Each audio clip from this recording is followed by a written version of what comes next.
Chapter 71. Do you think you are cheap? At 3 p.m. the 100 Flowers banquet officially began. The top girls of each brothel appeared in front of everyone, with light steps amid the cheers of the crowd.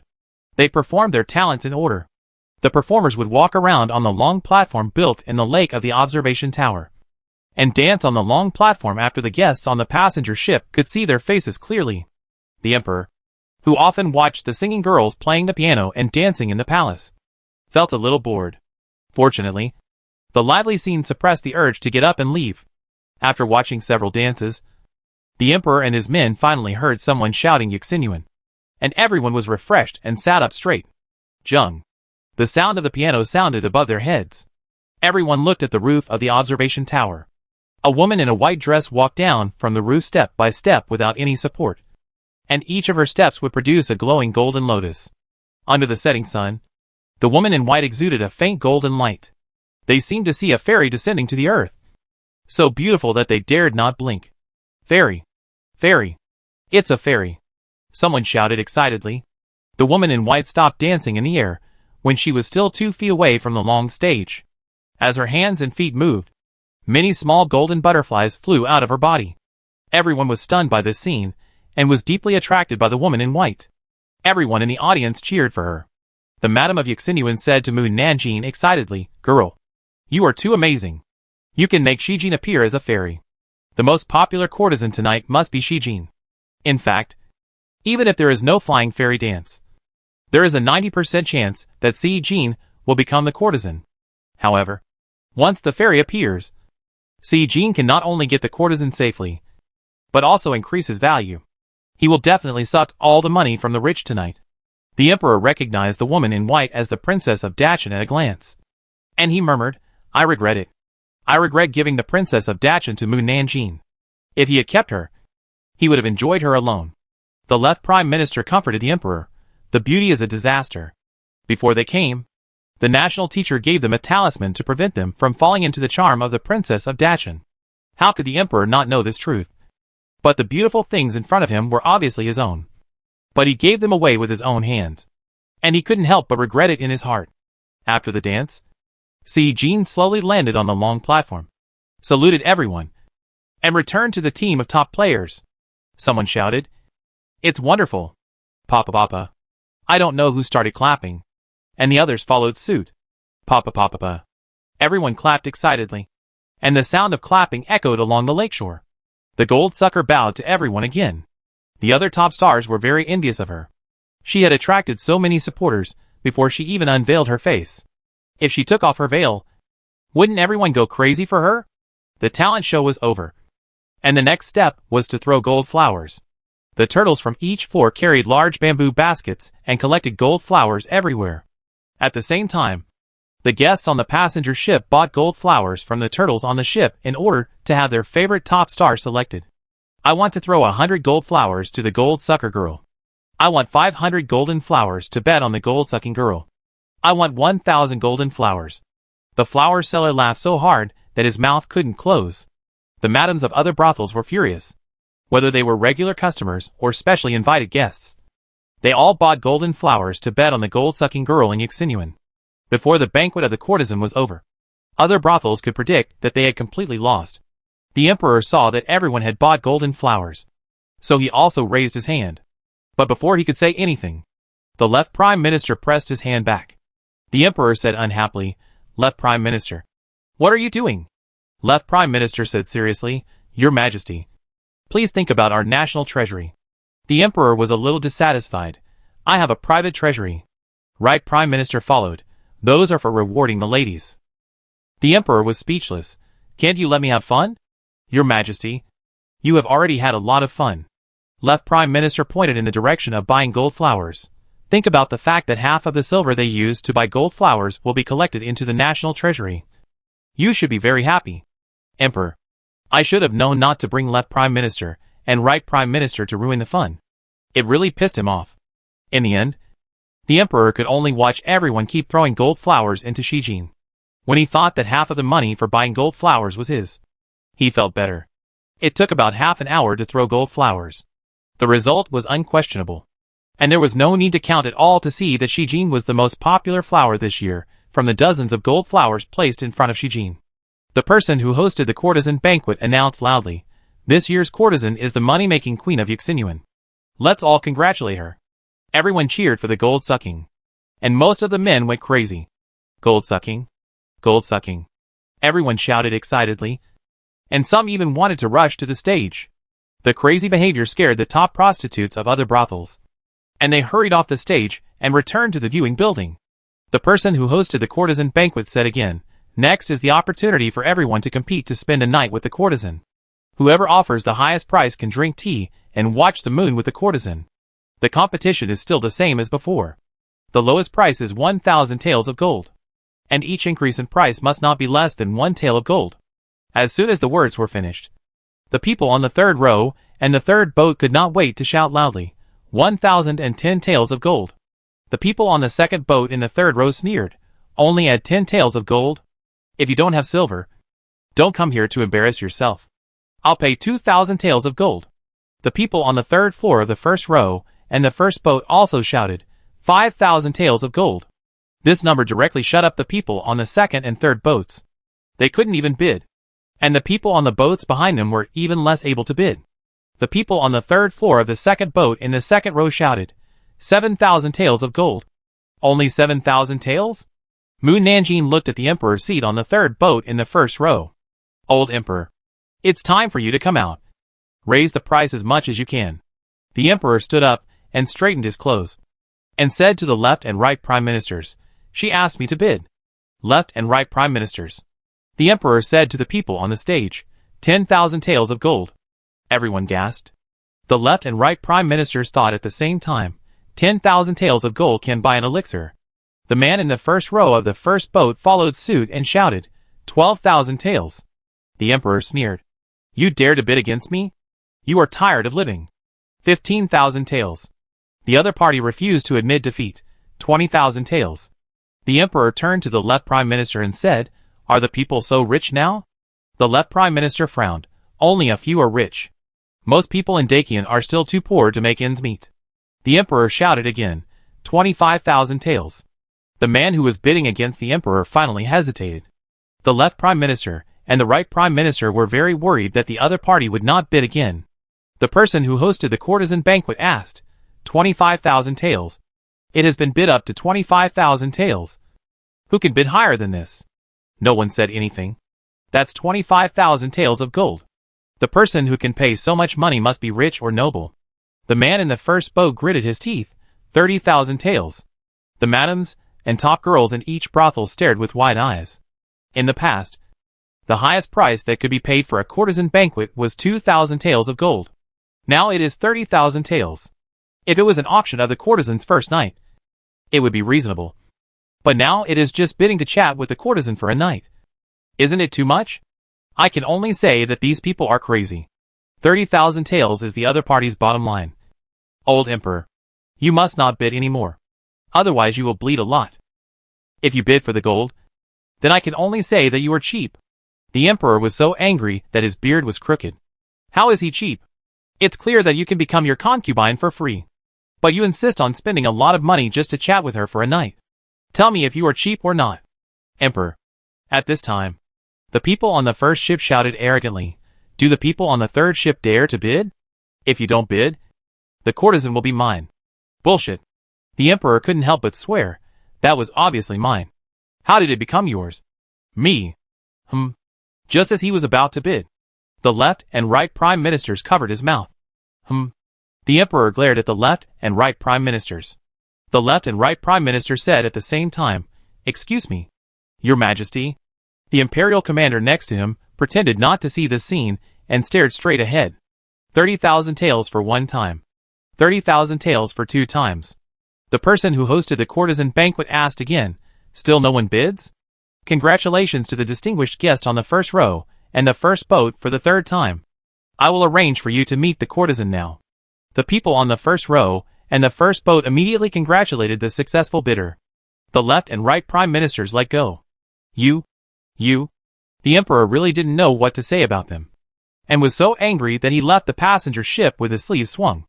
The left and right prime ministers hurriedly chased after them. The doorman standing on the terrace of another boat hesitated for a moment, then got off the boat to find the Madam of Yuxinyan. Madam, where is Miss Fushan? When the madam saw the doorman, her eyes lit up. Aren't you Mr. G? You also came to the courtesan banquet? It's a pity that it's not Miss Fushan who will attend the courtesan this year. Will she still be the top girl in the future? Someone has already replaced her position, and she will no longer be the top girl in the future. The madam smiled and said, and she has saved enough money to redeem herself. She can become a good woman in a few days, and she will no longer be a girl of Yuxinyan in the future. Really? Being able to become a good woman means being able to get rid of her status as a prostitute. There was a flash of joy in the doorman's eyes, but it was only a moment of joy, and his heart sank instantly. It is not easy for a girl in a brothel to get rid of her status as a prostitute, unless someone helps her or she marries a decent person. Generally, the person who can help her must have some intentions towards her, and no matter what, it is a result he does not want to see. Of course it is true. It cannot be truer. If you don't believe it, go and ask her yourself. The madam pointed to the viewing tower. She is in the building with Shijin now. You can go and ask her in person. The doorman walked towards the viewing tower. In the building, Fushan was chatting with Shijin, and they were laughing very happily about something. Shijin soon noticed that someone was looking at them and asked, Fushan, is that someone you know? Fushan looked back and her eyes lit up, as if she saw her lover. Her eyes were full of joy. It's Mr. G. Sister Jean. I'll be back soon. Shijin looked at her back, and his eyes were full of envy. Mr. G. Fushan came to the doorman. The doorman looked at her smile and couldn't help but smile. I heard from the madam that you were here, so I came to see you. Fushan smiled even more when she heard that he came for her. I also heard. The doorman hesitated and asked, you are going to become a good person? Fushan nodded excitedly, yes. I can finally become a good person again. Congratulations. The doorman suppressed his inner disappointment and asked, I wonder which family is marrying you. Ah? Marry me? Fushan was slightly stunned. I'm not getting married. The doorman's heart jumped again, and he asked with a smile, then how did you become a good person? Fushan said happily, our boss said that as long as anyone saves enough money to redeem himself, she can help us change our nationality. Is there such a good thing? The doorman didn't quite believe her boss, and thought that her boss might be plotting against her. Fushan nodded. Our new boss is very nice. Your boss is? Before the doorman finished asking, he heard Mu Nanjin's voice again. It costs silver to talk to our top performer. 1 sentence is 1 tael of silver.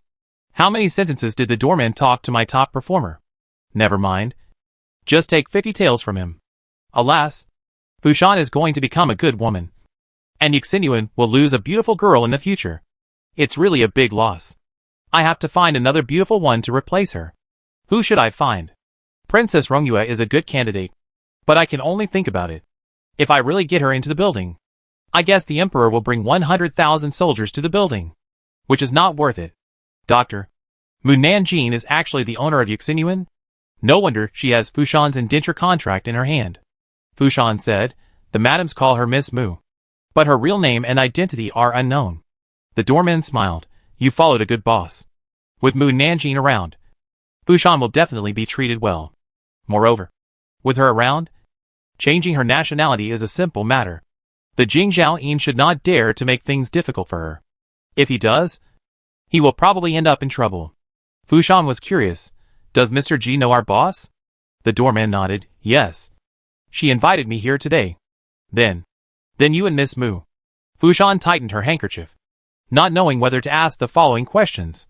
The doorman thought she must have misunderstood, and quickly explained, she and I are colleagues. Fushan's eyes widened. Mr. G is an official? Miss Mu is also an official? Is Miss Mu the only female official in the world today?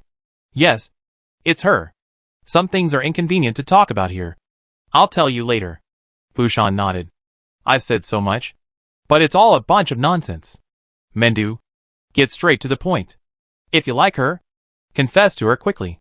Don't wait until someone else snatches her away before you regret it. Ouch. It makes me anxious. Mendu, he wants to confess, but he can't confess in front of so many people. Right?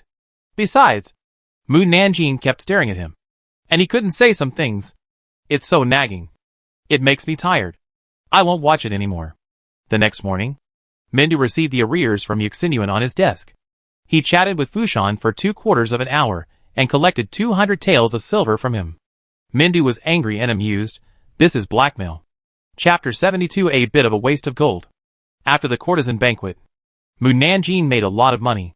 She divided half of the money earned by the courtesan, and then quietly put the banknotes on the dragon table in the imperial study. After the emperor left the court, he saw the banknotes on the table, and his mouth curled up unconsciously. The money in the brothel was really easy to make. It had only been a short time, and Mu Nanjing had earned him 180,000 taels. In a year, a few million taels would not be a problem. Ha. The emperor laughed heartily and waved his hand, quickly summoned the armorer to the palace to meet the emperor. Yes. The eunuch chief left the room and ordered the eunuch to summon him. About half an hour later, the armorer came to the imperial study panting and knelt down in front of the emperor. Your Majesty, I greet you. Stand up. The emperor asked the armorer, how much silver does it take to make a set of soldier's armor? The armorer stood up and asked carefully, Your Majesty, which soldier's armor do you want to ask about? The cotton armor worn by the Beijian soldiers in winter. It will cost about 10 taels of silver. It depends on whether the price has risen this year. The emperor narrowed his eyes suddenly. Did you lie about the price? With a plop, the armorer knelt down hurriedly. What I said is absolutely true. I dare not deceive the emperor. I believe you for now. The emperor handed him a 180,000 taels silver note. The 180,000 taels of silver note here are used to make cotton armor. It depends on you how many sets of cotton armor you can make. The armorer took the silver note.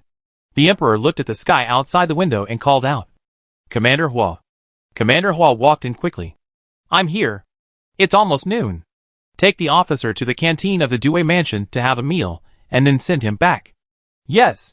Commander Hua, who had been with the emperor for many years, instantly understood the emperor's meaning and turned to the armored officer and said, Please follow me. Officer, I'll take my leave. The armored officer was very uneasy. In the past, he had never been sent to the Due mansion to eat when leaving the palace. Why was it an exception today? Could it be that they were going to send a few Jinui to monitor them? The more he thought about it, the more possible it was. If that was the case, he had nothing to fear because he was upright. The Due mansion was very lively near noon, and the Jinui who had gone out to do business returned to the mansion one after another. When the armored officer followed Commander Hua to the courtyard of the Due mansion, a woman's voice kept coming into his ears. Today, the governor looked unhappy when he saw the underwear hanging in the yard. Did I not wash it clean enough? That shouldn't be the case. I have such good skills, and I even bleached it. I dare say that no one can wash it cleaner than me. Well, he must be dissatisfied with me hanging it in the yard. Yes, there are people coming and going in the yard, and it really doesn't look good hanging there. I will hang it on the roof tomorrow, where it can be better exposed to the sun. Commander Hua felt a little sympathetic to the Jinui. It's really not easy for them. To be honest, he really wanted to see what the scenery would be like when the underwear was hung on the roof tomorrow. The armorer, the commander, glanced around and said to Commander Hua, There are girls in the commander's mansion too. Has the commander forgotten that the emperor once appointed a girl as a 9th-rank Jinui? Oh, yes. The armorer Tissi remembered this incident. He still remembered that any official in Beijing with an official seal could hear Mu Nanjing's thoughts. He didn't think of it before because he had never met Mu Nanjing and had forgotten about it. We're here at the canteen. Commander Hua took the armorer Tissi into the canteen. He didn't rush to get food, but scanned everyone in the canteen. And finally his eyes fell on Mu Nanjing, who was sitting by the window. Tissi, please follow me. He took the armorer Tissi to Mu Nanjing's table and asked, Guard Mu, do you mind if we sit here? Mu Nanjing, who was thinking about it, looked up and saw that it was the commander beside the emperor, and nodded. You sit down. Why would the commander of the imperial guards come to the Due mansion to eat for free? Is his family so poor that they can't even afford to eat? Who is the official beside him? He looks unfamiliar. I haven't seen him before. Why is he looking at me so surprised? Didn't he know there is a female official in the Jinui? Originally shocked by her inner voice, the armor master quickly came to his senses and smiled at Mu Nanjing. This is the first time I have seen a female official. Mu Nanjing said, There will be more and more female officials in the future. The armor master nodded. That's true. When the emperor opens the special examination for women, there will be more and more female officials. Commander Hua introduced to Mu Nanjing, Guard Mu. This is the master of the armor bureau. He is a 5th rank official. You should call him sir. Oh! Mu Nanjing responded perfunctorily. You guys chat. I'll go get some food. Commander Hua left the armor master and turned away. The armor master smiled at Mu Nanjing. The armor bureau? I remember it was a department that was specifically responsible for making armor for soldiers. Some of the officials in this department are really bad. They recorded an armor that could be made for 7 taels as 10 taels in the account. And they embezzled 3 taels of silver. What's even worse is that they not only embezzled money, but also cut corners on the armor. When a war breaks out, the enemy will easily cut through the armor of the frontier soldiers. Fortunately, there has been no war in recent years. Otherwise the armor made by the Armor Bureau would definitely defeat the Dacian kingdom. By then, the country will be gone. So what's the point of embezzling more silver? The armorer T-shirt turned pale and broke out in cold sweat. At this moment, he finally understood the real reason why the emperor ordered Commander Hua to bring him here for dinner. Speaking of which, T-shirt is also quite pitiful. Except for him. The other officials of the Armor Bureau are all children of major aristocratic families. They have big trees behind them to enjoy the shade. When they encounter problems, they rely on their families to put pressure on T-shirt. The chief master had a hard time speaking out. And if he didn't do what they said, he would be excluded and framed. In less than half a year, he would not even be a chief master.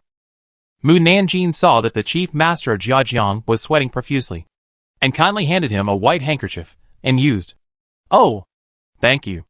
The chief master of Jiajiang was stunned for a moment, took the handkerchief, and wiped his forehead. At this time, Commander Hua came back with a meal. Chief master. This is your meal. Okay. Thank you. The chief master of Jiajiang had no appetite to eat, and he found an excuse to leave after eating a few bites. Commander Hua didn't see him off, and sat in his seat to eat his meal. From time to time, he would glance at Mu Nanjing. Mu Nanjing once again wandered into space. Commander Hua is good in everything except farting, and it's the kind that smells really bad. In order to prevent him from giving me more food, I'd better finish my meal and leave. Commander Hua. Girl, I just changed my mind about you. But now you're saying something so hurtful. Do you still want to get along? Should I tell him that frequent farting is not necessarily a good thing? Maybe there's something wrong with his stomach. Or it would be better to see a doctor. But how should I start? I'm full. Commander Hua remembered that he had been feeling uncomfortable in his abdomen recently.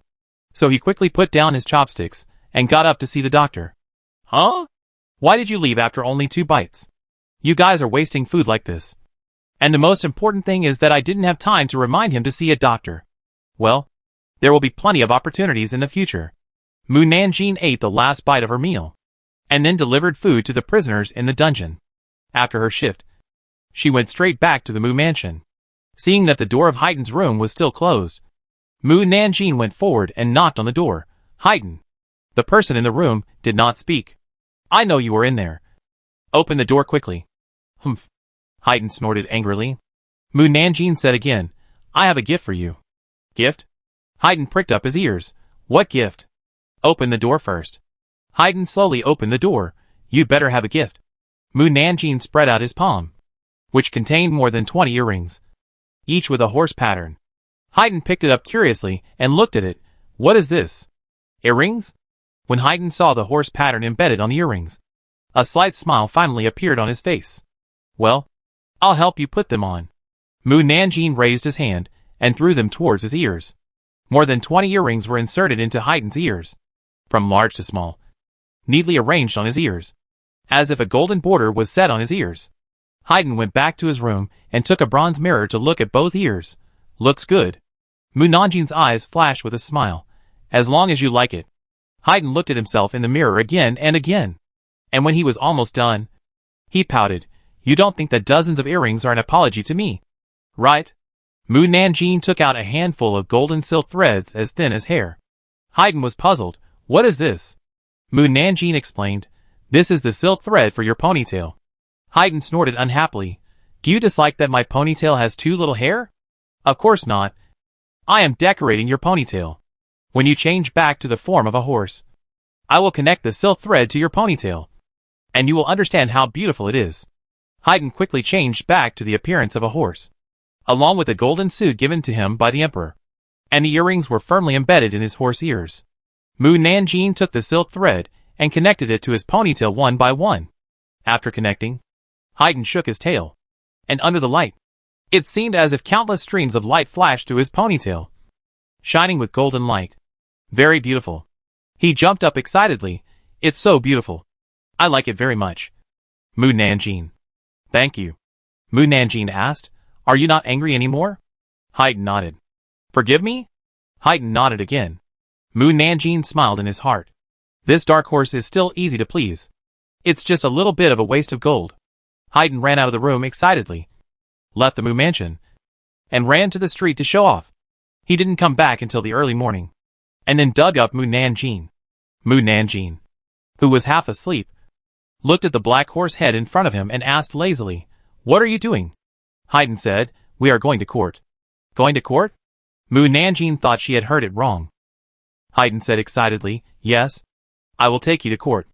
I don't have to go to court to protect the emperor today. Mu Nanjing covered herself with a quilt. Haydn bit open her quilt again. No. You have to go to court. Mu Nanjing ignored him. Haydn turned around and bid Jinju over, asked Jinju to dress Mu Nanjing, and then carried Mu Nanjing into the palace. Mu Nanjing, who was lying on its back, was very tired. It was not easy to sleep a little later, and he woke her up early in the morning. Why do you want me to go to court? Haydn didn't answer, but he hummed a tune that Mu Nanjing couldn't understand. Mu Nanjing fell asleep again while listening. The guards at the palace gate recognized Haydn, and Haydn was also the first-class horse king appointed by the emperor himself. Just relying on the horse clothes on his body, he can move freely in the palace and enter and exit the palace without a pass. But today's first-class horse king is more dazzling than usual. In the past, you could look directly at its buttocks, but now you can't look at its buttocks, and its ears are shining golden in the light of the fire. A commander couldn't help but say, Guard Mu, your horse has become more beautiful again.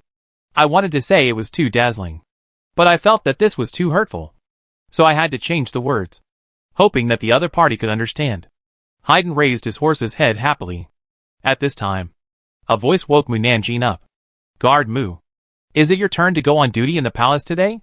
Mu Nanjing lazily pointed at Haydn. The first-rank horse king asked me to go on duty, and I, a 9th-rank guard, dare not disobey. General Jingxi was stunned and laughed. Guard Mu, you are so funny. Mu Nanjing looked up at him and found that there was another person wearing the general's armor next to him. The other person looked like a woman, with a pretty and dignified appearance and thin eyebrows. She sat up and took a closer look. The other person was actually a woman with heroic spirit. General Jingxi noticed her gaze and introduced her with a smile. This is my wife, surnamed Xia, named Pingai. Now she is my deputy general. Wow. She is the heroine who has repeatedly penetrated the enemy to rescue the soldiers in the army. Wow. She is really heroic. Heroic. And handsome. General Jingxi was compared to the sky. General Jingxi laughed happily when he heard her praise his wife. Xia Pingdai couldn't help laughing. Knowing Mu Nanjing's identity, she pretended to ask, General, this little girl is?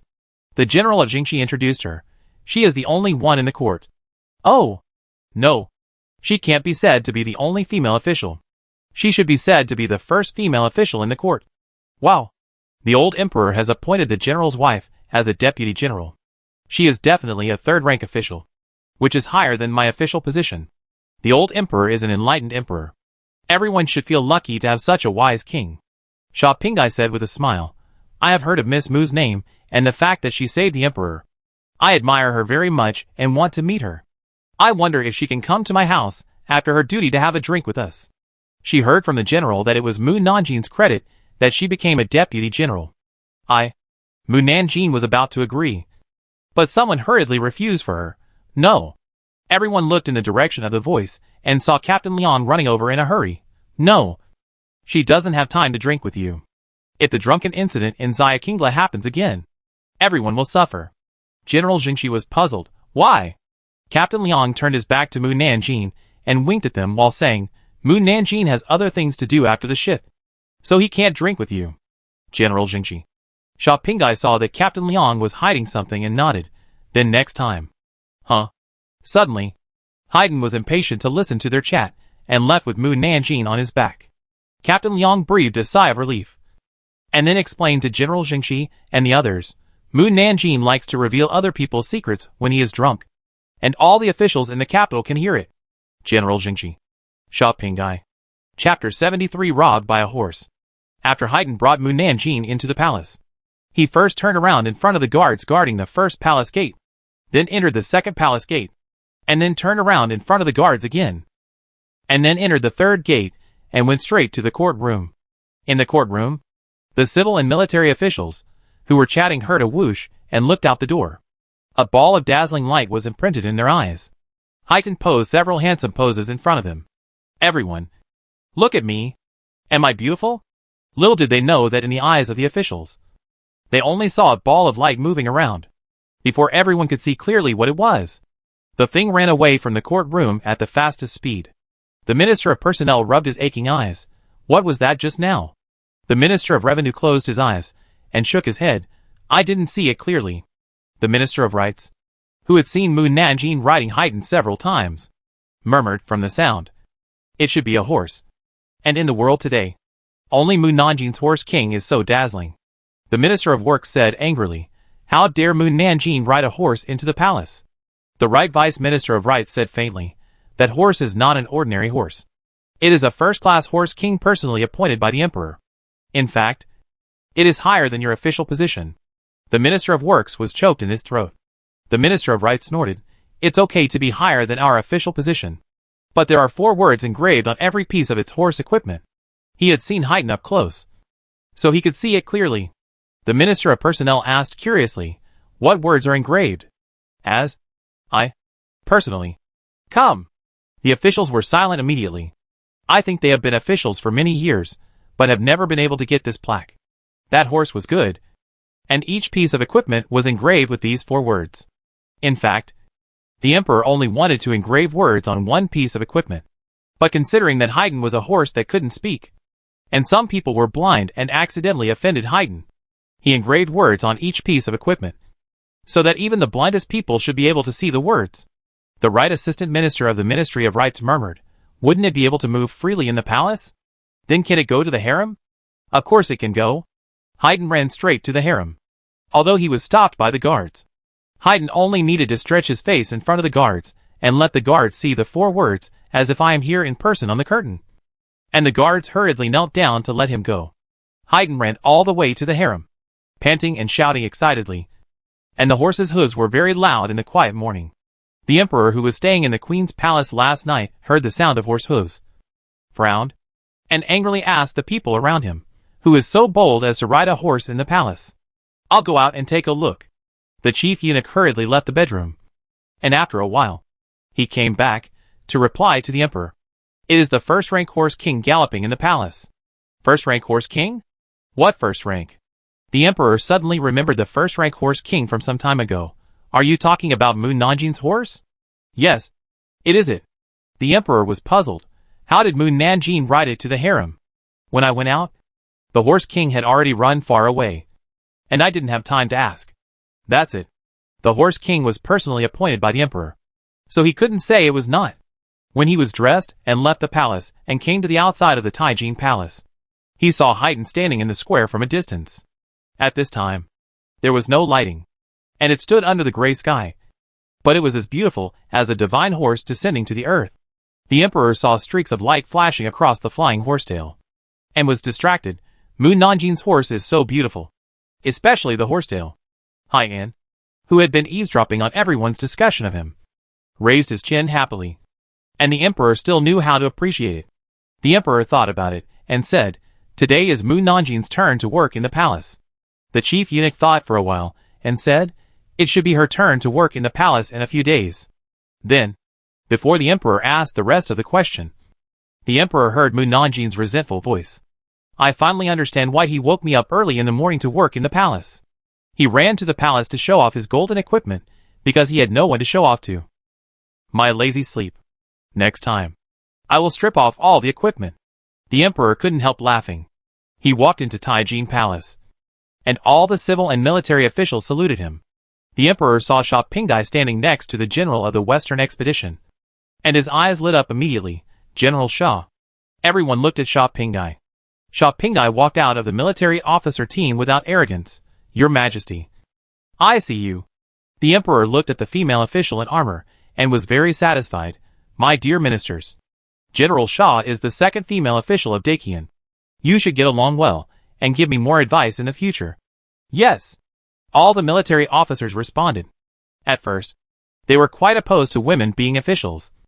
But after inquiring about Sha Pingdai's story, they had a great change of mind about women, and admired Sha Pingdai's courage and strategy. If they also had such a female general in their army, it would be like adding wings to a tiger. Now they not only do not oppose it, but strongly support it. The emperor looked at the civil officials. What about you? The civil officials looked at each other. Some civil officials wanted to support, but other civil and military officials did not speak out. So they could not speak out. At this time, the Minister of Justice, who had 10 daughters, stood up and said, we will definitely support General Sha. Other members of the Ministry of Justice also expressed their support. Then more and more people stood up. But most of the civil officials still stood in a neutral and opposing position. General Zhendong sneered. Didn't everyone agree to the emperor's opening of a girls' school and a female special examination some time ago? Why did you start to oppose it after the emperor appointed a female general? Do you have any objections to the emperor's decision? The Minister of Works stood up. That's wrong. We don't have any objections to the emperor's decision. But we think it's difficult for us, as men, to get along well with General Sha, who is a woman. Isn't there a saying that men and women should not be intimate? What if we exchange a few more words and cause misunderstandings? In addition, we are civil officials, and General Sha is a military officer. How can we, as civil officials, give advice to General Sha? General Zhendong. Don't you think so? General Zhendong couldn't find a word to refute for a while. The emperor looked at them with a sullen face, to see how long they could argue. Arguing? What's there to argue about? Can military officers argue better than civil officials? Few of the military officers have real talents, and the civil officials are knowledgeable. They can shut you up with just a few words. If you quarrel with them, you military officers will suffer. The civil officials showed a little pride on their faces when they heard Mu Nanjin's words. In the Taijin Palace, they always have the upper hand. The military officers were furious, but they had to admit that Mu Nanjin was right. They just didn't accept that Mu Nanjin spoke for the civil officials. But no matter how powerful the civil officials are, they are only good at talking. Their fists are not as good as the military officials. If the military officials can't win the argument with their mouths, they will use their fists. First, remember the civil officials who oppose you in the Taijin Palace, and then put them in sacks and beat them up after the court session. The civil officials can't see who you are with sacks on them, and it's useless for them to report to the emperor. They can only suffer this loss in silence. No matter how powerful their mouths are. It doesn't matter. The fists are the truth. Civil officials. The military officials gave the civil officials an evil smile, and then stared at the civil officials who opposed Sha Pingdai with wide eyes. The civil officials were terrified by their stares. The left and right prime ministers quickly stood up and said, we will definitely get along well with General Sha. Then, they said to Sha Pingdai, General Sha can come to us at any time if he doesn't understand something. We will tell him everything we know. The other civil officials nodded quickly. Yes, we will definitely get along well with General Sha. Okay. The emperor smiled and said, from today, the women's school will be officially established, and women will be allowed to participate in the imperial examination next year. Jizhou, you must supervise this matter well. Jizhou replied. Yes. Next, everyone discussed other state affairs. Mu Nanjin was drowsy after listening. After waiting for a long time until the court was dismissed, she hurried to leave. But the horse was gone. Sha Pingdai, who came out of the Taijin Palace, said to General Jingxi, Guardian Mu is really an interesting girl. She is quite interesting. General Jingxi thought for a while and said, when she reveals your privacy, you will find her annoying. Sha Pingdai pursed her lips and smiled. Suddenly, a sound exploded in everyone's ears. Where is my horse? Did it get stolen because it was dressed too richly? Who stole it? That shouldn't happen. My horse won't just follow anyone. Mu Nanjing walked all the way to the gate but didn't see Haydn. Then a commander in the imperial court came up to her and said, Guardian Mu, your horse was taken away by the 7th prince. 7th prince? Mu Nanjing thought about it carefully. I remember that the 7th prince likes to eat horse meat. So the 7th prince wants to eat Haydn? Isn't Haydn a first-rank horse king? Can he eat it? Forget it. Never mind. The commander in the imperial court recalled that when the first-rank horse king left with the 7th prince, it seemed that the first-rank horse king didn't wear his horse suit and left with the 7th prince. Maybe the 7th prince didn't know that Haydn was the first-rank horse king. Should he tell the emperor about this? But the emperor is so busy. How can he have time to care about this? Since Mu Nanjing doesn't care, then he won't care either. At the same time, the 7th prince led Haydn back to the 7th prince's mansion. The 7th prince ordered the guards, take it to the kitchen. This prince will have a horse feast tonight. Yes. The guards went to lead the horse. But they couldn't move it. Come here. The guards called another guard. And the two of them couldn't drag it. Puff. Haydn angrily shook them off and walked into the hall. He saw a treasure chest behind the chair and walked over. The treasure chest was full of valuable items. The 7th prince shouted, Hold it quickly. Don't let it pass. The two guards ran over quickly. Haydn saw a half-foot-tall golden Buddha on the treasure chest. He opened his mouth wide and bit it and swallowed the golden Buddha into his stomach. Then, he swallowed the copper tripod and the golden bottle next to him, and swallowed all the golden and yellow objects. The strange thing is that he can swallow objects bigger than his mouth. This prince's golden Buddha and golden tripod. The 7th prince was so angry that he screamed, Beast! This prince must cut you open and take out the things. Two guards pulled the reins around its neck and walked out. This time, Haydn followed them obediently. But when he turned around, he raised his hind legs and kicked the treasure box behind him. Bang! Bang! Bang! The treasure box fell to the ground, and dozens of precious items on it were broken into pieces. No! My porcelain! The 7th prince hurriedly ran over and picked up the pieces on the ground, all broken. All broken. Gone! All gone! Hundreds of thousands of taels are gone. The guards hurriedly pulled Haydn away. Haydn followed them into the backyard obediently, but did not go to the kitchen with them, but dragged the two guards to other yards. Go! One of the guards slapped Haydn's butt hard. Haydn kicked him away. The two guards were no match for him, and flew out and fainted on the ground. Haydn swallowed all the golden things in the house, and then went to other courtyards to look for golden objects, and finally found the vault. There were 10 guards guarding the vault. When they saw the black horse coming in, they flashed a look of vigilance on their faces. One of the guards stepped forward to drive Haydn away. Haydn ignored them and rushed straight to the vault. Knocked open the door of the vault. Saw many golden objects in the house, and immediately swallowed one in one gulp. Beast! Spit out the things quickly. The guards rushed forward with their swords raised to stab Haydn's body. Unexpectedly, its body was as hard as iron and stone. Not only did it not scratch its flesh, but the sword was also pierced. The guards realized that they were not ordinary horses in front of them, and hurriedly left the house to find the 7th prince. After Haydn finished eating the golden objects, he bit open the box next to him, and saw that it was full of gold, and quickly opened his mouth. When he got close to the box, his mouth suddenly became bigger than the box, and then he swallowed all the boxes in the room into his stomach before he walked out of the warehouse with satisfaction. Beast! The 7th prince ran in, and saw that the warehouse was almost emptied, and excitedly drew the sword of the guard next to him, and stabbed Haydn. Haydn kicked him directly, and he was kicked back again, spitting out a mouthful of blood and fainted. The 7th prince. The guards held him anxiously, quickly called the imperial physician, and informed the emperor. TSK. Haydn jumped onto the wall, then onto the roof, and then disappeared from the guard's sight after a few jumps. The guards were dumbfounded. They had heard that dogs would jump over walls when they were desperate, but they had never heard that horses could jump over walls or roofs when they were desperate. Quick! Hurry and send the 7th prince back to his room. Some people carried the 7th prince back to his bedroom. Some people chased the horse, and some people went to the palace to find the imperial physician and inform the emperor. When the emperor learned that the 7th prince was not only kicked by the horse, but also robbed by the horse, he was stunned. He looked unbelievable. You said the horse robbed the 7th prince? A horse can also rob people? It's simply a fairy tale. The guards in the 7th prince's mansion. Yes. This shouldn't be the point. Right? The point is that the 7th prince was injured. The eunuch chief, Eunuch Yuan, reminded him, Your Majesty. Should we go see the 7th prince first? Yes. Let's go see the 7th prince. Is he seriously injured? What kind of horse could kick him and rob the 7th prince's mansion? The emperor quickly got up and went to the 7th prince's mansion.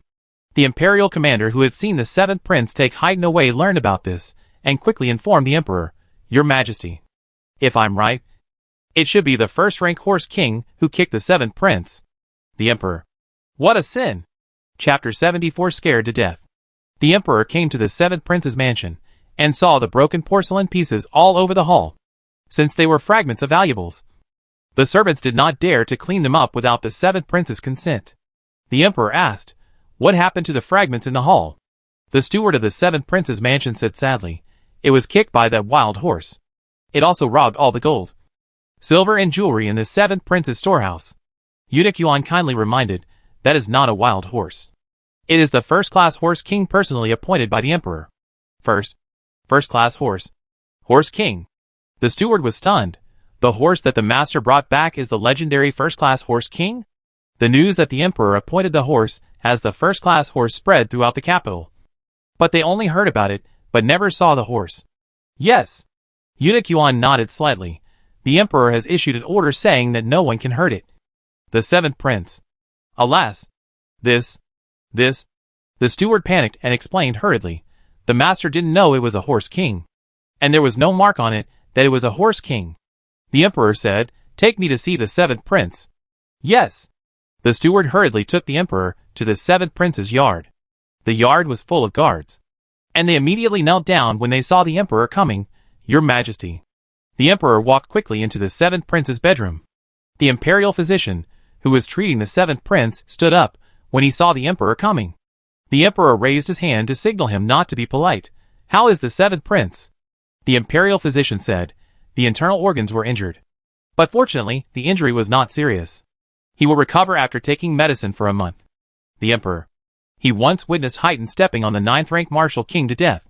Now that the 7th prince was not seriously injured, it means that Haydn has shown mercy. Report. The voice of the guards of the prince's mansion came from outside.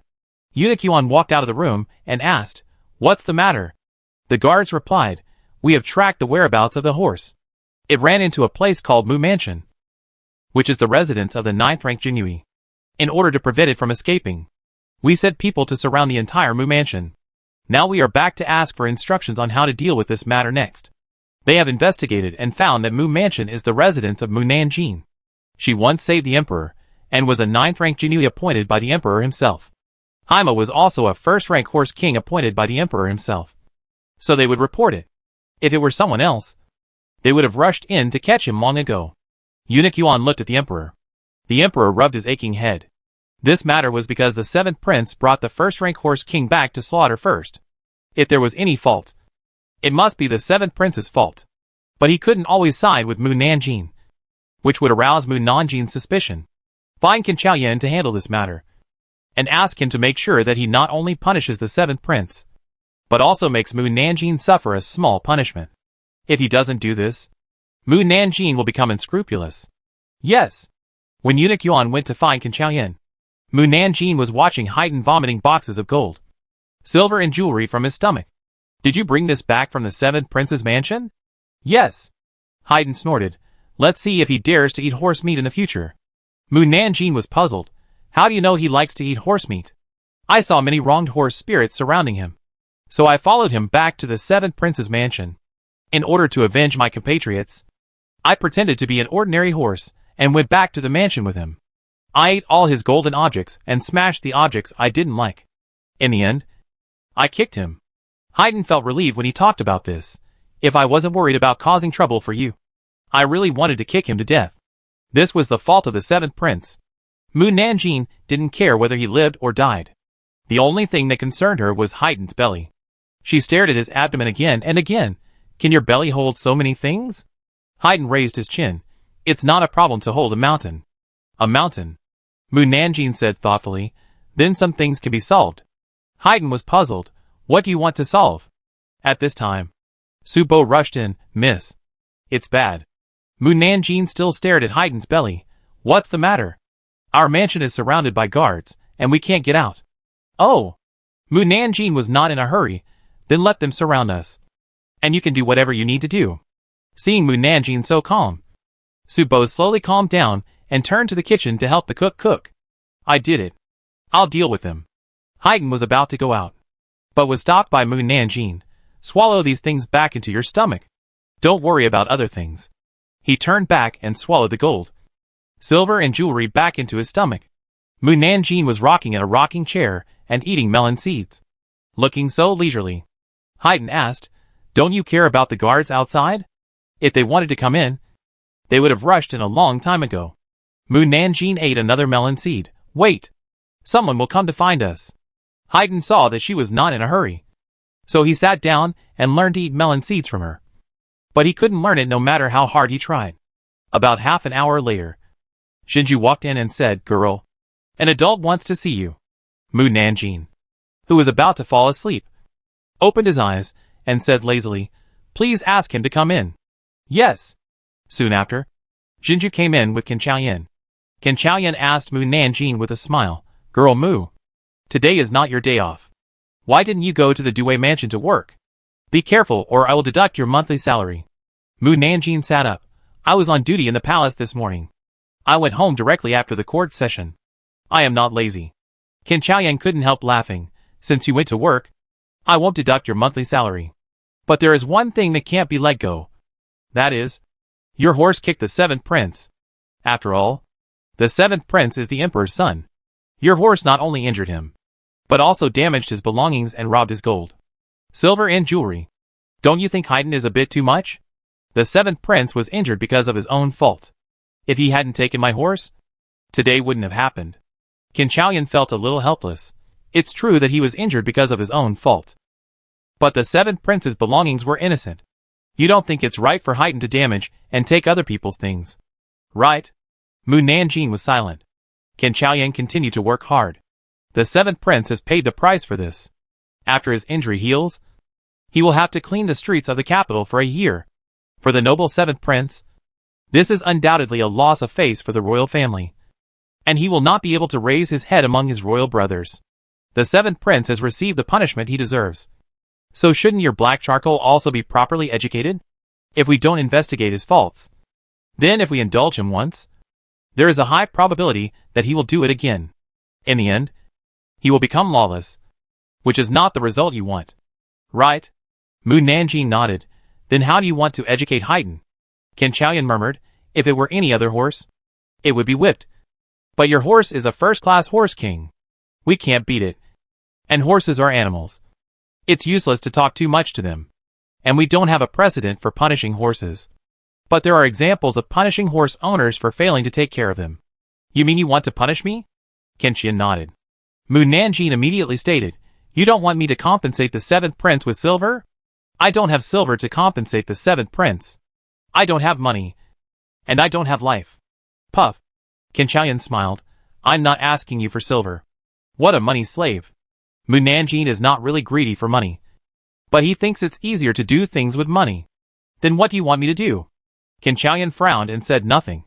Seeing his embarrassed look, Mu Nanjing thought, You know I can't embroider. So you're using embroidery to embarrass me? Right? Or do you want me to copy Buddhist scriptures to pray for the 7th prince? That's too boring.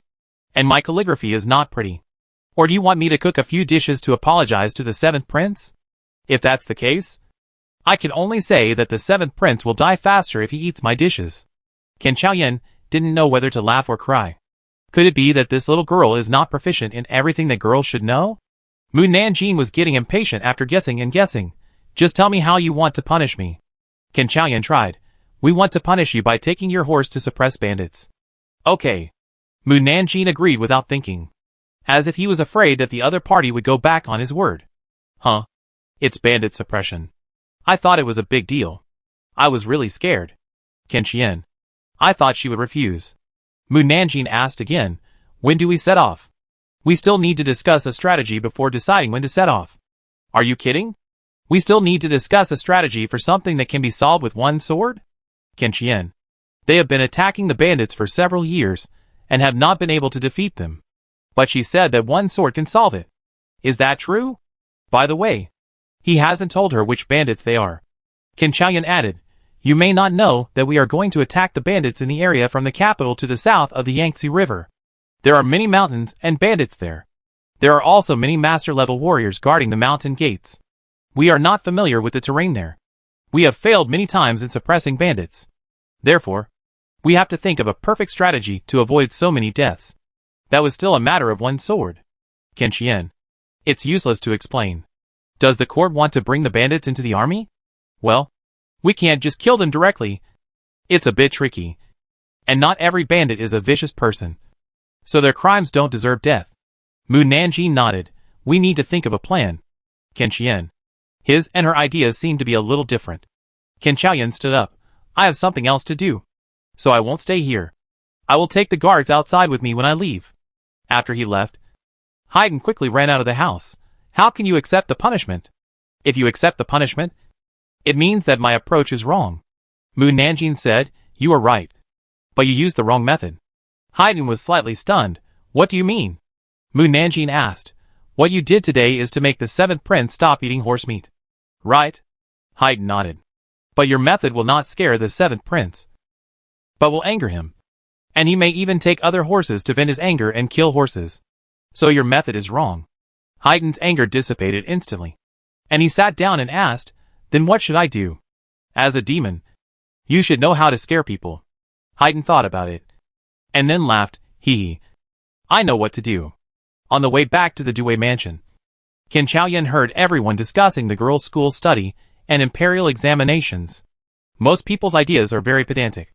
They think that daughters will get married in the future, and they should not waste a lot of money on their daughters, and make wedding clothes for their future husband's family. These are the ideas of poor families. After all, they don't have much savings, and don't want to waste it on their daughters. Even if they can enroll for free. They just want to keep their daughters at home to do farm work and make money. The rich were very open-minded. They had plenty of money. So what if they sent their daughters to school? If their daughters passed the imperial examination, their family would have a big backer. And if something happened one day, there would be one more person to support them, no matter what they thought. The Minister of Justice was the first one to actively register his daughters for school. Even though the first 3 daughters were married, he registered them all. Other officials also enrolled their daughters. They didn't want to wait for the Minister of Justice's daughter to pass the imperial examination, as they would only be envious and jealous. The daughters of officials all registered for school, and the daughters of rich families were sent to the National Academy one after another, regardless of whether they could pass the imperial examination and become officials in the future. At least they could get to know the daughters of officials and ask for their help in the future. The emperor was very happy to learn that both the daughters of officials and the daughters of rich families had signed up to join the National Academy. The only regret he felt was that there were no children of ordinary people in the National Academy. It would take a long time to change their minds, so he couldn't rush it. But once a girl passed the imperial examination next year, ordinary people would slowly change. After returning to the Due mansion, Qin Qiaoyan discussed with everyone for 2 days before deciding to leave in 3 days. It was the first time for Mu Nanjing to leave the capital. He was very excited to learn that he could leave the capital in 3 days. And he prepared the luggage for leaving the capital early in the morning. On the day of leaving the capital, Mu Nanjing saw that only the governor came to see him off, and frowned. Governor? Where's the governor? The governor replied, the governor has to deal with official business and can't see you off. Mu Nanjing said, I want to leave a message for the governor. The governor was very interested in her words, and without saying a word, he ordered the centurion around him, go and prepare paper and ink. Qin Qiaoyan and others. After a while, the centurion brought paper and ink. Mu Nanjing picked up the pen and thought for a while before writing on the paper. Qin Qiaoyan and the others stretched their necks to peek, but the governor deliberately blocked their sight, making their hearts itch as if being pawed by a cat. After Mu Nanjing finished writing, the governor quickly took the note away. After watching Mu Nanjing and the others leave, he immediately rode back to the governor's mansion. Governor, Mu girl left you a message. The governor said without thinking, I won't read it. I always feel that it's not good. If you don't want to read it, then don't read it. I'll read it to you. The governor opened the note and read it loudly. I promise to clean your office for a month and wash your underwear for a month. Now I can only break my promise. But I will repay you double when I come back. After reading it, he couldn't help laughing. This little girl is really interesting.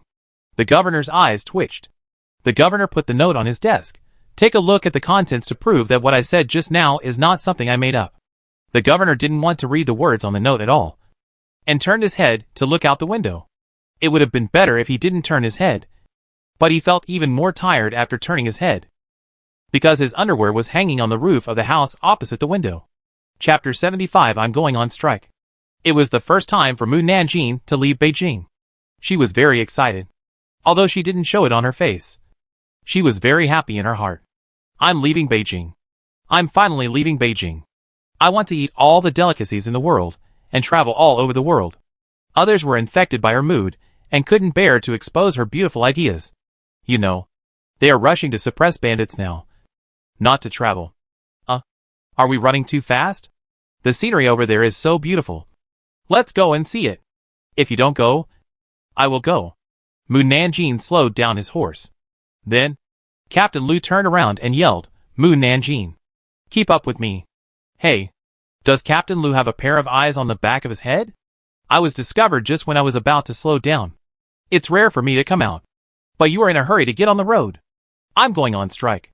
Qin Chaoyan opened his voice and said to everyone, in another hour, we will stop and rest. Old comrade can still understands my heart. Qin Chaoyan. An hour later, they specially found a beautiful place to have lunch. Mu Nanjing looked at everyone taking out dry food from their bags and felt depressed. Shouldn't we eat barbecue when we come out? Why are we eating dry food? Lu Bai, who saw Mu Nanjing, didn't move. Mu Nanjing, you didn't bring dry food? Everyone looked at her.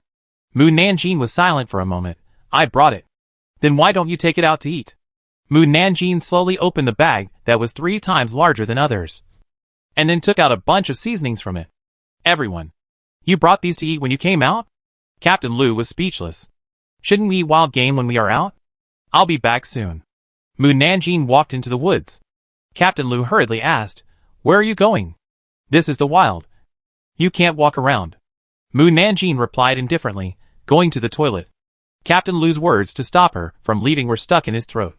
Half a moment later, Mu Nanjing came back dragging a big wild boar, and threw it in front of Captain Lu. I want to eat this. Everyone. Captain Lu patiently advised, let's eat dry food first, and then eat wild boar in the evening. No, Mu Nanjing said firmly. In the end, everyone wasted an hour to roast the wild boar for her. Mu Nanjing was satisfied to eat the wild game she wanted to eat. However, the team arrived at Sherdong town an hour late because of the roasted wild boar. Because they were more in number. In order not to attract attention, everyone found a place to rest in batches. Captain Lu walked up to Mu Nanjing and said in a low voice, Mu Nanjing, we are in a hurry to get on the road, so we can't have barbecue for lunch tomorrow. Oh, Mu Nanjing replied perfunctorily. We had roasted wild boar today, and we want to eat pheasant tomorrow. Captain Lu. It seems that she didn't take his words to heart. Mu Nanjing followed Qin Chaoyan and the others into the inn. The innkeeper and the waiter in the inn saw that there were so many people coming, and they smiled and said, Sir, are you staying or eating? Both. Captain Lu discussed the matter of staying with the innkeeper. Mu Nanjing looked around the inn and saw a group of people dressed as martial artists looking at them. The Jinui were all wearing casual clothes, so the other party did not guess their identities. Wow, it's a martial artist. This is the first time I see a real martial artist. The martial artist is so cool. How about I quit my job as a guard and go with them to the martial arts world? The guard. Mu Nanjing sat down next to the martial artist. The martial artist saw that Mu Nanjing and the others had no hostility or murderous intent, so he ignored them and continued to talk about the topic they had just discussed. Have you heard about it? The child that the poison doctor gave birth to for the immortal doctor is not actually the immortal doctor's. The immortal doctor has raised someone else's child for 20 years in vain. Of course I heard about such a big thing. The poison doctor and the immortal doctor even fought over it. I never thought that the immortal couple that everyone envied would become enemies. Everyone felt sorry. It's fake. Suddenly a woman's voice interrupted their thoughts. What's fake? The martial artist looked at the only woman among their companions. Suemo said, I didn't say that. Who said that? Suemo looked at Mu Nanjing, raised his chin and said, she said that. Sumo's companion Jin Piao asked Mu Nanjing, little girl, did you just say it was a lie? Mu Nanjing nodded. You mean it's a lie that the child that the poison doctor gave birth to for the immortal doctor is not actually the immortal doctor's? Mu Nanjing hummed, it's a lie. The owner of the medicine shop was resentful of the immortal doctor for not treating his child, and deliberately spread the rumor. The poison doctor and the immortal doctor are not the immortal couple you said. The immortal doctor wanted to divorce the poison doctor a long time ago. But he didn't tell the poison doctor about his poison skills. Now the rumor is just what he wants. So he has a quarrel with the poison doctor. Suemo asked, why are you so sure it's a lie? If you want to know whether it is true or not, you can tell the owner of the medicine shop that the immortal doctor wanted to leave the poison doctor a long time ago. Once the owner of the medicine shop knows that the immortal doctor actually wanted to leave the poison doctor a long time ago, he will definitely announce to the outside world that he spread the previous rumors.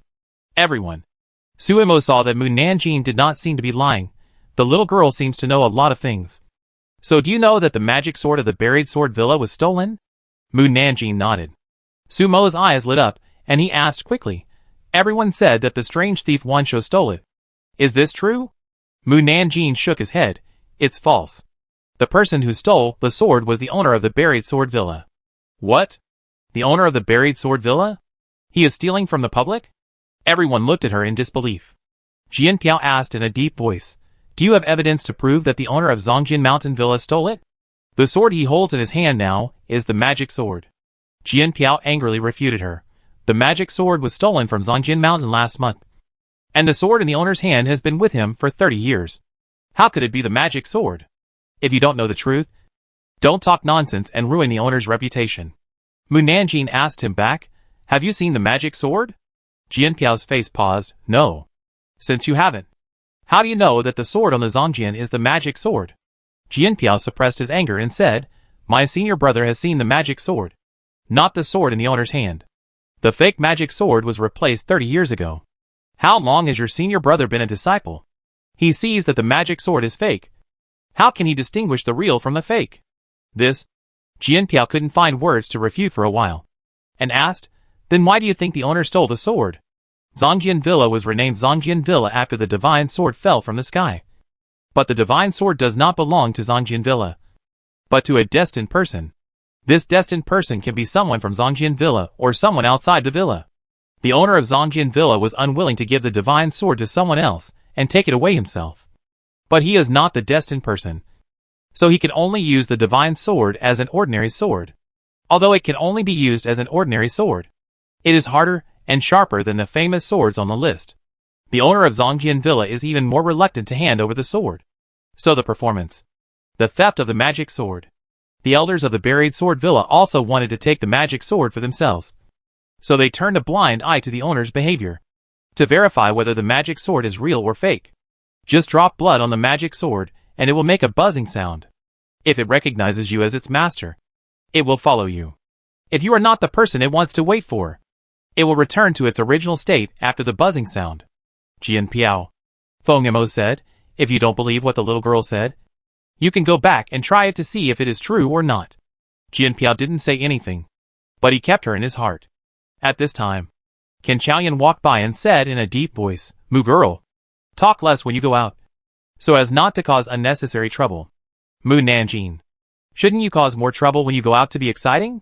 It's so boring to just keep going on the road like this. Jinui.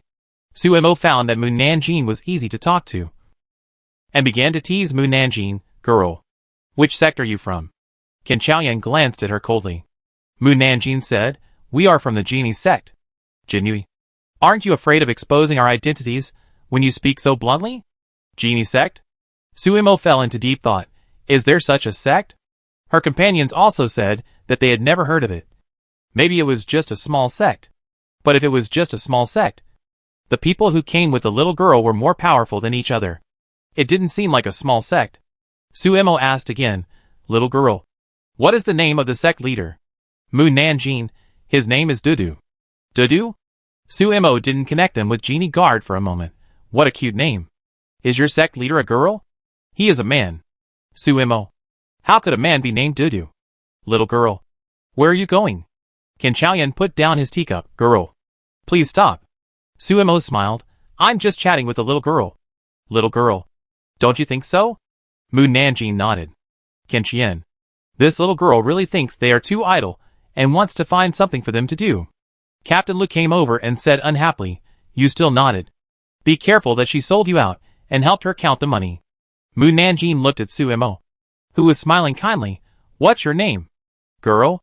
Suemo said readily, my name is Suemo. Oh! From the Lufang sect. Mu Nanjing said to Captain Lu, if I am sold by her, you go to the Lufang sect to ask for me. Captain Lu was so angry that he vomited blood, and deliberately said, we can't beat the people from the Lufang sect. So how can we ask them for people? The governor can. The governor can save me. Captain Lu. Suemo looked at Mu Nanjing in surprise. How did the little girl know that I was from the Lufang sect? Ken Chaoyan said to Mu Nanjing, Mu girl, go upstairs and pick a room you like. Oh! Mu Nanjing got up and went upstairs. Suemo got up and followed. Ken Chaoyan pulled out a chopstick from the chopstick tube and threw it at her back. She didn't have time to dodge and was fixed in place. Suemo said, Master, I'm just going back to the room. You won't let me go back. Right? Ken Chaoyan said in a calm voice, Miss? Wait until we have dinner before going back. Suemo said to other companions, why don't you come and unblock the acupoints? Her companion stood up. The other 100 households stood in front of Suemo to block her companion's way, as if no one can unblock her acupoints. The Jinui had a large number of people, and Sumo's companions didn't dare to mess around. Suemo asked Mu Nanjing upstairs for help. Little girl. Before she finished shouting, Ken Chaoyan pressed the mute point again, which made her angry to death. Mu Nanjing picked a room and returned to the hall downstairs. She pretended not to see Sumo's acupuncture points, and went back to her room to rest after dinner. Ken Chaoyan did not break his promise, and he unblocked Sumo's acupuncture points after dinner. Her companions immediately surrounded her. Jian Piao asked with concern, Imo Nyang, are you okay? Suemo rubbed his stiff body. I'm fine. They are not people who can be provoked, so we better not provoke them. I was just curious about their identities, so I asked a few more questions, especially that little girl. She seems to know a lot of things. Jian Piao frowned. I hope what she said before is not true. Another of their companions, Yi Song, said, I suspect they are Jinui. If it is really Jinui, then they are not someone they can afford to offend. People in the martial arts world don't want to go against the court. Jinui faction? Jinui? Sumo's mind flashed with inspiration. That is to say, the dude mentioned by the little girl is actually the governor of Jinui. My god. This person is not easy to offend. Even the leader of the martial arts world dare not provoke him. I don't know where the little girl came from, and she could make the governor personally come to rescue her. Maybe the little girl is a princess. Yesong's eyes flickered slightly, as if he was calculating something. Suemo shook his head, from their attitude towards the little girl. She doesn't look like a princess. Forget it. Don't guess. No matter who she is. It has nothing to do with us. Let's go back to the room and rest. The next day, before dawn, Mu Nanjing was called up. She walked out of the room with a messy hair. Captain Lu's eyes widened. Why did you come out without combing your hair? Mu Nanjing yawned. I don't know how to comb it. Captain Lu. What kind of ancestor did they bring out? We are all grown men, and we don't know how to comb our hair. Even if we know how to comb our hair, we can't comb your hair. Oh! Mu Nanjing walked past him with a nonchalant look and sat in front of Ken Chaoyan. Ken Chaoyan looked at her messy hair and was speechless. You can comb your hair into a ponytail. My hair is tangled and I can't comb it.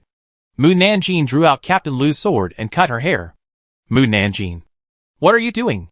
Captain Lu and Ken Chaoyan stopped her in a hurry. Mu Nanjing said, cut it short. Captain Lu said angrily, you got your hair from your parents. How can you cut it off just because you don't know how to comb your hair? Mu Nanjing. I'll comb her hair. Sumo's voice came from upstairs. Lu Baihu and the others looked over and saw Suemo holding a comb and a sword. And Yi Song came down from upstairs. Mu Nanjing nodded, okay. Ken Chaoyan and Lu Baihu looked at Suemo with a vigilant look. Suemo didn't care about their attitude. The little girl's hair is so beautiful. It would be a pity to cut it. Mu Nanjing said, it's more convenient to cut it short. Lu Baihu said unhappily, it's more convenient for you to shave your head. Mu Nanjing nodded, I can consider it. Lu Baihu. At this moment, a dagger was suddenly placed on Mu Nanjin's neck. Chapter 76 being despised. Everyone was stunned and looked at the person holding the dagger. Suemo said angrily, Yesong. What are you doing? Bitch. It's none of your business. Get out of here. Yesong kicked her away. Mo Nyang. Are you okay? Jian Piao quickly helped Suemo up. Suemo was in so much pain that he could hardly stand up. You bastard. You dare to kick me. Ken Chaoyan and Lu Baihu quickly drew their swords and pointed at Yisong. Let go of Mu Yatu. Yesong smiled coldly. You really care about her. Ken Chaoyan said in a deep voice. What do you want to do by holding the little girl? Are you asking for money? I'll give you as much as you want. Bah. I don't care about your stinky silver. Yesong pressed the dagger. All of you get out of my way. Or I'll kill her. Oh yeah. I'm being held hostage. This is the first time I have been held hostage in my life. The only thing that makes me dissatisfied is, brother, your dagger is not sharp enough. It can't even cut my skin and can't pose a threat to me. By the way, should I show fear to show that I am held hostage? Mu Nanjin said expressionlessly, Save me. Jinui. Sorry. Forgive us for our poor eyesight. You look like this. We really can't tell that you are afraid. Poochie. Lu Baihu couldn't help but laugh out loud. Luckily, he braked quickly and quickly covered it up with a cough. Cough, cough. Ken Chaoyan glanced at him. Suemo. Is it her illusion?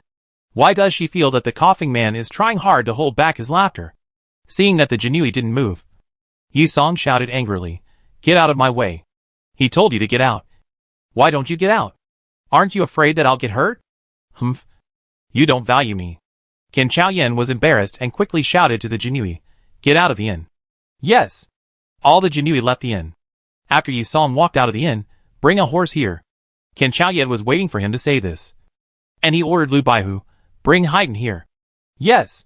Lu Baihu ran to the backyard of the inn and said to Haiden, who was still bright even without light, Your master has been held hostage. And the hostage said that he wanted to leave on horseback. So you can only be wronged. Humph. Haiden snorted angrily and ran out of the gate. Ken Chaoyan said, The horse is coming. Haiden ran to Yisong and looked him up and down with contempt. Yisong. This horse obviously can't talk. Why does he feel despised all over? Yesong and Suemo stared at the horse in a daze. This black horse is so beautiful. What's outrageous is that as human beings, they actually feel that they are outshined by a horse. Suddenly, Haiden raised his right front hoof and slapped Yisong's left face. Ah! Yesong screamed. Not only was he slapped away, but all the teeth in the left half of his face were slapped off. Suemo and Jian Piao were dumbfounded. Could this horse become a spirit? It actually slapped people like a human. Alas! Alas! Alas! Alas! Alas! How dare you kidnap me when you can't even beat a horse? Jinui. I guess no one here can beat your horse. Ken Chaoyan came to Mu Nanjin. Mu girl. Are you okay? Mu Nanjin touched his uninjured neck. Nothing. I wanted to say I was injured. But his dagger was not strong enough. And he couldn't even cut the hair on my body. Alas! When will a master come to kidnap me? And then let the governor come to save the beauty. He. Ken Chien. The governor knows your ability. And he probably won't save you. After Jinui captured Yisong, they surrounded Suemo and the others. Mu Nanjin said, Let them go. Captain Lu was puzzled. This man wanted to hold you hostage. And you let him go? If I didn't do it voluntarily, how could he hold me hostage? Captain Lu. Mu Nanjin looked at Yisong. His brother was killed by the governor. So he wanted to capture me to threaten the governor. Miss Su and the others don't know anything about Yisong. So why bother them? Besides, you don't want to take them on the road. Do you? Captain Lu ordered to let Yisong and the others go. Mu Nanjin said to Suemo, I have to trouble Miss Su to help me comb my hair again. Ah? Oh. Okay. Suemo combed Mu Nanjin's hair in a simple way. At this time, the Jinui who lived in other inns came to the inn to gather. So many people? Jian Piao murmured. At a glance, he saw at least 5,000 people. The Jinui had a big move. Mu Nanjin walked up to Yisong and said seriously, Next time, bring your leader to kidnap me. It must feel great to be kidnapped by the leader of the evil cult. I don't know if the leader of the demon cult is handsome or not. If he is not handsome, it's fine. I'm afraid that when he comes to kidnap me, he will see that he is too ugly, and can't help but beat him to death. That would be too unfair for him. Jinui, Yisong said viciously, I will definitely bring our leader to find you. Leader? Su Imo asked quickly. Is he from the demon cult? Mu Nanjing nodded. I hate the demon cult the most in my life. Su Imo kicked Yisong several times. You kicked me. Ah. Yisong felt that his whole body was about to fall apart. Let's go. Qin Chaoyan gave an order, and everyone got on the horse. Mu Nanjing lay on the horse's back with his eyes closed and said, Haydn, I want to sleep for a while. You just follow Lu Baihu and the others. Huh? Haydn didn't wait for Qin Chaoyan's order. He raised his front feet and ran away, and disappeared in the blink of an eye. Qin Chaoyan let out a sigh of relief. They were all troublesome people. Let's chase.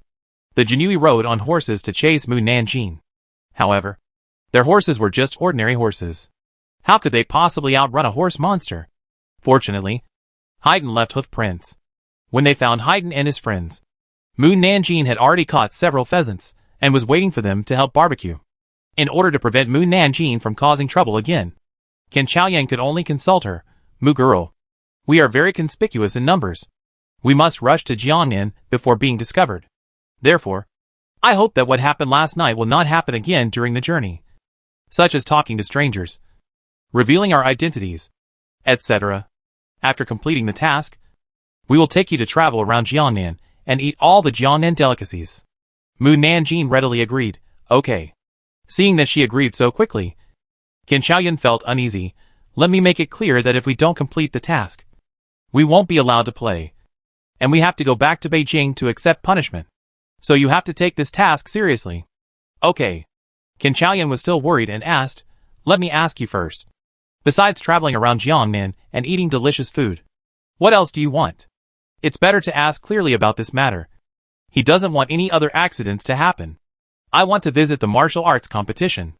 Mu Nanjing saw from the 8 News that the martial arts competition will be held in the residence of the martial arts leader in half a month, and she wants to join in the fun. Qin Qian, if he doesn't agree, the little girl will definitely make all kinds of weird things on the road. But if he agrees, she will still do something that they can't control, since the results are the same. It's better to appease her first. Okay. After watching the martial arts competition, we will return to Beijing. Mu Nanjing patted Haydn's neck with satisfaction. Haydn, let's go.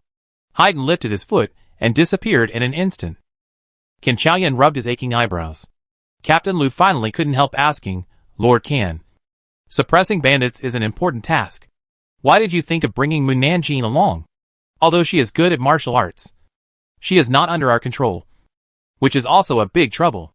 Qin Chaoyan put down his hand. Do you know that the 7th prince's wealth was robbed by Haydn? Of course I know.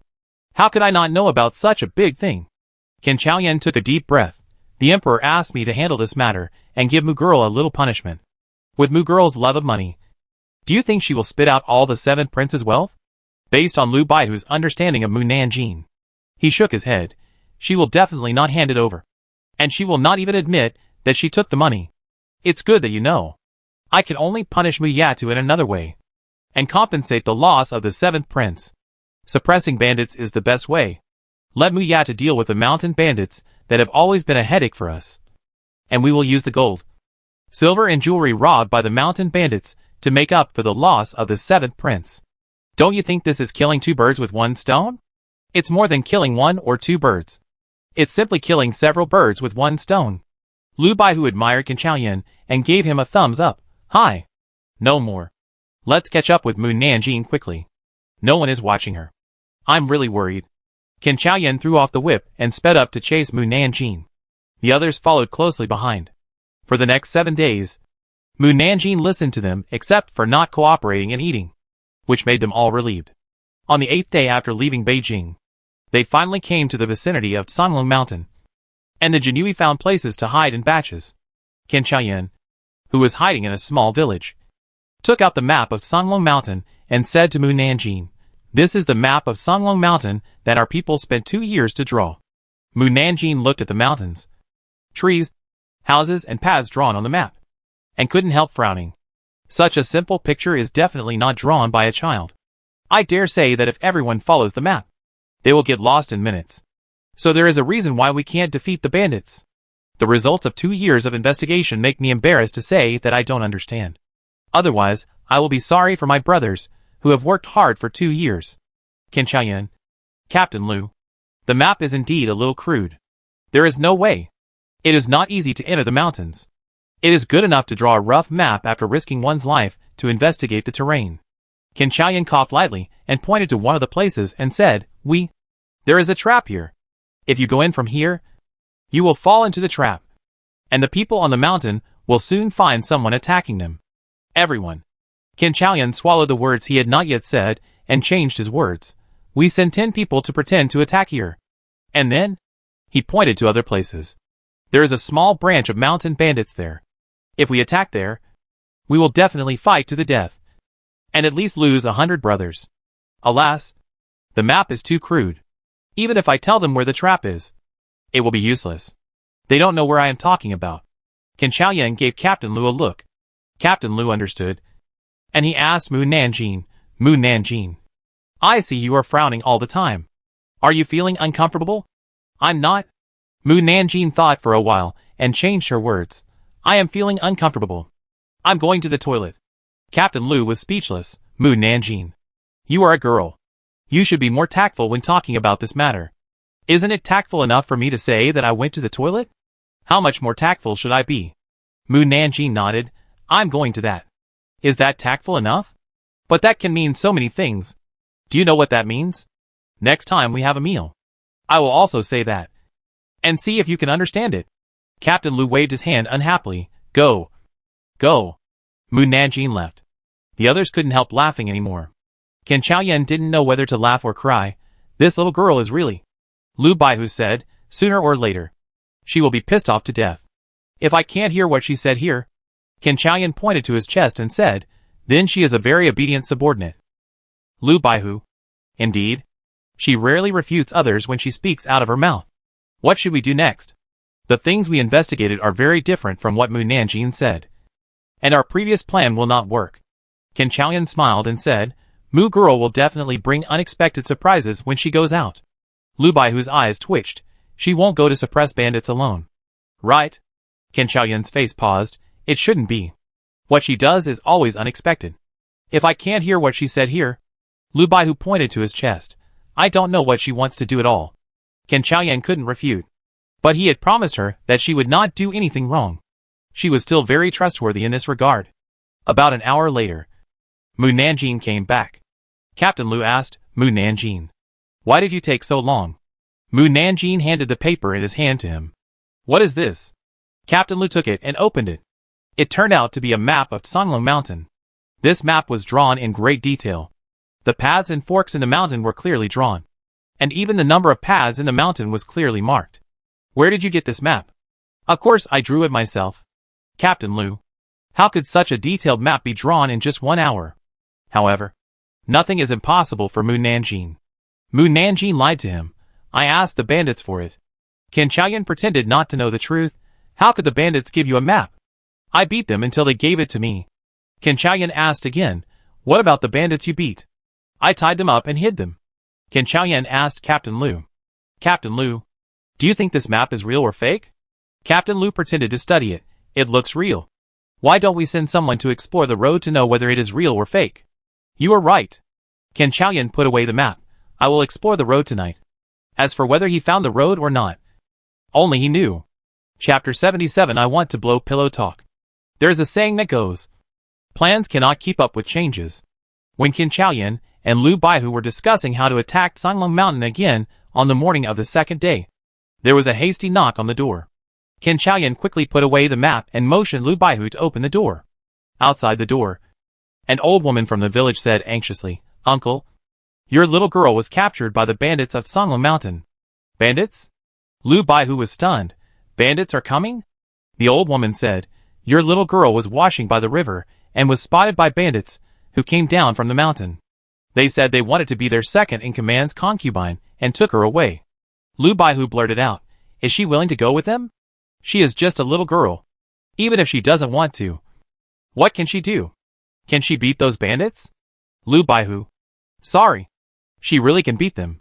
Seeing that he was not in a hurry, the old woman stomped the wooden stick in her hand in anger. Uncle, you still have time to chase them now. Bring the little girl back before they go far. If she is taken to the mountain and rescued, her reputation will be ruined, and she will not be able to get married in the future. Thank you for telling me. Qin Xiaoyan came over and asked, what about the other girls in the village? Are they okay? The girls in the village are not as pretty as your girl. They only took your girl away. The old woman didn't know whether she should be glad that the girls in her village were not as pretty as Mu Nanjing. Which direction did they go? The old woman pointed to the direction of the village entrance. They rode horses to the village entrance. Thank you for telling me. Qin Xiaoyan said to Lu Baihu and others, let's go. The Jinui mounted their horses. The old woman chased after them and shouted, be careful. The bandits are all warriors. If you can't beat them, don't fight them head-on. Qin Xiaoyan replied. We will. After Lu Baihu and others walked away, he asked, Mu Nanjing obviously went with the bandits voluntarily. Do we really have to save her? Since she volunteered.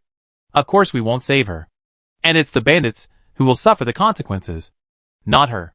When the bandits take her to the mountain, they will know how much they regret catching her. Lu Baihu chuckled. I am looking forward to how she will. How can we make a mess of Songlong Mountain? Captain Song, who was following behind them, said, as the lady said, it would be bad for her reputation if she followed him up the mountain. Others would think too much. Captain Ding, who was following him, said, as long as we don't say anything, no one will know about it. Captain Song pointed to his chest. She will tell others here. Captain Ding stroked his forehead. How dare she think anything in her heart? Don't you say anything in your heart? Captain Song dared to say that Captain Ding must have cursed the emperor in his heart. Captain Ding was silent. Fortunately, others couldn't hear his voice. Otherwise 1,000 heads would not be enough. Captain Lu said to Qin Xiaoyan, Sir, what should we do next? Qin Xiaoyan, there are too many of us, so we can only act after dark. Okay. Captain Lu looked back at his people and asked, by the way, where is Haydn? Everyone. They were just busy leaving and didn't pay much attention to a horse. At the foot of Songlong Mountain, Mu Nanjing looked at the endless mountain stairs. I want to ride a sedan chair up the mountain. Hey. The mountain bandit Yang Bo was angry and laughed. Little girl, do you know that you were captured? You dare to ask for a sedan chair. His companion Su Cheng rolled up his sleeves. I'll whip you a few times to see if you still want to ride a sedan chair. Mu Nanjing looked at Su Cheng. I may be the future concubine of your second in command. Su Cheng sneered. So what? It's just possible to become a concubine. But it's not certain. If you treat me badly, I will blow pillow talk. Yang Bo. Su Cheng was furious and drew the knife from his waist. I will kill you here now. And see if you can still blow pillow talk. Yang Bo quickly pressed his hand. Su Cheng. What are you doing? Su Cheng said angrily. What else can we do? Of course. We should kill her. Keeping her here now will be a nuisance. Who knows? The second in command might really kill us because of the rumors. If you kill her now, how can we explain it when we go back? Don't forget that if we don't bring a girl back today, those who are targeting us may not let us survive today. Su Cheng hesitated and put the knife back into the sheath. What should we do now? Do we really have to carry her up? What else can we do except carry her up? If they carry the person up, the second in command will definitely not like the person they have touched. Su Cheng suppressed his anger and said to his men, go find a sedan chair. Yes. About half an hour later, Su Cheng's men found the sedan chair. Su Cheng frowned and asked, the sedan chair is here. Can you leave? Mu Nanjing sat on the sedan chair with satisfaction. Su Cheng shouted, lift the sedan chair and go up the mountain. Qin Xiaoyan and his men who were hiding in the dark saw Mu Nanjing being carried up the mountain respectfully, and their eyes twitched fiercely. If it weren't for people who knew her, they would have thought she was related to the bandits. Captain Lu was ashamed. This Mu Nanjing is really capable. She actually made the bandits obedient. Qin Xiaoyan replied, Mu Nanjing also made us obedient. You see, the governor can't do anything to her even if he is angry. We can only let her do whatever she wants. That's true. Captain Lu laughed. Just letting them carry the sedan chair is just the beginning. Just wait and see. There will be more trouble later. It must be said that Captain Lu knew Mu Nanjing very well. After Su Cheng and his men walked a mile, Mu Nanjing spoke again. I'm thirsty. Yang Bo handed her his water bag. You've drunk it. But I won't. Yang Bo. Su Cheng scolded, if you don't drink it, you will die of thirst. Mu Nanjing said faintly, I want to blow pillow talk. Su Cheng was so angry that his whole body hurt. Wait until you really become the concubine of the second master. I will definitely be his concubine. Mu Nanjing's tone was certain, and it was inexplicably convincing. Su Cheng looked at the small waterfall flowing down from the mountain in front of him, and found a big leaf to hold water. Auntie, the water is here. Mu Nanjing glanced at the water on the leaf. I want to drink hot water. You? Su Cheng really wanted to splash the water on her face. Yang Bo said, Miss, we don't have a pot to boil water. Please drink a few sips here. Oh! Mu Nanjing took the water and took a sip. I want to eat barbecue. Su Cheng taunted, should I prepare a roasted whole pig for you? I have eaten wild boar, pheasant, hare, venison, black bear, bison, and wolf. Mu Nanjing thought seriously and said, I want to eat tiger meat. Su Cheng, did he catch a little girl? No. He caught a little ancestor. Yang Bo patiently explained to her, girl, there are no tigers or other game in our mountain. If you want to eat food, you can only go back to the village to eat it. So we must hurry on our way. Otherwise we will starve. There are no tigers. Mu Nanjing looked up at the black eagle flying high above their heads. There are no tigers.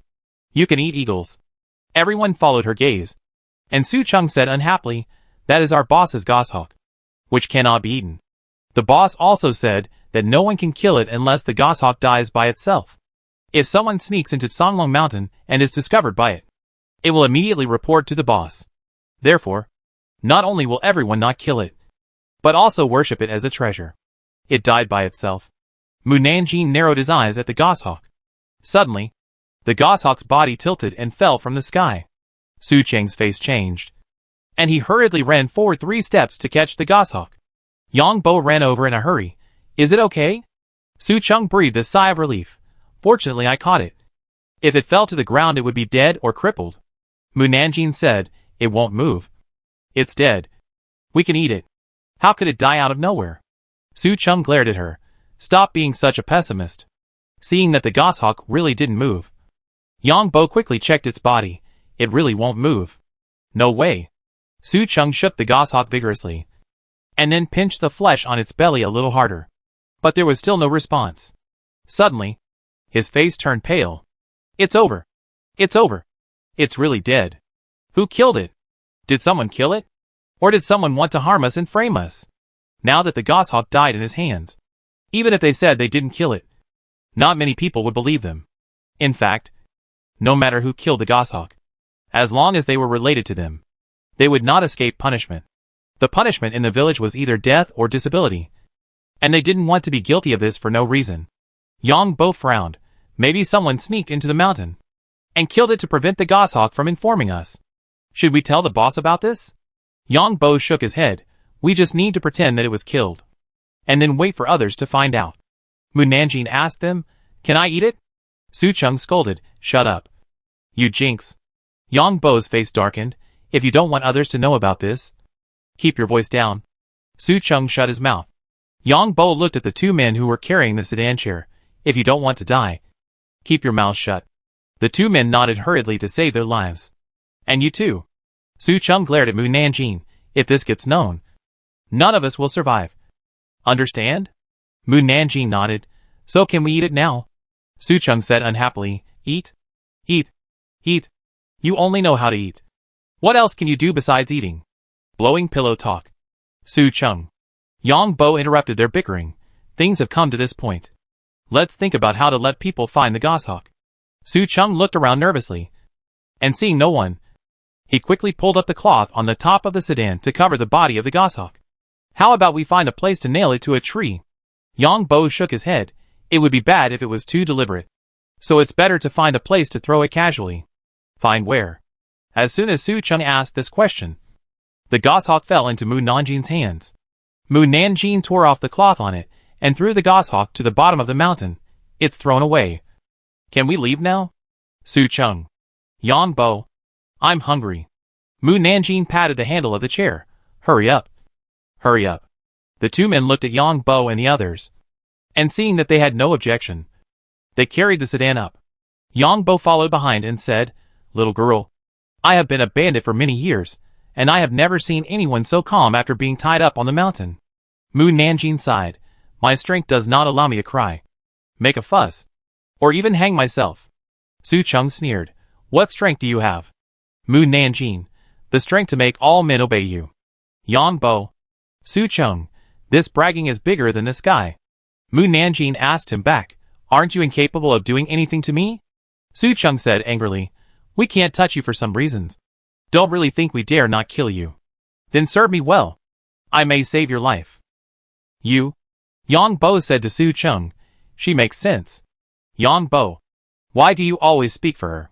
Yang Bo lowered his voice and said in his ear, we all know the nature of the second boss. If she can catch the second boss's eye, we will all be better off. Su Cheng stopped talking. Next, he did not target Mu Nanjing directly. As long as Mu Nanjing's request was not too excessive, he could tolerate it. There are 8 peaks in Songlong Mountain, and the second boss is on the 3rd peak. When Su Cheng and his friends returned to the 3rd peak, it was already late in the afternoon. They went to eat first, then washed up before going to find the second boss.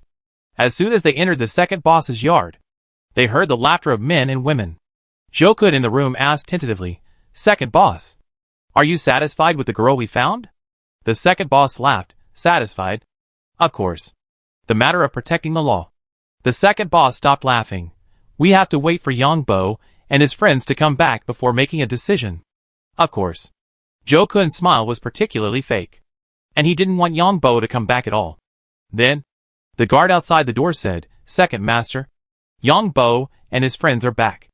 They are back. Let them in. Second master smiled happily.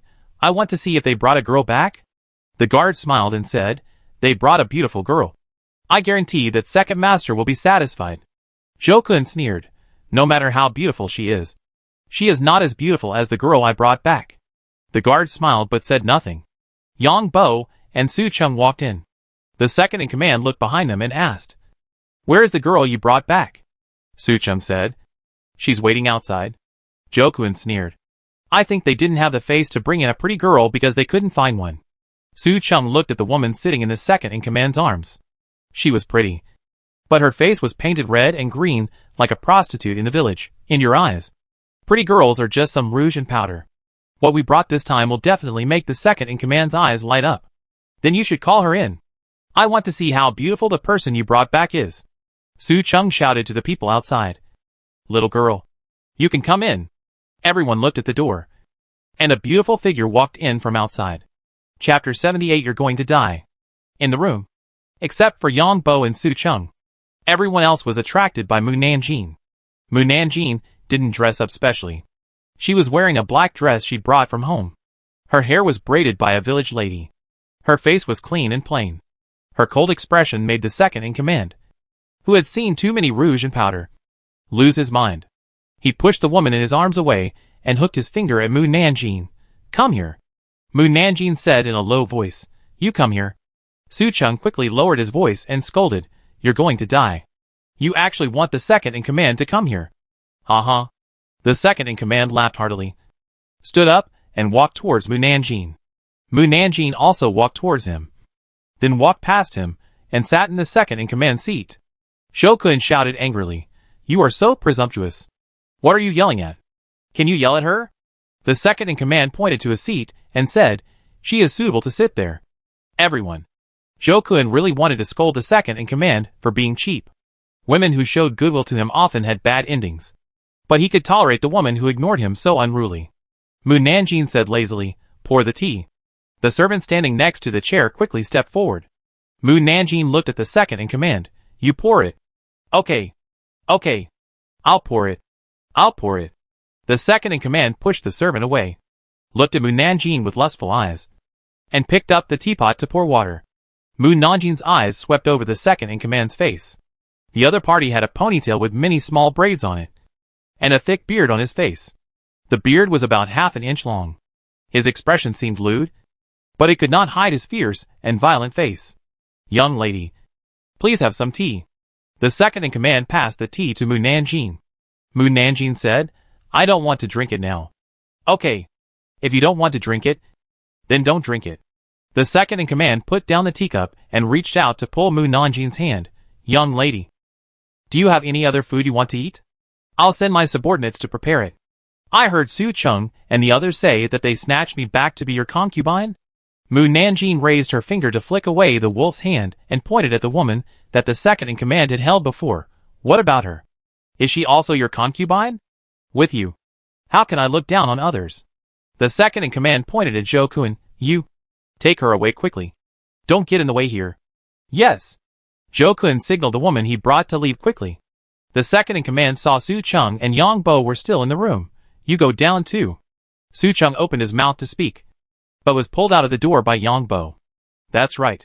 The second-in-command called Su Cheng and the others, and threw 2 iron tokens to them. From today on, they are the guardians of my mountain. Thank you, second-in-command.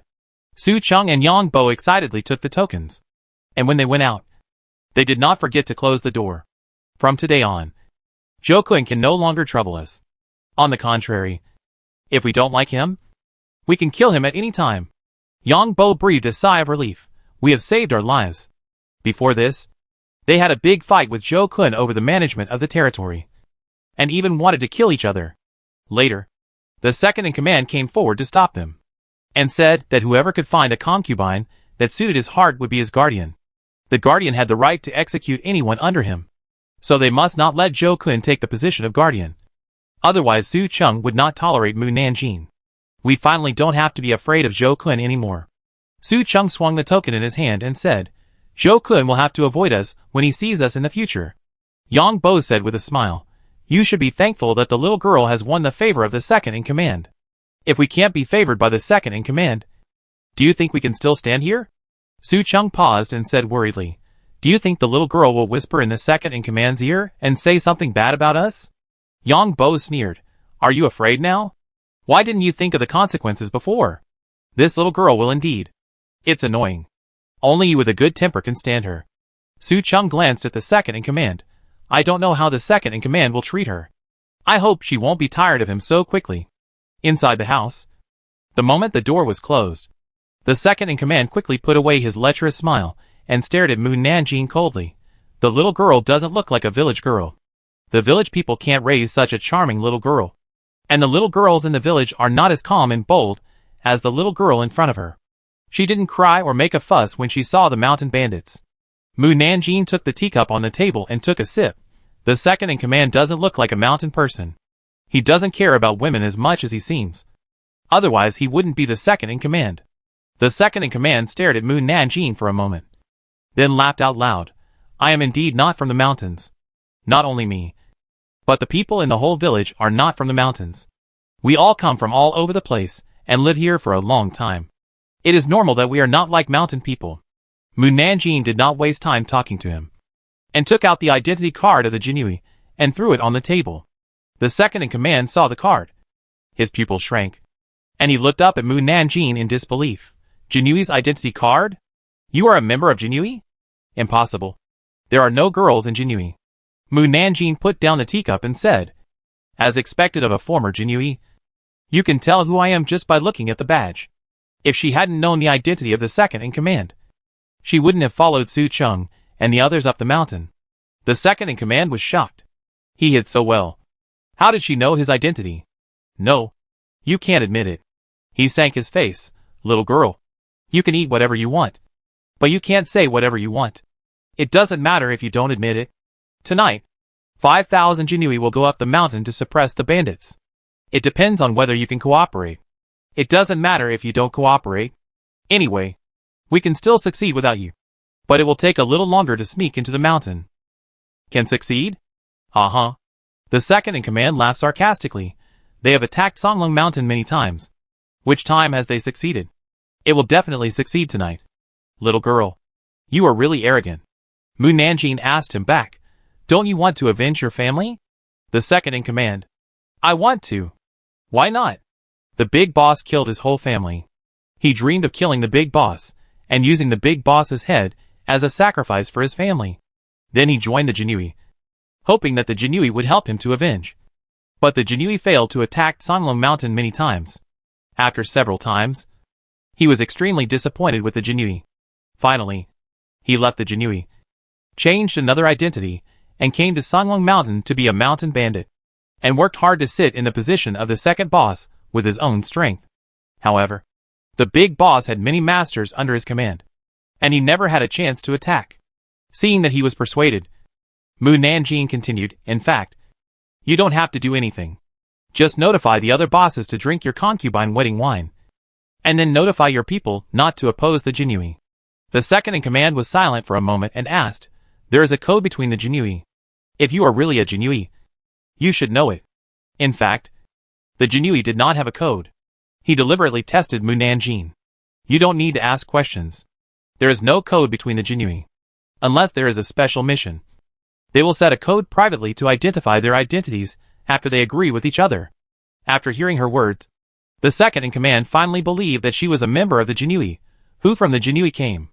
Did the governor come? No. He didn't come again. The second in command pulled the corner of his mouth sarcastically. Every time we attacked Sanglong Mountain, he didn't come. If he came, maybe the result would be different. He has his reasons for not coming.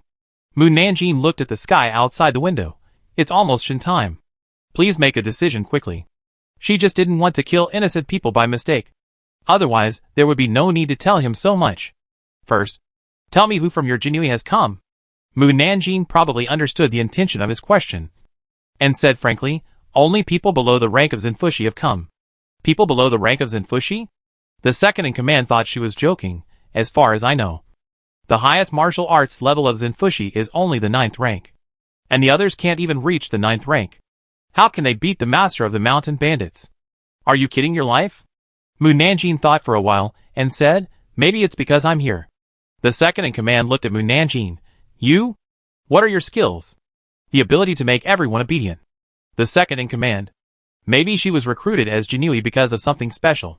Mu Nanjing said again, if you don't want to see Jinui die, hurry up. The sky won't wait. The second in command pondered for a moment. I can only promise you to invite all the heads and masters to my mountain in the name of taking a concubine. As for my people, we have to see the situation and decide whether to take action. If the winning side is likely to be bandits, then his people will help the bandits. But if the winner is the Jinui, then they will help the Jinui. In this way, they will not put their brothers in trouble. Mu Nanjing nodded. The second in command adjusted his expression and restored his lecherous look. Then opened the door and ordered the guards. I want to take a concubine tonight. You immediately tell the people below to decorate my house festively, and notify the heads and elders of each mountain that I want to take a concubine, and invite them to drink a glass of wedding wine tonight. Yes. The guard left quickly. In less than half an hour, the heads of each mountain received the news. The third boss sighed. This second boss is getting more and more outrageous. Not only did he forcibly rob the women from the mountain, but now he is holding a big wedding for a concubine. The fourth boss laughed. There is wedding wine to drink. Who cares how he does things? Let's go and drink the wedding wine. When the third, fourth, fifth and sixth bosses came to the second boss's mountain, the second boss's courtyard was decorated with lights and was very festive. They saw that the first boss was already sitting in the main seat, and immediately stepped forward to ask for courtesy. Greetings, big brother. The first boss made a gesture of invitation. Everyone. No need to be polite. Everyone. Please take a seat. The four bosses asked for courtesy from the elders before sitting in their seats. The sixth boss was careful and immediately found that the first boss was in a bad mood. He asked, Big brother, are you worried? Everyone else looked at the first boss. The first boss frowned. My goshawk hasn't come back yet. I'm worried that something has happened to it. The sixth boss said, This is not the first time it has come back late. Don't worry about it. It's so smart. It will be fine. The first elder smiled and said, I advised him the same thing. But he was worried and sent people to look for it. Who are you looking for? The second boss, who just came in, asked curiously. The goshawk hasn't come home yet. So you sent people to look for it, because you are worried. The second boss didn't know what he was thinking. His eyes moved slightly, and he smiled. Don't worry, brother. It must be playing late. The first boss nodded absent-mindedly. The fourth boss stood up and hooked his arm around the second boss's neck. Second boss. What kind of fairy girl has fascinated you that you didn't even take a proper wife, but took a concubine first? The second boss said, I wanted to take her as my wife. But I don't trust an outsider. So I can only let her be my concubine first. If she is a trustworthy person, I will hold a formal wedding ceremony with her. The sixth boss laughed and said, I thought you were blinded by beauty, and that's why you were in a hurry to take her back. The second boss, pointing to his head, no matter how lustful I am still sober here. Sober is good. The fourth boss looked outside the door. Where is your concubine? Why hasn't she come in yet? The auspicious time has not come yet. The second boss poured them a glass of wine. Let's drink a few glasses first. And then let her come in and toast everyone. Okay. The fourth boss raised the glass and said, I'll drink first. The second boss drank several glasses with everyone before telling everyone to bring Mu Nanjing up. Because she was taking a concubine. Mu Nanjing did not wear wedding clothes, but only covered her head with a red veil. Everyone could not see her face. But from the temperament she exuded, they felt that she was not an ordinary woman. At least her identity was definitely not a village girl from the mountain. The five heads and elders were curious and a little wary. If the other party was not an ordinary woman, how could she willingly marry the second head? However, looking at the light steps of the other party, she should not be a martial artist. Here I come. My concubine is here. The second head gently supported Mu Nanjing's elbow and came to the first head, brother. She is my concubine. Her surname is Mu, and her maiden name is Nanjing. Mu Nanjing? The first head read Mu Nanjing's name. The name is very nice. I am afraid that only the daughters of officials or rich families will take such poetic names. The person you married is not a daughter of a rich family. Right? The fourth head was surprised. Second brother. You actually robbed the daughter of a rich family. You are really good. The second head scratched his head embarrassedly. This is not the bottom of my hand. The servants robbed her. This was the first time I saw such a noble girl. I immediately wanted to marry her. Otherwise, I wouldn't have hurriedly held the wedding. The sixth master narrowed his eyes. Why doesn't she speak? Did you press her mute point? I feel sorry for her so much. How could I press her mute point? She must be shy and doesn't speak. The first master was inexplicably getting more and more uneasy. Second brother. Do you mind lifting the veil now for us to see? I was originally letting you see it. Why would I mind? The second master reached out to pull the red veil. Just then, someone rushed in and shouted anxiously, First master. It's not good. Chapter 79. Any thief would be tempted by it. The fourth boss saw his men being so unruly and shouted angrily, What's wrong with it? You ruined the second boss's happy day. The men who rushed and ignored the fourth boss and came to the first boss with a dead goshawk in their hands. Boss. The goshawk is dead. What? The first boss saw his beloved pet lying motionless in the hands of his men, and hurriedly stood up and rushed over to hug the body of the goshawk. At this time, the body of the goshawk was already cold.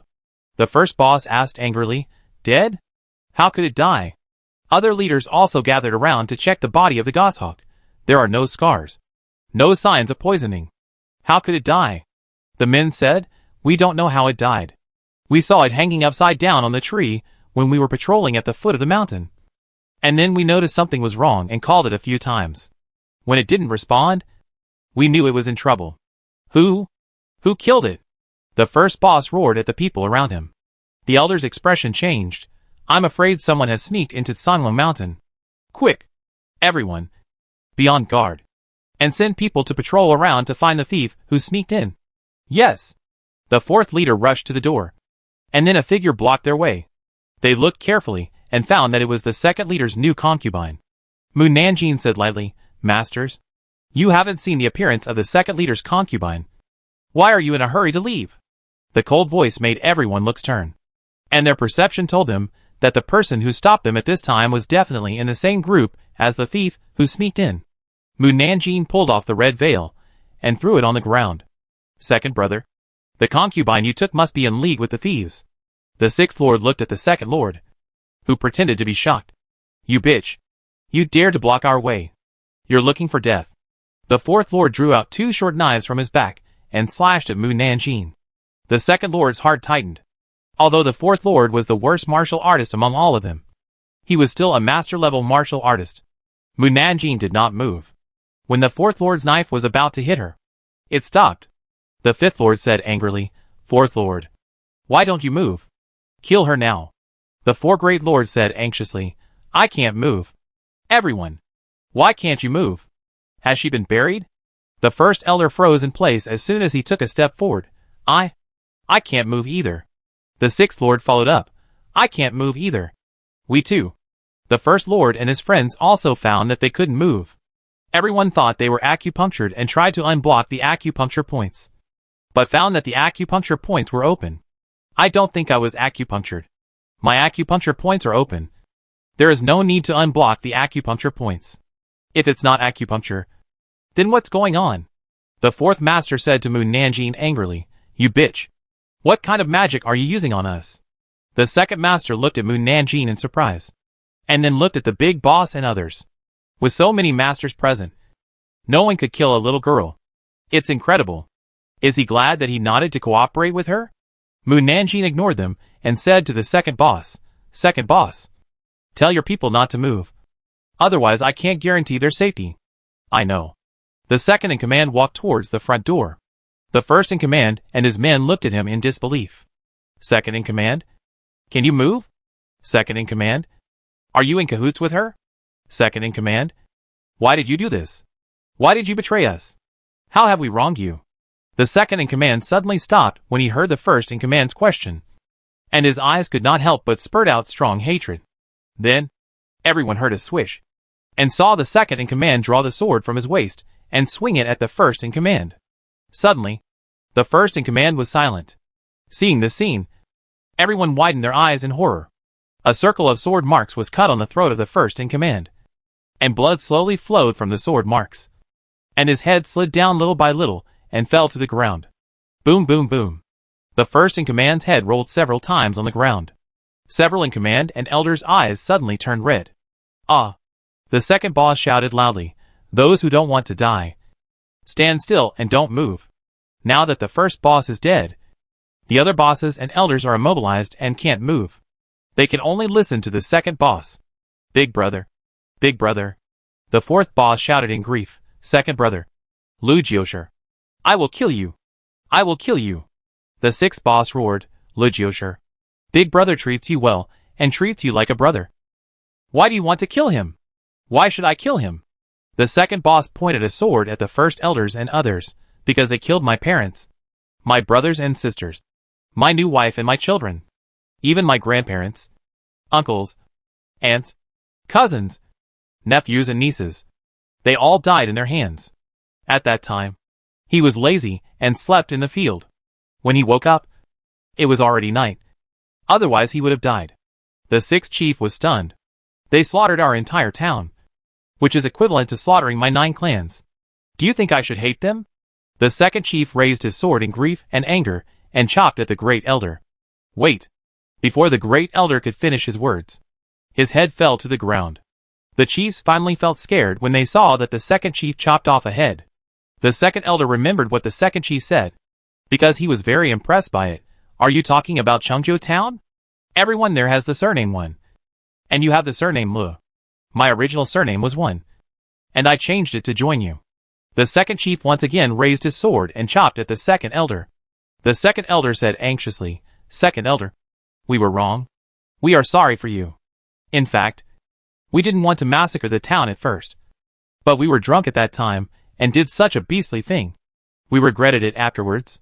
At first, they heard that the people in Chengzhou town were particularly good at brewing wine, and that drinking their wine would make them live longer than ordinary people. So they went to Chengzhou town together. But they didn't expect that they were drunk and wanted to kill the waiter who was paying the bill for them. Then, they felt that killing one was not enough. So they killed the second and third, and finally slaughtered the whole town. After they woke up from the wine, they really regretted it. Regret? The second elder laughed sarcastically. If you regret it, you will go back and bury the bodies and build a grave for them. But you didn't do that. The next night, you went to other towns to drink wine and have fun. Second elder, I followed you from a distance all the way, watching you eat, drink and have fun all the way back to Sanglong Mountain.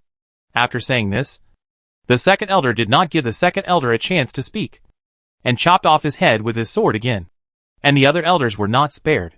Then he pointed his sword at the other elders and said, At the beginning, you were just small bandits in the mountains, and you didn't follow the big boss and his men to Chengzhou town to massacre the town. So I won't kill you. But I won't kill you. But it doesn't mean that the Jinui will let you go. Jinui? The faces of several elders changed drastically. The second elder tore off the tablecloth and put it on the ground. And then put the heads of the big boss and his men on the cloth and wrapped them up. At this time, hundreds of Jinui rushed in and pinned down all the bandits in the yard. Don't move. Anyone who resists will be executed on the spot. Then, Qin Chaoyan and Captain Lu rushed in. Is Mu Nanjing here? Mu Nanjing, who had been standing at the door of the hall, said, I'm here. Captain Lu and the others ran to Mu Nanjing. Are you okay? Mu Nanjing shook his head slightly. You are so slow. Captain Lu explained, we went up the mountain in the dark, and it was difficult to find the way. Alas, their brains must have been left in the capital. Don't they know how to use Qigong? What are they saving Qigong for? Saving it for giving gifts during the new year? Can't they use Qigong to fly towards the fire? Why would they need to find the way? Captain Lu, Qin Qian. In fact, when they entered Sanglong Mountain, they learned that the eldest leader and his men went to the second leader's mountain to attend a wedding. So they took the opportunity to sneak into the other leader's mountains and searched all the belongings of all the leaders before coming to the second leader's mountain. They did this because they were worried that Mu Nanjing would make a fuss and share the treasure with them. Captain Lu asked, where is the head of Sanglong Mountain? Mu Nanjing pointed to the hall, inside. They looked at the hall. There were 6 headless bodies lying on the floor of the hall. And 4 middle-aged men were standing in the middle of the hall with their bodies frozen. They recognized these 4 middle-aged men as the 4 heads of Sanglong Mountain. They had fought each other before, so they were somewhat familiar with them. The last man was holding a big bag, and blood was dripping from the bag. Captain Lu looked at Mu Nanjing in surprise. You took care of them alone? Mu Nanjing asked back, what else? Captain Lu. He became more and more curious about how strong Mu Nanjing was. Qin Chaoyan looked at the man with the bag, and he looked more and more familiar. You? He walked up quickly and looked at the second in command again and again. Then his pupil shrank, and he said excitedly, you are Wen Jiushi. Qin Chaoyan and Wen Jiushi had entered the Dui mansion together. They spent several years rising from Jinui without rank to Baihu. Wen Jiushi smiled bitterly, if possible. I really don't want to recognize you at this time. You are really Wen Jiushi. Qin Chaoyan stepped forward and grabbed his arms. You are not dead. You are not dead. I was not dead in the first place. Wen Jiushi pretended to die in order to live under another identity. Then, Qin Chaoyan wanted to ask more, but was interrupted by Mu Nanjing. Please talk about the past later. The two. Mu Nanjing looked at the fourth in command and the others. The most important thing now is to search out all the treasures robbed by the mountain bandits and confiscate them. Hee. When they find the gold, silver and jewelry, I can take away a few treasures while no one is paying attention. Ahem. Captain Lu almost choked to death on his own saliva. We will search out their treasures without your instructions. So don't worry about it. By the way, didn't you say you wanted to go to Jiangnan? Let's go now. Mu Nanjing's attention was immediately diverted. Are you in such a hurry? It's not us who are in a hurry. It's you who are in a hurry. Aren't you going to watch the martial arts competition? It will take us another day to get to Jiangnan Licheng. And the invitation to the martial arts competition is not something you can get just by looking for it. It will take some time to ask someone to arrange it. And then spend time to rush to the leader's mansion to participate in the martial arts competition. Do you think we are in a hurry? That's true. Mu Nanjing nodded. Let's go. Captain Lu breathed a sigh of relief and said to Qin Chaoyan, Lord Can. We are going to Licheng. Mu Nanjing frowned. Lord Can. Won't you go with us? It's not fun with just 2 people. It's more fun with more people. Captain Lu raised his chin at the heads of several families. Master Qin is going to send these people back to the capital. Does Master Qin need to take action for such a small matter? Captain Lu explained. These heads of families are all master-level warriors. Of course, Master Qin has to send them back to the capital. Others can't control them. He, a 9th-grade warrior, can't control so many master warriors. Qin Chaoyan's mouth twitched. Mu girl is right. Why don't you come with me to send people back to the capital? Mu Nanjing frowned. Do you want to go back on your word? I don't want to do that either. Qin Chaoyan was helpless. We must have a solution. We can't just catch them and let them go. I have sealed the 4 leaders' force. They are now no different from ordinary people. There is no need to worry that they will escape. Qin Chaoyan laughed loudly. Just your words are enough. Wait for me for a quarter of an hour. I will count the number of leaders and leave.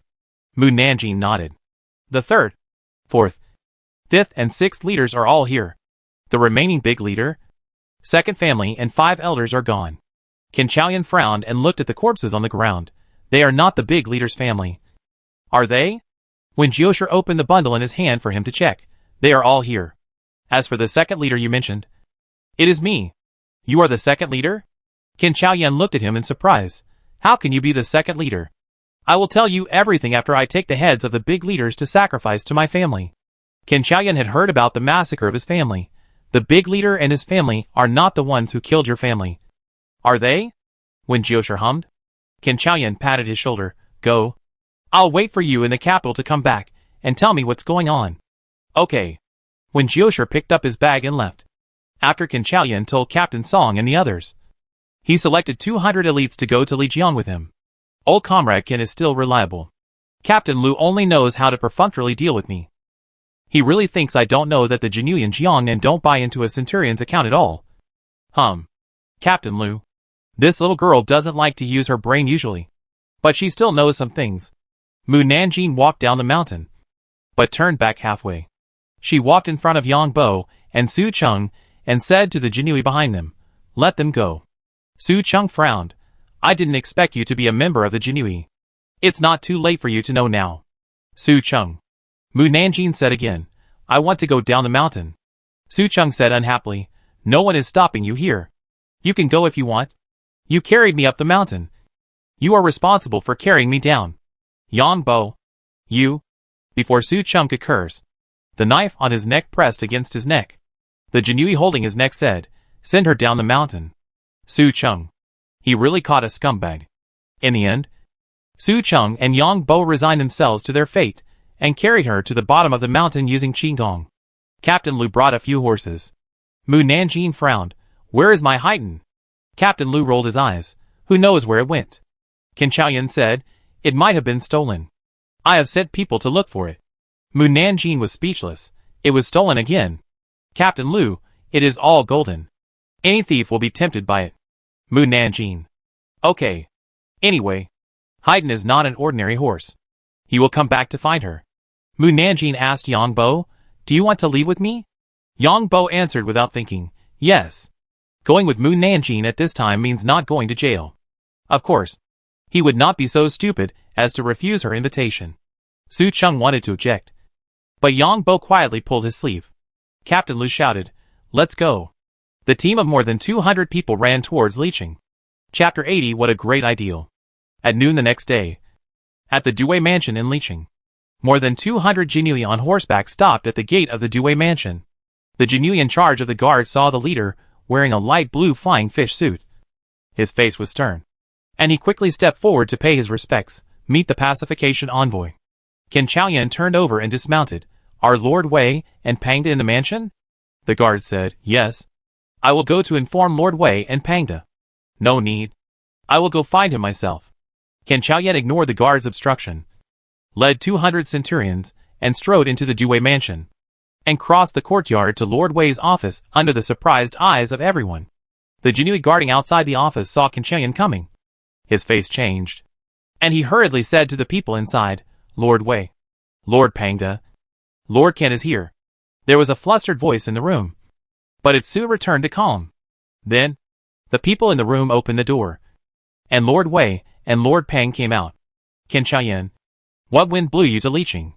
Qin Chaoyan laughed loudly. It was the bandit wind in Jiang and that blew me to Licheng. Bandits? Lord Wei was stunned. You went to Songlong Mountain to suppress bandits again?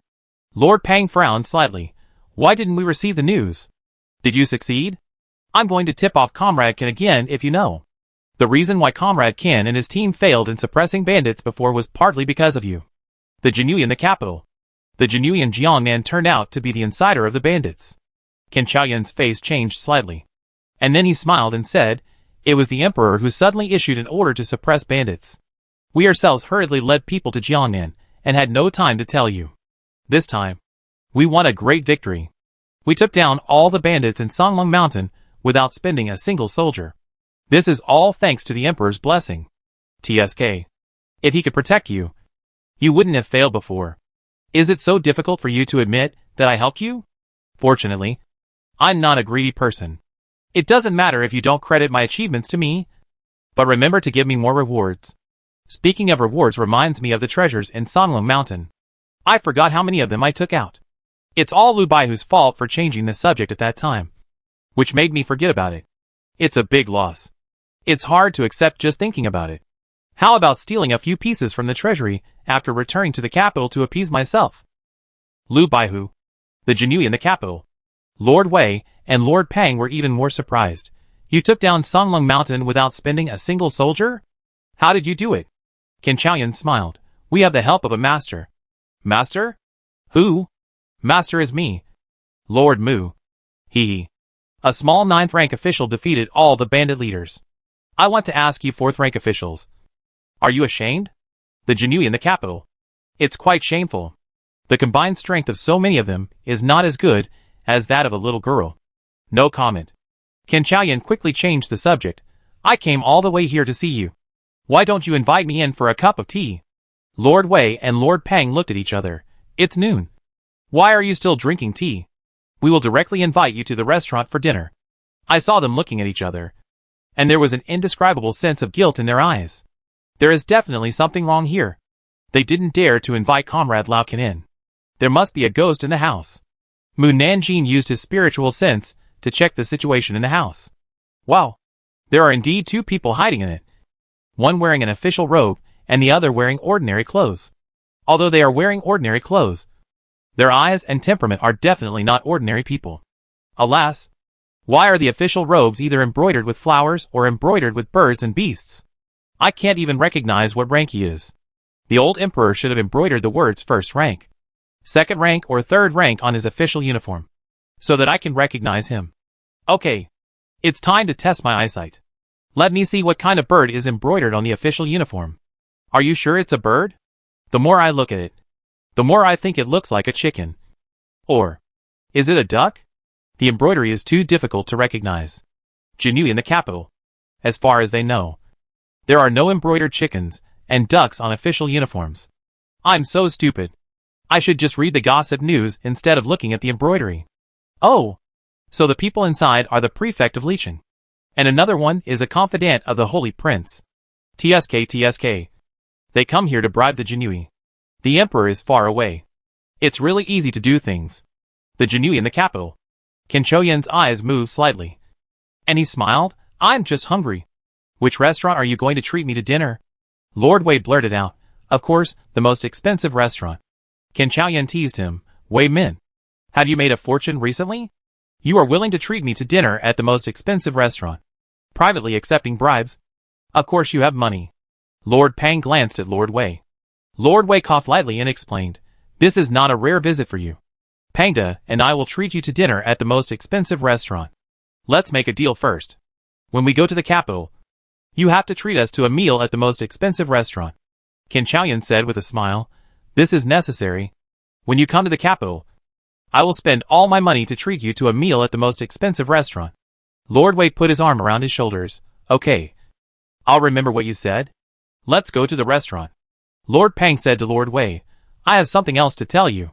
You go first, and I'll be there soon. He must be afraid that the bandits in Songlong Mountain will reveal that they have accepted bribes.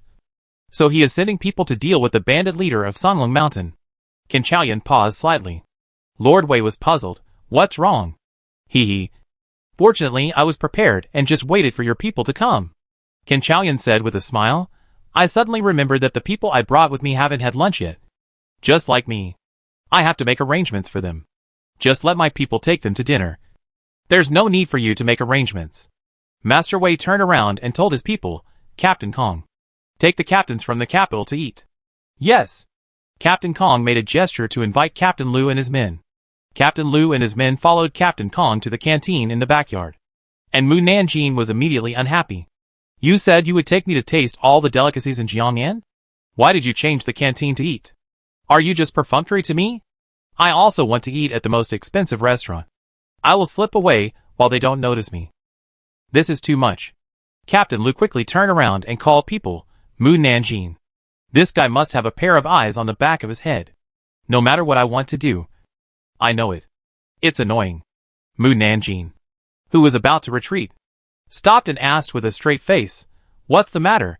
Captain Lu, are you tired? If not, I'll take you to the street for a walk." Did Captain Lu take the wrong medicine? He has become so considerate and reasonable. But I like it. Hee. Captain Lu. Not tired. Mu Nanjing looked at the other captains, who had a trace of fatigue on their faces because of their hurry. I'll treat everyone to the most expensive. The eyes of the captains in the capital suddenly lit up. Okay. I said yes before I finished speaking. It turns out that men are all lustful animals. Captains, how can eating at the most expensive restaurant make you a sex-loving animal? Captain Lu rolled his eyes secretly. What do you mean you want to invite everyone to the most expensive place? The most expensive brothel to drink wine. Captains in the capital. Captain Kong. No. Captain Lu held his forehead. How can a girl like you drink wine? I want to see if there is anything worth learning from the brothel in Licheng. When I go back, I will reorganize my family's brothel and carry it forward. All the centurions. What a great ideal. Mu Nanjing asked, are you going? Captain Lu reminded her, it's noon now. The brothel is not open yet. Oh. Mu Nanjing nodded. Then let's go to the most expensive restaurant for dinner. Captain Lu was afraid that she would change her mind. So he quickly said to Captain Kong, please lead the way. Captain Kong. This? Captain Kong said tactfully. The minimum cost of the most expensive restaurant in Licheng is 100 taels of silver. And each dish must not be less than 10 taels of silver. With so many of us, I'm afraid the minimum cost will be 10,000 taels. The centurions of the capital looked at Mu Nanjing. It's time to show the importance of silver. Lu Baihu felt sorry for Mu Nanjing. Mu Nanjing. How about we forget it? 10,000 taels. How many years would it take for a centurion to save up 10,000 taels? I work so hard to earn silver just so that I won't be constrained when I need money. So how could I be scared off by 10,000 taels? Mu Nanjing. Let's go. The centurion said excitedly, let's go. Lu Baihu smiled helplessly at Kong Baihu. Please lead the way. Kong Baihu? Okay. Kong Baihu thought for a while and said, Kuaihuju is not far from us. And there is no place to tie up too many horses. How about we walk there? Lu Baihu agreed, okay. Let's go shopping. I like shopping. Mu Nanjing has never been shopping properly since he came to ancient times. So he must go shopping when he gets to the street. When they got to the street, Lu Bai finally understood why Mu Nanjing said it was not fun when there were few people. Because if there were few people, no one would help her carry the package. Mu Nanjing saw beautiful pearl hairpins and jewelry on the stalls. And she bought whatever she liked. She also bought beautiful skirts and robes, regardless of whether they fit her or not, and whether they were hers to wear. As long as she thought they were beautiful or fun, she would buy them. Lu Baihu was puzzled. Mu Nanjing. Can you use all these things you bought?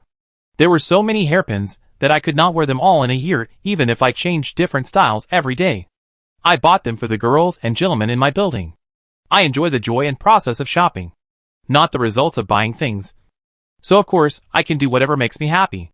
Besides, my money is taken from the people. So of course, I have to use it for the people. Captain Lu was very envious. You are such a generous boss. They are blessed to have you as their boss in their previous life. Mu Nanjing looked at him. Then why don't you come to work in my building? I will be very generous to you. Captain Lu's mouth twitched. No need. Mu Nanjing ignored him and went to buy things on her own. The stall owners welcomed her very much. But the 200 Jinui following her were too scary. And all the people who came were Jinui of the 6th rank. And their aura was more terrifying than that of Jinui of the non-rank and 9th rank. Everyone was trembling when talking to Mu Nanjing, fearing that they would be chopped by the knives on the waists of Jinui if they did not agree with her. A shopkeeper asked with courage, Miss, are you here to catch someone? Catch someone? Mu Nanjing didn't react for a moment. Catch who? The captain standing behind Mu Nanjing said, Shopkeeper, don't be afraid. We are just here to help her carry things, in order not to scare the other party. He tried to speak to the other party in a gentle tone. The shopkeeper breathed a sigh of relief. That's good. That's good. Isn't it a bit too much to just come to help carry things? They have lived here for so many years. But this is the first time they have seen more than 200 captains come to buy things. I'm afraid that the governor of Licheng would not dare to do this. Captain Kong, who was standing outside the door, asked Captain Lu, who is this little girl? Why do all the captains spoil her? She can't be a princess in the palace. Right? Captain Lu asked him back. Haven't you heard about her? I don't even know who she is. How can I have heard about her? You must have heard about the only female Jinui. Right? Captain Kong was surprised. Is she the female Jinui? He had heard about Mu Nanjing. And he also heard that her family background was average. Moreover, he always thought that the Jinui of Beijing, who considered themselves superior to the Jinui of Liqing, would reject a little girl. But he didn't expect that it was just the opposite. Everyone seemed to pamper her. And no captain complained along the way. Little did they know that they didn't dare to complain at all, as they didn't dare to say a word about Mu Nanjing's financial and military strength. Moreover, Mu Nanjing knew everyone's private information, and it would not be worth it if she was upset and exposed all their family assets. It took them half an hour to walk half a mile. Half an hour later, they finally arrived at Kuaihuiju. The shopkeeper of Kuaihuiju came out to greet them. Hello, gentlemen. Are you here for business or dinner? Captain Kong said, for dinner. Please prepare a few rooms for us. Okay. The shopkeeper welcomed them in with a smile. The guests in the lobby saw a large group of Jinui rushing in, and they all stopped eating and looked at them. The Jinui looked around the store and found that the people sitting in the lobby were all martial artists, all carrying weapons and looking at them with vigilance. Captain Lu asked, does every martial arts conference gather many martial artists in Liqing? This year, it is because the martial arts conference is held in the Alliance Leaders Mansion, and the Alliance Leaders Mansion happens to be near Liqing. So many martial artists gather. The more martial artists, the better. It will be lively. When they start fighting, I will also join in. If they ask which sect I am from, I will say that I am a Jinui, and the whole court is behind me. Their expressions will be very interesting. Jinui. Captain Lu. He must keep a close eye on her. But can he keep a close eye on her? Chapter 81 Mu Nanjing is missing. Qin Xiaoyan, who was in the third floor wing, heard Mu Nanjing's thoughts, and his mouth twitched. He stood up and opened the window to see a large group of Jinui centurions carrying large and small bags upstairs. Lord Wei asked, what are you looking at? Qin Xiaoyan raised his chin towards the outside. Lord Wei and Lord Peng walked to the window and saw Qin Xiaoyan's people, and raised their eyebrows. Why do they come here to eat? Your men are really rich. Do they usually take on other lucrative jobs? They are so busy that they can't spare time. How can they have time to take on other lucrative jobs? They can come here to eat. It should be Mu Yada who treats them. Qin Xiaoyan knew very well that his men didn't have so much money to eat at the most expensive restaurant. Mu Girl? Lord Wei was curious. Who is Mu Girl? She is the only little girl in the Jinui. Lord Wei had heard of this person and was surprised. She is here too? You actually brought her to suppress the bandits? Aren't you afraid that she will drag you down? Drag them down? Uh-huh. It's good enough that they don't drag her down. Lord Peng asked, who is she? Qin Xiaoyan pointed to the people below. The little girl in black walking at the end of the 100 households is her. Lord Wei and Lord Peng looked in the direction he pointed. Although the little girl's beautiful face was very immature, her expression was cold and steady. Unlike other little girls of the same age who were lively and jumping around, she looks like a clever and obedient little girl. Qin Xiaoyan laughed. That's what he thought when he saw Mu Nanjing for the first time. But after reading her inner voice, he found that she was two-faced. Not only was she a lively little chatterbox, but she was also a little thing that would cause trouble. Sometimes she makes people extremely angry. Sometimes she makes people laugh and cry. And sometimes they want to kill her with a knife. The biggest problem is that she herself is completely unaware of it. So they can only sulk by themselves. Of course, she also brings unexpected surprises, adding a lot of fun to their lives, making their Jinui life no longer boring. Qin Xiaoyan turned to Lord Wei and asked, Wei Min, can you help me get the invitation to the martial arts competition? Lord Wei smiled and said, of course, I can get as many invitations as you want. However, you have never liked to join in the fun. Why do you suddenly want to go to the martial arts competition this time? Qin Xiaoyan certainly couldn't. Mu Nanjing wanted to go. The emperor said before we came to suppress the bandits that as long as we succeeded in suppressing the bandits, we would rest for half a month. We have nowhere to go. And we happened to meet the martial arts competition in Jiang'an. So we wanted to go and see it, so that the brothers can relax. Lord Wei did not doubt this. You haven't had a good rest for so many years. You should relax. Tomorrow morning, I will ask someone to send you the invitation. By the way, where are you going to stay? Post house. The three returned to their seats and continued to eat and drink. Lu Baihu had more people. So there were 20 people in a wing room. The shopkeeper introduced the dishes in the restaurant to them. Mu Nanjing interrupted him. No need to introduce. Bring 10 servings of each dish in your restaurant. 10 servings of each dish. The shopkeeper was delighted. Okay. I'll go down and tell the kitchen to prepare the food. It's just... After he was happy, he showed a trace of embarrassment on his face. Miss, our restaurant is full of expensive dishes. And you ordered so many dishes. I need to trouble you to pay the bill in advance. The shopkeeper was worried that they would not admit their debt after eating. And since they were Jinui, he didn't dare to ask for money. Mu Nanjing took out 2 silver notes of 10,000 taels. Is this enough? The shopkeeper's eyes lit up. Enough. Enough? There is still more. Then give each room 100 jars of the most expensive wine in the store. Okay. The shopkeeper left the room with a smile. Captain Lu frowned. We can't eat so many dishes. Isn't it a waste if you order so many dishes? Mu Nanjing said, we can eat it together with the dinner tonight. So it won't be wasted. Captain Lu. Captain Kong laughed loudly. Miss Mu is really a generous person. A quarter of an hour later, the waiter brought the dishes. It must be said that Kuaihuiju is worthy of being the largest and most expensive restaurant. And the speed of serving dishes is fast. Captain Kong poured 2 glasses of wine and handed them to Mu Nanjing. Miss Mu, I'll toast you a glass. Thank you for inviting us to Kuaihuiju for dinner. Mu Nanjing took the wine glass. The other captain said in unison, she doesn't drink. Captain Kong was stunned. Is it not okay to have just a small cup? No. Captain Lu and the others said in unison again. They didn't want her to expose their privacy. Captain Kong. This is too protective of the little girl. Mu Nanjing was also worried that she would say something she shouldn't say after getting drunk. So she put down the wine glass. I'll use tea instead of wine. Okay. After the 2 of them finished the cup, Captain Kong and the other captains began to eat and drink. This drinking lasted until the evening of the evening. Everyone left Kuaihuiju drunkenly and came to the post station. They didn't bother to wash up and fell asleep directly on the bed. The next day at noon, Captain Lu woke up from his drunkenness. He heard someone knocking on the door and quickly propped up his limp body to open the door. Outside the door, Ken Chaoyan frowned and looked at the drunken Lu Baihu. Mu girl. She's gone. And Yang Bo and Su Chung are also missing. These words were like a sobering soup that made Lu Baihu sober up immediately. Gone. He said in his heart yesterday that he would keep an eye on her. But she disappeared today? Damn. He really couldn't keep an eye on her. Have you checked her room?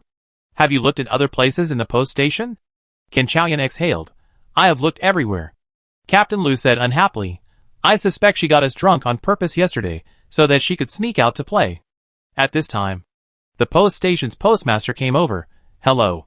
Gentlemen. Ken Chaoyan asked. What's the matter? The postmaster took out 3 invitation cards and handed them to Ken Chaoyan. This is the invitation card sent by Lord Wei. Originally there were 4 cards, and one was taken away by the girl you brought with you. By the way, she also left a message saying that she is waiting for you to come to her at the martial arts conference. Okay. I got it. Ken Chaoyan took the invitation card. Captain Lu rubbed his dizzy head. I hope she won't cause any trouble. Ken Chaoyan said unhappily. Since you are worried that she will cause trouble, why don't you wash up and chase her? Yes. Captain Lu quickly woke up the others and asked the people at the post station to fetch water for washing. When they were chasing Mu Nanjing, the team that was escorting the bandits stopped at Sushui town to rest. Captain Song was cautious and first ordered other Jinui to check whether the chains and ropes on the bandits were loose, and then distributed dry food to the bandits. Especially the centurion who distributed food to the bandit leaders gave more instructions. Be careful when distributing food. If the other party makes a move, you should quickly get out of the way and don't get hit by them. The centurion who was responsible for distributing food to the bandit leaders nodded, picked up the bag of dry food and walked towards the bandit leaders. Captain Song walked to Captain Ding and raised his chin to the centurion, who was responsible for distributing food to the bandit leaders. I think he looks unfamiliar. Have you seen him? No impression. Captain Ding took a bite of dry food. We have many centurions, some of whom are responsible for traveling to other places. It's normal that we haven't seen him. Look at the other centurions. We also don't know many people. Captain Song thought about it. But he always felt uneasy in his heart, and his eyes kept moving with the centurion, who was responsible for distributing food. The centurion who was responsible for distributing food came in front of the bandit leaders, and when he opened the bag, he quietly sprinkled some medicine powder in it. It's time to eat. He distributed the dry food to the bandit leaders. The bandit leaders took the dry food and sniffed it in a daze. Then, they jumped up and threw the dry food at the centurion in charge of distributing the food. The centurion in charge of distributing the food was stunned. The bandit leader is beating people. The other bandits and centurions quickly stepped aside. Captain Song said anxiously, "Didn't they say they wouldn't resist? Why are they beating people?" Captain Ding shouted, "Everyone, step back and don't be affected by them." The centurion in charge of distributing the food was no match for the four masters, and was beaten back again and again. Captain Song soon realized that something was wrong. The bandit leaders were all master warriors, while the centurions were generally only 5th or 6th rank warriors. It was too strange that the centurion in charge of distributing the food could connect with four masters for several moves. Or was it because of the influence of Mu Nanjing that the strength of the four bandit leaders dropped sharply? When he was confused, the third in command pointed to the dry food on the ground and said, "He poisoned the dry food and wanted to poison us to death." What? Everyone looked at the dry food. One of the centurions went forward to check. And indeed, there were some invisible powders on the dry food. "It is poisonous." The order received by Captain Song was to bring the living bandits back. So the centurion who poisoned them should not be their people. And someone did not want the bandit leaders to return to the capital alive. Which means that the bandit leaders must have a secret that cannot be revealed. Then they must not let the bandit leaders die. Captain Ding drew the knife from his waist and pointed it at Gashan. "Everyone surround him, and don't let him run away." Yes. All the centurions drew their knives. The person who poisoned the bandit leader rushed towards Captain Ding and Captain Song with a knife and chopped at them. Before the knife hit them, Ding Baihu and Song Baihu Shanjing felt the strong internal energy attached to the knife. If it hit them, they would definitely be finished immediately. But they were too late to dodge. Just as the knife was about to fall on them, suddenly, two figures blocked the knife for them with the iron chain in their hands. Song Baihu and Ding Baihu were stunned. The people who blocked the knife for them were actually the 5th and 6th leaders. They were obviously mortal enemies. But they saved them. The person who poisoned the bandit leader saw that the situation was not favorable to him, and quickly left the fight and flew into the woods. Song Baihu shouted, "Everyone, don't chase." Everyone sat down and continued to eat dry food after making sure there was no danger around. Ding Baihu looked at the 5th and 6th leaders in front of him and poked Song Baihu quietly. Captain Song was also very nervous, worried that the two heads would kill them. At this time, the 5th and 6th heads moved. They walked back to their original positions and sat down, returning to their dazed looks. Captain Ding asked in a low voice, "What's going on?" Captain Song murmured, "Mu Nanjing must have done something to them to follow us and protect us." Captain Ding also thought so. This little girl is quite reliable. And this reliable little girl has now moved into the leader's mansion. The leader's mansion was built on Hexing Mountain, 300 miles away from Licheng.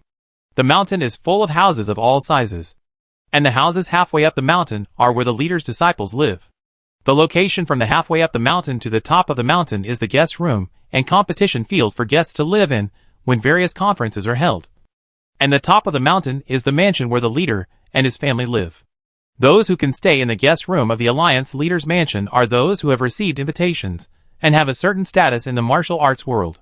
Those who do not have invitations can only stay in the inns at the foot of the mountain or in nearby towns. After staying in the Alliance leader's mansion, Mu Nanjing was assigned to a comfortable and pleasant house.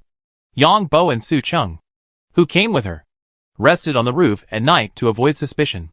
Mu Nanjing came out of the house. Su Chung, "Yang Bo, let's go out for a walk." Su Chung and Yang Bo jumped down from the roof. Where to go? Walk around.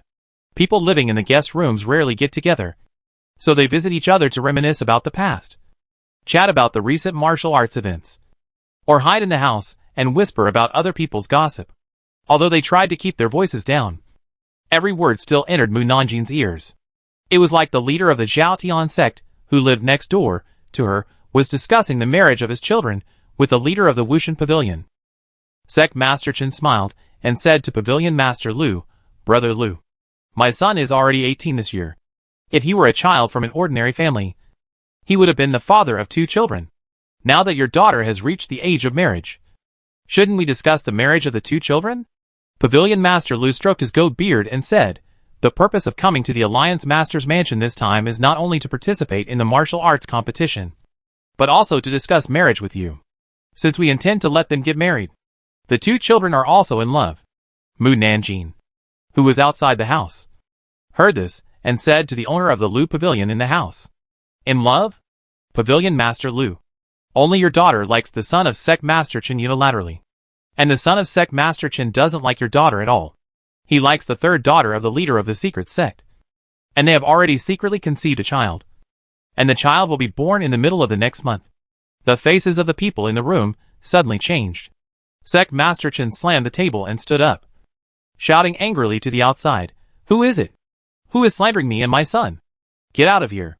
Pavilion Master Lu stared at Sect Master Chen with a sullen face. Sect Master Chen, is what this person said true? Pavilion Master Chen quickly explained, of course not. If my son likes the daughter of the leader of the secret sect, he can just marry her directly. Why would he provoke your daughter and make both sides feel uncomfortable? Don't you think? Pavilion Master Lu thought about it and agreed. Then, the voice rose again. Sect Master Chen had already made an appointment with the leader of the secret sect that after your son married Pavilion Master Lu's daughter and took down the godless pavilion and strengthened the Zhaotian sect, he would immediately divorce Pavilion Master Lu's daughter and marry the daughter of the sect master of the secret sect. Lu Gaju doesn't believe it. When the daughter of the leader of the secret sect gives birth to a child next month, you can let this child and the son of Sect Master Chen test their blood relationship to find out whether the story is true or not.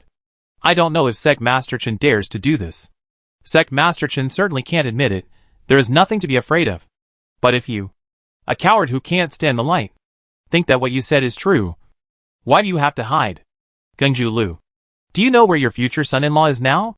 He is trying to please his future father-in-law in the courtyard of the Alliance Master's mansion, where the secret sect is entertained. If you want to know whether it is true or not, you can go and take a look. Then, Pavilion Master Lu flew out of the house, and went straight to the courtyard, where the secret sect was entertained.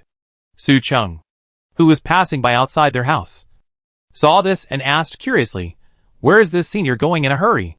Mu Nanjing said in a calm voice, catching an adulterer. Su Cheng. Chapter 82 Stealing a Horse. Whenever the Alliance leader's mansion entertains a person from a prestigious sect, the sign of each sect will be hung outside the house where the host is staying. Moreover, the higher the status of the sect in the martial arts world, the larger and more magnificent the house it lives in. Therefore, Pavilion Master Lu quickly found the courtyard house, where the secret sect lived. He did not rush in recklessly, but quietly sneaked outside the house to eavesdrop. Pavilion Master Lu is a martial arts student, and a master-level martial artist. His hearing is more acute than that of ordinary people. As long as the other party is not hiding in the secret room to chat, he can usually hear the conversation in the hall. Father-in-law, this is the iron bamboo that I specially asked someone to find. It can help you improve your skills. By then, you will be promoted to the king of martial arts not far away. Pavilion Master Lu recognized his voice, and was sure that the other party was the voice of his future son-in-law. That is, Chen Gai, the son of Master Chen. The other party actually called Jiang Zhongju of the secret sect his father-in-law. So what was he? What was even more outrageous was that when he came to the Alliance leader's mansion, Chen Gai did not give him a gift as an elder. But he, as an elder, gave him a good weapon. The more he thought about it, the angrier he became. And he wanted to rush in and kill Chen Gai immediately. Jiang Zhongju smiled heartily. You are so thoughtful. Chen Gai flattered. You are my father-in-law. And as a son-in-law, of course I have to respect you well. Jiang Zhongju smiled even more happily. Then did you give Lu Zhongju a gift? Him? Chen Gai sneered. An old thing is worthy of accepting my things? Then, there was a furious voice outside. Chen Gai, I'm going to kill you. Lu Zhongju, who couldn't stand it anymore, rushed into the house angrily and hit Chen Gai. Seeing this, Jiang Zhongju quickly pushed Chen Gai away and blocked a palm for him. Chen Gai was so scared when he saw that the person coming was Lu Pavilion Master that his legs went weak, and he fell to the ground with a plop. Lu! Uncle Lu! Why are you here? Lu Pavilion Master snorted. I am an old thing, and I am not worthy of being your uncle. Chen Gai's face turned pale. Did you hear what I said? Lu Pavilion Master drew out his sword and pointed at Chen Gai. I hereby announce that your marriage with my daughter is over. From now on, our Wushan Pavilion and your Zaoshanman and the secret sect will not coexist. Chen Gai's face turned pale. Lu. Uncle Lu. Listen to my explanation. There is nothing to explain. Lu Pavilion Master pushed Jiang Zhongju away and stabbed Chen Gai. Chen Gai hurriedly dodged, and the sword cut his arm. Ah! The Master Chen, who was chasing behind, shouted anxiously, Lu Wei. If you dare to kill my son, I will kill your whole family. Don't worry. I won't kill him. Master Lu snorted coldly. Although he was very angry, he was still very calm.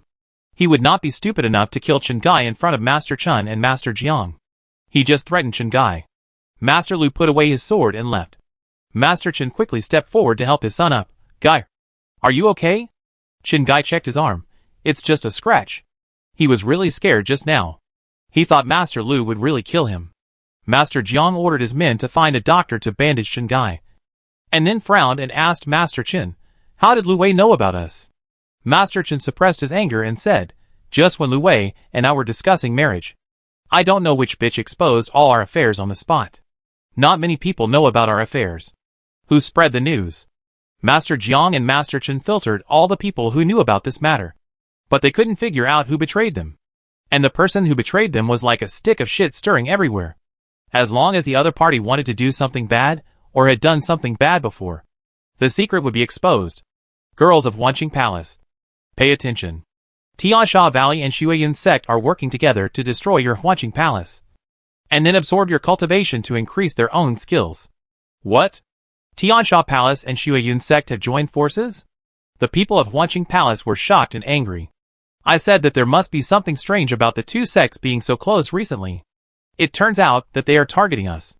Our Wanqing Palace is not easy to mess with. The lovers of Wanqing Palace are all over the major sections. As long as they blow pillow talk, they will definitely get them to help. Owner of Jinian's Wing, your bank was set on fire by the people of Baoke's Wing because you took their business. The owner of the manor who was drinking tea heard this, and smashed the teacup in his hand angrily. I knew it was them. Since our bank was burned, most of our customers have gone to Baokai Manor. The second owner of the gold and silver manor sneered, since they are unkind. Don't blame us for being unjust. They burned our bank, so we will burn their silver bank to see who is more ruthless. Okay, I will send someone to do it now. Monks from Baluo Temple. The person who stole your relics is at the martial arts competition. He is Jin Yongzi, the master of Wuxing Temple. Everyone, go find him quickly. The monks who were meditating were stunned. Some of them didn't believe that Jin Yongzi would do this. The abbot of the Five Elements Temple stole our relics? Is it fake? Maybe it's true. When our relics were stolen, he was the one who helped find them most actively. He must have deliberately shown himself to prevent us from suspecting him. Now that I think about it, his reaction when the relics were stolen was indeed quite abnormal. The monks who were meditating suddenly couldn't sit still. The relics are now hidden under his crotch. What? He actually hid our precious holy relics in his dirty place. It's really abominable to insult our Buddhism like this. Jin Yongzi, since you don't take our Baluo Temple seriously, then I want you to see that even if we are vegetarians in Baluo Temple, we are not easy to mess with. A large group of monks suddenly had red eyes, and rushed out of the courtyard like a flood towards the house, where the Five Elements Temple lived. Yang Bo and Su Cheng looked back at the monk who ran past them angrily, their eyes full of confusion. They found that every time they passed a house, the people inside would curse or rush out of the house, looking like they were looking for someone to settle a score. When they walked a short distance, each house was already in chaos. So lively, and the quiet place became more noisy and chaotic than the place where all kinds of people gathered.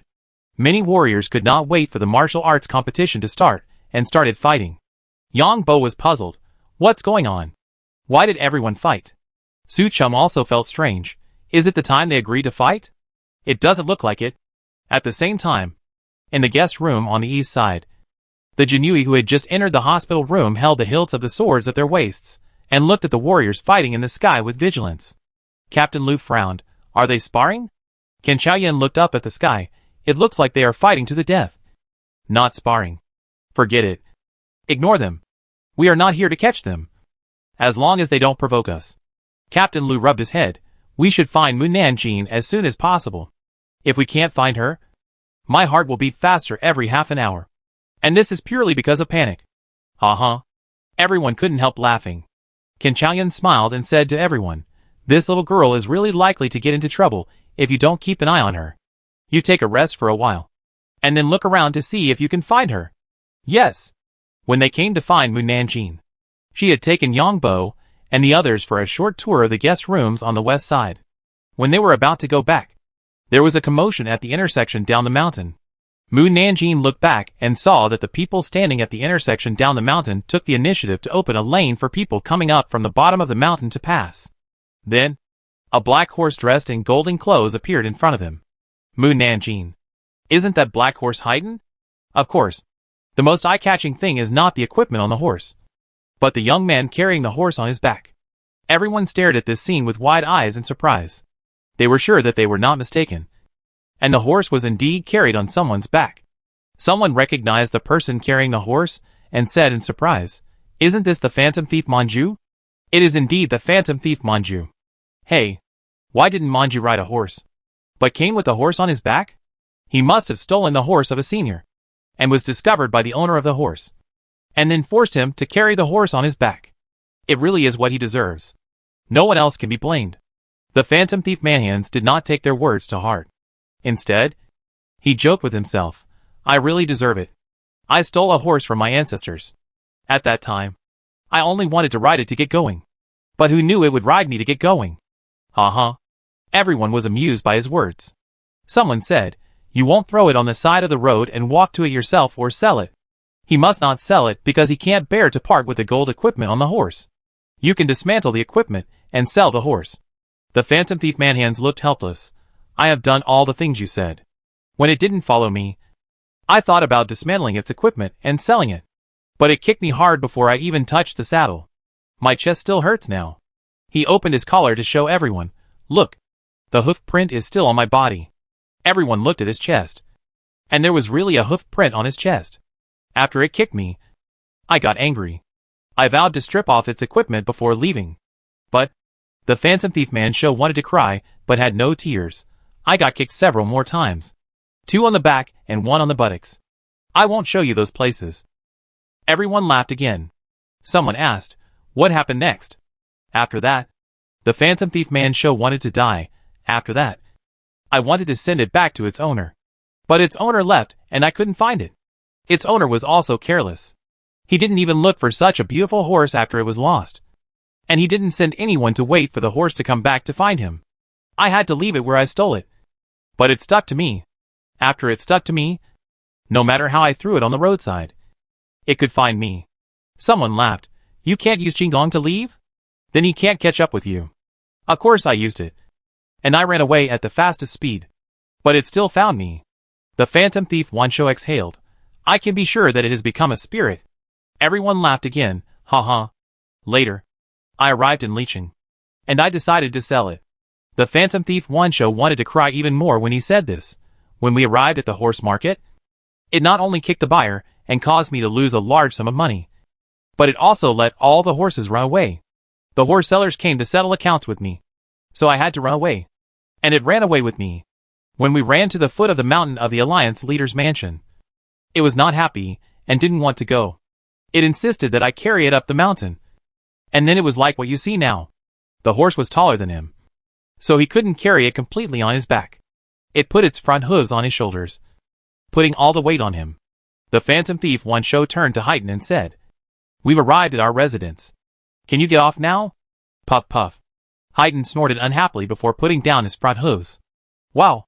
This horse is so beautiful. Its owner must be rich and noble. The Phantom Thief Wansho dared to steal it. And he wasn't afraid of his owner coming after him. If the Phantom Thief Wansho knew how to be afraid, he wouldn't dare to steal anything. Seeing that everyone was praising it, Haydn started posing again. Then, it saw Mu Nanjing standing behind the crowd. Its eyes lit up immediately. But when it thought that Mu Nanjing didn't wait for it in the village, it became unhappy again. He turned around and followed behind the Phantom Thief Man's hoe. Mu Nanjing. This horse needs to be coaxed again. Phantom Thief Manzo raised his hand in confusion and pointed at the people who were fighting. Has the martial arts competition started? Someone replied, not yet. Then why did they fight? Phantom Thief Manzo could see that the people fighting were serious, and some of them had several scratches on their bodies. The person being asked was also puzzled. We don't know why they fought. Some families were obviously good friends, but suddenly turned against each other. It's really strange. Someone has already asked the leader to come over. 2/4 of an hour later, the leader came with a group of disciples. Seeing that there were more than 20 sects fighting, he hurriedly shouted, "Everyone stop! Everyone stop quickly!" However, no one paid attention to him. It should be said that everyone was concentrating on fighting and had no time to pay attention to him. Seeing that everyone was not giving him face, the leader looked very ugly. He took a deep breath and shouted with his inner strength, "Stop it!" The powerful sound waves pushed back the people fighting. Some people were unwilling to admit defeat and wanted to rush forward to fight with each other again. The leader shouted again, "Stop it!" Everyone suppressed their anger and stepped aside. The leader stepped forward and asked, "It's not the martial arts competition yet. Why are you fighting?" The master of the Five Elements Temple, Jin Yangzi, pointed at the monks of the Baoyue Temple and said angrily, "They started it first, saying that we stole their relics. When the Baoyue Temple lost the relics, we helped to find them. Now they say that we stole their things. They really took our kindness for granted." The leader asked the monks of Baoyue Temple, "Abbot, is this true?" "Yes." The abbot did not deny. "The relics of Baoyue Temple are on them. If they don't hand them over, we can only search them." The leader asked again, "Didn't you think that the relics were most likely stolen by the Phantom Thief One show? How do you know that the relics are on them now?" "Someone told us." Jin Yangzi said angrily, "Someone told you? And you believed it? Then tell me who told you that made you trust him so much." The abbot was silent. They were very angry when they heard that the relics were hidden in the crotch. And then they acted impulsively. Now it seems that they were indiscriminate and did not find out the truth before taking action. It must be their fault. Whether it is really on you, we will know it after a check. The elder of Baoyue Temple standing behind Jin Yangzi suddenly used a monkey-stealing peach to grab Jin Yangzi's crotch. Then, with a hiss, the crotch was torn. Da-da-da. 3 relics fell out of Jin Yangzi's crotch. At that moment, the world was silent. Chapter 83. Let's do something first. The leader was speechless when he saw the relic on the ground. The elder of Baoyue Temple quickly picked up the relic and said excitedly, "Abbot, it is indeed the relic of our Baoyue Temple." The abbot was furious. "Jin Yangzi, how do you explain?" The monks of Baoyue Temple almost wanted to kill them when they thought that their relic was placed in such a terrible place. The evidence was right in front of him. Jin Yangzi couldn't deny it anymore. He pulled his robe to cover his lower body and said, "Since you found it, I have nothing to say." The abbot felt that if he didn't give a reasonable explanation, the Baoyue Temple and the Five Elements Temple would become enemies from then on. And he didn't want to see the relationship between the two families become so bad, although the Baoyue Temple and the Five Elements Temple practice different methods. Our temples and temples have been like one body for hundreds of years, supporting each other and taking care of each other, no matter which side is in trouble. We are the first to stand up and help each other. You don't want to see our two families become enemies, right? So Lao Na hopes that you can give an explanation to calm our anger. Jin Yangzi sighed. The leader didn't want to see them get to the point where it was impossible to save. There are too many people here. It's not a place to talk. Let's go back to the house and talk. Jin Yangzi did have a hard reason to say, so he nodded and agreed with the leader's words. The leader said to the others, "I held a martial arts competition so that all martial artists have the opportunity to show their strength. Not for you to come here for revenge. Therefore, no matter what hatred you have, please wait until the competition is over and you leave the leader's mansion before resolving it." Everyone didn't want to disrupt the meeting, so they threatened each other to wait at the competition and then dispersed. The leader took the abbot and the others to the courtyard where the Five Elements Temple lived. "Master of the Five Elements Temple, you can now tell us why you stole the relic." Jin Yangzi didn't have the face to look at the people from the Baoyue Temple, and lowered his head slightly and said, "I have been married to my Taoist partner for 30 years and still don't have a child. I have seen many famous doctors and tried many folk remedies, but I still can't have a child. Later, my Taoist partner heard from someone that the relic can make my Taoist partner pregnant. But the relic is a sacred object of the Baoyue Temple. It is impossible to lend it to us for these things. Not to mention that it has to be kept in my place for many years. Everyone. It is even more impossible for Balua Temple to lend it to us. But I am already over 50 years old this year. And my Taoist partner is also middle-aged. If we don't hurry up and have a child, we will really have no kinship. I had no choice but to steal it, thinking that I would secretly return it after I had a child. Who knew that I was discovered by Balua Temple, that I stole the relics before I conceived the child? Jin Yongzi bowed to the abbot and apologized. This matter is indeed my fault. I don't ask for your forgiveness, but I just want to explain why I stole the relics. The abbot and the elders looked at each other. Everyone in their temple knew that Jin Yongzi and his Taoist partner had been looking forward to having a child. And they also found many recipes for him to have a child. They could understand his eagerness to have a child. But how could their sacred objects be polluted by others? This matter really made them embarrassed, angry, sympathetic, and speechless. And their mood was very complicated. The leader also felt that this matter was not easy to settle. At this moment, a female voice suddenly sounded. Go find the Imperial Master, who can purify the relics and guarantee that the Master will have 2 children a year. The leader looked stern. Who? Who is talking? The abbot said excitedly. It was this voice. She was the one who told us that the relics were in Jin Yongzi. Jin Yongzi was also very excited. She just said that finding the Imperial Master can help us have 2 children a year? Yes. Why didn't I think of finding the Imperial Master? The Imperial Master is a god who can call the wind and rain. He will definitely be able to solve this little problem of mine. However, is the Imperial Master willing to help him? Feng Sinan, who was far away in the capital, suddenly sneezed. Yuxia frowned. Master is not an ordinary person. He should not feel unwell like ordinary people. Could it be that something bad happened? This made Feng Sinan think of Mu Nanjing inexplicably. He put down the pen in his hand and asked, Have you found the monster? It was found 3 days ago. Master, you'd better deal with it as soon as possible. Otherwise the officials and the people will question the master's ability. Feng Sinan was thinking, deal with it tonight. At the same time, the Jinui of the Alliance leader's mansion were looking for Mu Nanjing everywhere. There are many sects staying in the guest rooms of the Alliance leader's mansion. But there are also many people without sex. The guest rooms occupied by people without sex do not have sex signs. But no one dares to look down on them. After all, those who can be invited into the mansion by the Alliance leader must be extraordinary. The Jinui finally found out that a little girl and 2 men were staying in the guest room on the west side. But when they went there was no one in the room. Little did they know that Mu Nanjing had taken Su Chung and others down the mountain to harm other martial artists. The Jinui didn't find anyone, but they saw people fighting from time to time.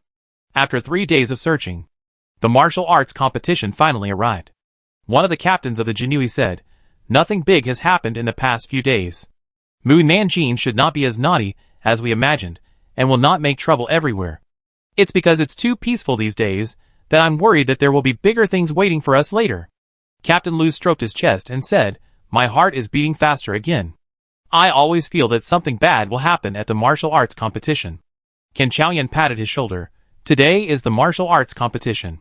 Muyatu will definitely go to watch the game. We will definitely find her there. Let's go find her now. Captain Lu walked out of the room first. The martial arts field is located on the top of the mountain.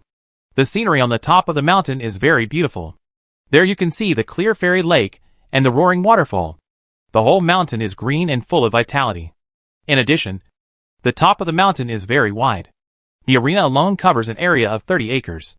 A martial arts viewing platform and a martial arts viewing building were built around it. People without invitations can only stand below the arena to watch the martial arts competition, while those with invitations can sit on the arena. Those who can go to the martial arts viewing building are people of status. When Qin Chaoyan and Lu Baihu entered the arena, they immediately felt that the atmosphere was very tense.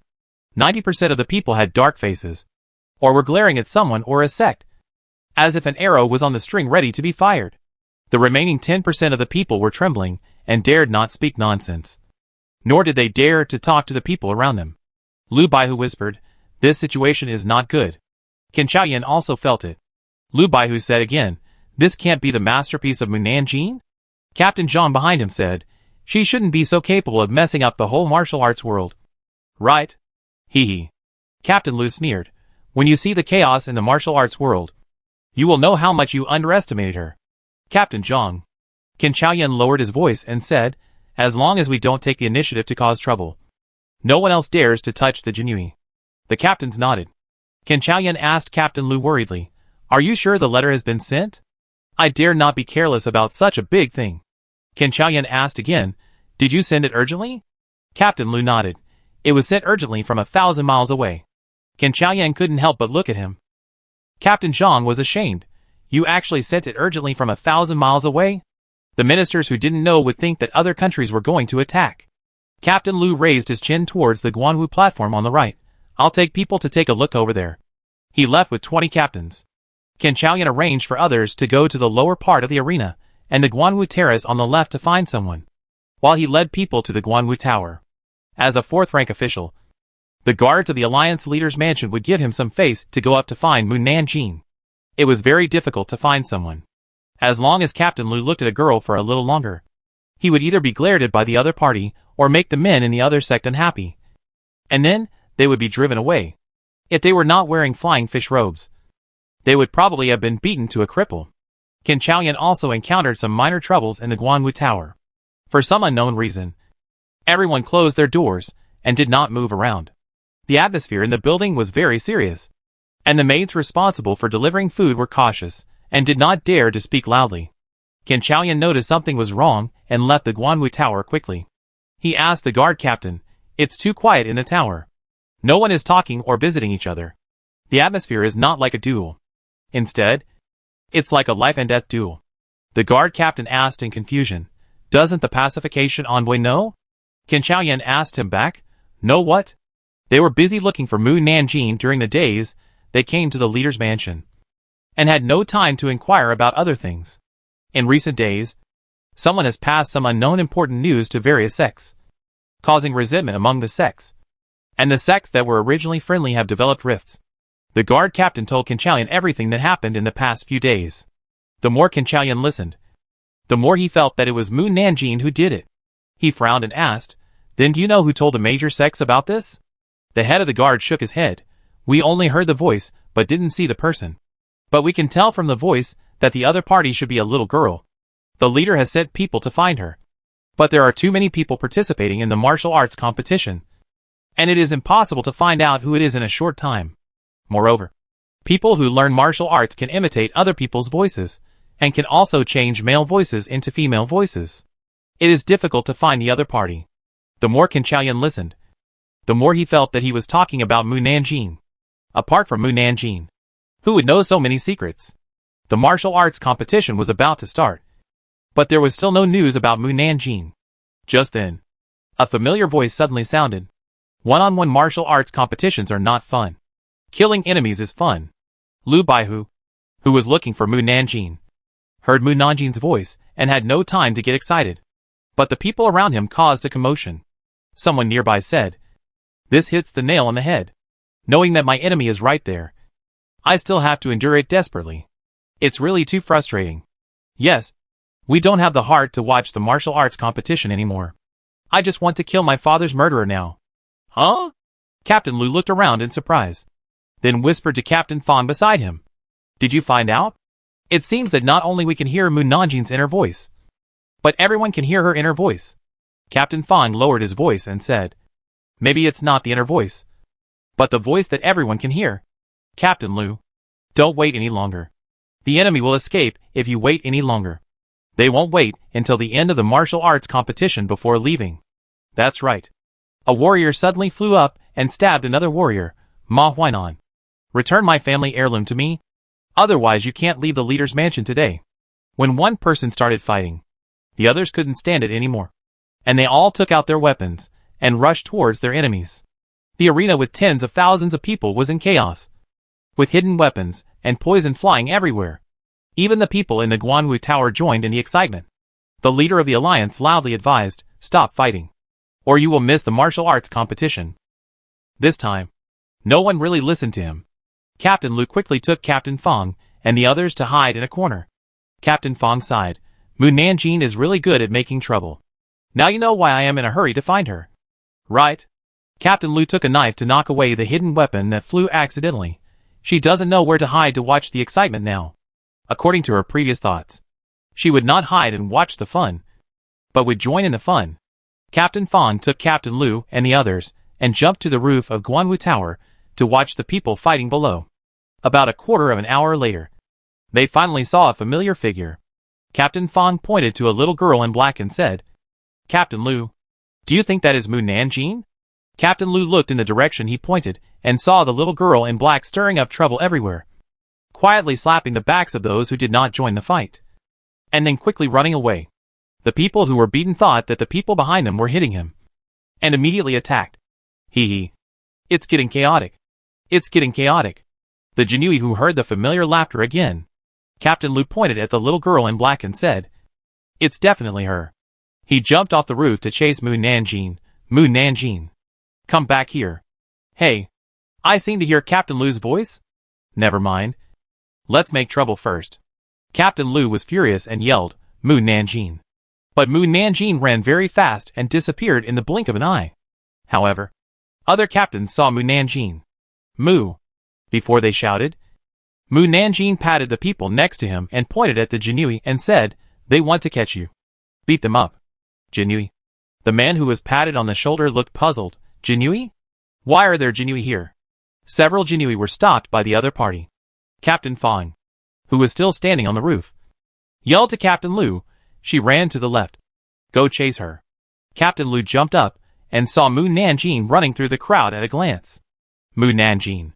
He chased after her, but Mu Nanjing suddenly stopped at this time and stood next to a tall and handsome man.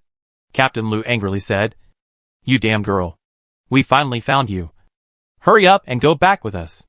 Mu Nanjing pointed at the man next to him and asked, "Guess who he is first? If you guess right, I'll go back with you." Chapter 84. Mu Nanjing. "You bastard." Captain Lu looked at the man in white next to Mu Nanjing. The other party was a head taller than him, with a clean face and a sweet smile. His smiling appearance inexplicably made him feel dangerous. His many years of experience as a Jinui told him that this man was not an ordinary martial artist. The man in white threw away the white fan in his hand and fanned himself, and said to Mu Nanjing, "Can this sir guess who I am?" Captain Lu had never seen this man, and he could not recognize who he was from his features. However, before he could guess carefully, Mu Nanjing's voice exposed the other party's identity. Hee. This man has disguised himself. No matter how hard you think, you can't think that he is the famous demon cult leader Xu Xie. What? Demon cult leader Xu Xie? Captain Lu almost vomited blood. According to the information obtained by the Jinui, the leader of the demon cult revealed to the outside world that he was a 9th grade master. But in fact, he was likely to have reached the level of martial king, and they were not the ones who could be provoked by these little minions.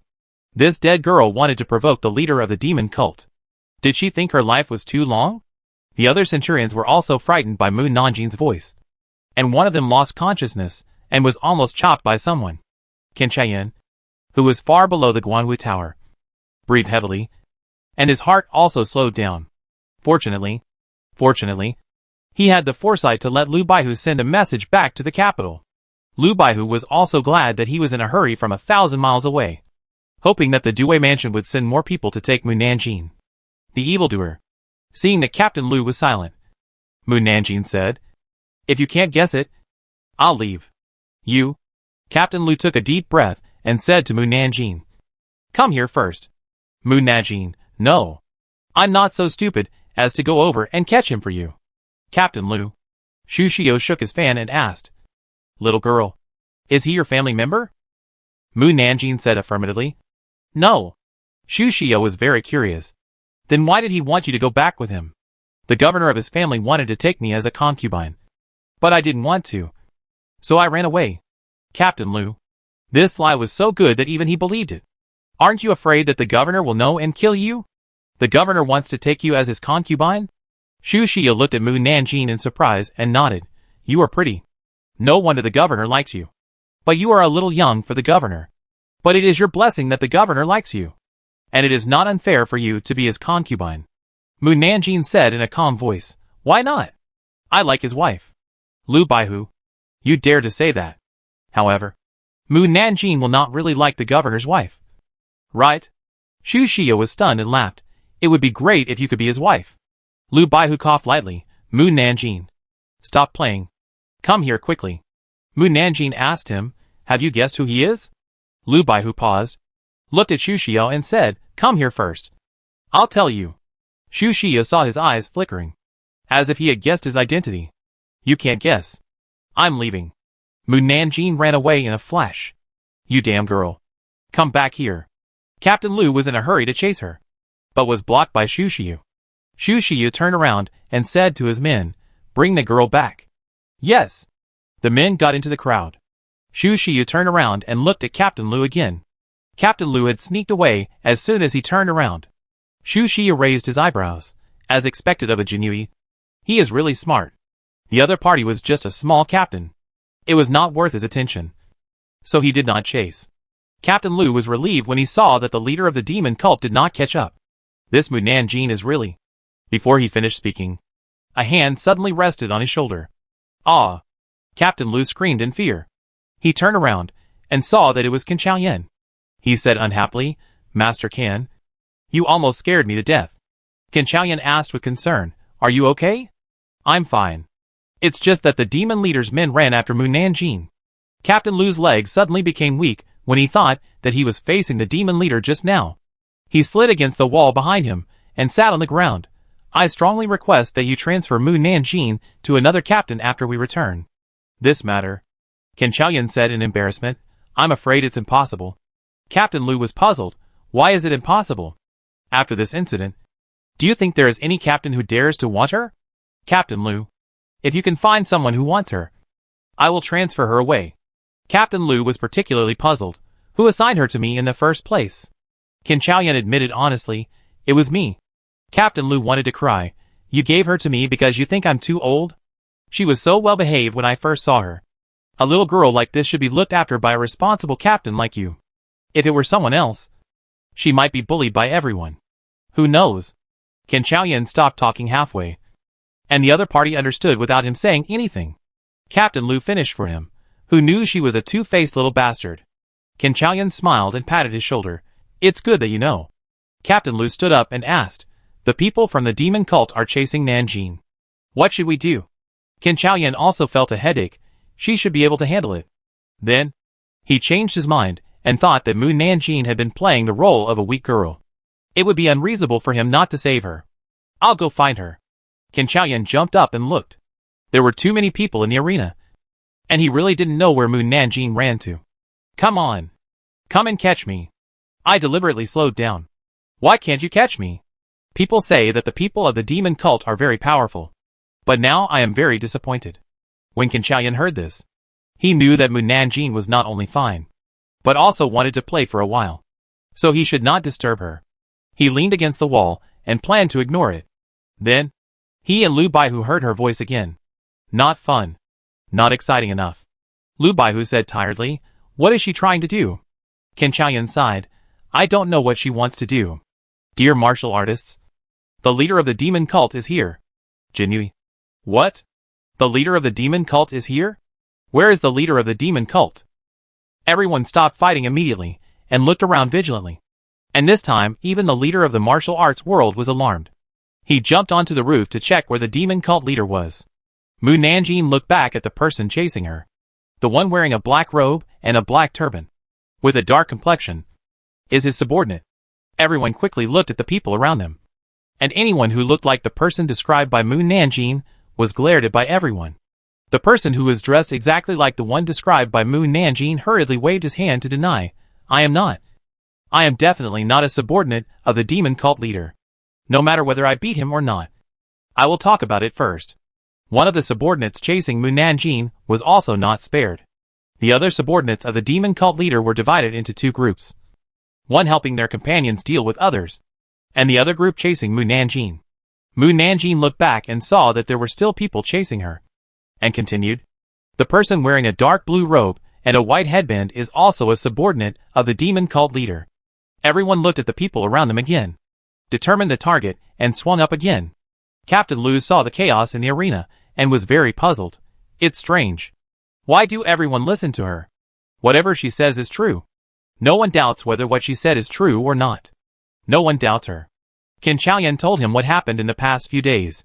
Someone has checked what she said to everyone before, and it is true. Now everyone believes it. Captain Lu, don't let go of those wearing flying fish clothes. Flying fish clothes? Captain Lu looked down at himself, and then at Qin Chaoyan. Aren't they wearing flying fish clothes? In a flash, everyone stared at the Jinui. The Jinui who were watching the excitement saw that everyone was staring at them like wolves. And their smiles froze. And they couldn't help but straighten their bodies. Captain Fan shouted, "Run!" The Jinui fled in all directions. Ha! Fun. Exciting. Jinui, Mu Nanjing. You uncle. The people wearing flying fish clothes are Jinui. They want to catch me. Stop them. The people who have fought with several Jinui. Captain Lu ran and cursed, "Damn! Everyone is fooled by her." Qin Chaoyan pressed his head, "Don't just curse. You should be careful to avoid hidden weapons. The number of the demon sect is small. And the demon sect members, who were beaten back could no longer bear being beaten up. So they blew a whistle. Beep. The whistle was crisp and loud. And it spread throughout the entire Hexing Mountain. Everyone paused slightly. Then, a large group of demon cult soldiers, wearing black robes flew up from the bottom of the mountain. There were more than 10,000 people at a glance. It's the demon cult. The faces of the alliance leader and others changed. They didn't expect that there were so many demon cult members hiding in Hexing Mountain. They quickly called their people to join forces to deal with the demon cult. The scene fell into a big melee again. At this time, Mu Nanjing spoke again. The handsome young man wearing a white robe and holding a white fan without words is the leader of the demon cult. The leader of the demon cult. The alliance leader and others fought and looked around. There were many people wearing white robes around them. But they didn't hold white fans. Even if there were fans, there were words written on the fans, which excluded many people at once. Just when everyone found Xu Xiao, he suddenly jumped in front of Mu Nanjing and put his fan against her throat. He curled his lips. The little girl really loves to stir up trouble. Mu Nanjing hummed and gently pushed the fan away. This is the first time I met Xu Xiao. And he knows me so well. He is worthy of being the leader of the demon cult. The opponent's weapon is still against my throat. This is not the time to praise him. Lu Baihu. Save me. Lu Baihu sneered. Haha. You should die soon and reincarnate soon. This little girl is pretending to be weak again. Qin Chaoyan couldn't help laughing. This little girl still misses you. Remember to find you if there is anything. Lu Baihu said unhappily, I hope she doesn't miss me. I'm afraid that the more she misses me, the shorter my life will be. Qin Chaoyan saw Lu Baihu's face full of resentment and suddenly rolled his eyes, whispering a few words in Lu Baihu's ear. Captain Lu was embarrassed. This. Not good. You will thank me after this incident. Captain Lu hesitated for a moment, gritted his teeth and nodded. In the distance, Xu Xiu pressed the fan back again. Then, a sharp hidden weapon popped out of the fan and pointed at her throat. I have disguised myself as someone else. How do you know my identity? I have noticed you for the past few days. Of course I know your identity. Mu Nanjing did not lie. She found that the leader of the demon cult was at the foot of the leader's mansion, and took Su Cheng and others down the mountain. Xu Xiao narrowed his eyes. He could feel that the other party had no internal force. But he did not find that the other party was following him. So he thought she was lying to him. You have been following me. Why didn't I find you? You should ask yourself this question. How do I know why you didn't find me? Xu Xiao thought about it. Maybe there were too many people participating in the martial arts competition. So he didn't notice Mu Nanjing. Who are you? Mu Nanjing honestly reported her name. Mu Nanjing. Mu Nanjing? Xu Xiao had never heard of this name. Are you really the concubine that the governor wants to take? Yes. Xu Xiao looked at Mu Nanjing and felt that this little girl was too calm. If it were someone else, they would have been scared to death. Let's go! He pushed Mu Nanjing forward. The people who came to the martial arts competition were all righteous people. Seeing that Xu Xiao was holding a little girl in his hand, they didn't dare to attack him. Someone shouted, Xu Xiao. If you are a man, let the girl go and fight with us. Xu Xiao ignored them and pushed Mu Nanjing to Qin Chaoyan. Master Can, we meet again.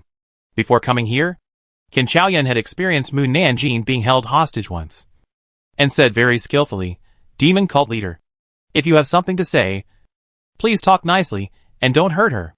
Xu Xiao raised his eyebrows unexpectedly. You care so much about her? Is she really the concubine of the governor? Yes. Qin Chaoyan answered without hesitation. Lu Baihu.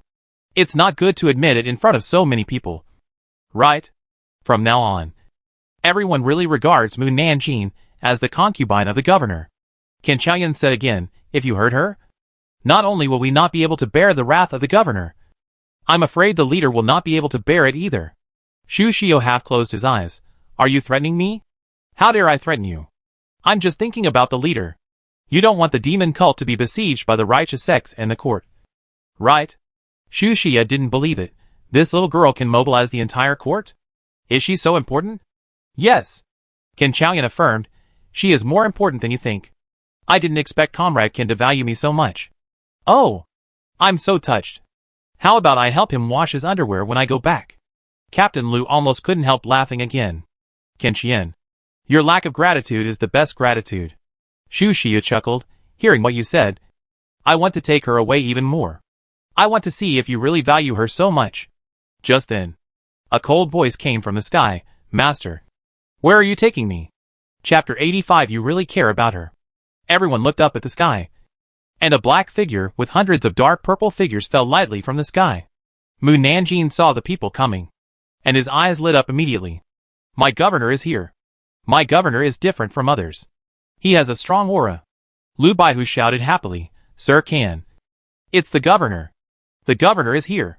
He also brought 100 deputy 1,000 households. Their backbone has come. And the hearts of the Jinui have settled down. Qin Chaoyan was surprised.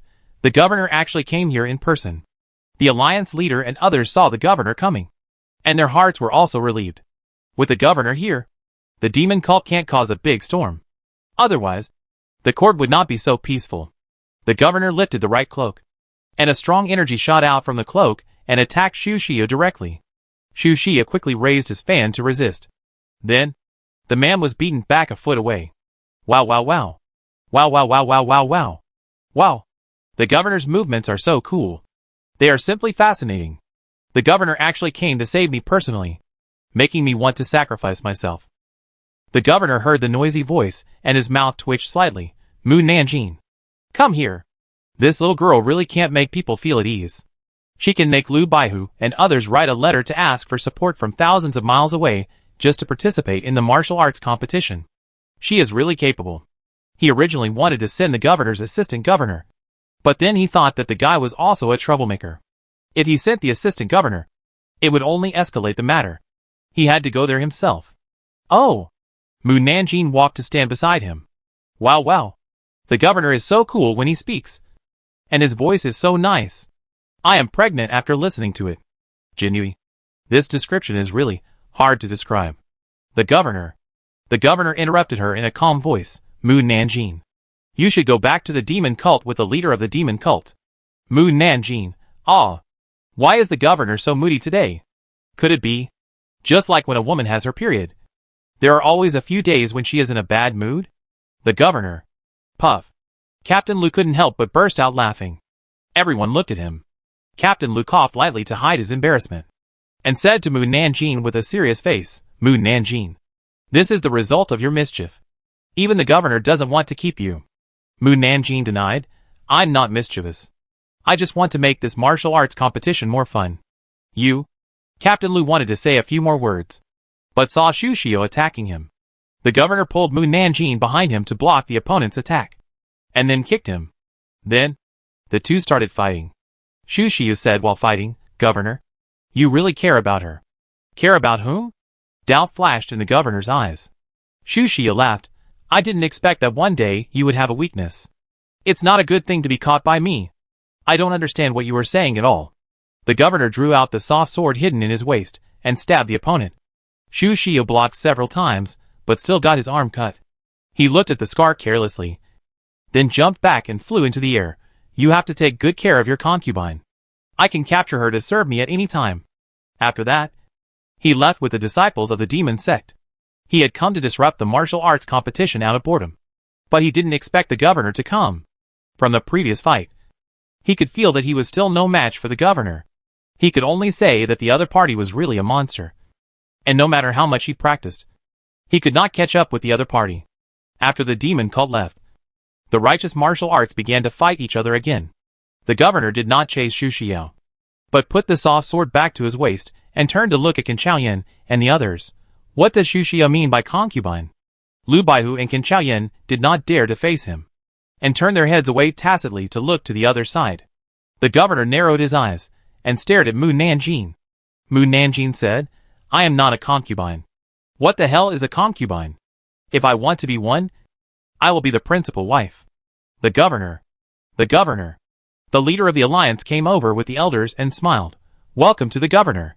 The governor glanced at the fighting sex. What's wrong with him? The leader of the alliance sighed. It's hard to explain. Please follow me. Governor. I will tell you in detail. The governor nodded. The leader of the alliance invited the governor and others to the Guanwu Tower. Wow. It's different with the governor here. His status has been raised, and he was invited to the Guanwu Tower to watch the battle. The governor is so powerful. The leader of the alliance took them to the top floor of the Guanwu Tower, and then ordered the guards to take Lu Baihu and others to his room. And he took the governor to the most luxurious wing. Governor. The leader wants you to be his son-in-law. You can't agree. The two daughters of the leader are pretty. You can't be seduced by them. The governor actually saw two stunning young ladies when he entered the wing room. He glanced at them, and then looked away.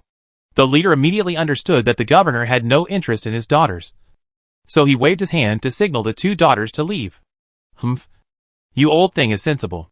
When Mu Nanjing released his spiritual sense to stare at the leader's room, Qin Chaoyan gave Lu Baihu a look.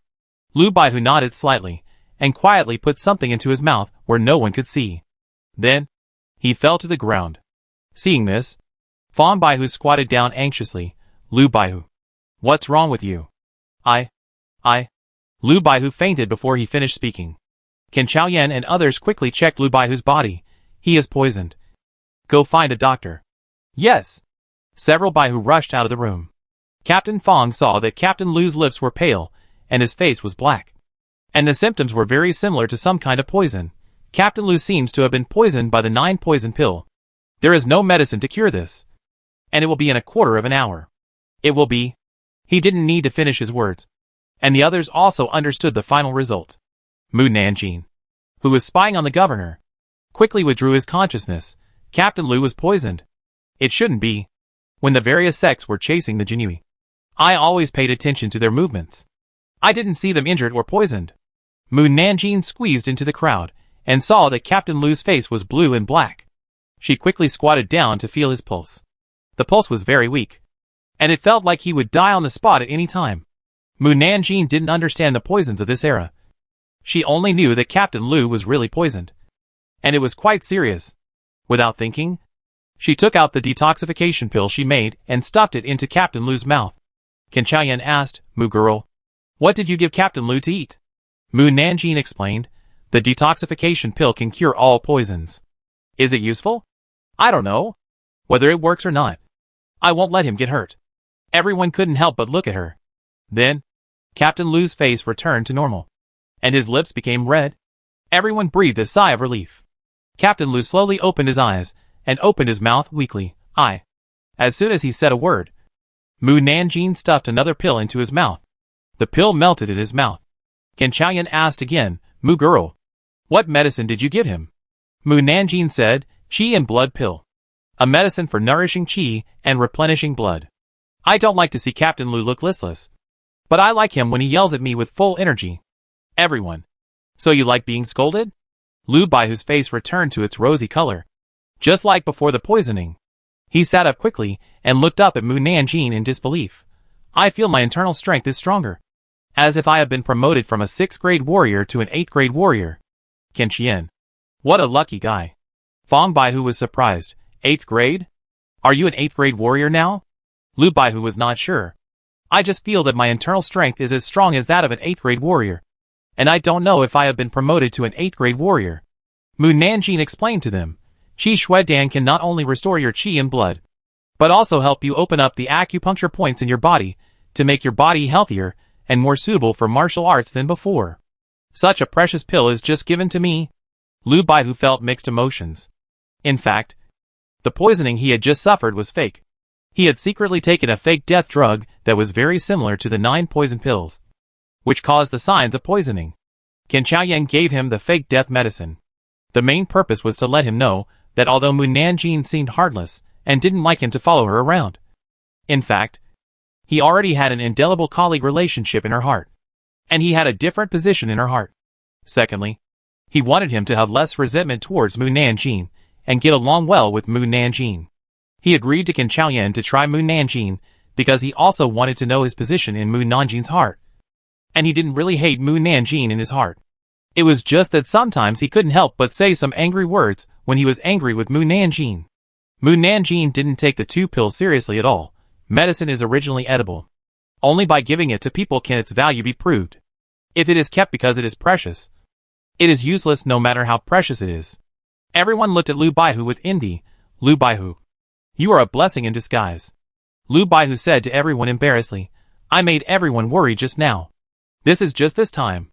Next time, I can't pretend to be hurt and worry about everyone. It's good that you're fine. Mu Nanjing was relieved, and then ran to eavesdrop on the conversation between the governor and the leader. Ken Chaoyan took Liu Baihu to a corner and whispered, Are you going to thank me this time? Liu Baihu said helplessly, I want to thank you. But I feel guilty for making so many people worry about me. I just wanted to show you that she would care about you. But I didn't expect her to save you directly with the elixir. This little girl should be treated well. If you treat her well, she will treat you well too. Ken Chaoyan patted his shoulder. Liu Baihu nodded, I know. But sometimes I say some angry words when I'm angry. That's good to know. The governor and the leader stayed in the room for half an hour before getting up and leaving. This martial arts conference could not go on, and could only end in chaos. The governor and Ken Chaoyan returned to their residence and said, We will set off for Beijing tomorrow. Ken Chaoyan looked at Mu Nanjing standing behind the governor and said nothing. Captain Liu knew that Ken Chaoyan had something to say. So he said to Mu Nanjing, Go back to the room you lived in before, and we will find you tomorrow morning. Yes. Mu Nanjing thought that she still had to find her horse. So she didn't stay. After Mu Nanjing left, Ken Chaoyan told the governor about the meeting between Lord Wei and Lord Pang of the Liqing Dui Mansion and the confidant of the Holy Prince. The governor narrowed his eyes slightly. Before we go back, let's go to Liqing first. At the same time, Mu Nanjing found the house where the strange thief Wanshou lived. The phantom thief Wanshou had not returned from the martial arts competition, and there was only Haiden's horse in the house. Haiden saw Mu Nanjing and snorted, No matter how much you please me this time, I will not forgive you. Mu Nanjing asked, Why did my uncle ask you to be my mount? To ask me to please you? Haiden's whole body froze. Oops. He forgot about it. It was all because Mu Nanjing was too easy to talk to. He got a little too proud of himself. I was taken away by bandits in the village. Where are you? Did you come to find me? Haiden was shocked. You were taken away by bandits? It's over. It's over. If Mu Qini knew about this, he would definitely break his limbs. But he couldn't be blamed.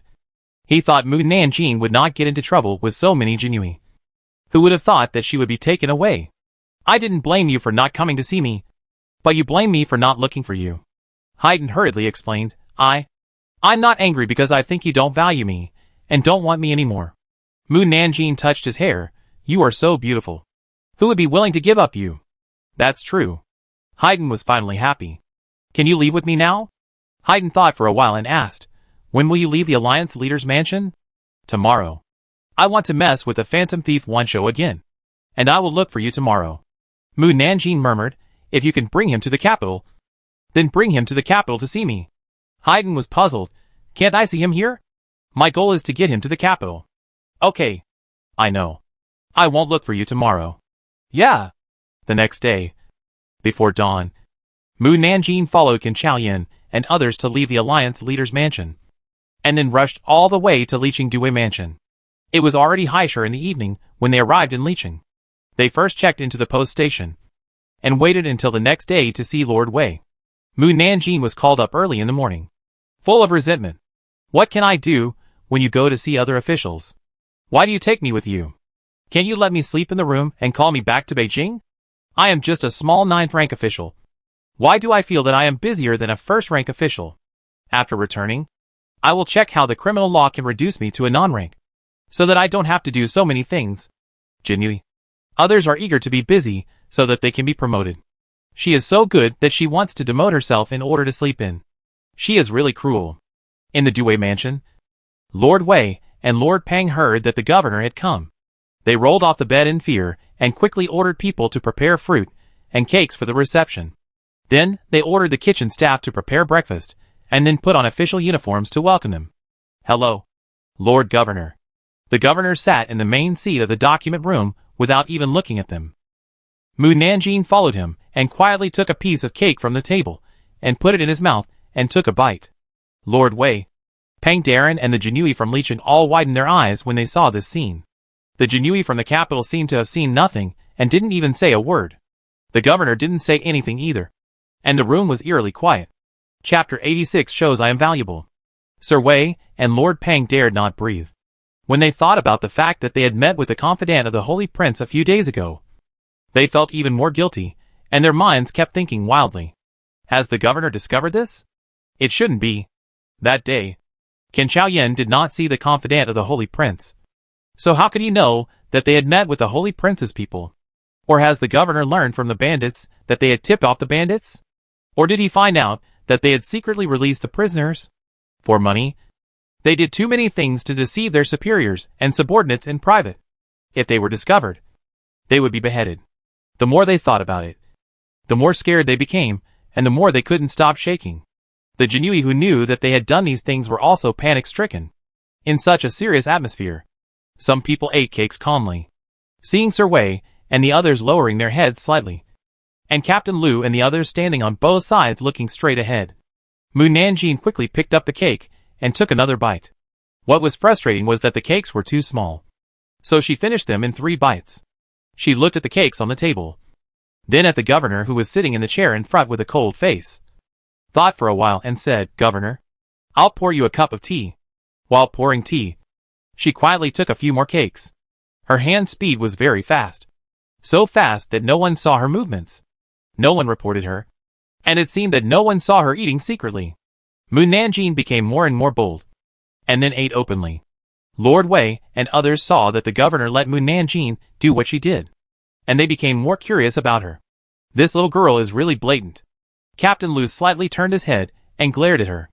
Mu Nanjing didn't expect Captain Lu to look at her at this time, and she hurriedly stuffed the last bite into her mouth, because of being too anxious.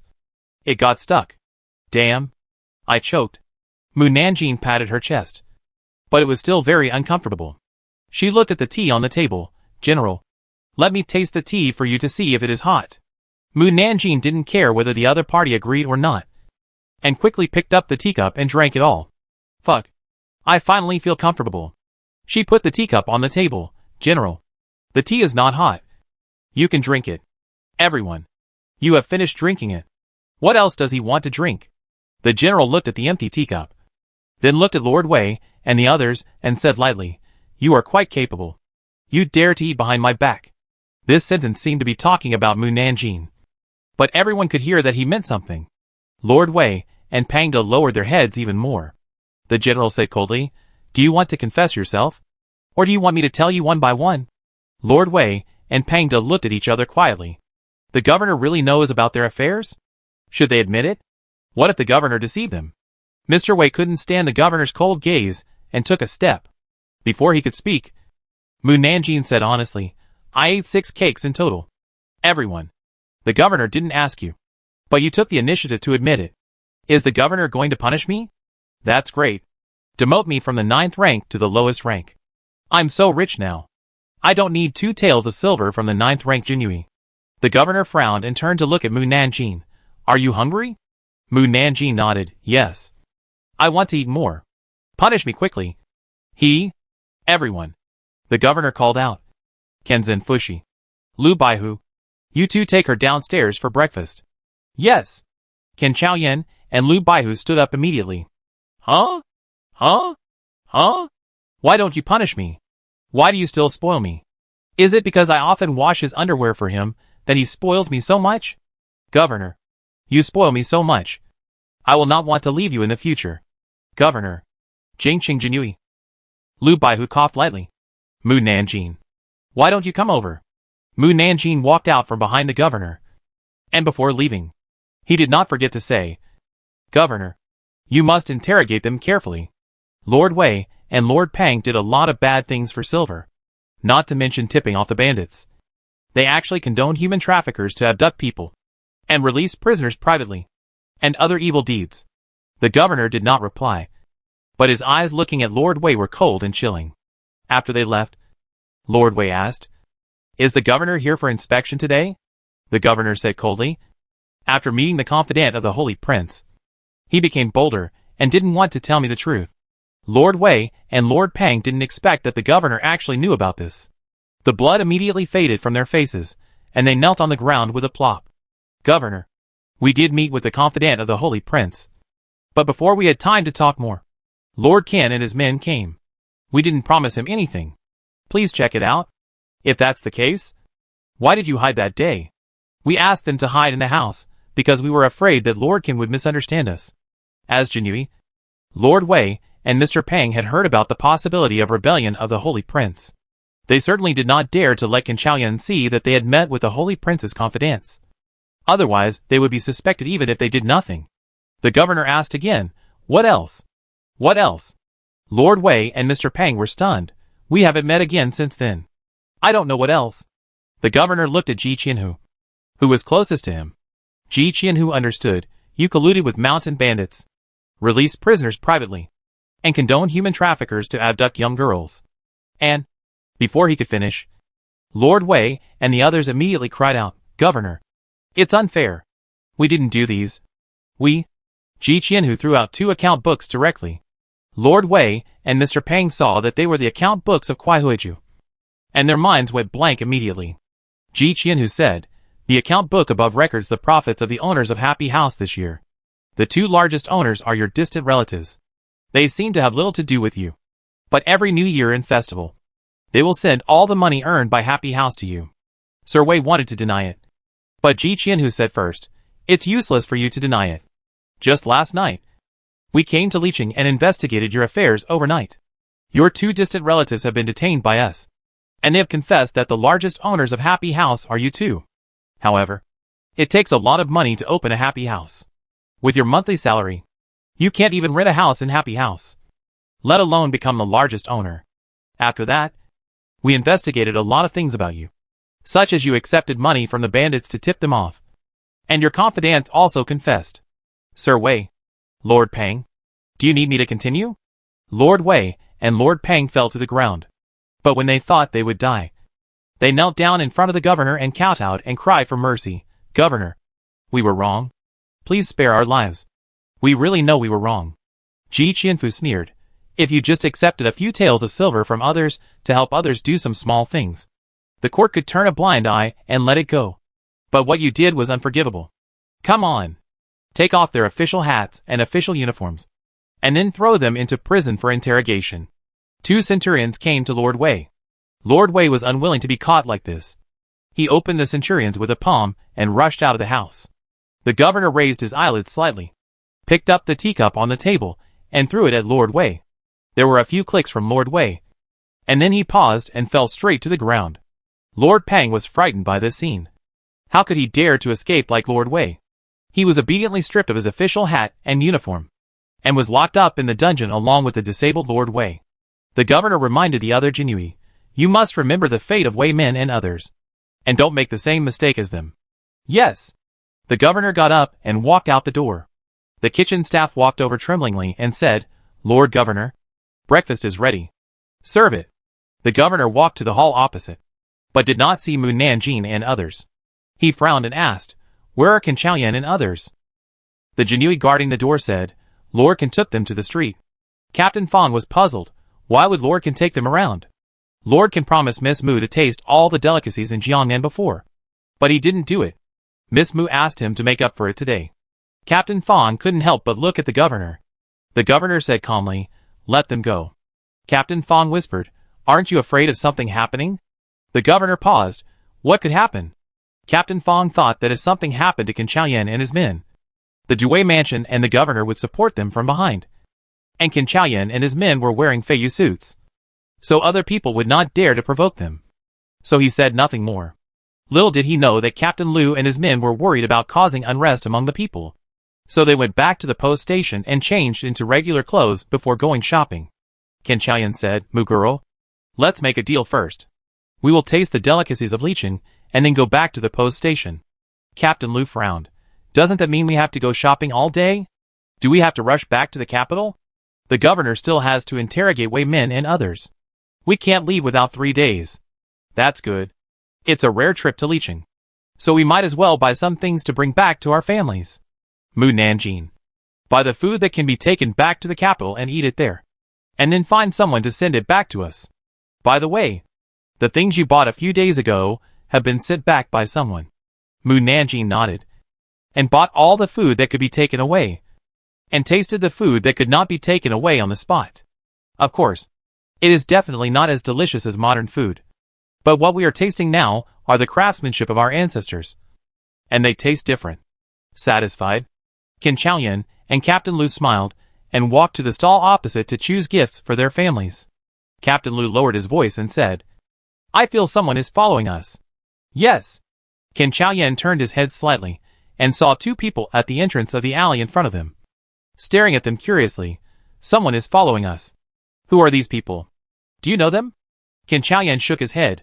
Let's see what they are doing first. The 2 continued to choose gifts. At this time, a horse ran past them. Suddenly, the person on the horse bent down and picked up Mu Nanjing from the stall opposite and threw her on the horse's back. With a sound of driving, he drove away quickly. The stall owner who was introducing the goods to Ken Chaoyan said anxiously, The little girl who came with you was kidnapped. Ken Chaoyan and Lu Baihu hurriedly looked back and saw that the horse had run 10 feet away. Lu Baihu was very puzzled. Why does someone always kidnap her? Beautiful people are prone to trouble. Ken Chaoyan saw Mu Nanjing lying on the horse eating, and said helplessly, It seems that she is willing to be taken away again. Lu Baihu sighed, Let's chase her. Otherwise we will say that we don't value her. What a miserable life. Ken Chaoyan resigned himself to his fate and put down the things in his hand, using Qigong to chase after her. Captain Lu followed closely behind. Yeah. The human traffickers finally took a fancy to me. What does this mean? It means I am valuable. Ken Chaoyan was speechless. Why does she like being kidnapped so much? Is it so fun to be kidnapped? Based on my understanding of her, she didn't ask us for help. So she must be planning to do something again. Captain Lu thought for a while. She just said that the human traffickers took a fancy to her? Then the people who kidnapped her are human traffickers. And she may want to destroy the human traffickers' lair. The human traffickers' lair? Ken Chaoyan paid special attention to the human traffickers when investigating Lord Wei and his men last night. Behind the human traffickers is a gang called the Starfish Gang. There are 4,000 gang members in Licheng alone, which is about the same number as the Genuine Licheng. He said to Captain Lu, I will continue to follow them. You go back and find the governor. Yes.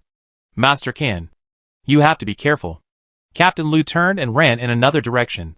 Ken Chaoyan continued to chase him.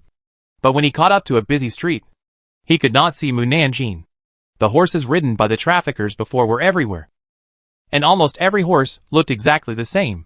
He could not tell which one was the trafficker's horse. Or it was possible that all the horses here were traffickers.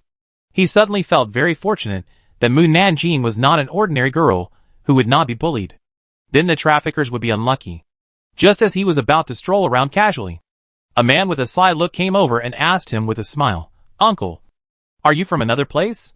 Ken Chaoyan didn't want to pay attention to him and turned away. The man hurriedly chased him. Uncle, don't go. I just want to ask if you want to buy goods. Buy goods? Ken Chaoyan raised his eyebrows. The man came up and lowered his voice and said, We have many beautiful girls here. Are you interested in taking a look? Girls? Ken Chaoyan knew in his heart that the man in front of him was a human trafficker here. Seeing that he was not interested in the girl, the man said, If you don't like girls, we also have many beautiful women here. Ken Chaoyan smiled. How beautiful.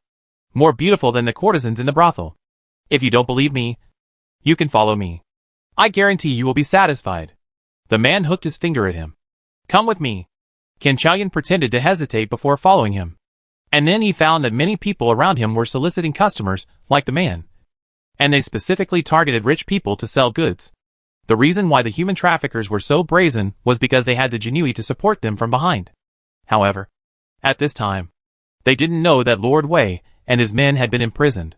The man took Ken Chaoyan into a medicine shop And behind the medicine shop was another world. Chapter 87 True Way. Behind the medicine shop is a street that is 150 meters long and 3 meters wide. There is no exit at the end of the street. Everyone enters and exits the street through the doors of the major shops.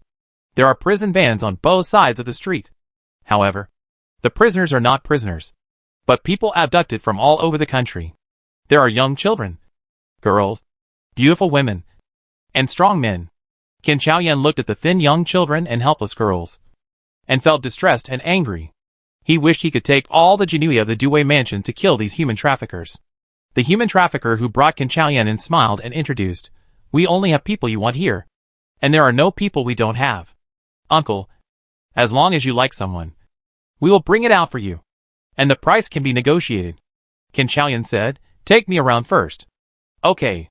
The human trafficker took him forward. Qin Chaoyan paid attention to the surrounding situation. Every guest who came in was accompanied by a broker.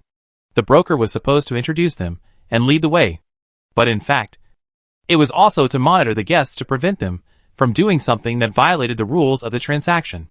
After they looked at more than 10 cars of people, Qin Chaoyan asked, "I have seen so many girls, and I don't think any of them are particularly beautiful. You said before that you are more beautiful than the courtesans in the brothel. You are not lying to me, right?" The trafficker cried out, "How dare I lie to you? Sir? It's just that these beautiful girls are placed in another place." "Where are they?" The trafficker smiled and said, "You need to pay 10 taels of silver before I can tell you." "You need to pay 10 taels of silver?" Qin Chaoyan felt that the trafficker was really good at doing business. He asked for 10 taels of silver before he even met the person. That was equivalent to Mu Nanjin's 5-month salary. 10 taels of silver is the entrance fee. This is our rule. Qin Chaoyan did not take out the 10 taels of silver immediately. What if the girl inside is not pretty? Wouldn't you have deceived her? I promise you that she is absolutely pretty. If she is not pretty, the 10 taels of silver will be returned to you. The trafficker almost swore to him. Qin Chaoyan hesitated and took out 10 taels of silver. "Can you take me there now?" "Of course." The trafficker pointed to the tallest and largest house in the distance. "The beautiful girls are inside. I will take you there." At the same time, in the house pointed by the trafficker, Mu Nanjin stood in front of the trafficker's manager. Mu Nanjin took a bite of the dragon beard candy and looked around. The house was about 500 feet wide, with no furniture, only rows of wooden cages, and 2 large cages stacked on top of each cage. Each cage was about the width of a bed and 4 feet high, and each cage contained 2 beautiful young girls. The girls either had worried faces or red eyes from crying. They sat in the cages without saying a word. If a girl disobeyed the rules, she would be beaten by the traffickers.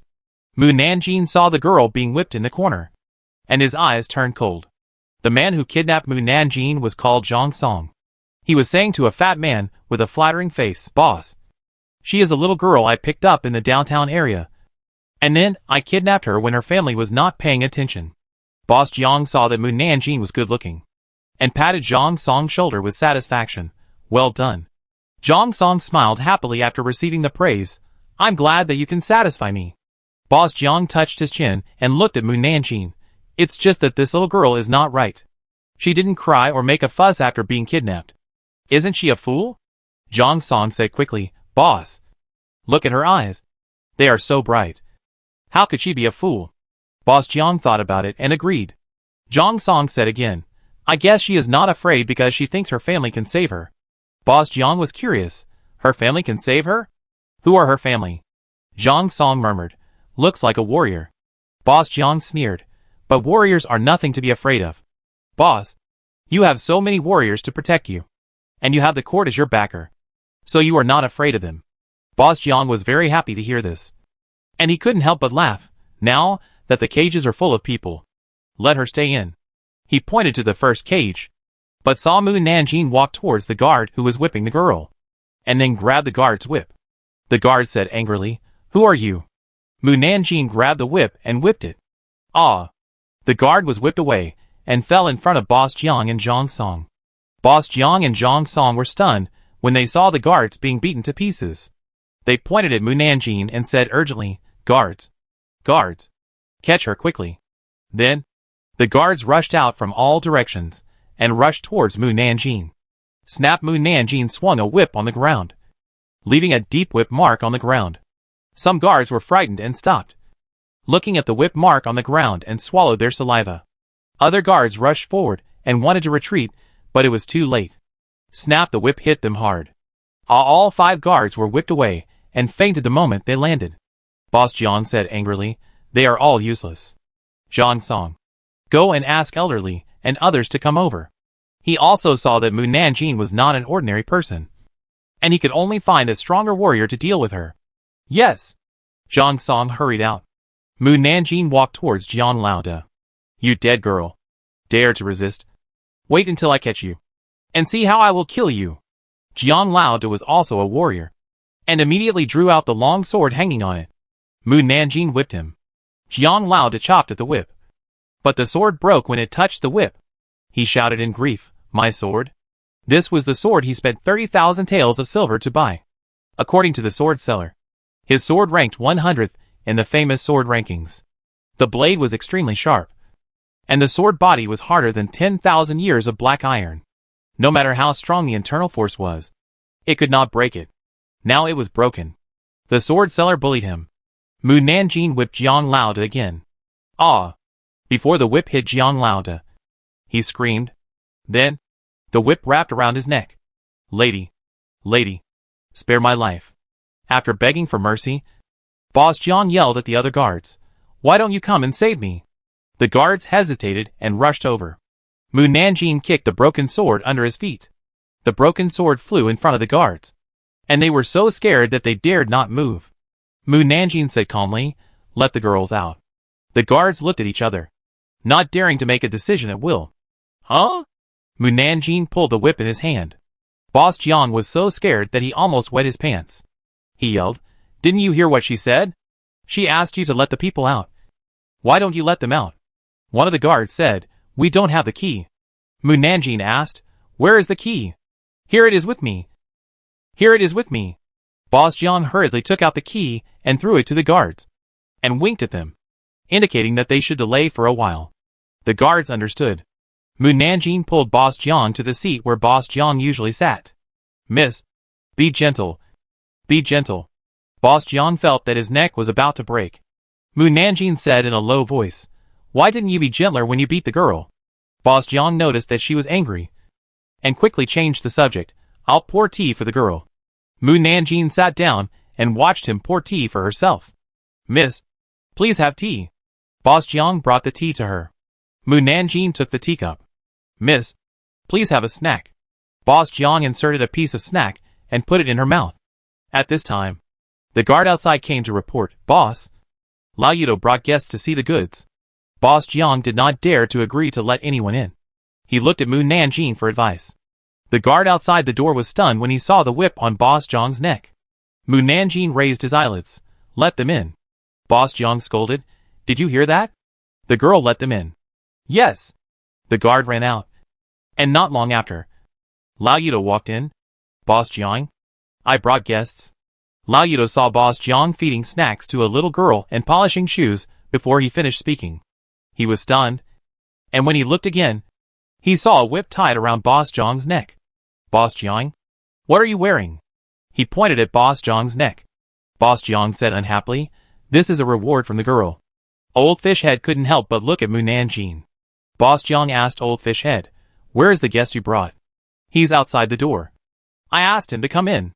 Old Fishhead turned around and called to the people outside, "Uncle, you can come in." Then, Old Fishhead's guest walked in. He was none other than Qin Chaoyan, who had come to see the goods before. He saw Mu Nanjing sitting on the chair at a glance, and saw Boss Jiang feeding Mu Nanjing cakes. This Boss Jiang is good at serving people. He also knows how to read people's faces and do things. He is really good at it. Why not take him to Xia Kingla to greet guests? However, that would be too easy for him. He has done so many evil things. He should be punished. Qin Qian. Sure enough. I worry for nothing. How about he go back now? Old Fishhead said with a smile, "Uncle, all our beautiful girls are here. If you like any of them, tell me, and we will give you a satisfactory price." Qin Chaoyan pointed at Mu Nanjing. "Ah? You like her?" Old Fishhead looked at Boss Jiang. Boss Jiang pretended to be angry and said, "She is not for sale. Girl. Right?" He picked up a piece of cake and put it into Mu Nanjin's mouth. Ken Chaoyan said, "I am here to find her." Boss Jiang? Old fish head. Mu Nanjin said calmly, "Come and give me a massage." Ha! How honorable it is for Comrade Old Can to give me a massage. I can brag about it to Captain Lu for a month after I go back. Ken Chaoyan laughed angrily. You want to be beaten? Right? Then just ignore what I said. Mu Nanjin looked behind him. Where is Captain Lu? Ken Chaoyan came to her. He went back to find someone. Oh! Who is it? Who dares to come here to cause trouble? Are you tired of living? Two old men walked in angrily from outside. When Jiang Laoda saw them, his eyes lit up. Elderly. Elder Wu. Elder Wu saw Mu Nanjin wrapped a whip around Jiang Laoda's neck. Stinky girl. Are you the one causing trouble here? No one dares to go wild in our territory. Even the government officials have to give us some face. Stinky girl. You are the first one who dares to touch us. Since you have a way to live, you should leave your life behind. Elderly has a bad temper and jumped up to hit Mu Nanjin. Ken Chaoyan suddenly sank his face to receive his palm. Mu Nanjin said lazily, "He is a third-grade master." Ken Chaoyan heard this and quickly retracted his palm and hid behind. Why didn't you say it earlier? Mu Nanjin retracted the whip and swung it at Elderly. Elderly didn't take Mu Nanjin seriously and took her whip directly, preparing to use it to pull the person in front of him.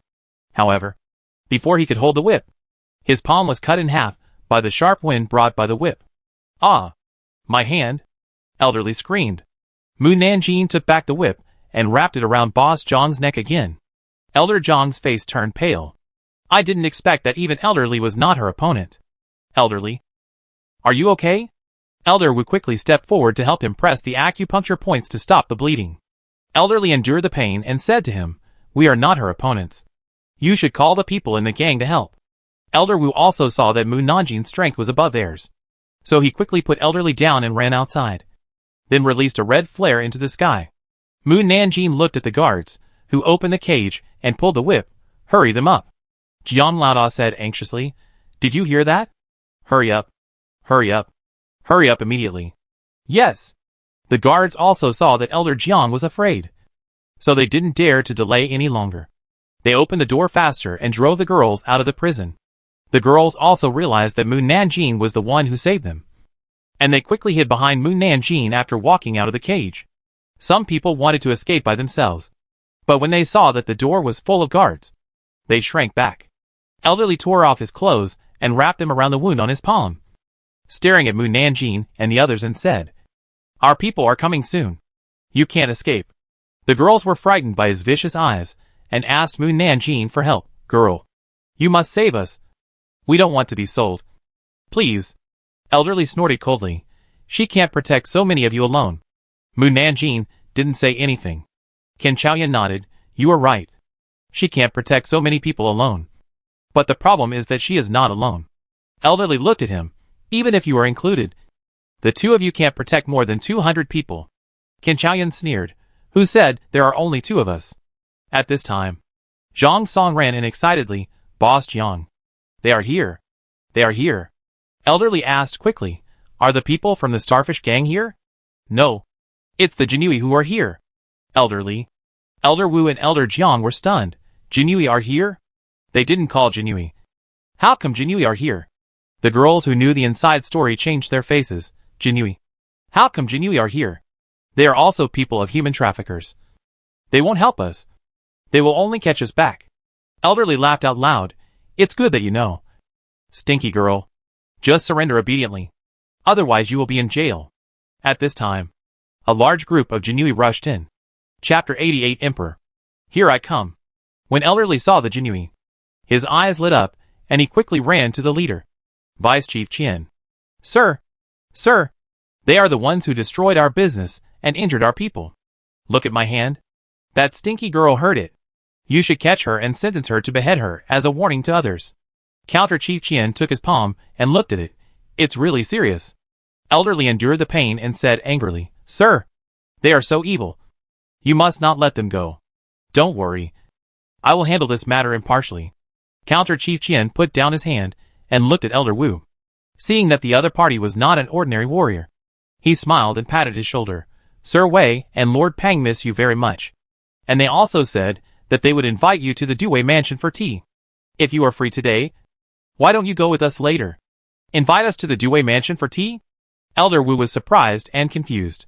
Although they colluded with the Dewey Mansion, Lord Wei and his men never invited them to the Dewey Mansion for tea, and even didn't want others to know that they were close. Why would they invite them for tea today? Elderly said happily, I will go to Lord Wei and his men after I find a doctor to bandage my hand. But they want to see you now. Ji Qian's smiling face suddenly turned cold, and he ordered the Jinui, come on. Arrest them. Yes. For Centurions quickly stepped forward and held down Elder Wu and Elderly. The two elders were shocked. Boss Jiang and his men were also dumbfounded by this reversal. Elderly said anxiously, Sir, why are you arresting us? Deputy Ji Qian sneered. Not only do you kidnap people and sell them everywhere, you also collude with the government and bribe the court officials. Now you know why we want to arrest you. Right? Elder Wu frowned. Didn't you know these things long ago? You also accepted our money. Elderly said angrily, you can't just take our money and kick us away. The ones who took your money are Lord Wei and Lord Pang. They are waiting for you in prison. The two elders finally understood what was going on. The two adults who took their money had been found guilty by their superiors, and the Jinui in front of them were here to arrest them. Elder Wu and Elderly looked at each other and looked outside the door. Elderly knew that he meant to escape, and twisted his body to shake off the Jinui behind him. But his body softened and knelt on the ground. You are despicable. You drugged me. Elder Wu, who wanted to escape with him, also found that he suddenly felt weak all over. All his internal strength disappeared. He raised his head and glared at Ji Qianfu angrily. It's you. You drugged us. Right? Ji Qianfu wiped his palms with silk. This is the only way to deal with people who are stronger than you. Take them back and lock them up with Lord Wei and others to have a good chat. Yes. For Centurions dragged the two elders out by one arm each like a dead pig. Ji Qianfu quickly came to Qin Chaoyan. Lord, are you okay? Qin Chaoyan smiled and said, you came so timely. What can happen to me? You are a court official? Old Fishhead looked at Qin Chaoyan in disbelief. It's over. It's over. Great. We are saved. The captured girls happily held each other's hands.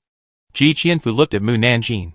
Mu Nanjing also looked at him, and then uttered two words, despicable. Ji Qianfu. Qin Qian. This move is great. I will do the same thing if I can't beat him in the future. But there is a problem that is difficult to deal with. That is, I can't smile as kindly as the other party to let people lower their guard. It seems that having a cold face and not letting people know what you think is not necessarily a good thing. Jinui. It is not a good thing to let people know all your thoughts. Right? Should I learn to smile more?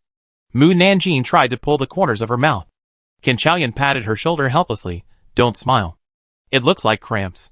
Mu Nanjing. Huh? Comrade Qin can actually see that I am smiling. So do I take the first step successfully? Qin Qian. Sorry. If I hadn't heard your inner voice, I wouldn't have known you were laughing. What the hell did he say? It was like a cramp. Mu Nanjing touched the corner of his mouth. Qin Chaoyan turned to Ji Qianfu and asked, where is Lu Baihu? Why didn't he come with you? Ji Qianfu said, the governor took him and other Jinui to suppress the Haishan gang. When Boss Jiang heard that the Haishan gang was suppressed, he knew he was finished. His legs softened and he fell to the ground. Qin Chaoyan asked again, then how many people did you bring here? Ji Qianfu, 100 people. So few? Ji Qianfu glanced at Mu Nanjing, who was still concentrating on touching the corner of his mouth. The governor said that someone is here, so there is no need to bring so many people. Qin Chaoyan frowned, but I still want to catch all the traffickers outside. We don't need to catch them. They will run away after seeing the two people being dragged out. As Ji Qianfu said, the originally bustling streets became deserted, and only the people in the prison vans were left on the streets. The rescued people knelt down to thank them. Thank you. Sirs. Thank you. Sirs. The girls who were released before cried and said with red eyes, Sirs, we are not from Licheng, and we hope you can send us back to our homes. Qin Chaoyan nodded and agreed. We will send someone to send you back. But there is one thing we need to let you know in advance. You have been kidnapped for such a long time, and you will inevitably be subject to some gossip and suspicion when you go back.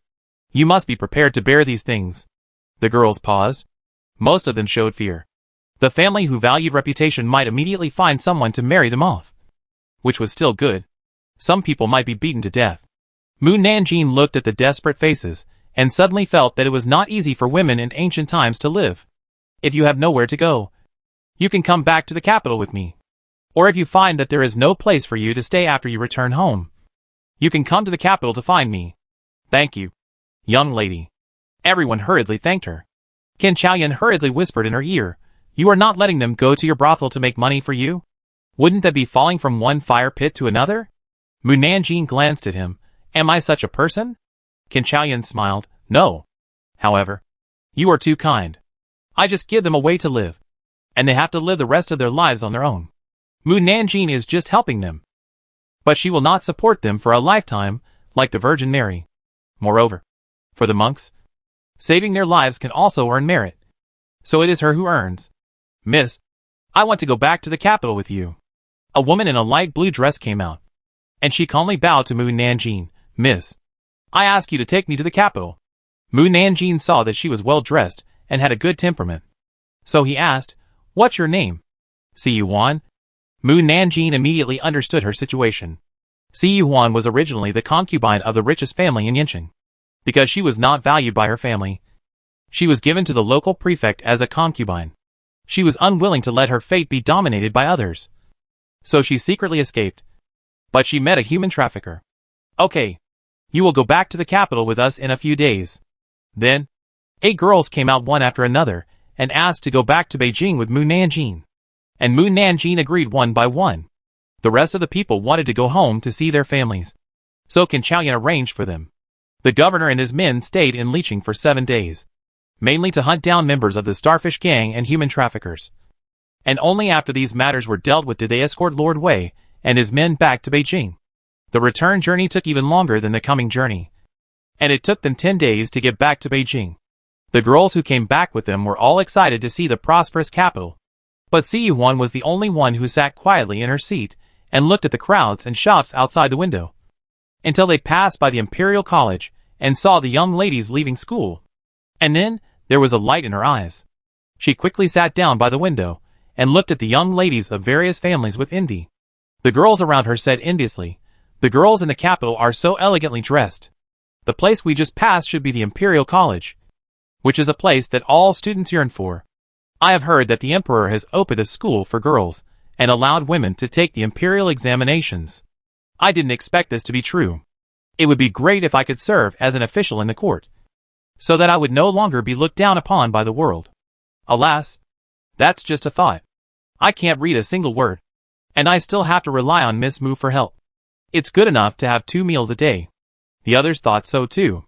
Si Yuan looked out the window without saying a word. When she arrived at the Mu mansion, she called Mu Nanjing, Miss Mu. Mu Nanjing looked back at her. Is there something? Si Yuan looked embarrassed. Just say it.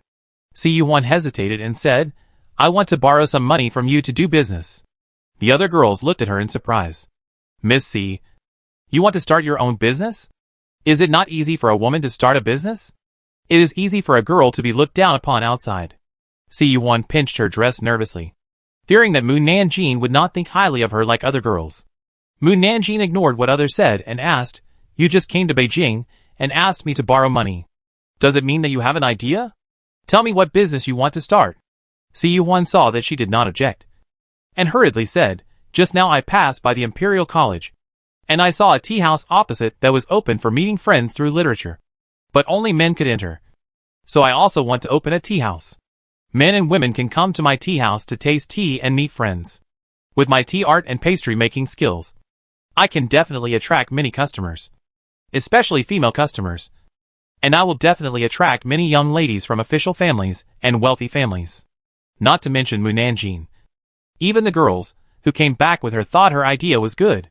A girl named Lin Zishu said quickly, Miss Si, if you open a tea house, can I help you? I know some words and should be able to help you. Others hesitated and recommended themselves. Si Yuan agreed to all of them, and then looked at Mu Nanjing. Mu Nanjing also thought what she said was feasible. I'll take part in opening the tea house. If you need money? Asked Su Bo. Thank you, Miss Mu. Si Yuan didn't expect things to go so smoothly. I'll go and inquire about the market tomorrow. And visit the bookstore to see if I can find some books to attract literary customers. Lin Zishu said with a smile. Miss C is worthy of being the daughter of a wealthy businessman. She is gifted in business. Yuan smiled slightly. Miss Lin, you are too kind. I have been influenced by it since I was a child. And I know a little bit without learning. Sister C, what book are you looking for? I can read. I can help you find it. The person who said this was the youngest girl in their group, named Xia Yin. The less people have read the books or the fewer people have the books, the more attractive they are. Unfortunately, these books are hard to find. Xia Yin asked, Sister C, are you talking about rare copies? It would be great if there were rare copies. But since it is a rare copy, it is impossible to find it. Because most of these rare copies are in the hands of scholars or officials. And it is difficult for ordinary people to get it. Rare copy? Mu Nanjing muttered the word. She remembered that the old emperor loved to collect rare copies. But where are the rare copies placed? The imperial study? Go look for it at night. After nightfall, a figure sneaked into the palace quietly. The other party was very fast, and arrived in the imperial study in the blink of an eye. She directly looked for books on the bookshelf. Unique book. The commander of the imperial guards, who was patrolling outside, stopped suddenly. He seemed to hear Mu Nanjing's voice. But didn't she go to Liqing? Came back? The commander of the imperial guards looked around. The guards behind him asked, Commander Ming, did you find someone sneaking into the palace? Commander Ming shook his head. It's okay. If it was really Mu Nanjing, you couldn't catch him just by hearing the voice. Unique book. Where are you? This time, Commander Ming finally heard it clearly. It was really Mu Nanjing's voice. Why was she in the palace? Looking for the unique book? Unique book. Come out quickly. In the imperial study, Mu Nanjing was looking for books in the dark. As she was looking, she found a serious problem. Damn. I don't even know which ones are rare books. How can I find them? Should I move all the books away? Mu Nanjing looked at the books on the 10 rows of bookshelves and had a headache again. This is really a big project. There is no bag big enough to carry them all. It would be great if the books would agree. I would just ask and I would know which one is the rare one. What if I can't find it? Or take a few books back with me? Well, take a few books first. And then go to the old emperor's bedroom to see. Maybe the old emperor has placed a few rare books on the bedside. Mu Nanjing stuffed a few books into his arms and slipped out of the imperial study. Commander Ming never heard her voice again, and guessed that she should have gone to the emperor's bedroom. Should he notify her? But the emperor and his men could hear her voice. So even if he didn't say anything, someone would be able to find her. That being said, the emperor was almost scared to death by her. Just as he closed his eyes, the emperor, who had not yet fallen asleep, heard Mu Nanjing's voice. Old Emperor. Here I come. Chapter 89 Book Thief. Old Emperor.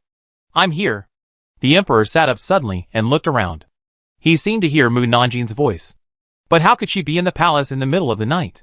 He probably missed her because he hadn't heard her voice for too long. The emperor lay back on the bed. Old Emperor. Are you asleep? The emperor sat up again in shock. He really heard Mu Nanjing's voice. Hey. You haven't slept yet? Why are you still sweating? Are you having a nightmare? What nightmare made you sweat so much? Did you dream of being assassinated? The emperor said angrily. I was scared by you. What are you doing here in the middle of the night? Are you spying on me sleeping? And what's wrong with the imperial guards outside the door? Someone is coming, and you don't even know to come in and take a look.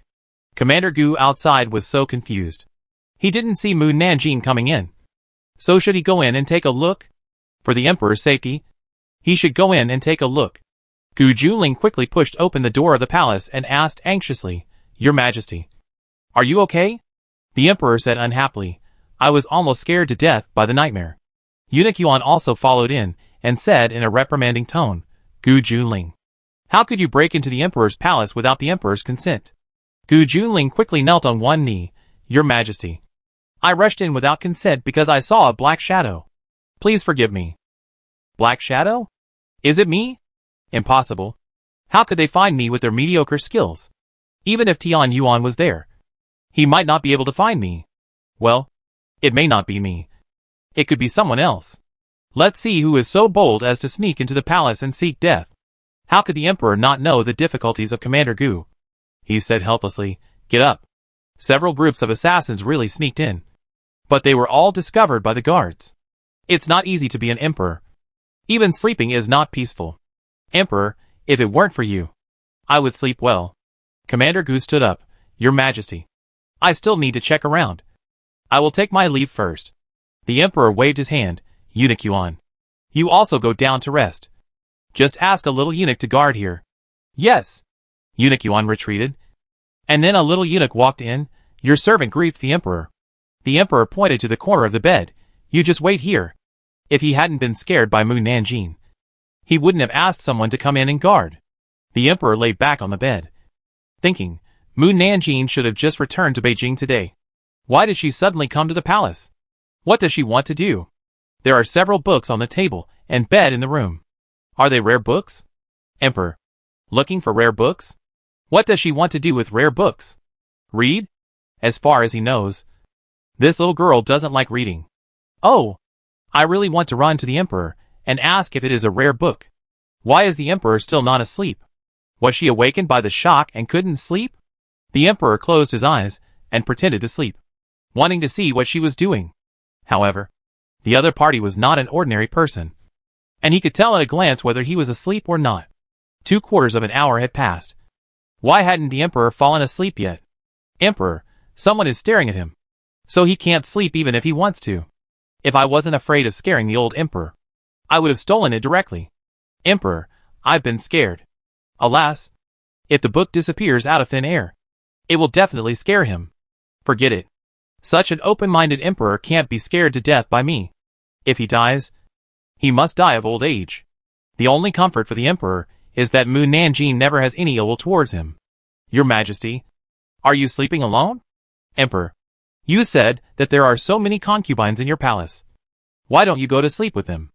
I'm really not saying anything about you. If you can't sleep alone, go and accompany the queen.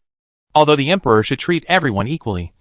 The queen, as the main palace, not only has to manage the entire harem, but also has to watch you take concubines one after another.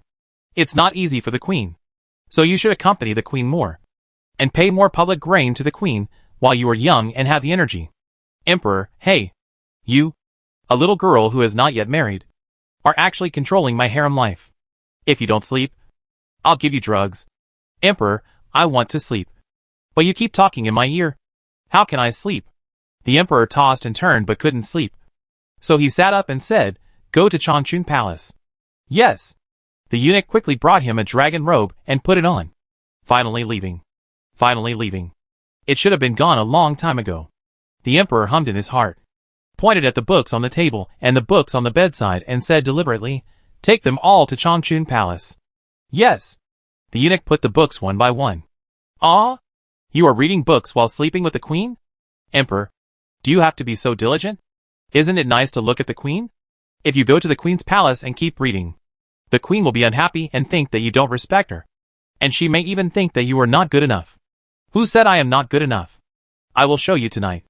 The emperor was so angry that his beard stood up. Put the books back. Yes. The emperor and the eunuch left the palace. Mu Nanjing quickly jumped into the room and took away all the books, and then asked Si Yuan to identify them. In Changchun Palace, the queen, who had fallen asleep, heard that the emperor had come and quickly got up to greet him. The queen supported the emperor and asked, Your Majesty, why did you come to Changchun Palace so late at night? Is there anything? In the past, everyone in the palace fell asleep at this time. The emperor sighed, Alas, it's because that little girl Mu Nanjing kept chattering in my bedroom, making me unable to sleep. Ah? The queen was stunned. Mu Nanjing is in your bedroom? Don't get me wrong. She sneaked in, and I don't know where she hid to peek at me. The emperor told the queen what happened just now. After listening, the queen didn't care about her manners and smiled. This little girl is really interesting. The emperor snorted. If she hid in the corner of your bedroom and peeked at you, you wouldn't find it interesting. The queen thought about it, and it was true. The emperor held the queen's hand. She said something very right. As the queen, I didn't accompany you well. I am really derelict in my duty as a husband. I will come to sit with you whenever I am free in the future. The queen was very happy to hear this. It's enough for the emperor to say this. The emperor took her to the bedroom. It's late at night. We should go to bed. The maids watched the queen enter the house with a shy face. And they were happy for her. They quickly stood guard outside the door to prevent anyone from disturbing her. The next morning, they went to the room. The right Prime Minister frowned. A thief broke into my house last night. The left Prime Minister raised his eyebrows. A thief broke into my house too. The right Prime Minister said angrily, I'm serious. I'm not joking with you. The thief didn't steal anything but took several of my books. The right Prime Minister was stunned, me too. I also lost several books. In fact, losing books is nothing. The worst thing is that you have bought them. The problem is that the stolen books are all erotic pictures. In order to hide his tracks, he changed the cover to an ordinary book. But he didn't expect someone to steal it. If people knew that the right Prime Minister was reading erotic pictures, where would he put his face? The right Prime Minister became more and more angry. Damn it. Who stole my books? Get out of here if you have the guts. Other officials heard the conversation between the left and right Prime Ministers and said that their books were stolen. Soon the news reached the Emperor. The Emperor thought, could it be that Mu Nanjing stole all of them? Chapter 90. They are all so ugly. Si Yuan and Lin Zixu came out of the room after washing up and saw the yard full of books. And they surrounded them in surprise. Xia Yin gently touched the book. Wow! Why are there so many books in the yard? Mu Nanjing, who came out of the house, said, see if there is a rare book you want here. If not, I will look for it again. Rare book. Si Yuan picked up a book and flipped through it. The content inside was all about criminal law. She flipped through the next book, which was a book about policy. These are all very common books. Huh? What kind of painting is this? Why are a man and a woman naked and entangled together? Xia Yin was shy and curious. Lin Ziwen walked over and took a look. And her face suddenly turned red. This is not a book you can read. She quickly closed the book. This is a pornographic picture. Spring. Pornographic picture? Xia Yin was stunned. Erotic paintings? There are erotic paintings in these books? Mu Nanjing opened the book out of curiosity and saw that the characters in the paintings were so ugly that she immediately lost interest. Everyone is so ugly. It's boring. Everyone. Isn't this the point? Mu Nanjing went back to the room and brought out another stack of books and put them in front of Si Yuan. Take a look at these books again. These books were brought by her from the Emperor, so they shouldn't be too bad. A collection of epitaphs from the Ming, Tang and Northern dynasties? Si Yuan opened it and read it carefully, and said happily, this content is actually true. Xia Yin asked, Sister Si, is this a unique copy? It's not a unique copy, but it's also a very rare and precious copy. It's a book that can't be bought in a bookstore. If we put it in a tea house, it will definitely attract many literati to come in and read it. Mu Nanjing asked Si Yuan, if I let you copy the contents and then take the copied books to the tea house for people to read, will it still attract literati? Literati look at the contents, not the collection. So they don't care about these things. Si Yuan asked, Miss Mu, do you want me to copy them? Mu Nanjing nodded. I borrowed these books, and you have to return them after you copy them. Did the other party agree to let us copy them? Mu Nanjing affirmed, agree. She stole the book from the Emperor, so she couldn't ask him if he agreed, so she could only assume that he agreed. Si Yuan turned to the next book, and then stared at Mu Nanjing with wide eyes in shock. Miss Mu, this is a unique copy. A unique copy? Can a unique copy be copied? Copy. Mu Nanjing went back to the house to get the official hat, and then came out and said, I'm going to work. If you need money, go to Subo. If you encounter problems that cannot be solved, go to the Due mansion to find me. On duty? The girls realized that she was really wearing an official uniform, and it was the official uniform of the Jinui. Si Yuan looked at Mu Nanjing in surprise. Mrs. Jinui. Mu Nanjing asked while putting on the hat. Don't you already know? Si Yuan shook her head. We always thought you were the daughter of some master in Jinui. When returning to Beijing, Mu Nanjing always wore casual clothes, and the Jinui only called her by her name or Mu Yatu and Mu Miss. No more talking. I'm going to be late, and Captain Lu will start to complain again. Mu Nanjing hurriedly left the yard. She didn't notice that the girls in the yard were looking at her with envy. It's great that women can also be officials. I want to be an official, too. Lin Zixu thought for a moment and said, 2 months ago, I heard that a female official had emerged from the Jinui in Beijing. At the time, everyone was saying that she had obtained her position through improper means. And I thought so at the time. But now it seems that it was all a misunderstanding. With Miss Mu's ability, it would not be a problem for her to sit in the position of the pacification envoy. Others nodded in agreement. Mu Nanjing was late in the end. But she was not reprimanded, but congratulated by the Jinui. Congratulations, Lord Mu. Congratulations, Lord Mu. Congratulations for what? Mu Nanjing was sweating profusely. Everyone smiled mysteriously, and did not tell her the truth. When they arrived at the left courtyard, Captain Lu came over with a smile. Mu Nanjing. You are here? Have you had breakfast? If not, there is a breakfast in my office. Oh, by the way, after the shift, I will invite you to have dinner with Lord Ken and others. You can't sneak away early. Mu Nanjing looked at Captain Lu with suspicion. I was late, but he didn't scold me, and said he would treat me to dinner? What's wrong with him? So enthusiastic about me? Is there something he wants me to do again? Captain Lu tapped her forehead. Why are you looking at me with suspicion? I sincerely invite you to dinner. Oh! Mu Nanjing nodded. Let's go to the governor's office. Then, the Jinui passing by them began to congratulate them again. But this time it was Captain Lu. Congratulations to Captain Lu. Oh! No. We should call you Captain Lu. Congratulations to Captain Lu on his promotion. Remember to give us promotion candies. The governor has not announced this yet. So don't shout.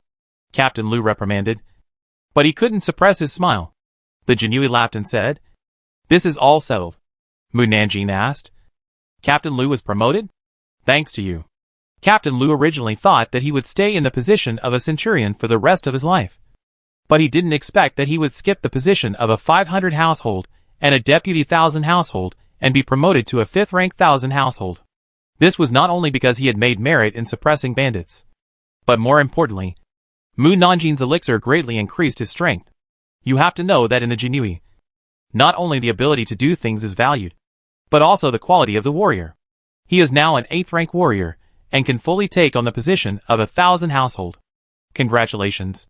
Captain Lu smiled and said, Thank you. They came to the governor's office.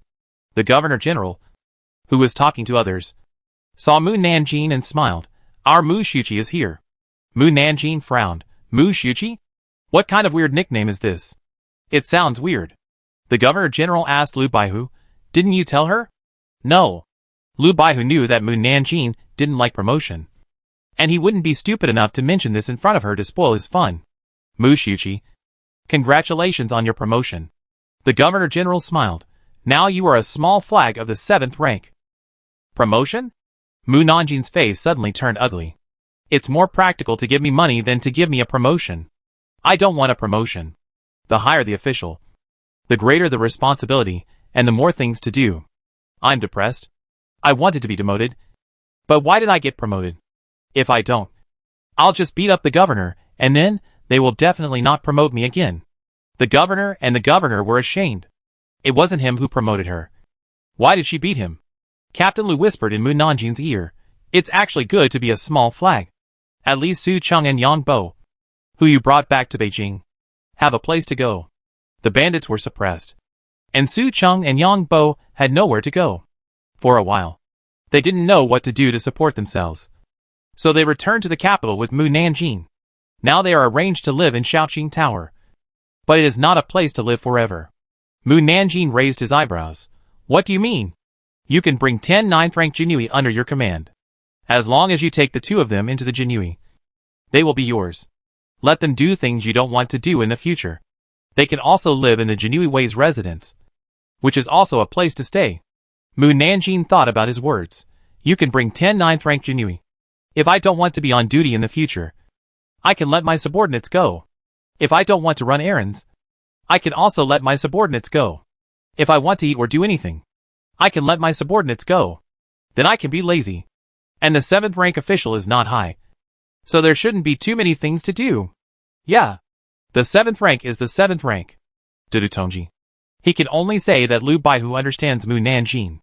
Mu Nanjing asked, How can we get Su Cheng and others to join the Jinui? Captain Lu patted his chest and said, When I am officially promoted to a captain, it will be a matter of a word from me. A captain has the right to recruit people. Otherwise Tang Jingrui would not have brought Mu Nanjing into the Jinui.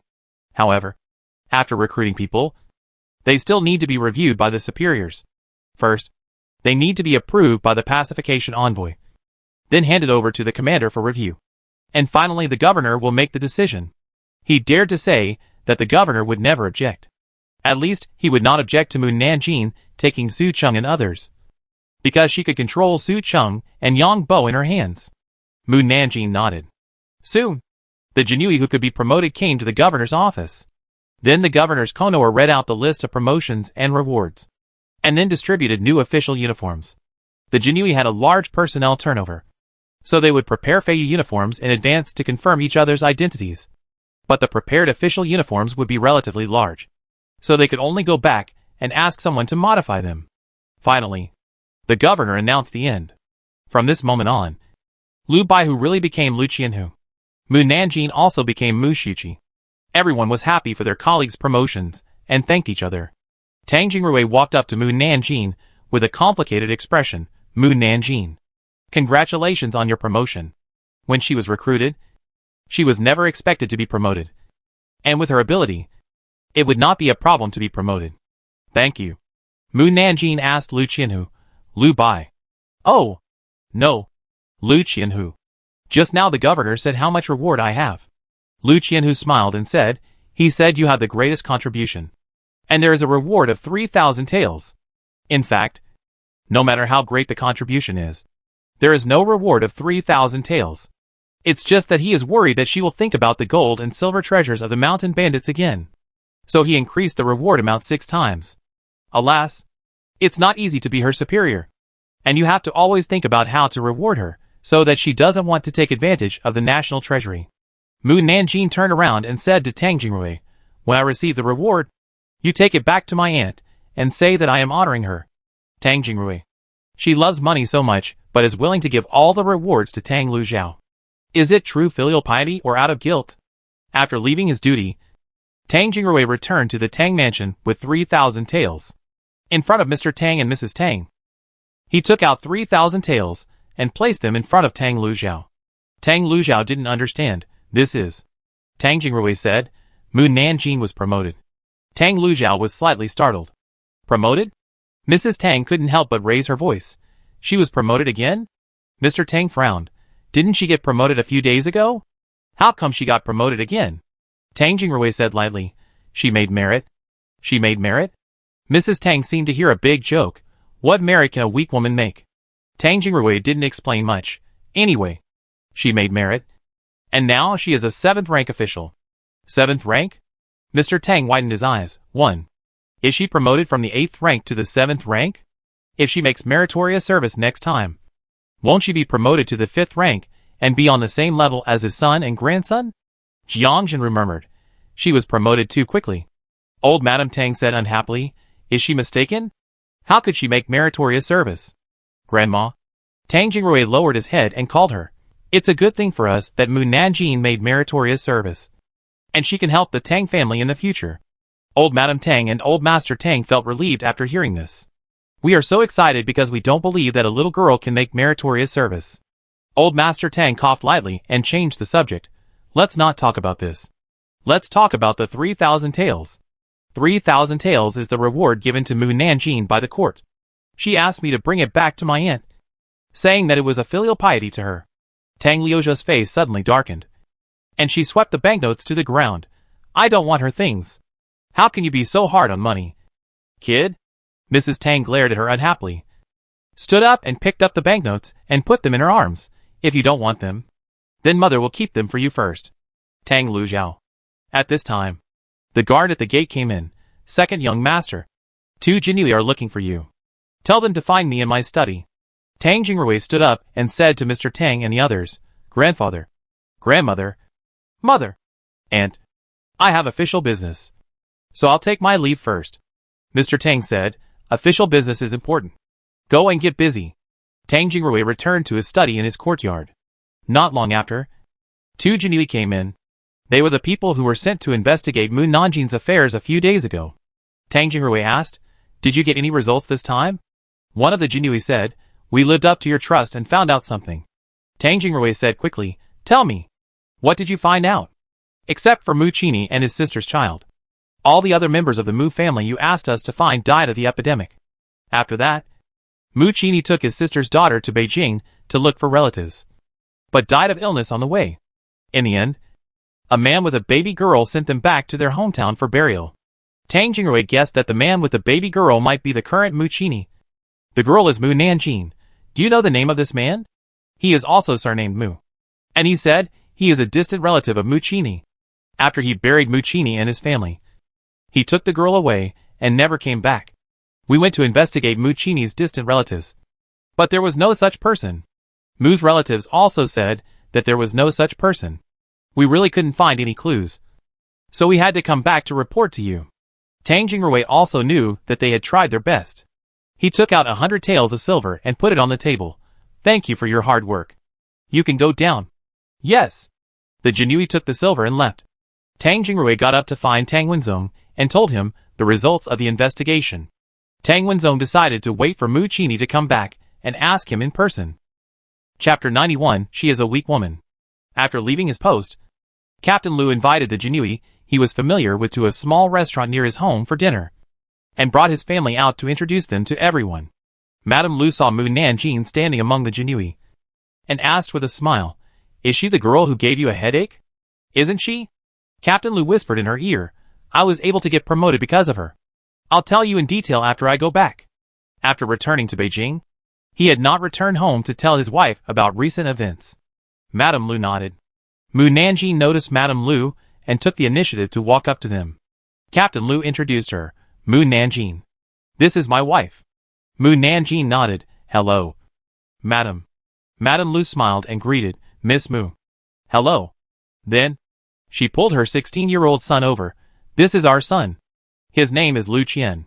Captain Lu saw that she was trying to match them up, and couldn't help but stroke his forehead. He didn't dare to have Mu Nanjing as his daughter-in-law, nor could he afford her, let alone her ability to cause trouble. She was the object of the court's attention, and the Lu family, a small family, couldn't afford her. Moreover, he knew that although his son looked like his mother, he was not in Mu Nanjing's eyes. Lu Qian was embarrassed to greet her. "Hello, Miss Mu." Mu Nanjing nodded, and looked at Lu Qian at the same time. Although his physique is not very good, it is not a problem to become a martial master as long as he works hard. But it is a bit difficult to become a martial saint. When Lu Qian who heard that his son had the hope of becoming a martial master in the future, his eyes lit up immediately. Martial master? Mu Nanjing said that his son could become a martial master? There was no martial master in the entire Dacian kingdom. So could his son have the hope of becoming the first martial master? He was excited just thinking about it. Mu Nanjing asked Lu Qian who, "Your son is also a martial artist. What are your plans for the future?" "I sent him to other sects to learn martial arts before, and now that he is back, it is just right for him to work in Jinui. How about this? I will put him under your name, and you will take care of him. If Mu Nanjing teaches martial arts, his son should be able to be promoted to martial arts master soon." "Okay." Mu Nanjing agreed without hesitation, and was afraid that Lu Qianhu would regret it in the future. "If Lu Qianhu asks me to do this or that, I will let his son do it. Let's see if he dares to assign so many tasks to me." He, Lu Qianhu, this is preparing to take revenge. Then, he introduced his two daughters to Mu Nanjing. Mu Nanjing asked, "Have you enrolled your daughters in the Imperial College?" Captain Lu was stunned. "No. I will help them register tomorrow." People from the Lu family. Mu Nanjing walked quietly to Kanchaoyan and asked the Jinui who were chatting, "Have you registered your daughters for school?"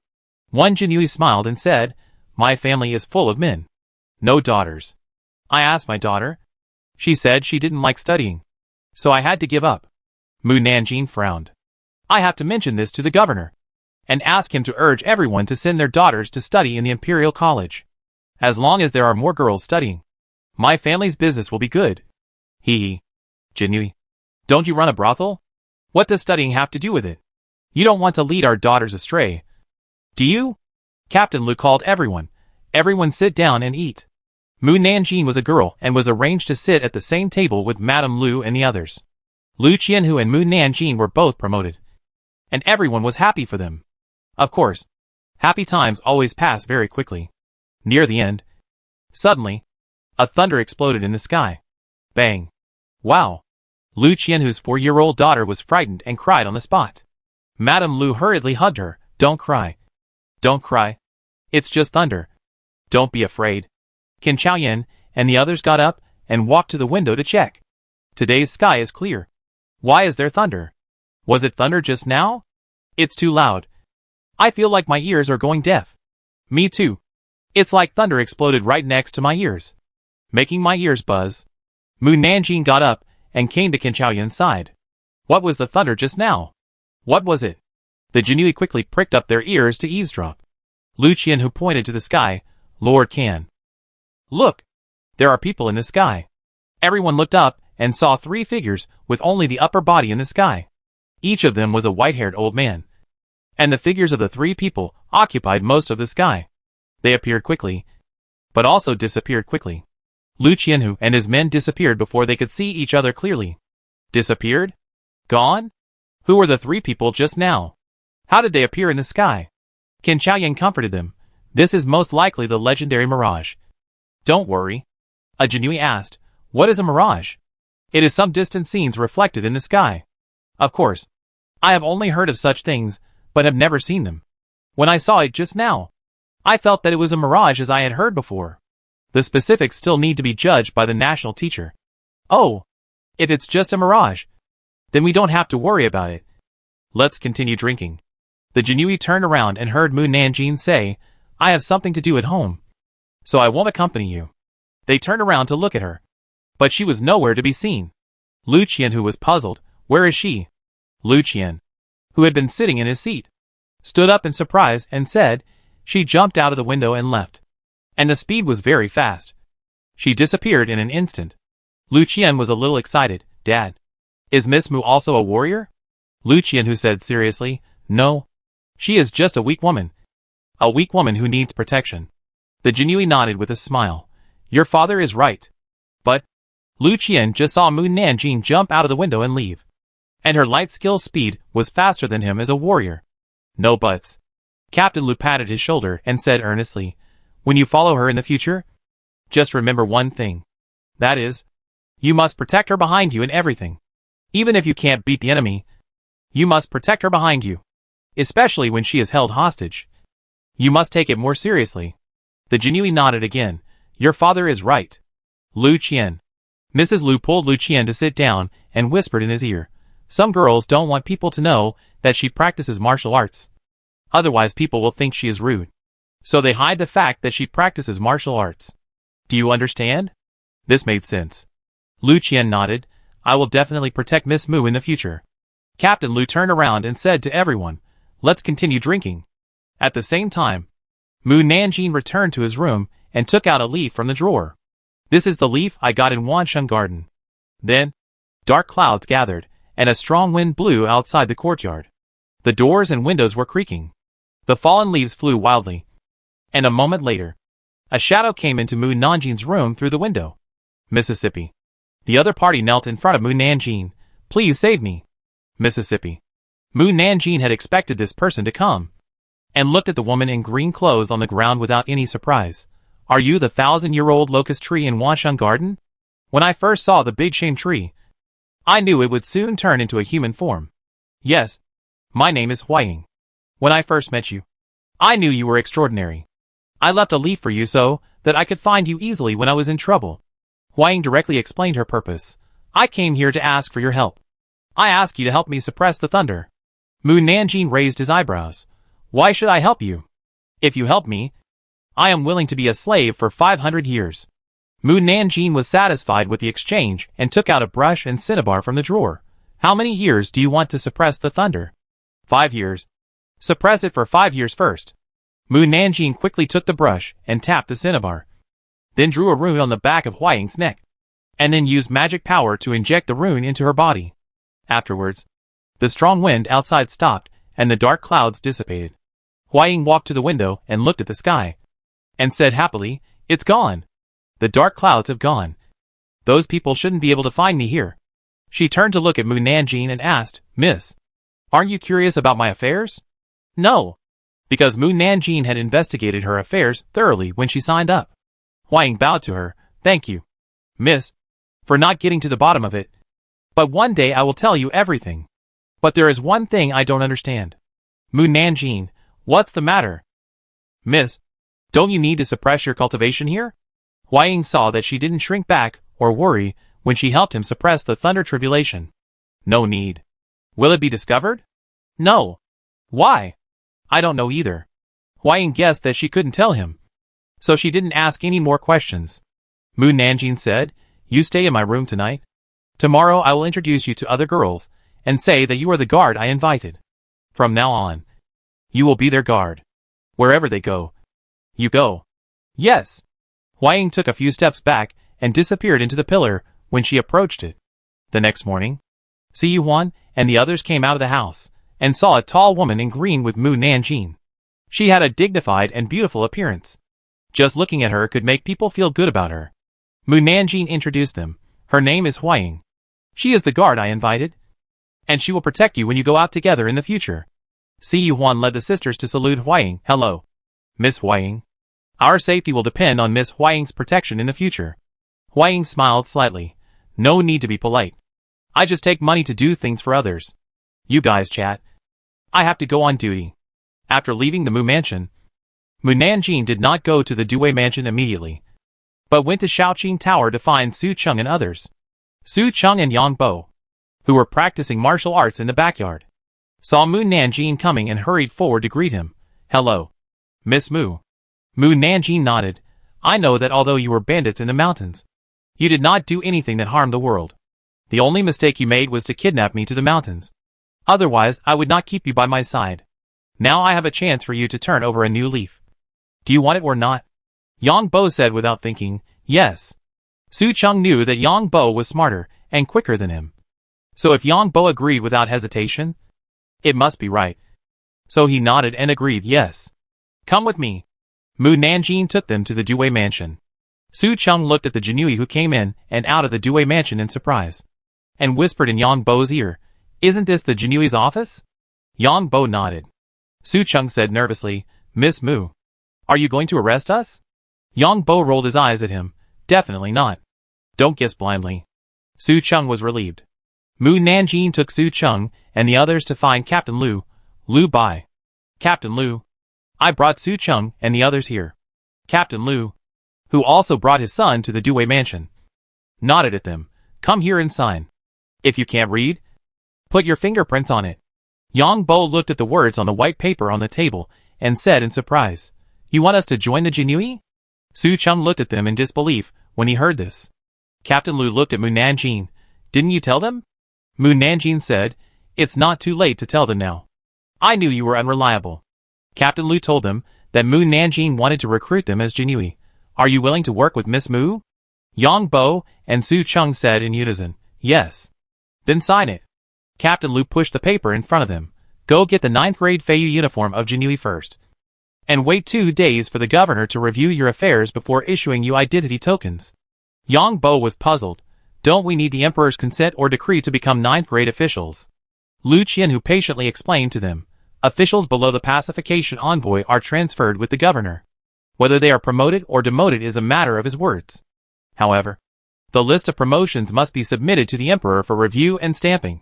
Officials above the pacification envoy need to be approved by the emperor before they can officially take office. You must perform well. There will be many opportunities for promotion in the future. Yes. Yang Bo and the others signed and went to collect their official uniforms. Lu Qian who put away the paper and wanted to tell Mu Nanjing something. But she had disappeared. Why did this girl run so fast? Is she so afraid that I would assign her a task? Then, he heard Mu Nanjing's inner voice. Governor. I'm here. Lu Qian who? The governor, who was working in the Wenshuyuan, heard Mu Nanjing's voice, stood up suddenly, and the governor's co-governor said, I have something to go to the palace. Ah. The governor's co-governor disappeared before he could finish his words. He couldn't help laughing. I never thought that one day you would be afraid of someone. Not long after, Mu Nanjing came over and saw that only the governor and his assistant were in the room. He frowned and said, Where is the governor? He went to the palace for something. Mu girl, what do you want to see the governor for? The governor's assistant asked with a smile. If you have any trouble, you can tell me first and I will solve it for you. The governor is not here, which is really disappointing. The governor's assistant. Is he so unpopular? Mu Nanjin said. I went to the governor to ask him to call on the Jinui to send his daughters to study in the Imperial College. Just for this? The governor's assistant raised his eyebrows. Okay. We will consider this matter. Anything else? Mu Nanjin shook his head. I'm leaving. She came out of the governor's office and saw a large group of Jinui carrying large and small boxes from the warehouse. Where are they moving so many boxes? Chapter 92. Stop talking nonsense. Liang Baihu, who was directing the moving of boxes, heard Mu Nanjin's voice and subconsciously urged, hurry up. Everyone, hurry up. After saying this, he felt a little guilty and coughed lightly. I called the wrong name. You guys go slower. Go slower. Don't damage the things inside. The 9th rank Jinui who had already accelerated to run outside. Liang Baihu looked at Mu Nanjin, who came out of the governor's courtyard. Mu Nanjin, do you want to help move the boxes? No. Mu Nanjin left indifferently. You think I'm a little girl who's easy to bully? Right? I've been promoted to the 7th rank flag and still want me to do 9th rank things. Liang Baihu watched her walk away, exhaled secretly, and hurriedly urged the Jinui to speed up. After all the boxes were loaded on the car, they were quickly transported to the 7th prince's mansion. The 7th prince, who was half-healed, heard that the Jinui had brought gold, silver and jewelry, and immediately ran to the yard. The steward of the 7th prince's mansion followed behind him and called out, 7th prince, please go slowly. Go slowly. You are just getting better. You can't get hurt again. Then, boxes of gold, silver and jewelry were moved into the 7th prince's mansion. The 7th prince opened the box and saw the box full of gold, and said happily, Father said that he would definitely help me recover the gold, silver and jewelry. And he really recovered them. Liang Baihu said, 7th prince, this batch of gold, silver and jewelry was not recovered from the Horse King. The emperor sent them to Jiangnan to suppress bandits in order to punish the Horse King and the Horse King's master, and then searched the bandits' homes and compensated the 7th prince. The Horse King and his men have been punished. After the 7th prince recovers from his injuries, don't forget to clean the streets of the capital. The 7th prince. The chief steward frowned and rebuked, Master, the prince's status is so noble. How can he do things that are inferior to the people? Liang Baihu smiled slightly. This is the order of the emperor. If the 7th prince does not do it, it will be against the order. General Steward. The 7th prince said impatiently, I know. Liang Baihu opened his mouth slightly and wanted to say a few more words. But when he thought that the other party's status was not something that a small official like him could say, he closed his mouth and left. Before walking out of the door, he heard the 7th prince excitedly say, this prince is happy today. Go and kill a horse to celebrate. Unrepentant. Liang Baihu shook his head. On the other side, Mu Nanjin saw the boxes carried by the Jinui and remembered the gifts she bought in Licheng. After returning to the Mu mansion, she immediately brought the gifts she bought in Licheng to Shaoqing Tower. It was not yet night, and there was not much business in the building. The Madam of Xia Kingla called the madams and girls of the other 2 brothels to share the gifts. The Madam of Chufeng Pavilion immediately laughed and said loudly when she saw Mu Nanjin, our boss really cares about our girls and boys. He didn't forget to buy us gifts when he went on a business trip. Don't you think so? Yes. Everyone laughed. The Madam of Xia Kingla smiled and said, Miss Mu not only bought gifts for the girls and boys, but also for everyone else. As long as they are from Xia Kingla, Chufeng Pavilion and Yixingyuan, they will have a share. That's great. The male prostitutes also cheered happily. Mu Nanjin walked up to Shijin and asked, have you adapted to Yixingyuan after a while? Shijin smiled with satisfaction. I like this ordinary life very much. It's unrestrained and free. When I completely leave the Great Shen Kingdom, I want to go somewhere else. Mu Nanjin did not object and handed the long gift box in his hand to her. This is your gift. Shijin did not refuse. He took the box and opened it. Inside was a golden comb waist ornament, which was a style she had never seen before and was very unique. She liked this gift at first sight and took it out carefully to take a closer look. Then, she found that the golden comb had a ringing sound, like the sound of wind chimes coming from a distant place. Both ethereal and light. Very nice to hear. Thank you. I like this gift very much. I'm glad you like it. Mu Nanjin came to Baidu, who was drinking in the corner. I heard from the madam that since you came, No matter it is Shaoqi Lu, Chufeng Pavilion or Yaxinyan, there are fewer people making trouble. Baidu did not even look at her, and drank by himself. Mu Nanjing did not care. He took out a jade bottle, and put it in front of him and left. Baidu took a sip of wine, and put down his wine glass, and picked up the jade bottle, when he saw the people happily sharing gifts. The moment he opened the jade bottle, a fragrant smell of medicine flew into his nose. Suddenly, the internal force in his body was agitated, as if to help him break through all the shackles in his body, and enter another realm. Baidu's eyes flashed with surprise, and he quickly put the bottle cap back on. If he guessed correctly, this was a kind of elixir that could improve the realm of warriors. Such a precious medicine. Mu Nanjing just gave it to him? Baidu held the medicine bottle tightly. It seemed that staying here would not be as bad as imagined. Miss Mu, the madam of Yaxinyan, brought Fu Shan to Mu Nanjing. Fu Shan saluted Mu Nanjing. Mu Nanjing said bluntly, "Can you redeem yourself?" "Yes." Fu Shan couldn't suppress the smile on her face. Mu Nanjing took out a contract of sale and gave it to her. "I also guessed that you can redeem yourself soon, so I brought your contract of sale here." Fu Shan happily took the contract of sale, and after confirming that it was her own contract of sale, she happily thanked, "Thank you, Miss Mu." "Thank you, Miss Mu." The madam of Yaxinyan was also happy for her. "Congratulations. You can finally escape from the sea of suffering. After leaving Yaxinyan, you must live a good life." Fu Shan nodded. The madam of Yaxinyan asked Mu Nanjing, "I wonder when Miss Mu will be free to help Fu Shan become a good citizen." Fu Shan looked at Mu Nanjing nervously, worried that the other party would delay again and again. Mu Nanjing murmured, "If there is not much to do tomorrow, I will help you transfer your citizenship tomorrow." Fu Shan was ecstatic. "Thank you, Miss Mu. Have you thought about what you are going to do after leaving Yaxinyan? Or do you have a place to stay?" Fu Shan shook her head. She had been in the capital for many years, so she wanted to stay there. She even bought a house. But staying in the capital with her former status would definitely cause a lot of trouble. Not to mention that someone would point fingers at her. There might also be men who would come to harass her, unless she could get married immediately. But if she left the capital, she didn't know where to go. And where could a weak woman like her go? Maybe she would be robbed or humiliated before she walked 200 miles. Fu Shan returned to Yaxinyan in a daze, and didn't even notice the doorman who greeted her. The doorman saw that she was worried, so he walked up to the madam and asked, "What's wrong with Miss Fu Shan? You seem to be worried." The madam probably knew Fu Shan's thoughts, and told the doorman about it. After hearing this, the doorman was in no mood to stay here, and hurriedly left Yaxinyan. The next morning, Mu Nanjing came to the Due mansion. Lu Qian, Su Cheng and Yang Bo, who were waiting for her, saw her coming and came to her excitedly. "Mu Xiuqi." Seeing that they all put on feiyu suits, Mu Nanjing nodded with satisfaction. "From today on, you will work by my side. I have only one request for you. That is, you can't betray me. Otherwise your end will be like the fallen leaves on the ground." She stepped on the dry leaves, and when she raised her foot again, the leaves turned into dozens of rotten leaves.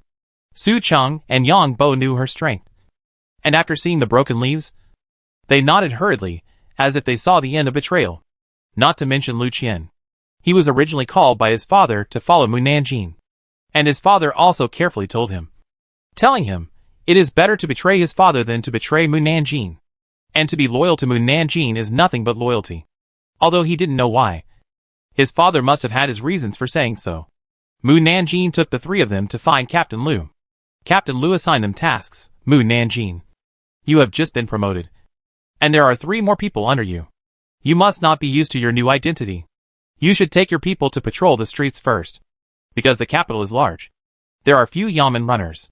Therefore, the Jinui will patrol the streets from time to time." Mu Nanjing nodded. "I like patrolling. Patrolling is the easiest job. No one cares if you eat and drink on the street. Captain Lu, if you don't encounter any difficult things, it is indeed an easy job. But if... don't be such a pessimist." Lu Qian coughed lightly. "Do you know how to patrol?"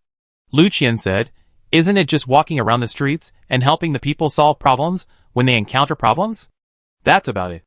Anyway, don't cause trouble." The latter part was said while looking at Mu Nanjing. Mu Nanjing nodded again. "Yeah. I never cause trouble." Lu Qian, who suddenly felt a toothache, She was so lucky to say that. Do you want him to help her recall the martial arts conference? Lu Qianhu didn't want to say more. So he waved his hand and signaled them to leave quickly. Mu Nanjing took Lu Qian and the others away. If there is no problem during the patrol, I will go to the government office to help Fushan change her nationality. Lu Qianhu. In this way, he would not be considered to have failed the trust of the gate supervisor. Mu Nanjing was able to patrol because the gate supervisor asked him to do it early in the morning. Otherwise, it would be a waste of talent for Mu Nanjing to go on patrol with his ability. After leaving the Wenshu Academy, Mu Nanjing asked Yang Bo and the others, "Have you had breakfast?" Lu Qian nodded. "Yes." Yang Bo scratched his head embarrassedly. "It was our first day as Jinui. We were too excited and didn't eat." Mu Nanjing first took them to the canteen for breakfast. And then, they rode their horses to leave the Dui mansion. Mu Nanjing introduced Su Cheng and the others. The Dui is located in the Imperial City. And most of the other ministers also work in the Imperial City. You should remember the location of each department for convenience in the future. They first came to the Ministry of Personnel. Yang Bo and the others looked away after looking at the Ministry of Personnel. The Minister of Personnel wanted to marry his daughter to the prince. But the emperor had not yet appointed the prince. If he waited any longer, his daughter would become an old maid. If it were me, I would advise the emperor to appoint a crown prince every day. Puff. The officials in the Ministry of Personnel almost choked to death on their own saliva. Someone whispered, "Isn't this Mu Nanjing's voice?" "It's hers. Why is she here? She should be passing by here. And what she said just now was just her inner voice. Is our Shangshu here? What a coincidence. Our Shangshu doesn't have to go to court. Then he must be in a bad mood at the moment. And we are going to have a hard time today." The Minister of Personnel was not only in a bad mood. He was almost furious. This damn Mu Nanjing just passed by the Ministry of Personnel. Why did he mention him in his heart? What does it have to do with her who his daughter marries? Actually, Tang Jingrui is pretty good. It shouldn't be a problem for him to be the commander of the Jinui in middle age. Such a powerful person is not picky, but chooses a man with countless women. He doesn't even think about whether your daughter has the ability to survive in the competition for favor. The most important thing is whether you ask your daughter's willingness. Is she willing to enter the palace and be locked up for life? Or his daughter has vision and fell in love with Tang Jingrui at first sight. Minister of Personnel. Speaking of Tang Jingrui, it reminds me that I haven't seen Tang Wenzong for a long time. When I was not at the Tang family, their family should have lived in harmony. Tang Wenzong. The Tang family can't be said to be harmonious. It's just that his parents won't be weird when they eat after they can't see Mu Nanjing. Hey, I often walk this road, and I found that the Ministry of Personnel is quite large. I have been walking outside for such a long time, and I haven't reached the end yet. Oh! It turns out that the walls of the Ministry of Revenue and the Ministry of Personnel are connected. Mu Nanjing saw the door of the Ministry of Revenue and snorted. Lu Qian heard the voice and asked, "What happened to Mu Xioqi?" "Nothing. The people in the Ministry of Revenue manage the national treasury. But the emperor never expected that someone would embezzle." Everyone in the Ministry of Revenue was shocked. "What? Embezzle? Who? Who?" Suddenly, the Ministry of Revenue was in chaos. However, Mu Nanjing did not say anything more. And they were so anxious that they were running around. Next, Mu Nanjing passed by the Ministry of War, the Ministry of Rights, the Ministry of Punishment, and the Ministry of Works. But she did not have the opportunity to think about it in order to leave the Imperial City in a hurry. After leaving the Imperial City, she first took Su Cheng and others back to the Mu family to take out the materials for helping Fushan change her household registration. And then went on patrol. They wore flying fish clothes.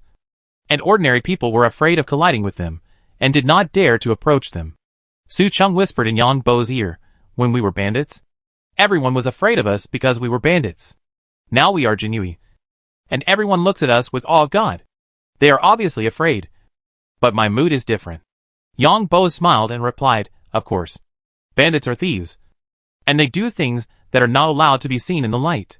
The people are not only afraid of us, but also hate us. We just suppress them with force, which is not a skill. Now we are officials. And others are afraid of us because of our official uniforms." Su Cheng smiled. No wonder everyone wants to be an official. Among the four of them, Lu Qian is the most kind-hearted. If he sees someone wrestling, he will go forward to help. If he sees someone fighting, he will go forward to pull them apart and arrest those who don't obey. Su Cheng and Yang Bo also learned from Lu Qian to help the people. Sir!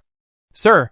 Just then, a man rushed over and said, someone is robbing someone's wife in the restaurant ahead. Where is he? Lead the way. Lu Qian was the first to take the initiative and ran into a restaurant with Yang Bo and Su Cheng. Mu Nanjing followed them and slowly got through the crowd. Then, seeing the onlookers, he shook his head and said, they are all 9th rank Jinui. It's useless for them to come. Chapter 93. We have the governor to support us. Lu Qian and his companions entered the inn and saw 3 noblemen in gorgeous clothes molesting a young and beautiful woman. The young and beautiful woman's husband was lying on the ground next to him. He was covered with footprints and had a bruised face. He curled up and groaned in pain. The person who came to find Lu Qian and his companions was Wu Debao, a companion who had traveled to Beijing with the young and beautiful woman. He pointed at the 4 noblemen and said, it's them. They are the ones who robbed other people's wives. When Lu Qian and his companions walked over, the guards of the noblemen immediately protected them. One of the men in green robes exclaimed, they actually called the Jinui. We are so scared. Another man in blue robes sneered disdainfully, a mere 9th rank Jinui wants to meddle in our affairs. Be careful or you will lose your job immediately when you go back. The man in purple robes said to Lu Qian and the others, I advise you to leave quickly. We can pretend that you have never been here. Yang Bo and Su Cheng looked at each other as they knew that the other party was someone they could not afford to offend. They did not know whether to arrest the other party or not. Lu Qian also showed a hint of hesitation. Before he joined the Jinui, his father told him that there were many helpless things when he was an official. He naturally knew who he could offend and who he could not offend. Seeing that Lu Qian and his men did not dare to move, the onlookers sighed and shook their heads. I said that it would be useless even if the Jinui came. They dared not offend the son of Jing Xiaoyin and his men. These officials are bullies who only show off their power to the common people. If they face other officials or their sons, they dare not even fart. The young lady is in trouble. Maybe the 3 young masters will play with her and then throw her away. Lu Qian and his men looked gloomy. Seeing that Lu Qian and his men did not move, Wu Debao begged, gentlemen, please help us. Lu Qian and his men hesitated. The noble young man in the green robe laughed out loud. Take the person away. Yes. 2 guards held up the arms of the young beautiful woman. Let me go. Let me go. Sirs, please save me. The young beauty cried and begged Lu Qian and his men. My wife. Please let my wife go. The husband crawling on the ground tried to get up, but he couldn't use any strength in his body. The 2 guards holding up the young beautiful woman's arms suddenly stopped. The young man in green robes walking behind shouted, why did you stop? The guard holding the young beautiful woman's arm turned around and said, there is a girl wearing a Jinui Feiyu uniform blocking the road. A girl wearing a Jinui Feiyu uniform? The young man in green robes thought for a while.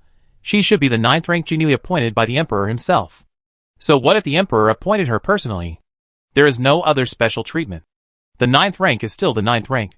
Not worth his attention. Seeing Mu Nanjing coming in, Lu Qian walked over happily.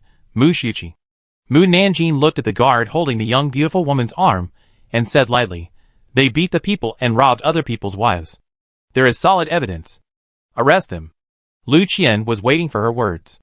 He turned around and shouted to Yang Bo and the others excitedly, Brother Yang.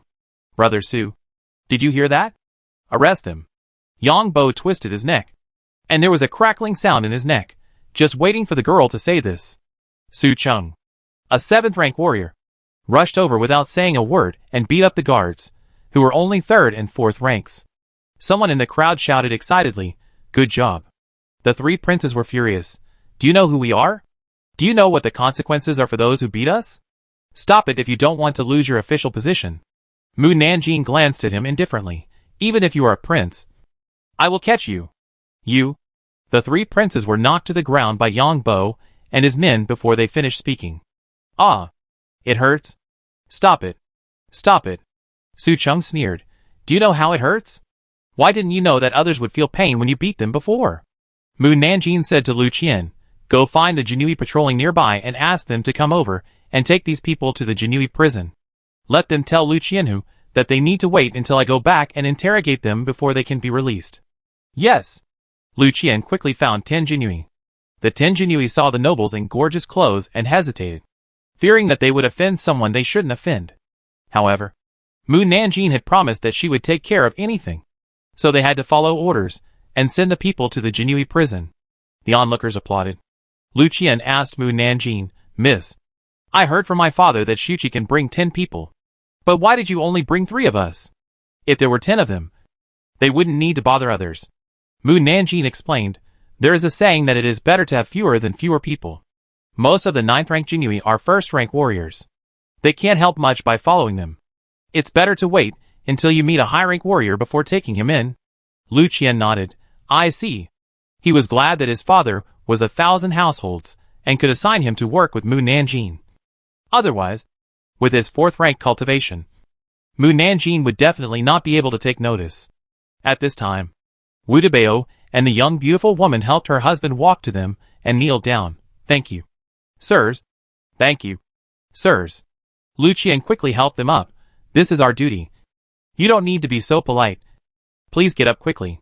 Also, the restaurant is no longer a place for you to stay for a long time, so you better leave as soon as possible." "Thank you for reminding me. We'll leave now." Wu Debao and the others quickly helped people to find a doctor. Mu Nanjing said, "We will continue patrolling." The government office was nearby, and she went to solve the problem of changing her nationality.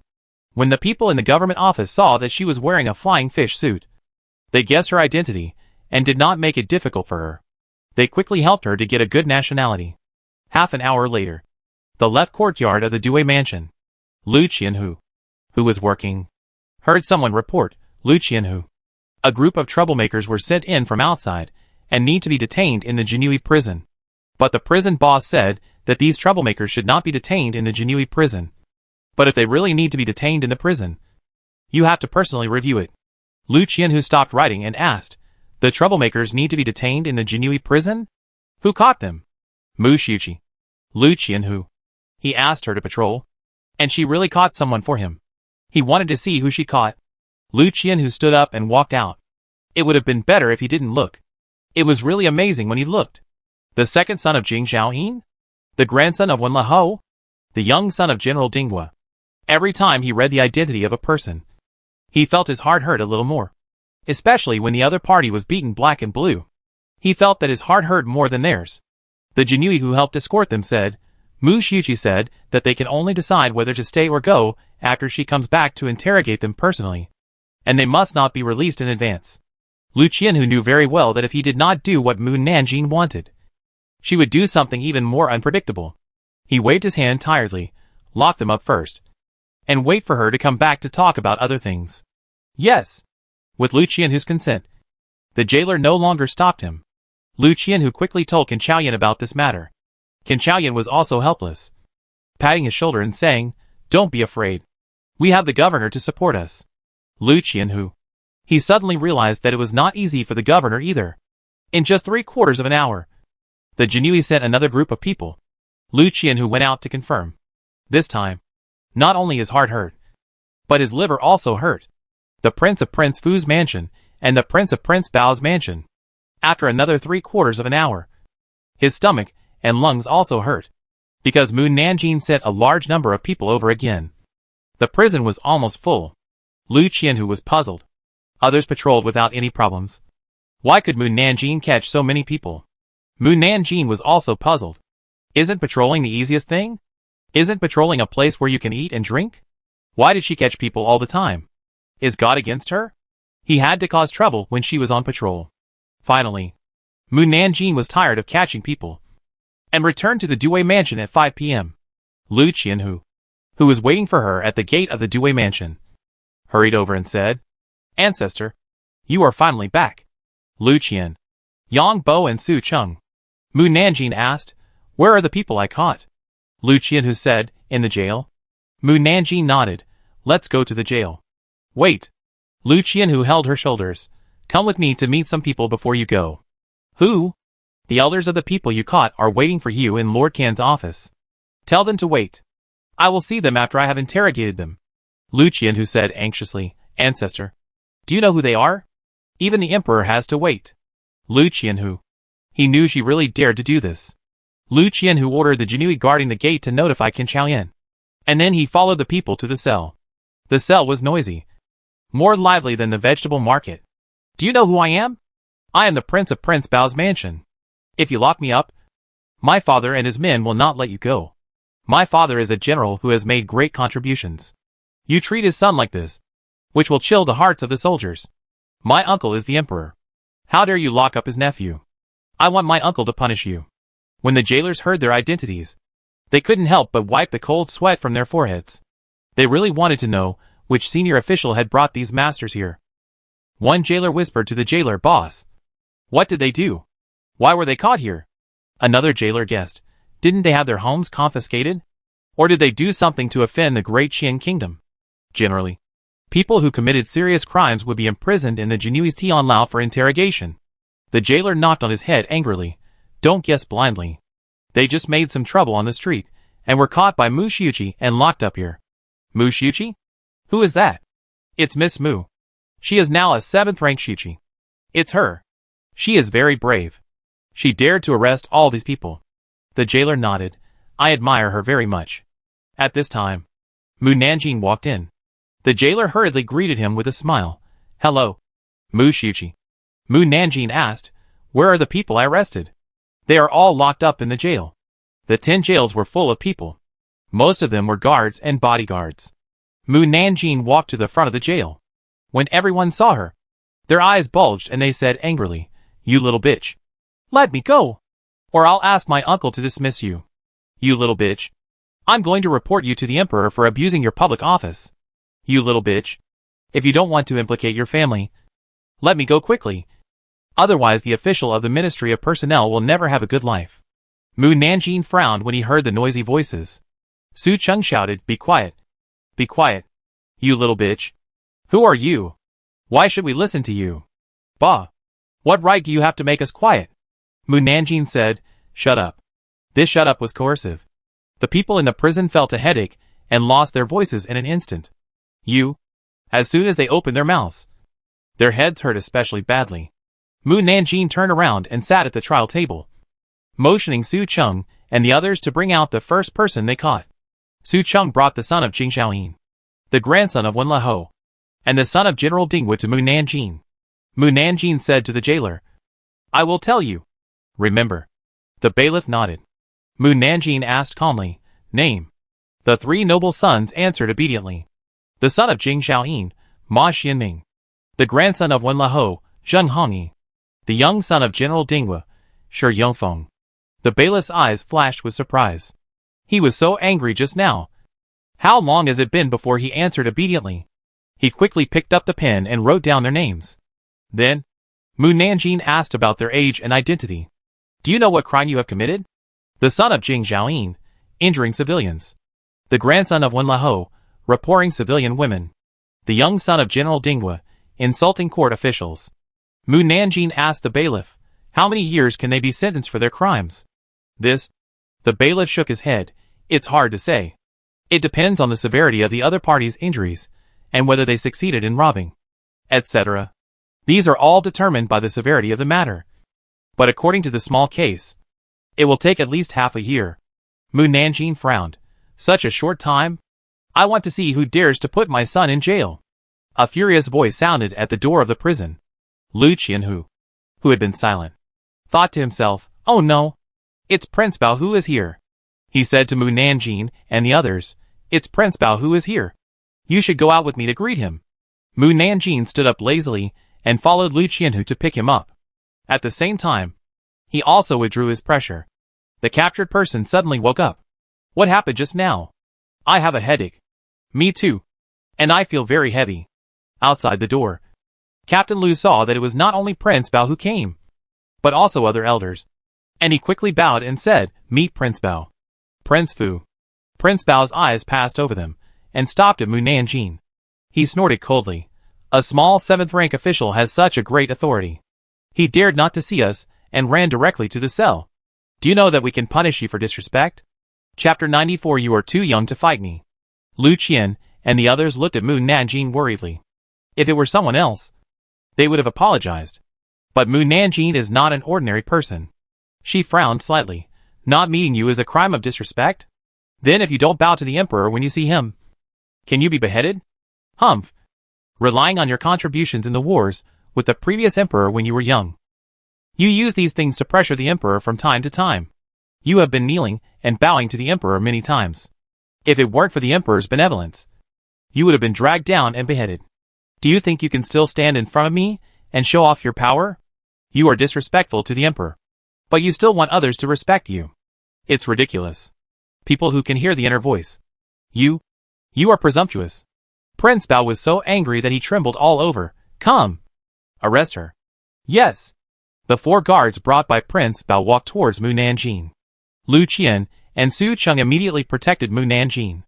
Lu Qian, who was very anxious, Prince Bao. Mu Shuqi is young and ignorant, and can't speak. Please forgive her for once. Prince Bao's guards are all 8th grade warriors, and Lu Qian and his men are no match for them. Prince Bao snorted coldly. If she had come back to see us, these things wouldn't have happened. Now everything is too late. At the moment when the guards fought with Lu Qian and his men, Mu Nanjing narrowed his eyes slightly. The guards suddenly felt like a mountain was pressing down on their heads and couldn't move. Su Bo and his men took the opportunity to knock out 4 guards. Prince Bao frowned. What did you do to my guards? Mu Nanjing said, catch Prince Bao for me. Everyone. Prince Fu. This girl is a great person. A mere official of the 7th rank dares to ignore the king's power. Captain Lu was almost dying of anxiety. Mu Nanjing. What do you want to do? He is the prince. You can't do anything wrong. Mu Nanjing patted his shoulder. Don't worry. I won't hurt him.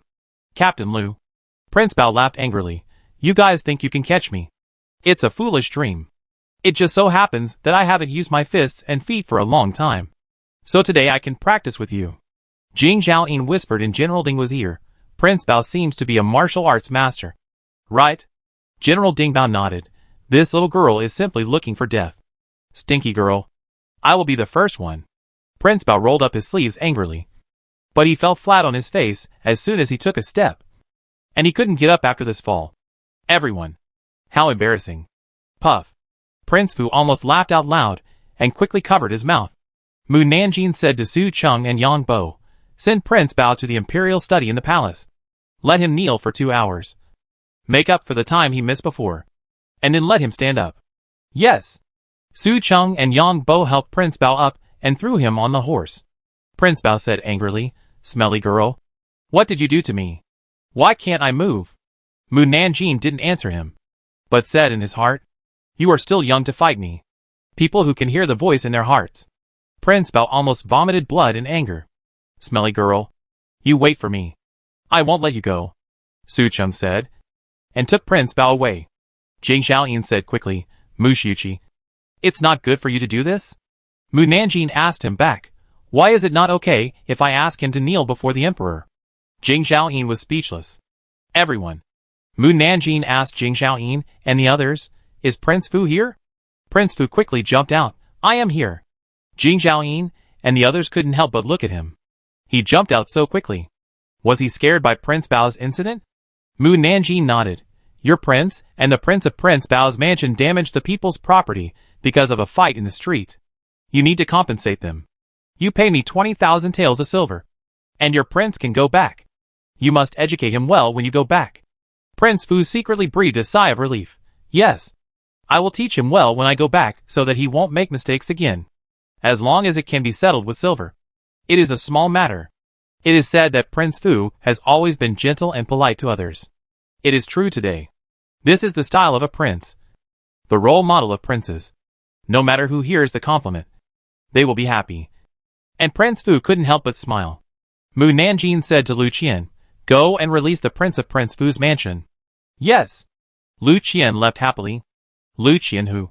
Is this still his son? He thinks the other party is a lackey. Soon, the prince of Prince Fu's mansion and his guards were brought out. Father, you are finally here. Do you know? The prince of Prince Fu's mansion wanted to complain. But Prince Fu suddenly frowned. Shut up. The prince of Prince Fu's mansion. Prince Fu said goodbye to everyone and left with his useless son.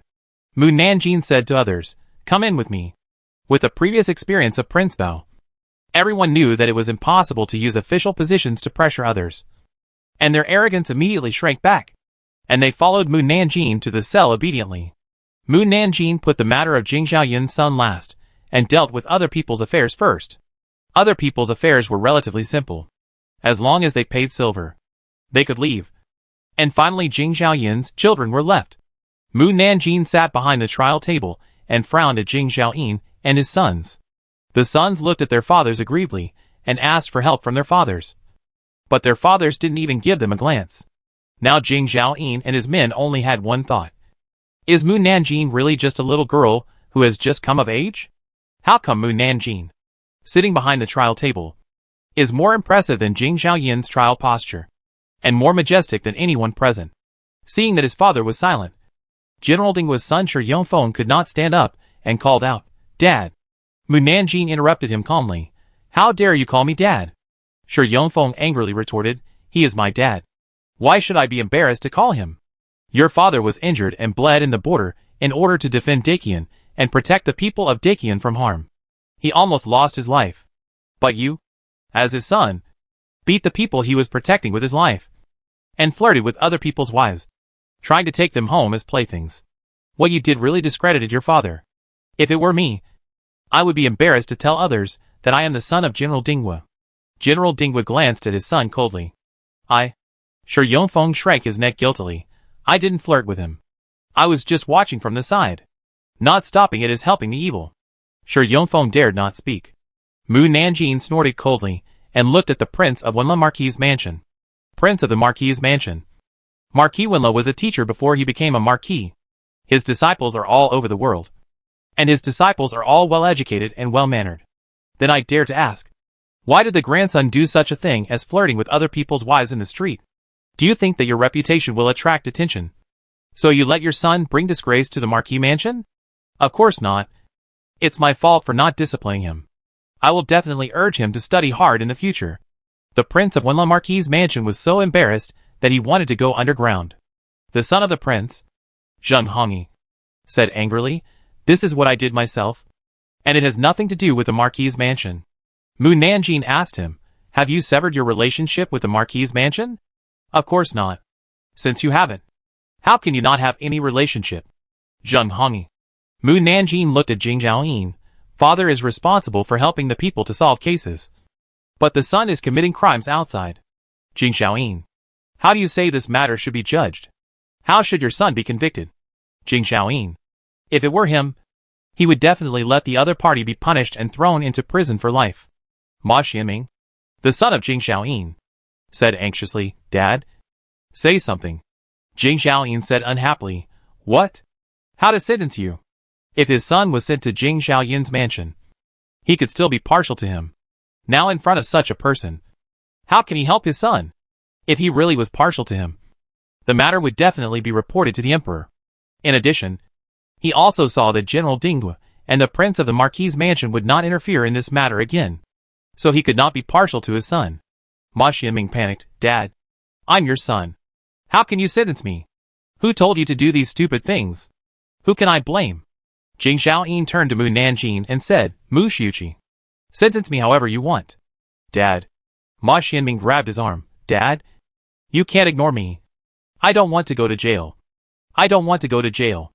Zheng Hongyi and Shi Yongfeng also looked at their father anxiously. General Dinghua and the Prince of the Marquis mansion turned their heads away from them, indicating that they no longer wanted to care about this matter. Mu Nanjing was very satisfied with the result. "Bailiff, I'm here." The bailiff stepped forward. Mu Nanjing asked, "How will this case be sentenced?" To answer Mu Xiaoqi, "They only injured the people, but did not kill them. Molesting other people's wives did not cause real harm to the young lady. So they can be released after half a month of detention. But they insulted the court officials, and this alone can imprison them for 3 to 5 years. But considering that they are first-time offenders and are the children of officials, they will only be sentenced to 6 months in prison." Mu Nanjing shook her head. "Half a year is too short." Before she finished speaking, Ma Xianming said anxiously, "Mu Nanjing, you can't increase the sentence privately." Mu Nanjing glanced at him lightly. "I didn't say I would increase the sentence. And I don't want you to go to jail. I want you to sweep the streets like the 7th prince. During the street sweeping period, if you do something wrong again, your sentence will be increased. And if you do a good thing for the people, your sentence will be reduced. Ma Xianming asked hurriedly, what is considered a good thing? Understand it yourself. And I will find someone to keep an eye on you. As long as you do a good thing, I will reduce your sentence. Mu Nanjing thought for a moment and said, you should supervise each other. If one person does something wrong, the other two should be punished together. Shi Yongfeng asked, if one of us does a good thing, can we all be reduced in sentence at the same time? Of course not. Shi Yongfeng said angrily, how can you do this? If you do something wrong, you will be punished together. But if you do something good, you can't share it. It's unfair. Have you ever thought about the unfairness when so many of you beat a commoner? Have you ever thought about the unfairness when you use your status to oppress others?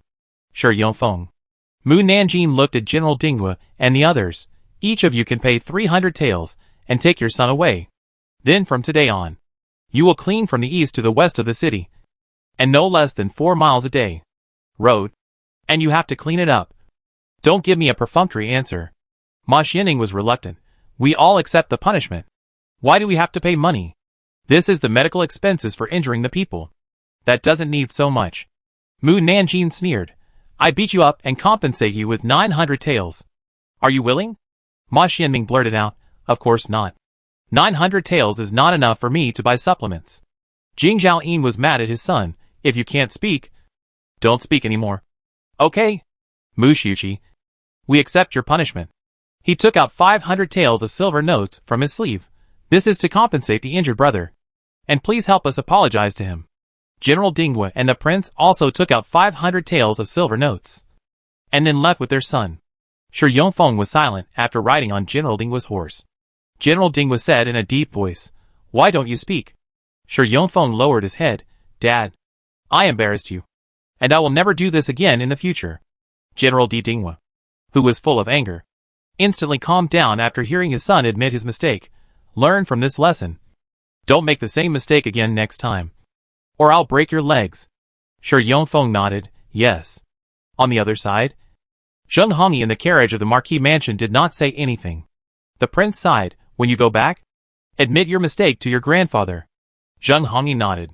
In Jing Zhaoyin's carriage, Jing Zhaoyin was so angry that he pinched Ma Xianming's ear. You don't want to offend anyone, but you have to offend her. Ma Xianming quickly protected his ear. It hurts. It hurts. It hurts. Dad, please let go. If you don't let go, my ear will fall off. Jing Zhaoyin let go and sighed. When will you be sensible?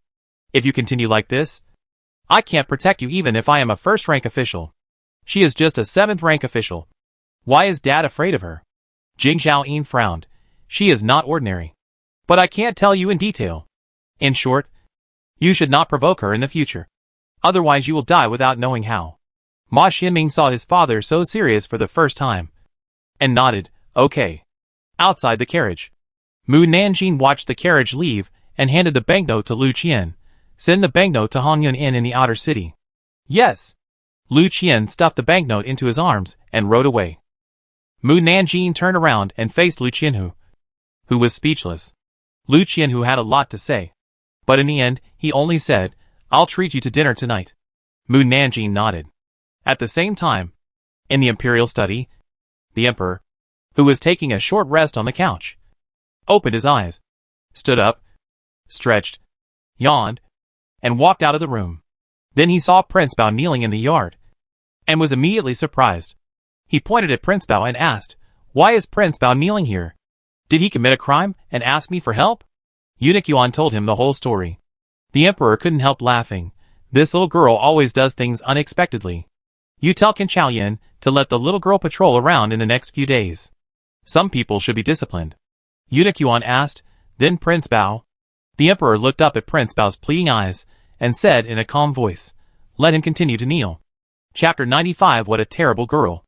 As the hour of Su approached, Prince Bao returned to Prince Bao's mansion with trembling legs. Prince Bao's wife hurried forward to help him. Prince, what's wrong with you? Wang Xian, go and ask the palace doctor to come and see the prince. Wang Xian was the general manager of the palace. Just as he was about to ask someone to ask the palace doctor, he heard Prince Bao say in a deep voice, no need to find a palace doctor. Prince Bao's wife saw that he looked unhappy. waved her hand to signal the servants in the hall to go out, and then poured a cup of tea for Prince Bao before sitting down and asking, Prince, didn't you go to pick up Einer? Where is Einer? Humph. Prince Bao was furious when he talked about this. He slapped the table angrily, and the tea on the table splashed out of the cup with a slap. What's wrong? What happened? Is Einer in trouble? Prince Bao's wife was worried that something was wrong with her son, and was very anxious. Einer is fine. It's me who's in trouble.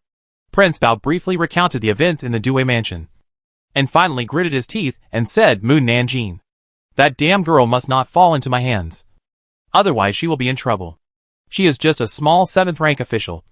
How dare she ask the prince to kneel? Prince Bao's wife was also very angry after hearing this. And then she remembered that Prince Bao came back with shaking legs. She was surprised. Prince, you won't really kneel, will you?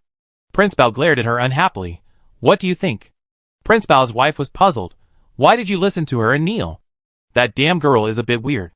Let's not talk about it. The most important thing is the emperor. Prince Bao mentioned the emperor, and his heart was also a ball of fire. Prince Bao's wife was stunned. Emperor? The emperor wants you to kneel. You are a meritorious official. Who wants? Prince Bao raised his hand to stop her from speaking. What meritorious official or not? You should keep these things to yourself and stop showing off. Why? The emperor is afraid that I can't kneel down and bow down. Prince Bao always believed that he and the late emperor had made contributions to the conquest of the great Qian kingdom, and he was a cousin of the emperor and a person of the same generation. There was no reason for him, a brother older than the emperor, to kneel down. So he stood and bowed to the emperor on occasions that were not very important. Usually, the emperor responded with a smile and did not ask him to kneel down. So he thought that the emperor acquiesced to his actions, and over time he felt that it was natural. But today, it was not the case. Prince Bao recalled the scene of kneeling outside the door of the imperial study. The place where he knelt was facing the emperor's desk.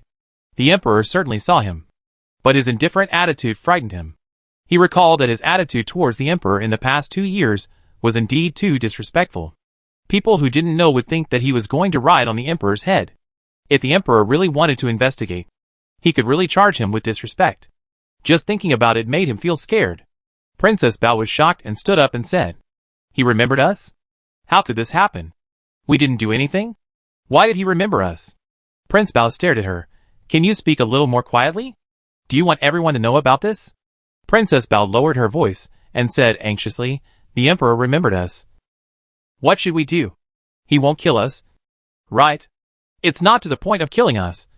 But remember to kneel down and salute when you see him and the queen in the future. Don't show up in the palace recently. Don't make them dislike you. Princess Bao nodded. What about Einer? Just let him stay in jail. Prince Bao rubbed his knees. I asked when I came back. And as long as you pay 20,000 taels, you can bring him out. You ask Wang Xian to do this. Okay. When they took the prince back to Prince Bao's mansion, Mu Nanjing was already lying on the bed watching TV series. The next morning, he came to report to Captain Lu with 2 dark circles under his eyes. Captain Lu stared at her dark circles for a few seconds and asked nervously, Your circles are so dark. Did you go out to steal last night? Did you really go out to steal from the treasury?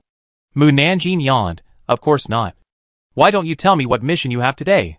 Captain Lu breathed a sigh of relief. Lord Kan said you performed well yesterday, and asked you to patrol the streets again in the next 5 days. I really don't know whether he should say that his action yesterday can be regarded as an unintentional success. He only agreed to let Mu Nanjing patrol because of the door supervisor. But who knew that he was rewarded by the emperor? Still on patrol? Mu Nanjing thought that as long as there was no trouble, patrol work was still quite easy. Okay. I'm leaving. Wait. Captain Lu looked at her still wearing the black Feiyu suit and frowned and asked, Why are you still wearing the 9th rank official uniform? The 7th rank Feiyu suit has not been altered yet, so I can only wear the 9th rank official uniform first. Lu Qian and his men altered it in one afternoon. Why is your alteration so slow? They were in a hurry to wear it, so they paid someone to alter it. I wasn't in a hurry, so I waited for them to alter it slowly. Captain Lu handed her the silver note sent by Prince Bao's mansion, and then waved his hand tiredly. Go out. Mu Nanjing left the office, and Lu Qian excitedly jumped in front of her. Miss Mu, what are we going to do today?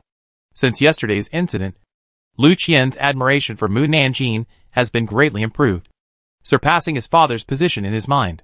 He even felt that his father was too cowardly yesterday. Unlike Mu Nanjing, who didn't care whoever came, which was simply too handsome. If Lu Qian who knew that his son thought so, he would definitely be angry to death. Mu Nanjing handed him 40,000 taels of silver notes. You go to the money house to exchange 40,000 taels of silver, and then come to Jingfu Street to find us. Jingfu Street was where the Prince of Baoqing Prince's mansion and the Prince of Fuqing Prince's mansion made trouble.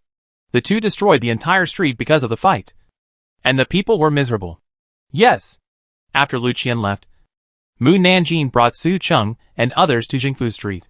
Jingfu Street had been cleaned up, but there were only a few fewer people doing business. Su Cheng went up to the shopkeeper who was cleaning at the door of the store and asked, "Shopkeeper, why are there so few people doing business today?" The shopkeeper saw that they were wearing official uniforms and did not dare to speak carelessly. After recognizing Mu Nanjing, he excitedly said, "You are the female official from yesterday." Mu Nanjing nodded. "Thank you. Thank you very much. If it weren't for you, we would have suffered greater losses." The shopkeeper thanked excitedly. Mu Nanjing asked again, "Why are there so few people doing business today?" This time, the shopkeeper answered very quickly, "Yesterday, the two princes destroyed many stalls and goods. Not only did we have to find wood to rebuild the stalls, but we also had to raise money to purchase goods for business. Alas. Are you familiar with these stall owners?" "Yes. Of course I am familiar with them. We have been doing business on this street for several years. How can we not be familiar with them?" "Then can you find them?" The shopkeeper was worried about something going wrong, so he asked cautiously, "May I ask, sir, what do you want to see them for?" Su Cheng said, "Yesterday, the two princes damaged your things. Our sir has asked them to compensate, and now we want the damaged people to come and collect the silver." The shopkeeper looked at them in disbelief. These small officials could actually make the two princes pay compensation. "There is compensation? Sir, didn't you lie to me?" He has been in the capital for many years, but he has never heard of any royal family who would compensate the people after destroying their things. Even officials rarely understand the difficulties of the people. Su Cheng asked him, "Why should we lie to you? What's the benefit of lying to you? If you can find other people, find them quickly, and wait for our companions to bring silver and money to compensate everyone." "Okay." The shopkeeper turned around and told the waiter to watch the store, and then ran outside to notify the owners of each stall and store, and then let them notify those who didn't come. After everyone knew about this, the people on the whole street were very excited. About an hour later, everyone came to Jingfu Street. Lu Qian had just brought the exchange silver and money with a carriage. Yang Bo instructed everyone to line up properly. Do not cut in line, and do not collect money twice. Otherwise you will be severely punished. Everyone lined up obediently after hearing the heavy punishment. Also, everyone should recognize each other to see if the people in front and behind are business people on your street. If anyone dares to claim compensation falsely, they will be arrested and severely punished. Some people who wanted to claim compensation falsely gave up the idea of taking advantage of the opportunity to make a fortune after hearing this.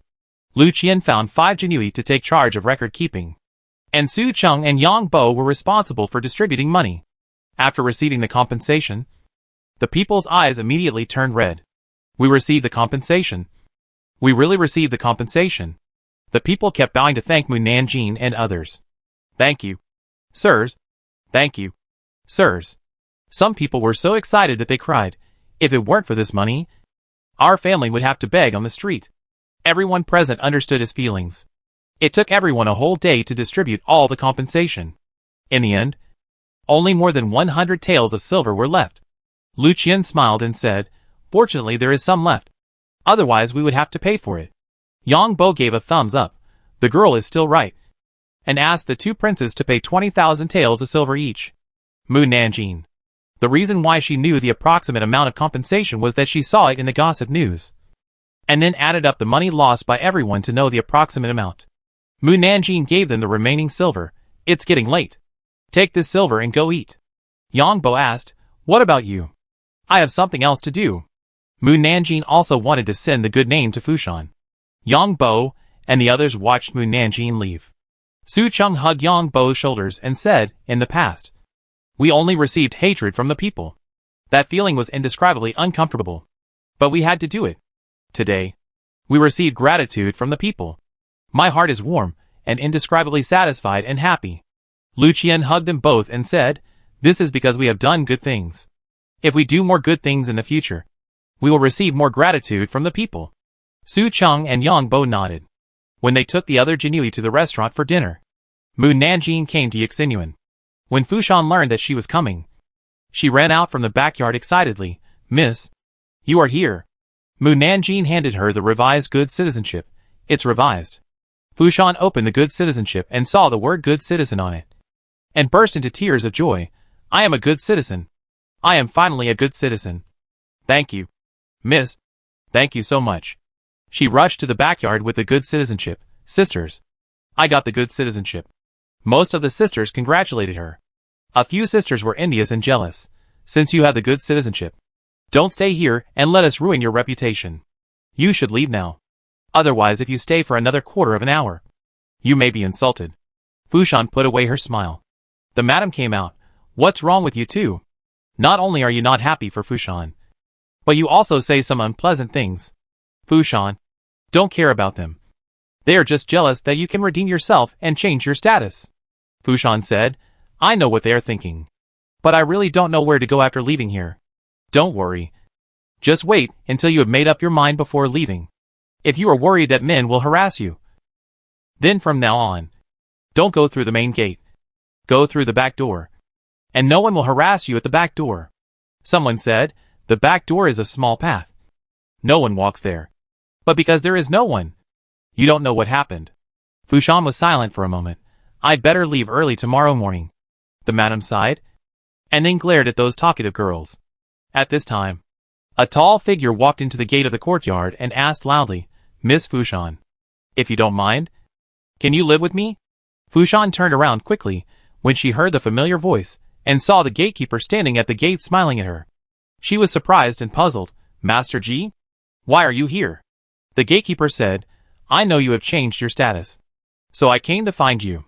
The madam looked at the two of them and said with a smile, "I think if Fushan lives in Master Ji's house, no one will dare to bully you."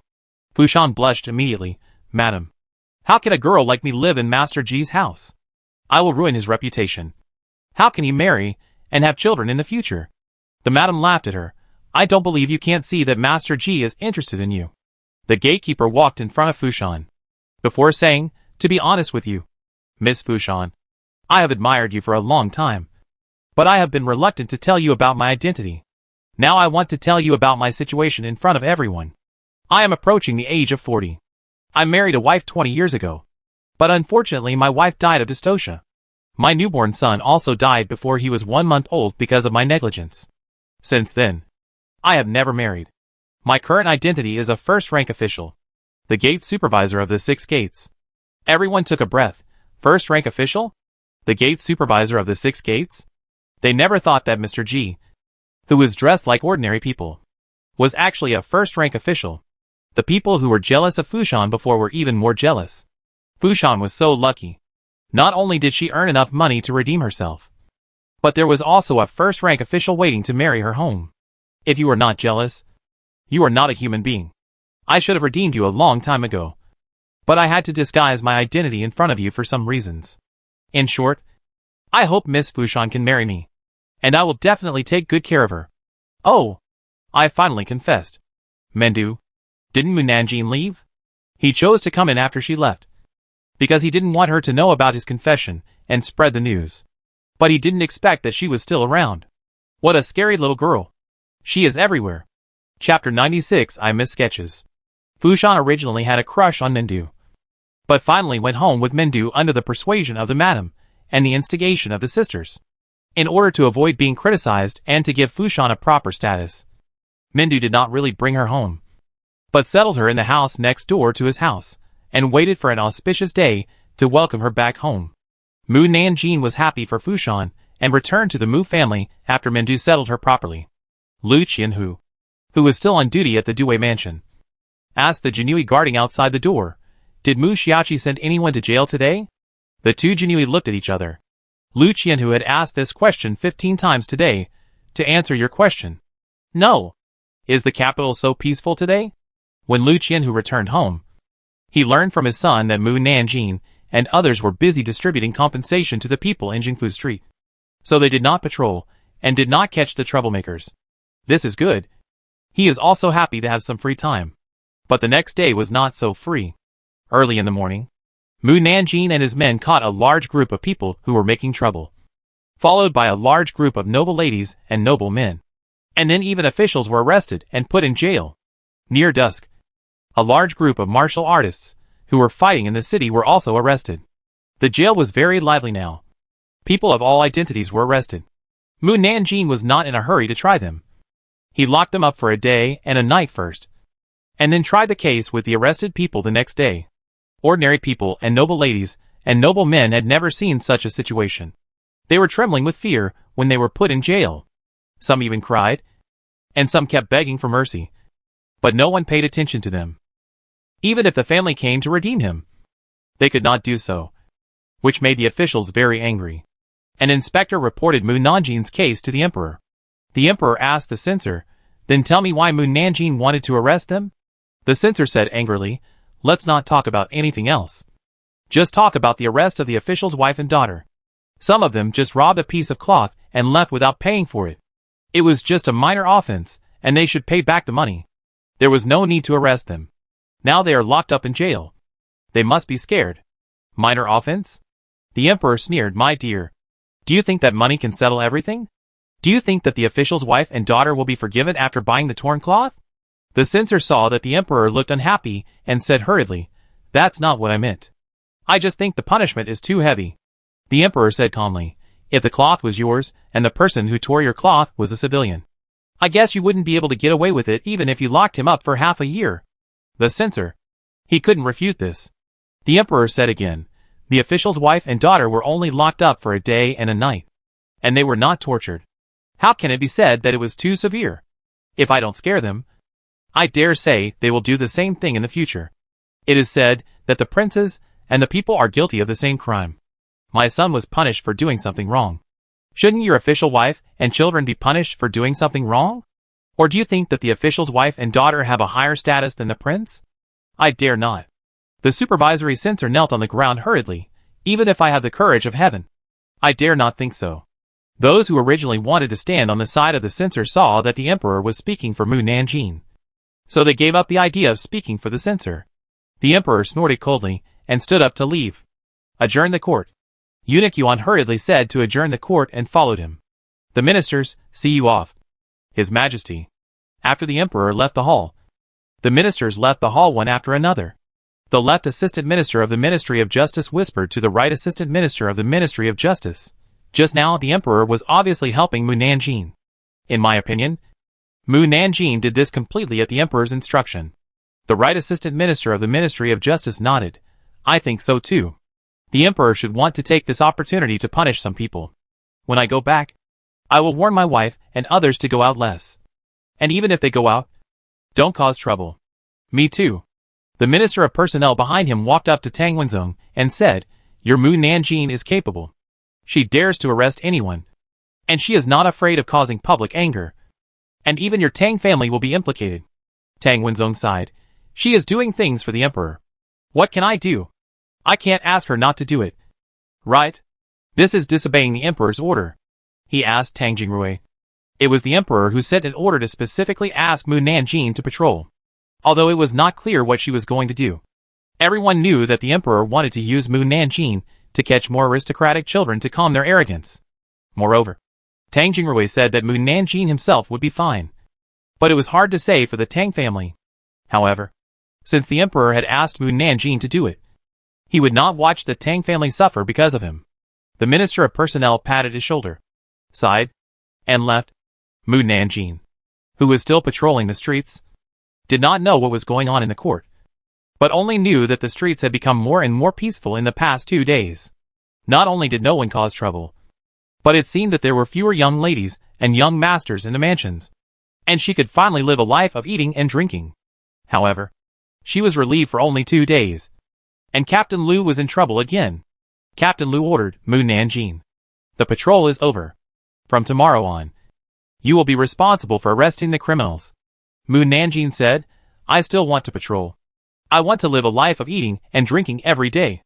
Captain Lu, if you continue to patrol, officials, their families, and people from various families will not dare to go out on the street. He rubbed his forehead. You must obey the arrangements of your superiors. Mu Nanjing didn't say anything, but he was shouting in his heart. I want to live a life of eating and drinking every day. I want to live a life of eating and drinking every day. I want to live a life of eating and drinking every day.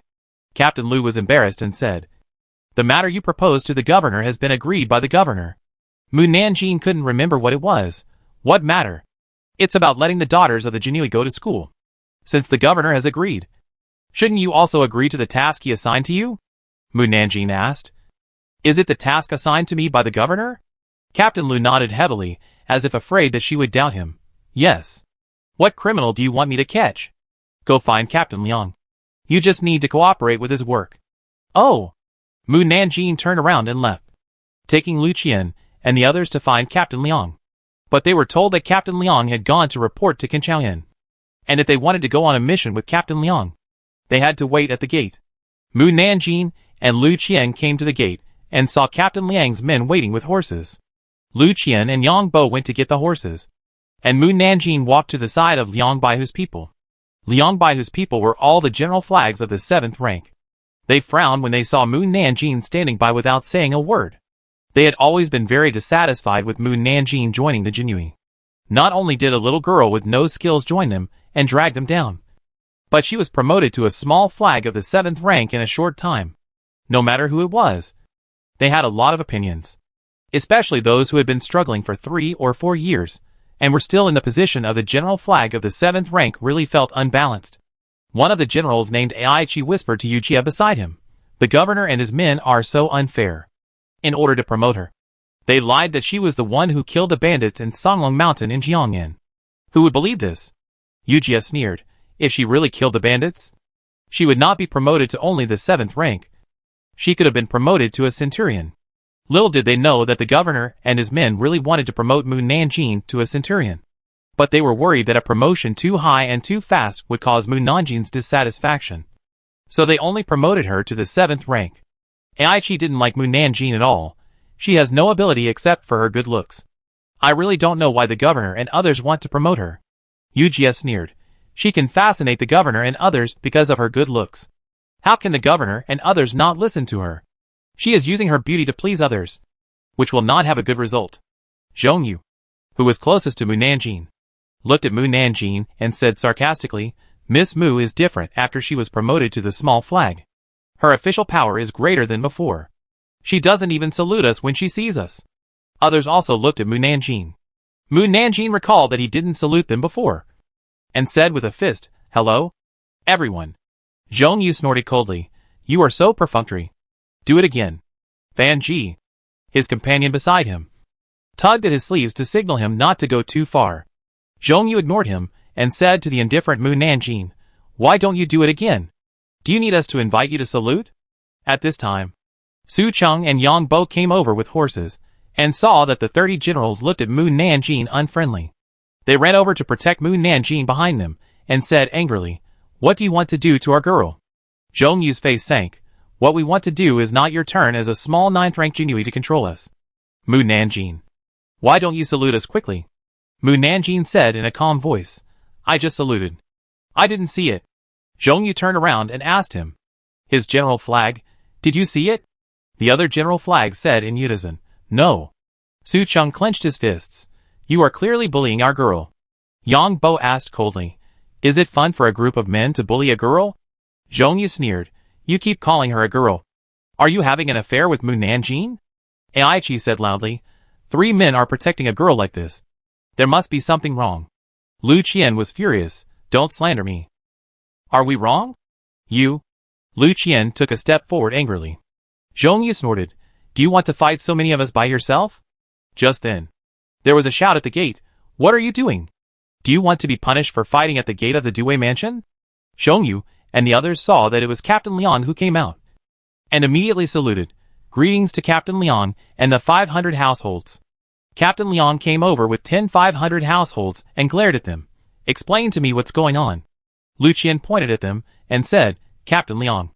They insulted the girl's reputation. Then he simply told what happened just now. Captain Liang and the other 500 households gasped. These people who don't know how to live or die dared to speak rudely to Mu Nanjing. Zhongyu curled his lips. "We are just telling the truth. When did we insult Mu Nanjing's reputation? Besides, Mu Nanjing hangs out with grown men every day. Does she still have a reputation?" Captain Liang shouted in a hurry, "Zhongyu, shut up." Then he looked at Mu Nanjing nervously, worried that she would kill everyone in one blow when she was angry. The 30 general flags noticed the look of Captain Liang, and they were more convinced that Mu Nanjing used her beauty to serve the governor. Otherwise Captain Liang would not be so afraid of Mu Nanjing. Zhongyu snorted coldly and stopped talking. Captain Liang and the other 5 captains did not hear Mu Nanjing's thoughts, and they were uneasy in their hearts. They didn't know what she thought about this matter. Little did they know that Mu Nanjing didn't take the general flag seriously at all, and didn't take their words to heart, because for her, a group of minions were not worth her anger. Captain Liang glared at Zhongyu and the others.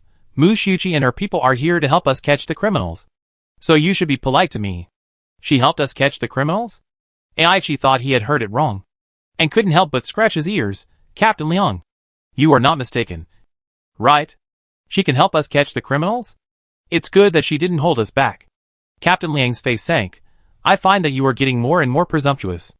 It seems that I have indulged you too much recently. Wait until the mission is over, and see how I deal with you." The general stopped talking, but glared at Mu Nanjing. Captain Liang sighed secretly. If the emperor had not ordered that Mu Nanjing's affairs should not be told to others, he would have really wanted to let Aichi and the others know how terrifying Mu Nanjing's strength was. Mu Nanjing didn't want them to continue talking nonsense, and asked, "Who are we going to catch?" Captain Liang took out a portrait and handed it to Mu Nanjing. "The person we are going to catch today is him, the butcher assassin Fang Dashi. He has led his men to slaughter people from several county yamen in the past 3 months, including the county magistrate, county lieutenant, chief clerk, and registrar. Their target is only to kill officials. But because they are only 4th and 5th grade warriors, they can only find people with low official positions." Mu Nanjing looked at the portrait that was difficult to recognize the true face, and countless ellipses flew through his mind. "I missed the sketch. Captain Liang and the other 500 households. Who is the sketch?" "As far as they know, there is no such person around Mu Nanjing." Liang Baihu asked, "Is there anything wrong with this portrait?" Mu Nanhuan returned the portrait to him. "If the criminal changed his hairstyle and clothes, and made some changes to his face, would you still recognize who he is?" Liang Baihu. "It is because he could not be recognized that he escaped many times." Liang Baihu coughed lightly. "According to our investigation, Fang Dashi is near the capital, and they are most likely to be here." He deliberately slowed down his speech. In fact, they were not sure where Fang Dashi was, but because Fang Dashi and his men killed too many officials, the emperor had ordered them to close the case quickly, so they had to ask Mu Nanhuan for help again.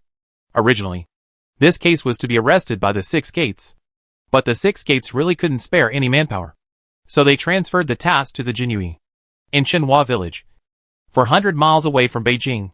There were a total of 50 people, disguised as villagers, and lived in Shenhua village. Captain Liang said quickly, "In Shenhua village. We will go find him now." He rode away first, followed by the others. Walking behind, Zhongyu winked at the other generals, who were looking at Mu Nanjing in front. "When the fight starts, do you know what to do?" The generals smiled in agreement. "Understood." Chapter 97. You are still considerate. The best horses can only run 200 to 300 miles a day, so it is impossible for Mu Nanjing and his men to reach Shenhua village within 1 day. Captain Liang decided to travel in 2 days. On the first day, he followed the method taught by Captain Lu to find a beautiful place to rest, and then hunted game for Mu Nanjing to barbecue. Mu Nanjing, who was originally in a bad mood due to the change of tasks, suddenly became better after eating the fragrant barbecue, although it could not be seen on his face. He was very happy in his heart. "It's delicious. The meat grilled by Captain Liang is delicious. Give him a thumbs up." "No. 1 thumbs up is too little. I want to give him 36 thumbs up. If Captain Liang is no longer an official in the future, I will fund him to open a barbecue restaurant. I dare say that his cooking skills will definitely be popular in the capital." Oh, this meat really touched my heart. 500 households couldn't help laughing, seeing that she was enjoying the meal. Captain Liang handed the roasted meat in his hand to her. Eat more. Thank you. Mu Nanjing took the meat and continued to praise Captain Liang in his heart. She was happy. But some people were frowning the whole time. Zhongyu and the others sat in the distance, staring at Mu Nanjing and biting their dry food fiercely. Look at how Captain Liang is flattering. As if he can get promoted by pleasing Mu Nanjing. As long as Mu Nanjing whispers to the governor, he might really get promoted. Captain Lu is the best example. Captain Lu was promoted because of his meritorious service in suppressing bandits and his greatly increased strength. Even so, there must be something fishy. The promotion at that time seemed to be to complement Mu Nanjing's promotion.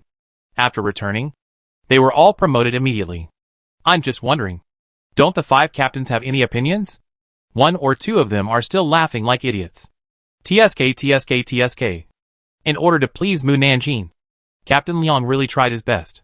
Captain Liang, who used to only bring dry food when he went on a mission, actually brought seasonings. And the seasonings were so complete. I thought Captain Liang was not a Jinui but a chef. And when we wanted to grill meat when we went on a mission before, we were scolded to death. Now, the first thing he does after getting off the horse is to hunt game. The person who said this was Yu Jie. He became more and more angry as he talked, and finally took out his anger on the dry food. He took a big bite of the dry food, chewed it hard, and swallowed it. Fanji said, "It's useless for us to complain here, and we can't urge Captain Liang to hurry up." This really touched everyone's heart. They could only vent their anger by biting the dry food. One of the 5 centurions saw the generals eating dry food and said, "Aichi, Zhongyu, you guys go hunt some game and roast it." Generals. They said it when they were almost full. Isn't it a little too late? Mu Nanjing started to feel sleepy after eating and drinking. But she was riding an ordinary horse, which was certainly not as comfortable and safe as Haiten. Haiten, where have you been? I asked you to take the strange thief Wanshou back to the capital. Where did you take him? Don't you know the way to the capital? You are a monster? It would be stupid if you don't know the way. Liang Baihu and others. They had heard that Haiten was a horse monster. But now, they were still shocked to hear Mu Nanjing admit it herself. After nightfall, they checked into the inn in the town and hurried on their way at dawn the next day. This time, Captain Liang and his men not only sped up their horses, but also rushed to the woods near Chenhua village at noon and hid there. Captain Liang said to everyone in a low voice, in order to prevent Fang Dashi and his men from escaping at night again, we have to act immediately to capture them. Everyone nodded. Another point is that in addition to Fang Dashi and his men, there are also ordinary people in Chenhua village. But Fang Dashi and his men are good at disguise. And we can't tell who is Fang Dashi and who is an ordinary person. Therefore, when we attack, we should try not to hurt the other party. It is best to fix the other party's acupuncture points and then tie them up. Do you understand? I understand. Okay. The next actions must be arranged by me. I will act only when I say so. Zhongyu hurriedly asked Liang Baihu. Will it be too obvious for us to wear Feiyu uniforms? Fang Dashi and his men may run away when they see us from a distance. I also think about this. But this matter has both advantages and disadvantages. If someone runs away when they see us, it means that this person is definitely problematic. We can arrest them at will. But if they don't run and can still be so calm when they see us, then it will be useless for us to change into ordinary clothes. Zhongyu thought about it, and it was true. Captain Liang looked at the others. Do you have any questions? If not, let's go. At the same time, Chenhua village was peaceful. Some people were working in the fields.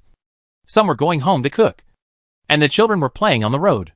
The adults couldn't help but smile when they heard the children's laughter. Just when everyone was about to go home for lunch, a rumbling sound came from afar. The people who were on guard on the mountain looked in the direction of the sound. The first thing they saw was the sky full of yellow dust. And then, they saw a group of Jinui rushing towards them. Guan Yinyun, who was on guard duty, hurried to Fang Dashi's yard. Brother, something bad has happened. Jinui has come to our village. Fang Dashi, who was playing with the children, heard this and patted the 2 children on the head and said, Go to the kitchen and ask if the food is ready. The 2 children nodded obediently. After they entered the kitchen, he suddenly lowered his face and asked in a low voice, How many people are here? There are probably dozens of people. Judging from their Feiyu uniforms, Most of them are generals. Brother, let's go quickly. If we don't leave now, it will be too late. What are you in a hurry for? Fang Dashi glared at him unhappily. I don't know if they are passing by or coming to see us. It's better if they are passing by. Otherwise There was a flash of murderous intent in his eyes. Brother, are we going to run away? Fang Dashi led his men out of the yard and pointed at the house, asking angrily, my woman and children are in the house.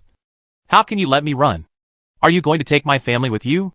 How far do you think you can run with your people? If you don't take them away, can you bear to leave your family here to be captured by the Jinui? What puzzled him most was how the Jinui found out that they were hiding here. When did they reveal their tracks? Guan Yinyun certainly couldn't bear to see his family suffer. Then what should we do? Tell the other brothers first that we will wait and see if they are passing by. If they are passing by, we don't have to pay attention to them. If they come to catch us, we will fight them. Okay. Guan Yinyun left in a hurry. Fang Dashi murmured, I hope they are not here to catch us. At the entrance of the village, the head of the village learned that the Jinui had come, and hurried over. I am the head of Chunhua village, and I meet you all. Seeing that the nearest house was 50 feet away, Captain Liang took out 20 taels of silver and threw it to the village head. We have been traveling for most of the day and haven't had lunch yet. Please ask the villagers to cook us a meal. How could the village head dare to refuse? Sir, our village only has simple meals. Please don't be disgusted. That's better than eating dry food. Please lead the way. Yes. Yes. Sirs, please come in. The village head made a gesture of invitation. The Jinui followed the village head into the village. When they passed the first house, the village head shouted to the middle-aged man who was chopping wood, Dabii. The sirs are going to have lunch in the village. Go and ask everyone to move the tables and chairs in my yard, and find some people to help cook. Okay. Dabii looked at the Jinui and went to find someone with an axe. Dabii? Oh! Fang Dashi's men. Captain Liang and Captain Wu looked at each other, but did not take action immediately. The village head led them to the third house and called out, Chun, can you lend me your big pot? Then, a tall and strong woman came out with a spatula. Captain, what do you want the big pot for? She was stunned when she saw a large group of Jinui. The village head said, I will use it to cook for the adults. Okay. I will send it to your house later. I can't believe that this woman is also Fang Dashi's subordinate. After that, the village head called several people to help one after another, and these people turned out to be Fang Dashi's accomplices. Then, Captain Liang and his men found a problem. That is, Fang Dashi's people have a characteristic. That is, they are tall and strong. Arriving at the headman's house, the villagers moved all the tables and chairs from their homes. Yang Bo took out a white handkerchief from his arms. Su Chung teased him. How can a grown man like you carry girls' things? Why didn't I realize you were so effeminate before? Go away. Yang Bo rolled his eyes at him and walked to one of the chairs to wipe it. Girl, this chair has been cleaned. Come and sit down. Mu Nanjing nodded. Su Chung gave Yang Bo a thumbs up. You are so considerate. Why don't you clean the chair next to you for me to sit on? Wipe it yourself. Yang Bo threw the dirty handkerchief at him. Liang Bai, who sat opposite Mu Nanjing. If you have any dishes you want to eat, tell the village head. If there are any, ask them to make them for you. Mu Nanjing said, no. The village head found that the Jinui took good care of the girl. He smiled and said, how about I cook one of my specialties for you? Mu Nanjing nodded. Fang Dasharan and others who were hiding in the house and observing said in a low voice after seeing this scene, according to my observation, those 500 households seem to listen to 100 households. It's really strange. The official position of the 500 households is half a grade higher than that of the 100 households. How could they listen to someone lower than themselves? Little did they know that it was Qin Chaoyun's arrangement. The main reason was that Liang Baihu was familiar with Mu Nanjing and knew her personality to some extent. With him leading the team, Mu Nanjing would listen to him to some extent. It's hard to say if it was someone else. The 500 households had no objection, and they didn't want things that they couldn't control to fall on them. Guan Yinyun whispered, maybe the centurion has a backer. So the other 500 households listened to him. We have seen many things like this. In the past, we have seen many high officials obey the orders of a young man without an official position. This is because the people behind this young man are more powerful than the high officials. Chunhua said, I see that everyone is also very caring for the little girl. If we fight with them, We can capture the little girl and threaten him. I believe they will not ignore the little girl's life and capture us. Fong Dashi nodded. The head of the village walked into the house and said, Chun-Hua, why don't you go to the vegetable garden to pick some vegetables and wash them? I'll go now. Chun-Hua went out the door. Guan Yinyan rolled up his sleeves. I'll go wash the pot. The head of the village turned around and went out to greet the adults. Dabi walked to Fong Dashi and whispered, Brother, should we poison the tea? Fong Dashi shook his head. The Jinui are not ordinary yamen runners. If we poison them, they may find out immediately, which will expose our identities. Then I'll see if I can get some information from them while pouring tea. Fong Dashi nodded. Dabi left with the teapot. Liang Baihu saw Dabi from the corner of his eye, and he pretended to whisper to Su Wubeihu next to him. This place is still 500 away from Fancheng. We can get there in 2 more days. Su Wubeihu was stunned. And then he noticed Dabi's figure and understood Liang Baihu's intention, and nodded. Once the girl is sent to Fancheng, we will be relieved. After saying this, he kept apologizing in his heart. Mu Nanjing, I'm sorry. You are a girl. They will definitely not doubt your identity. The most important thing is that Mu Nanjing's martial arts are high, and no one can hurt her. Otherwise, Su Wubeihu would not have done this. When Dabi heard this, his eyes flashed, and he smiled and said, My lord, the tea is here. I will pour tea for you lords. Yang Bo first scalded the cup, and then filled it with water for Mu Nanjing to drink. Su Cheng joked, You are really thoughtful. It's my duty to serve the girl. Girl, don't you think so? Mu Nanjing nodded. It's comfortable to have someone to serve you when you go out. Why don't the centurions take action yet? Wait for Fong Dashi's people to arrive. It's good this way, so you don't have to catch people everywhere. After pouring tea for everyone, Dabi returned to the house.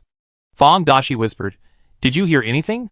Dabi said, I heard 2 centurions say that they are going to send a girl to Fancheng. Does that mean that the little girl will be their key protection target? Dabi nodded. I know. I'll go get some help. Fong Dashi called a large group of brothers to help cook. Liang Baihu quietly counted the number of people. About 20 of them were Fong Dashi's men, which meant that there were still 30 people who had not come. He winked at Su Wubeihu and the others. Su Wubeihu stood up and said, Village head, where is your toilet? The village head pointed to the woods behind his compound. I put a bucket in the woods, and adults can go to the toilet there. Su Wubeihu asked, Who wants to go to the toilet with me? The 500 households said, Me. Then let's go. The 500 households got up and left. Lu Qian asked Mu Nanjing, Girl, do you want to relieve yourself? Yang Bo said angrily, You? A man? Are you ashamed to ask a girl about this? Lu Qian scratched his head embarrassedly. Girl is the only woman here. I was worried that she would be embarrassed to say it, so I asked her. Mu Nanjing shook her head. I don't need it. If you want to go, go by yourself. Lu Qian said, Then I'll go. Su Cheng stood up worriedly. I'll go with him. Then, he heard Mu Nanjing's voice in his ears. Be careful. The old people and children here are not good people.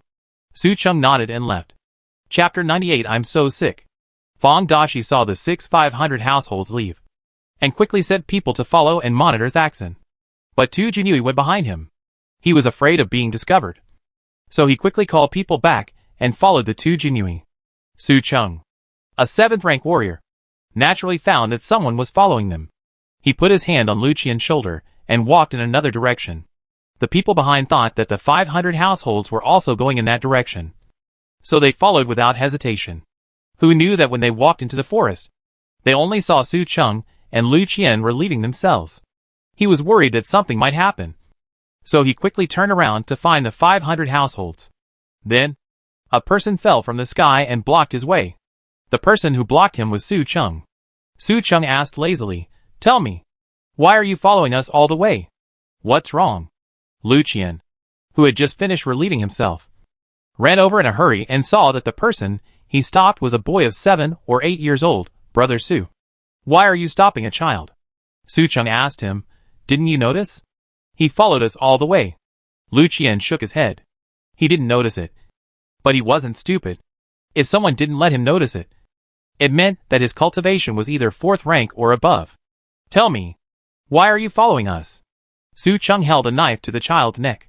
The boy showed a frightened look. Uncle, Uncle, I just followed you to see because I admire you. And I don't have any bad intentions. Please don't kill me. Su Cheng had no expression on his face. The boy saw that he was not someone who could be easily deceived, and turned to Lucian. Brother, please let me go. My mother is still waiting for me to go home for dinner. Lucian said in a calm voice. It's not me who put the knife on your neck. I can't make the decision. I really followed you because I admire you. The boy saw that they didn't believe him. So he lowered his eyes to hide the murderous intent in his eyes, and suddenly raised his hands to Lucian and the others. Of course, Su Cheng's knife was faster than his, and before he could sprinkle the poison powder in his hand, his neck was cut by a knife. You? The boy looked at Su Cheng in disbelief. He was a 5th grade warrior, and could definitely dodge the attack of a 9th grade Jinui. 9th grade Jinui usually only had the strength of the 1st or 2nd grade, and even a 3rd grade warrior could not be faster than him. But the opponent's speed was faster than him, which meant that the opponent's martial arts was better than his. How could a person with better martial arts than him be a 9th grade Jinui? The boy fell to the ground without getting an answer. Lucian squatted down and felt the boy's temper. Brother Su, didn't Captain Liang say to capture them alive? Why did you kill him? That's because we were afraid of killing the wrong person. Since we know he is from Fangdashi, we can only feel at ease if we kill him directly. Su Cheng squatted down and touched the boy's neck. And then, with a hiss, he tore off a piece of skin from the boy's face, revealing an old and ugly face. It turned out to be an old man pretending to be him. He has the nerve to call me big brother. I'm sick to death. Lucian stood up with disgust. Su Cheng smiled and said, Little brother Lu, I will teach you another move. Lucian's eyes lit up. Brother Su, are you going to teach me kung fu? Of course not. But you have to watch carefully. Su Cheng took out a knife and stabbed the old man's heart. After stabbing once, it was not enough. So he stabbed to the right again. He pulled out the knife and wiped the blade with the old man's clothes when he was sure he was dead. This is to prevent him from faking his death and then going back to tip off the enemy. Remember, when walking in the underworld, many people will fake their death to escape death. If the other party is really your enemy, don't give him this opportunity. Lucian nodded. He understood because his father had a fake death drug. Su Cheng put the knife back into the sheath. Very good. Let's cover his body, so that no one will find it. Lucian looked around and saw a 3-foot wide pit in front of him. So he dragged the man over and covered his body with leaves and grass around him. He made sure that no one would find him before going back with Su Cheng. The two pretended to be calm and returned to the yard of the village head. Liang Baihu asked with a smile, Why are only the 2 of you back? Where are the others? They have 2 Wabehu who want to relieve themselves, but they are worried that someone will peek. So they asked the others to help them keep watch. The other Wabehu burst out laughing. You are all grown men. But you are afraid of others peeking? Then leave them alone. Let's eat first. Fang Dashi felt relieved a little after hearing their words. But after a long time, he thought there might be a problem. Just when he was about to give the order to start, 6 Wabehu came back. Liang Baihu asked, Why did you take so long? Su Wabehu raised the hair in his hand. We saw a hare. So we went to catch it and add it to Mugurl's dish. You don't forget to find barbecue for me even when you go to the toilet. You are a good person. Hundreds of households. He threw the hare to Dabi. Kill it and roast it. Yes. Dabi hurriedly caught the hare and went into the kitchen. When he killed the hare and cleaned it, he suddenly found something wrong. He quickly found Fang Dashi. Brother, is Ma Yuan back? Fang Dashi frowned. No. Something must have happened. Dabi was very anxious. Others may have had an accident too. I'll blow a whistle and ask. Fang Dashi walked out the back door and whistled. Chijijiji. Liang Baihu's eyes flickered slightly. And he asked the head of the village, Why are there birds singing? The head of the village smiled and said, There are many birds in our forest. And birds often sing. Fang Dashi didn't see any response. So he changed the whistle, Chijiji. Still no one responded. This time, not only him, but everyone under him knew that something had happened. Fang Dashi went back to the house with a gloomy face and made a gesture of wiping his neck to his brothers. They nodded. Fang Dashi said to Dabi, When you deliver the food, take the girl they brought hostage. Dabi nodded, went back to the kitchen and cooked a dish of fragrant meat. The food is served. The food is served. He walked towards Mu Nanjing. Xiongyu and the others knew that he was not here for good. and they couldn't help but curl their lips. Davy put the food in front of Mu Nanjing. Girl. Eat slowly. Mu Nanjing nodded. Davy took back his hand. His face suddenly turned stern, and he pinched Mu Nanjing's neck. Then, a knife blocked Mu Nanjing's neck. Davy was stunned. Zhongyu and the others saw that the person who blocked Davy was Yangbo, and saw that the other party used his internal force to shake Davy away. Davy took 2 steps back and spit out a mouthful of blood. Zhongyu and the others flashed surprise in their eyes. According to their understanding, the people of Fang Dashi were all 4th and 5th rank warriors. But Yang Bo was able to knock them back with one move. It can be seen that the opponent's strength is above Davy, but he is willing to be only a 9th rank Jinui. The village head, who didn't see Davy reaching out to grab Mu Nanjing, knelt down hurriedly. My lords, Davy is an honest man in our village. Please spare his life. Kill him. Fang Dashi in the house saw that Davy was injured, and immediately rushed out with his sword. Liang Bai, who saw this, drew his sword and shouted, those who come to us with swords will die or die. Yes. The Jinui also drew their swords from their waists. Alas, my roast rabbit is gone. I'd better eat vegetables. Mu Nanjing calmly picked up the vegetables and put them into his mouth. The village head was shocked. I didn't expect Fang Dashi and his men to kill court officials with swords. The village head's family huddled in the house and dared not move. Fang Dashi shouted, village head, this is none of your business. Hide in the house. The village head was so scared that he rushed to the house. Dashi, don't do anything stupid. They are officials. If you kill them, you will be beheaded. Fang Dashi sneered, if we don't kill them, they will kill us. So we might as well give it a try. Village head. Before Fang Dashi's men smashed the table, Mu Nanjing quickly picked up the dish and said to Yang Bo and others who were protecting behind him, you go and help. Don't worry about me. Yang Bo and others looked at each other and nodded. Okay. Girl, you have to be careful too. Mu Nanjing walked under the big tree and continued to eat. Yang Bo and others went to help with knives. With their skills and those of the centurions, they were more than enough to deal with 24th and 5th grade warriors. But Fang Dashi and his men could use poison. In addition, there were many types of poisons, so it was quite difficult for the Jinui to catch people. After half a quarter of an hour, they had not caught anyone. Fang Dashi's men approached Mu Nanjing while the Jinui were avoiding the poison. Zhongyu, who was closest to Mu Nanjing, discovered their purpose and pretended to be defeated and was beaten back a few steps. Guan Yinyun and Chunhua rushed to Mu Nanjing at the fastest speed. Seeing that their knives were about to fall on Mu Nanjing's neck, they inexplicably cut off in front of Mu Nanjing, as if their knives were suddenly shorter or they misjudged the distance. Not to mention hitting the opponent's neck. They didn't even touch the opponent's robe. They were stunned, and then looked at Mu Nanjing, who was still standing in the original position. Zhongyu and the others were also stunned. Just now they seemed to see Mu Nanjing move back a step. But when they looked again, she moved again. Were they dazzled? Or did they see a ghost? Guan Yinyun and Chunhua came to their senses and raised their knives again. Then, they were slashed on the back. Ah! The two turned around in a hurry, only to see Yang Bo and Su Cheng standing up and slashing at them with their knives. The frightened eyes of the two stayed forever at this moment. Yang Bo came to Mu Nanjing. Girl, are you okay? It's okay. You guys continue to do your thing. Mu Nanjing continued to eat. Zhongyu and the others were furious. In such a dangerous situation, Mu Nanjing was not captured. And she was not afraid? Should they praise her courage? Or say that she trusted the ability of the Jinui? Year's luck. Chunhua. Fang Dashi saw 2 of his generals fall to the ground, and his eyes turned red. I'm going to kill you. He scattered a handful of black powder at the 2 500 households in front of him, and then took advantage of the other party to dodge and swung a knife with great force. With a hiss, the knife cut the hands of the 2 centurions and also scratched their arms. The powder fell on their wounds and corroded their flesh immediately.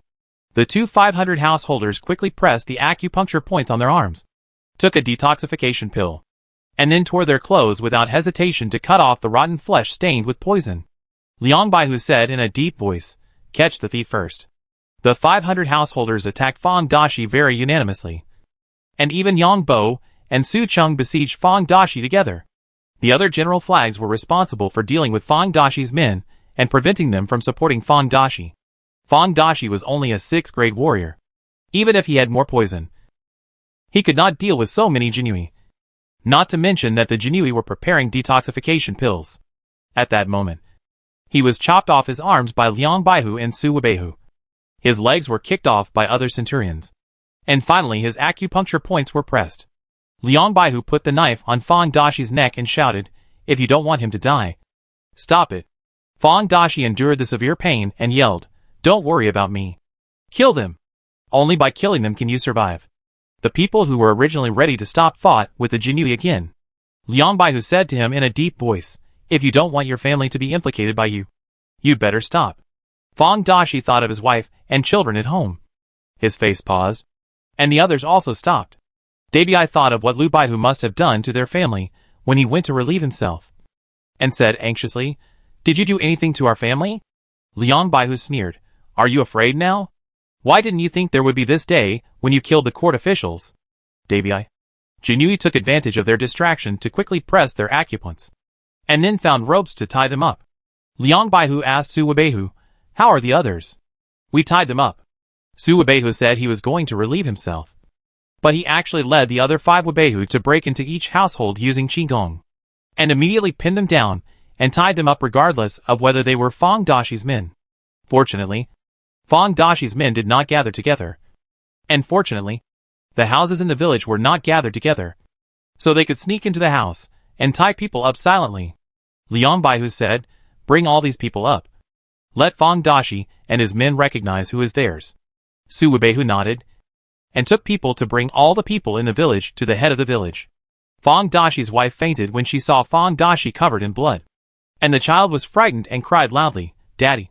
Fang Dashi felt very distressed. "Don't cry. Daddy is fine." Liang Baihu put the knife on Dabi. "Tell me, who of these people coming later are your people?" Dabi lowered his head. "No. Do you think we are fools?" Liang Baihu kicked him hard. "The child's father." Dabi's wife shouted anxiously, "Are you okay?"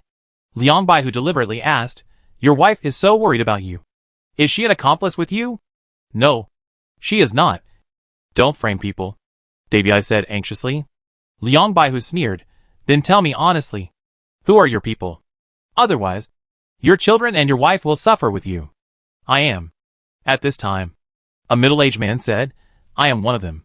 Then, more than 10 people admitted that they were Fang Dashi's people. Liang Baihu counted the number of people.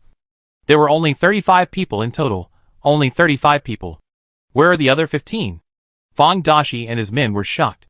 They were indeed Jinui, and they knew how many people they had. You know, every time they assassinated an official, they didn't act with 50 people together. How did they know there were so many of them? Chapter 99 Their Treasure.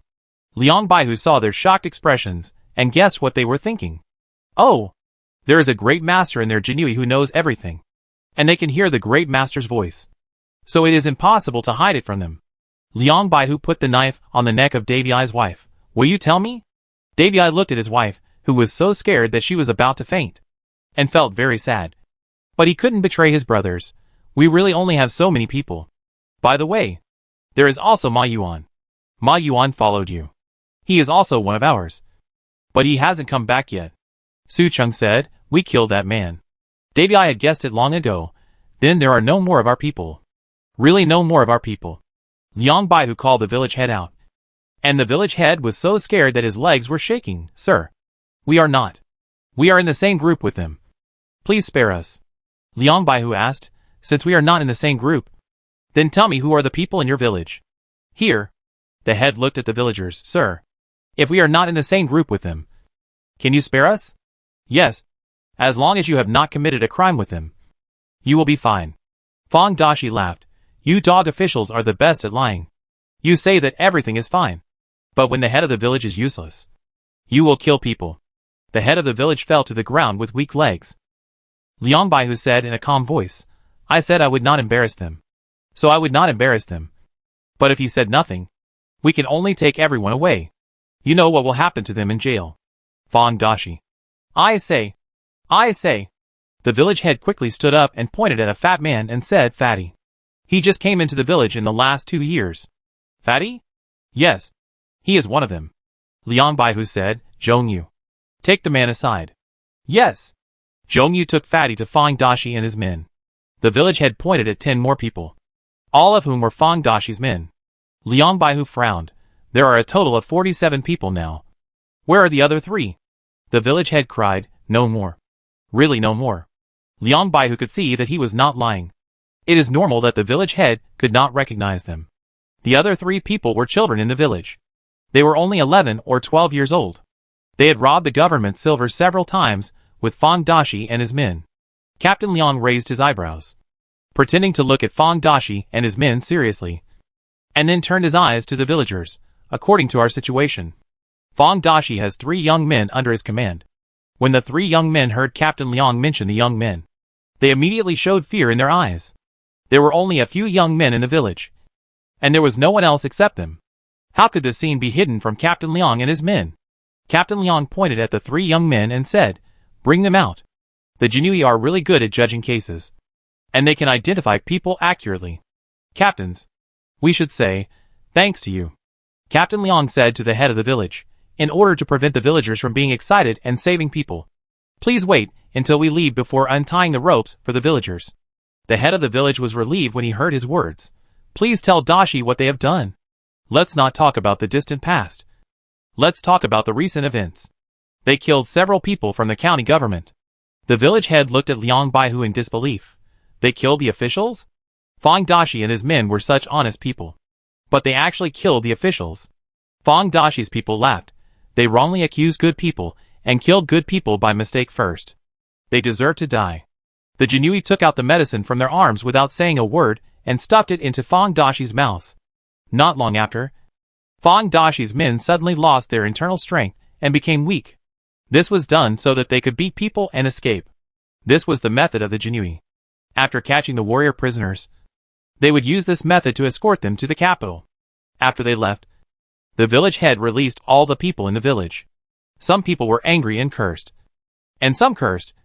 But what could they do? Fang Dashi and his men could not come back. Mu Nanjing and his men rushed for 3 days to return to the capital, and they were relieved after sending Fang Dashi and his men to prison.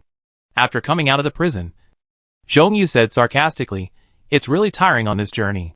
It's not like someone who travels around the mountains and rivers to see the scenery and eat barbecue. Liang Baihu knew he was talking about Mu Nanjing, and frowned. Zhongyu, if you have any opinions, just tell me directly. There is no need to ridicule anyone in front of everyone.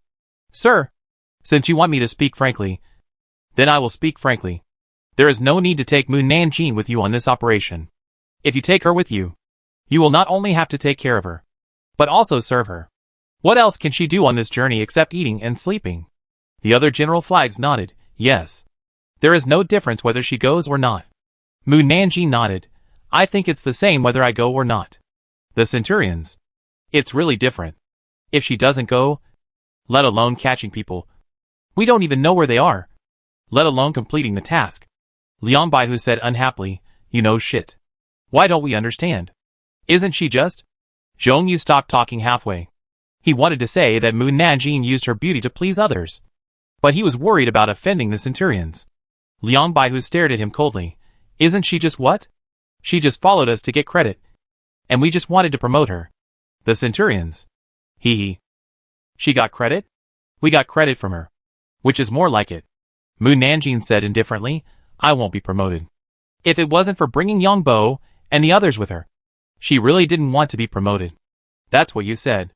Zhongyu pointed at Mu Nanjing. Don't wait for the reward to come down before you get another promotion. Mu Nanjing was too lazy to say more to them. Turned around and was about to leave, but was held down by Zhongyu's shoulder again. Captain Liang said angrily, Zhongyu, what on earth do you want to do? If you keep looking for trouble, don't blame me for kicking you out of Jinui.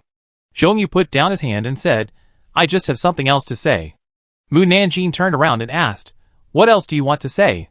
Mu Nanjing, I want to challenge you. Captains. Captain Liang felt powerless. Zhongyu, are you looking for death? Captain Liang, don't worry. I won't hurt your treasure. Captain Liang, what do you mean by their treasure? Did he misunderstand something? Boring. Mu Nanjing could kill him with just a glance. I don't know what the meaning of the challenge is. You don't dare. right? Zhongyu poked her shoulder, whether you dare or not. You won't be able to decide when the military officers' competition begins. TSK. Your shoulder is so hard. It hurts my fingers when you poke it. You don't put an iron plate on your chest. Do you? No wonder you were able to eat your food so calmly when we were fighting with Fang Dashi and his men. It turns out that there was an iron plate protecting you. Mu Nanjing. My body is as hard as iron. You can't poke it, and you blame me for putting an iron plate? 100 Households. Chapter 102 Outrageous. Su Cheng stepped forward and slapped Zhongyu's arm away, staring coldly at Zhongyu and the others, and said in a deep voice, just because the girl doesn't like to talk. You think she's easy to bully, right? Do you think you can humiliate her again and again? Zhongyu shook her numb arm and scolded, the general flag is talking. You, a 9th rank Jinui, have no right to interrupt. Get out of here. Su Cheng pointed at Zhongyu's face angrily. I'm just kindly reminding you that the girl just doesn't want to bother with you. If you really want to bother with you, you guys won't be enough to die even if you have 1,000 lives. Mu Nanjing nodded, thinking he was right. If I were a person who liked to bother with things, many people would die. Captains. Zhongyu sneered, you are right. If she whispered a few words to the governor, we would have 1,000 lives but not enough to die. But without the governor, she is nothing. She can't hurt me, let alone a hair of mine. Mu Nanjing raised his eyebrows. Which one whispered to the governor? It feels interesting. How about sneaking into the governor's room at night, and try it? Captains. Captain Liang lowered his voice, Zhongyu. What nonsense are you talking about? Zhongyu said, Captain Liang. The whole governor's office knows about this. So why hide it? Captain Liang frowned. What do you know? Aichi snorted. Who in the whole governor's office doesn't know that she helped the governor wash his underwear? If she didn't serve the governor with her sex, how could she be promoted from the 9th rank to the 7th rank so quickly? The centurions were silent for a while. If I hadn't heard Mu Nanjing's inner thoughts, I would have really misunderstood that she was having an affair with the governor. In fact, Mu Nanjing and the governor had never even touched each other's fingers, which was more innocent than a blank sheet of paper. I see. Mu Nanjing finally understood. You were not friendly to me from the beginning, not because I was a woman, but because you thought I could be promoted to the 7th rank by serving men with my beauty. You even pretended to be defeated because of this, and deliberately let Chen Hua and others attack me. A weak-handed person. In order to teach me a lesson. Right? Since she joined the Jinui, she knew that many Jinui looked down on women and disdained to associate with women. So, she did not care about Zhongyu and others' attitude towards her. Zhongyu and others, they thought they had done it perfectly, but they didn't expect that she would actually see through it. What? You deliberately let Chen Hua attack Mu Nanjing? Liang Baihu was really angry and very disappointed with Zhongyu and the others. How could you do this? What good would it do to you if Mu Nanjing was killed or captured? Is this how you treat your colleagues? It's so disappointing that you did irresponsible things during the mission. Zhongyu's eyes flashed with guilt. Mu Nanjing, don't slander us. We were defeated to begin with, so there was no such thing as pretending. Aichi argued at that time. Fang Dashi and his men kept spraying poison powder at us. We didn't have time to dodge. So how could we care about you? Other general flags agreed. Mu Nanjing asked calmly, are you bullying me because you have no evidence? Zhongyu and the others refused to admit, we didn't do it. So we didn't do it. Don't frame us. Mu Nanjing put his hand on the hilt of the knife. It doesn't matter if you don't admit it, as long as you can prove another thing. She slowly drew out her knife. The eyes of the centurions flashed with fear. Mu Nanjing, show mercy. Zhongyu and the others were stunned for a moment, then laughed out loud. Why did you draw your knife? Do you want to scare us with it? Uh-huh. You dare to point a knife at us when you can't even hold the knife steadily. You want to die. Be careful. Don't hurt yourself. Uh-huh. Liang Baihu yelled at them. Shut up. Zhongyu and the others made a sound of shua. Then, they heard a sound of swish, and saw Mu Nanjing draw his knife neatly. Before they could see the situation clearly, they felt a chill on their heads, and then a bunch of hair fell to the ground. They looked at the hair on the ground, touched their bald heads, and then showed a horrified look to Mu Nanjing. The other party did not make any moves, but all their hair was cut off, and their heads were shaved brighter than monks. Aichi looked at Mu Nanjing in shock. You know martial arts? Mu Nanjing said in a low voice. Su Cheng, Can you help me count how many hairs I have damaged? Su Chung smiled and said, this number cannot be counted by roots, but by heads.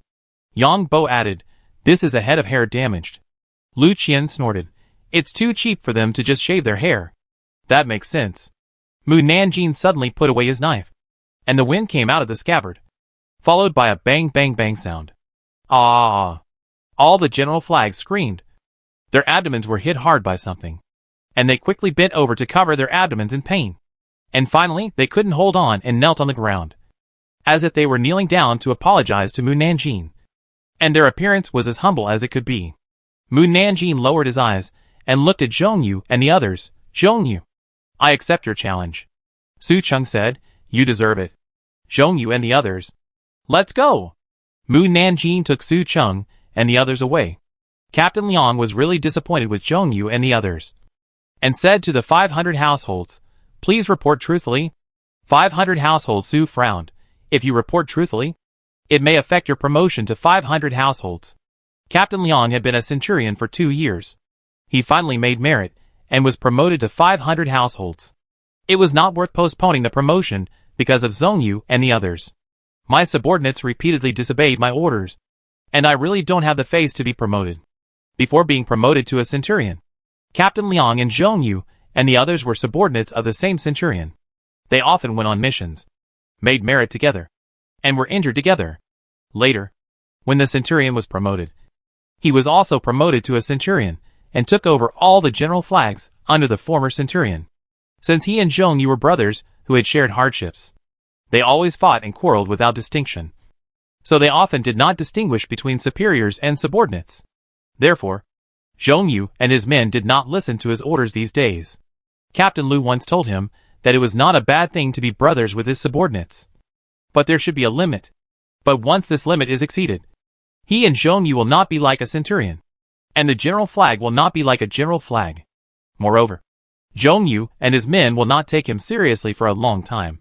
At that time, he laughed it off and even thought it was good. But after this incident, he found that he was not a competent centurion if he could not make his subordinates listen to his orders. Captain Su sighed and patted his shoulder, then left with the other 500 households. Captain Liang looked at Zhong Yuan and others who were still kneeling on the ground with their hands on their stomachs, as brothers. I have advised you many times to shut up and be polite to her, but you didn't listen and insisted on having wild thoughts. I can only say that the current situation is all your own fault. I can't help you either. You should take care of yourself. This time, he will not plead for them again. Why? Zhong Yu said angrily while enduring the pain. Why didn't you tell us that she knows martial arts? I didn't tell you because I couldn't tell you. It's not that I want to hide it from you. Besides, even if she doesn't know martial arts, you shouldn't treat her like this. Captain Liang didn't want to say more and turned to leave the prison. The jailer standing at the door of the prison said, It's easy to become stupid if you eat too much official food.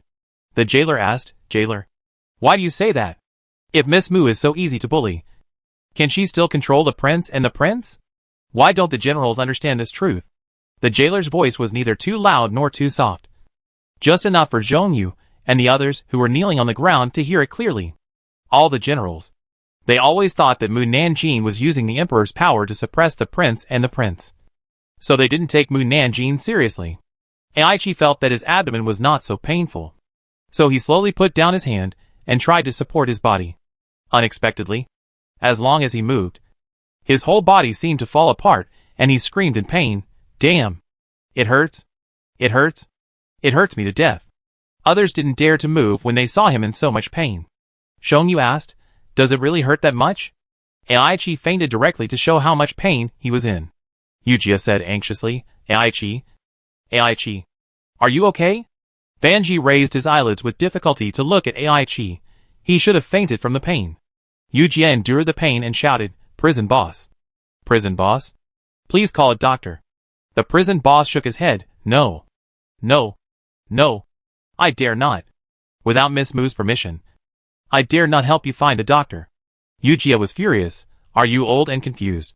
Forgetting that the position of the general flag is higher than that of the small flag. The prison boss sighed. The 1,000 households have to admit defeat in front of her, let alone the general flag. The general flags. Yujia was in pain. And now he was even more angry. Do you want to see a general flag die here? Don't worry. Miss Mu won't let you die. And the king of hell will not come to take you. The prison boss pointed to the prison. The martial artists in the prison were beaten half to death by her. But no one died. Everyone. Damn it. Ah. Yu Jie decided to get up and find the doctor. But he felt as if his internal organs were pulled when he moved. He rolled his eyes and fainted. This time, no one really moved. Fanji was silent for a moment and asked, You? What rank of warrior do you think Wu Nanjing is? Someone said, I think she is at least a 9th rank warrior. No wonder she was promoted to a small flag so quickly. With her warrior rank, it would not be a problem to be promoted to 1,000 households or a pacification envoy immediately. So is it true that she saved the emperor? It's really scary that she is a 9th rank warrior at such a young age. Zhongyu, how are you going to challenge her? Zhongyu pouted. The worst case scenario is that I lose. You should know what the consequences will be if you lose. Zhongyu. On the other side, Su Cheng was also asking about the military officer competition. What is the military officer competition? Do military officers have to compete with each other? Mu Nanjing didn't know about this and shook his head. I know. Lu Qian said excitedly. I heard my father say this. Not everyone will participate in the military officer competition. Only those who want to be promoted can participate. The top 3 can be promoted to the 1st grade official rank, and the 4th to 10th can be promoted to the half-grade official rank. Others will not receive any reward. Also, a 1st grade warrior can only compete with a 1st grade warrior, and a 2nd grade warrior can only compete with a 2nd grade warrior. If you want to challenge a higher level warrior, or want to challenge others, you must enter the top 10 to be eligible to challenge others. Just like Zhongyu wants to challenge Miss Mu. He must enter the top 10 in the 4th grade warrior competition. Su Cheng sneered. From Zhongyu's tone just now, he is very sure that he can enter the top 10. Yang Bo murmured. I think what he meant was that even if he couldn't make it into the top 10, other general flags would challenge the girl if they made it into the top 10. Lu Qian snorted. Now that he knows the girl's strength, he has to weigh his own ability. If the person who initiated the challenge loses the competition, not only will he be disqualified from upgrading his rank, but he will also not be promoted again within 3 years. Also, if the person challenged has a lower rank than him, then that person will replace him. Just now, Zhongyu dared to challenge because he was sure that the girl couldn't beat him. Yang Bo asked, what punishment will there be if the person challenged loses? Lu Qian shook his head. Except for not being able to refuse the challenge and being beaten on stage. There is no punishment. Su Cheng said angrily. He just wanted to beat the girl up openly. He is not a real man. Haha. But he didn't expect that the girl is stronger than him. I want to see how he ends up. I guess he may not dare to challenge the girl again. Su Cheng said. If he doesn't dare to challenge the girl, then the girl must challenge him. Lu Qian smiled and nodded. You are right. Yang Bo saw Mu Nanjing's serious face. Girl, why don't you say anything? Are you thinking about something important? Mu Nanjing frowned. I am thinking. With what level of martial artist competition should I participate in based on my strength? By the way, Lu Qian, will there be a competition for martial kings and martial masters in the martial arts competition? Or a higher level competition? Higher level competition. Su Cheng and the other 2 stared at her with wide eyes. Girl, you are not a martial saint or a martial god. Right? Mu Nanjing shook her head. I don't know. Lu Qian was puzzled. Girl, you don't know what level of martial artist you are? Mu Nanjing shook her head again. I really don't know. She is a cultivator, not a warrior. So how can she know what level she is? But if you ask her what level of cultivator she is, then she can definitely say that she is in the tribulation crossing stage. She almost ascended to heaven. Almost became a god. And of course, it is also possible that she almost disappeared from this world. In short, she was just 1 step away from becoming a god. She happened to encounter such a bad luck. So it's okay. Just treat it as a trip to relax. Lu Qian. This is too strange. There are people who don't know their own level. If she really didn't know, how could she know that she could participate in the competition of the higher realms of the martial king or martial honor? But then again, isn't Mu Nanjing only 15 years old? How could her rank reach a higher realm than the martial king? That's too incredible.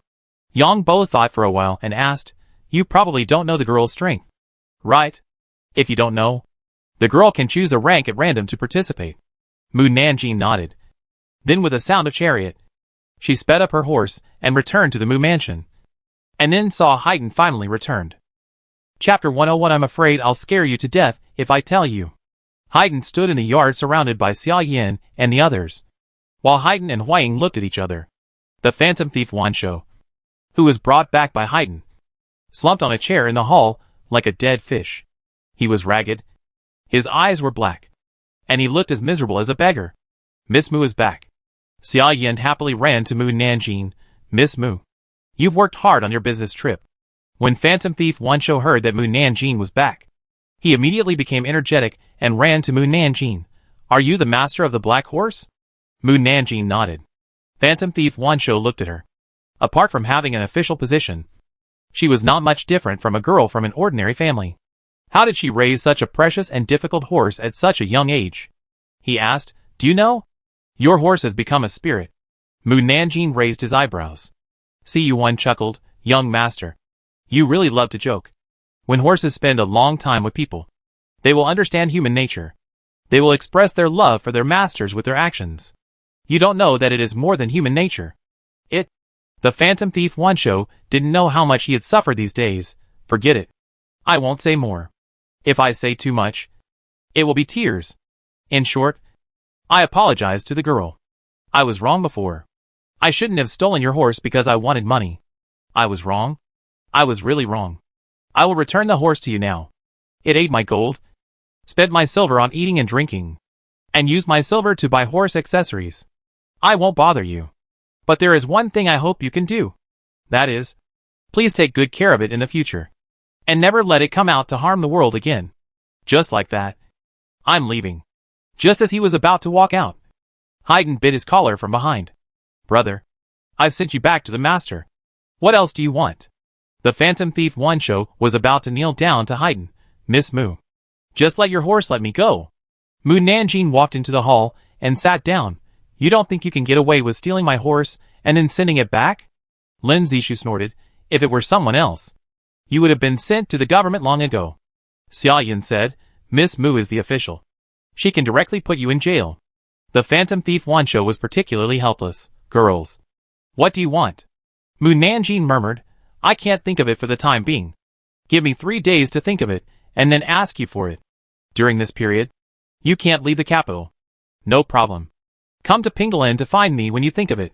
The phantom thief Wanshou didn't want to stay here for a moment, and jumped onto the roof at the fastest speed and disappeared from everyone's sight. Lin Zishu said worriedly, Miss, aren't you afraid that he will run away? He can't run away. Mu Nanjing changed the subject. Did anything happen while I was away? Xia Yin ran to Mu Nanjing with a smile on her face. Miss, we have rented the shop opposite the Imperial Academy. In a few days, we will be able to open for business. Mu Nanjing asked, have you bought the books? Have you copied them? All have been copied. A total of 10 rare books and 5 unique books. Sister C praised the young lady for being able to find so many unique and rare books at once. Mu Nanjing nodded. I can return them and borrow some books for you to copy. Are the other items ready? For example, have you bought tea and tea sets? I bought it. I bought it all. I spent a lot of money. Xia Yin looked painful. Sister C said that the girls who can study in the Imperial College are noble ladies, and the tea sets and tea cannot be too shabby. So Sister C bought expensive tea and tea sets. She is right. If it is too shabby, the noble ladies will look down on our tea house. They will not come in to taste tea, and our business will not be able to continue. Mu Nanjing said to Si Yuan, since you have arranged everything, remember to tell me on the day of the opening. Si Yuan said happily, will the girl be free to come on that day? Yes. What's the matter? It would be great if the girl could come. Let alone you are the boss. Just saying you are a female official can attract many people to come into the store. Mu Nanjing shook his head slightly. I didn't pass the exam to become a female official. I am afraid that many people will not accept me. Zhongyu and others are the best example. This. Si Yuan paused slightly. If you don't have anything to do, I'll go back to my room to rest. Mu Nanjing got up and went back to his room. Haydn followed him in and complained, Mu Nanjing, you don't want your old love anymore since you have a new love. Mu Nanjing was puzzled. Who is the new love? Who is the old love? The new love is the tree monster named Huaying. How could you take her home when your old love, am not here? Humph. Haydn turned away angrily. Mu Nanjing looked at him speechlessly. Instead of blaming me, why don't you tell me why it took you so long to return to the capital? I accompanied Wanshou back to his hometown to see his old mother. I made sure that his old mother was in good health before dragging him to the capital. Don't change the subject. Tell me how you brought the tree monster home. Haydn angrily hit Mu Nanjing's head with his head. Mu Nanjing lied to him. When you were away, there was no one to protect me. So I asked her to protect me. Now that you are back, I will let her protect Miss C and the others. Haydn felt comfortable. That's about right. By the way, I brought Wanshou back. What do you plan to do with him? I'll think about it first. Mu Nanjing touched the mane on his back. From tomorrow on, you will go in and out of the Due mansion with me in human form. Okay. You are tired too. Go and rest. Oh. Haydn left the room. That night, Mu Nanjing returned the books to the emperor and the adults, and then took away some new books. The next morning, Eunuch Yuan said to the emperor excitedly, Your Majesty, the loan book you lost a few days ago is back. The emperor looked at the empty bedside without any joy. The only copy I read last night is lost. Eunuch Yuan, ah? The emperor was very sure that Mu Nanjing had been here. The silent action really gave him a headache. Fortunately, they were not here to kill him. Otherwise 100 lives would not be enough for him to die. I will go to find Commander Gu and investigate this matter thoroughly. Eunuch Yuan was anxious to leave the bedroom, but was stopped by the emperor. No need. They will come back by themselves. Eunuch Yuan. Why did he feel that the emperor seemed to know who stole his book? The emperor stood up. Change your clothes. Yes. When the emperor was changing his clothes, Mu Nanjing took Haydn to find Captain Lu. Captain Lu was very happy to see Mu Nanjing, because she helped his son to perform a great deed. If there were no accidents, it would not be a problem to be promoted to the 9th rank. Mu Nanjing saw Lu Qianhu and didn't beat around the bush. She patted Haydn's shoulder and said, I want to recruit him into the Jinui. Lu Qianhu looked at Haydn. Does he also want to work under you? Mu Nanjing nodded. Yes. Where did you find this person? You don't need to know this. I'm afraid that I'll scare you to death if I tell you. Lu Qianhu. Haven't I been scared by you many times? Lu Qianhu took out the book contract. What's his name? Haydn. He. Although he has the same name as the horse. Lu Qianhu certainly can't think that the Haydn in front of him is my horse. Lu Qianhu. That horse demon turned into a human. Can a horse really turn into a human? Lu Qianhu couldn't help but look at Haydn twice more, and gasped in his heart. Oh my god! His appearance is exactly the same as a human. If Mu Nanjing hadn't said that Haydn was a demon, no one would have known that Haydn was a demon. Mu Nanjing saw that Lu Qianhu was looking at Haydn without saying anything, and wondered, what's wrong? Lu Qianhu took a deep breath and said, I'm just wondering why the young man in front of me has the same name and surname as your ma. Because he has the same name and surname as my ma. I feel that I have a connection with him. So I let him join the Jinui. Lu Qianhu looked at Haydn again. This young man is really handsome. Haydn raised his chin proudly. I think I'm handsome too. Lu Qianhu put the book contract in front of him. Can you write? If you can't, press your fingerprint. Haydn can only recognize words, but not write. So he pressed his fingerprint on it. Okay. Lu Qianhu blew on the fingerprints on it. You just finished your mission yesterday. So I won't assign you a difficult mission today. You guys should stand guard at Taijin Palace until the end of the court session, and then go home and rest. In fact, the next day after returning from a business trip, they would rest at home, unless the leader needed to report to the superiors before going on duty. Mu Nanjing was an exception. First, the emperor had not heard her voice for a while, and missed her very much. He sent people to the Due mansion many times to urge them to arrange for Mu Nanjing to go on duty in the Taijin Palace. Second, he had selfish motives, and wanted his son to show his face in the Taijin Palace. Mu Nanjing had no objection and took Haydn to get the Feiyu suit of the Jinui. Since the Feiyu suit could not be worn immediately, Haydn could only go home and find someone to modify the robe, and then officially go on duty tomorrow. When Mu Nanjing took Lu Qian and others into the palace, Lu Qianhu hurriedly ran to find Qin Chaoyan. Lord Can. Lord Can. He ran into Qin Chaoyan's office, and other Qianhu were reporting to Qin Chaoyan. Seeing that he was so anxious, Qin Chaoyan asked other Qianhu to pause and asked, Why are you so anxious? Captain Lu panted and said, yes. There is a monster. Qin Chaoyan frowned. Is there medicine? What medicine? It's not medicine. Captain Lu said after catching his breath. It's a monster. A monster. Mu Nanjing brought a monster to join our Jinui. Everyone was shocked. Monster? Can monsters really turn into humans? Captain Lu said. More than just turning into humans. The humans they turn into are no different from us humans. If I hadn't heard Mu Nanjing's inner voice, I wouldn't have known that the other party was a monster. Qin Chaoyan frowned and asked, are you sure? That's what Mu Nanjing said in his heart. It shouldn't be false. And that demon is her horse. And after it turns into a human form, it is also called Haiten. You can see his handprint on the contract. Captain Lu handed Haiten's contract to him. It is impossible to tell whether Haiten is a human or a demon on the contract. Qin Chaoyan took a look and looked away. He exhaled and said, I will report to the governor. Where is Mu Nanjing now? She is on duty at the Taijin Palace. At this time, outside the Taijin Palace, people who had not seen Mu Nanjing for a long time suddenly felt their chrysanthemums tighten. And they felt more nervous than seeing the emperor.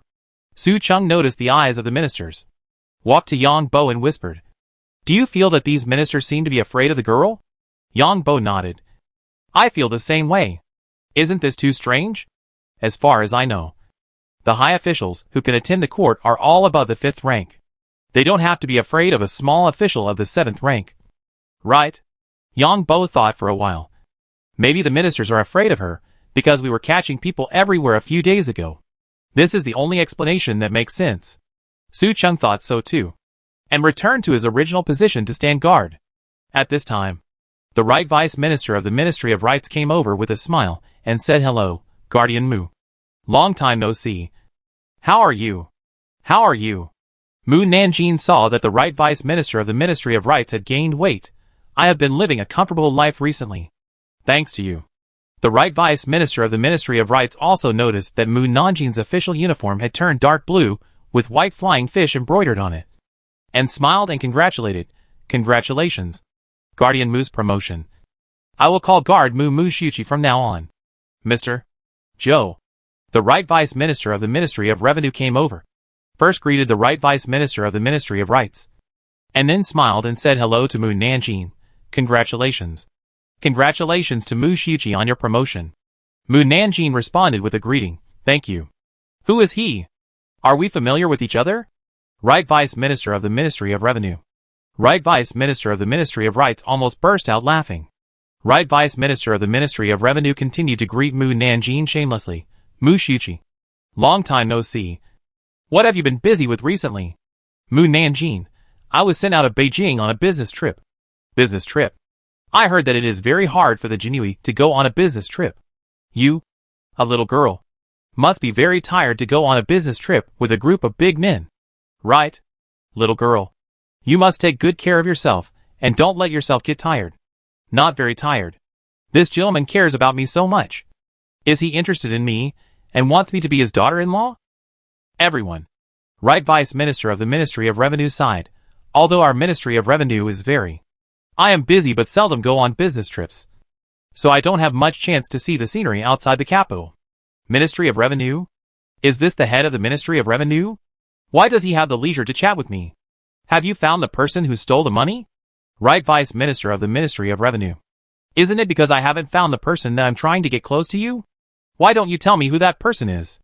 They have been investigating for so many days, and finally found that there is a problem in the account. But they don't know who it is. If they can't find that person, their entire Ministry of Revenue will be finished, and the Emperor will kill them. They are really anxious. The right Vice Minister of the Ministry of Rights coughed lightly. Master Sure. It's almost time for the court session. We should go in. The right Vice Minister of the Ministry of Revenue said anxiously to Mu Nanjing. Mu Shuchi. After the court session, I will treat you to lunch. Mu Nanjing refused directly. Master, you are too polite. I have something to do after the duty, so I will not have lunch with you. I am not interested in your son, so you don't need to introduce him to me. The right Vice Minister of the Ministry of Revenue was so angry that he vomited blood. It seems that he never said from the beginning to the end that he would introduce his son to her. Why did she think wrongly? Chapter 102. It's too weird. Before the Emperor arrived, All the civil and military officials arrived at the Taijin Hall to wait. Everyone looked uneasy and kept looking outside the hall. Someone whispered, "She has been promoted to the 7th rank. Why is she still on duty in the Taijin Hall? How did she get promoted to the 7th rank so quickly? When did she get promoted?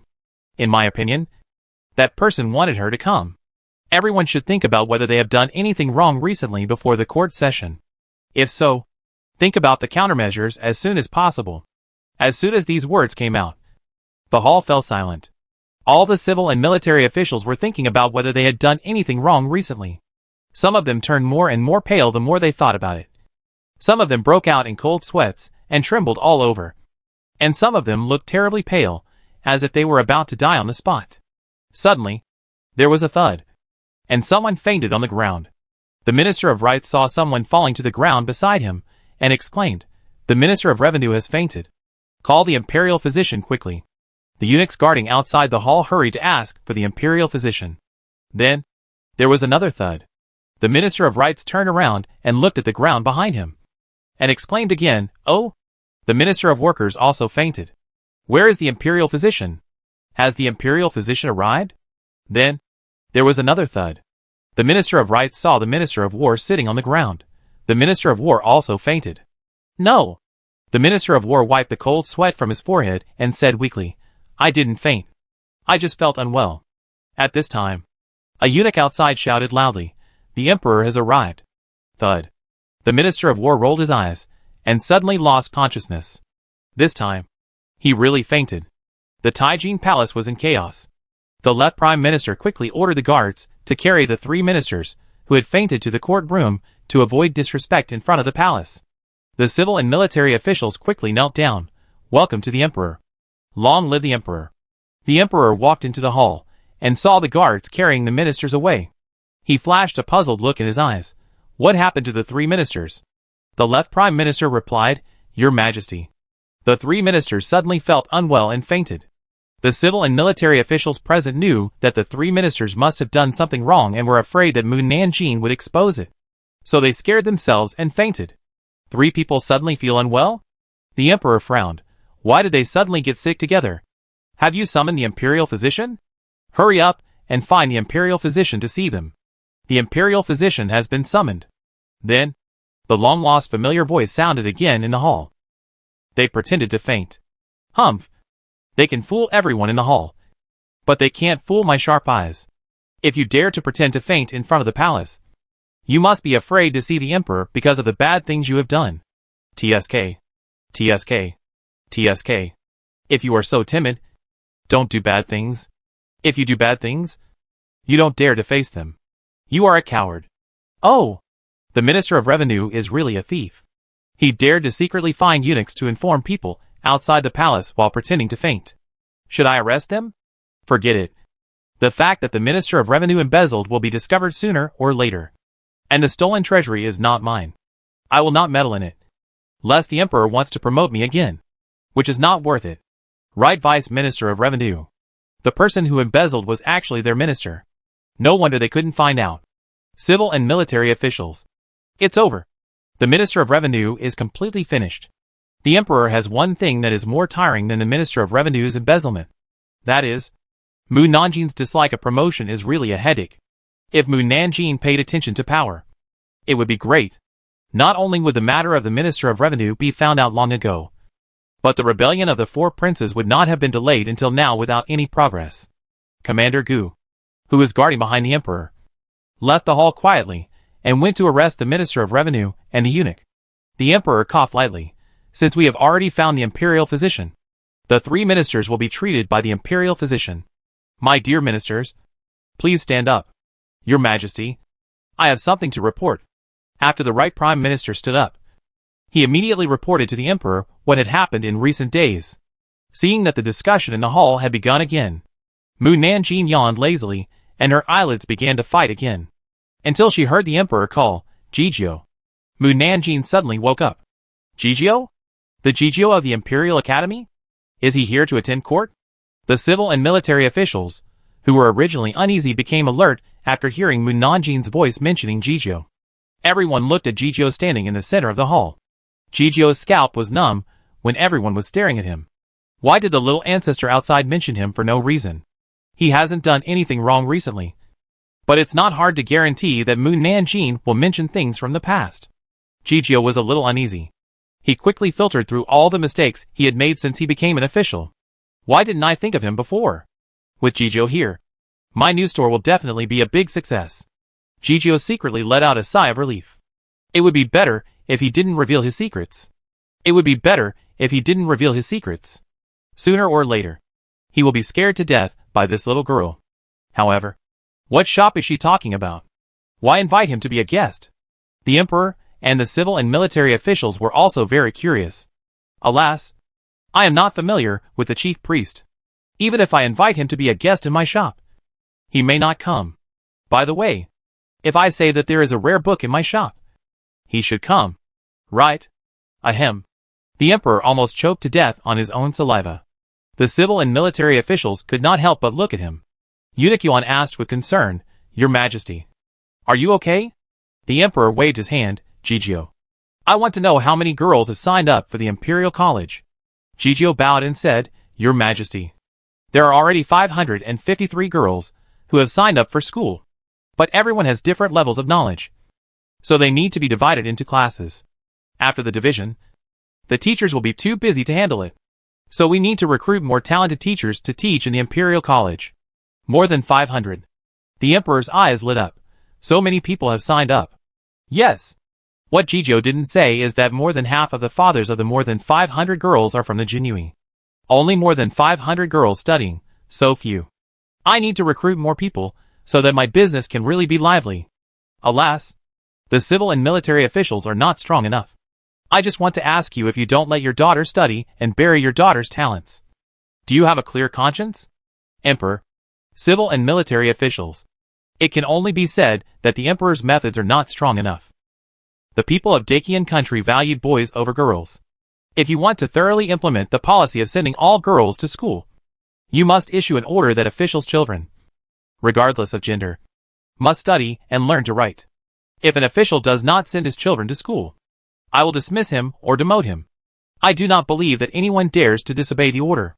The children of officials going to school will slowly influence the people.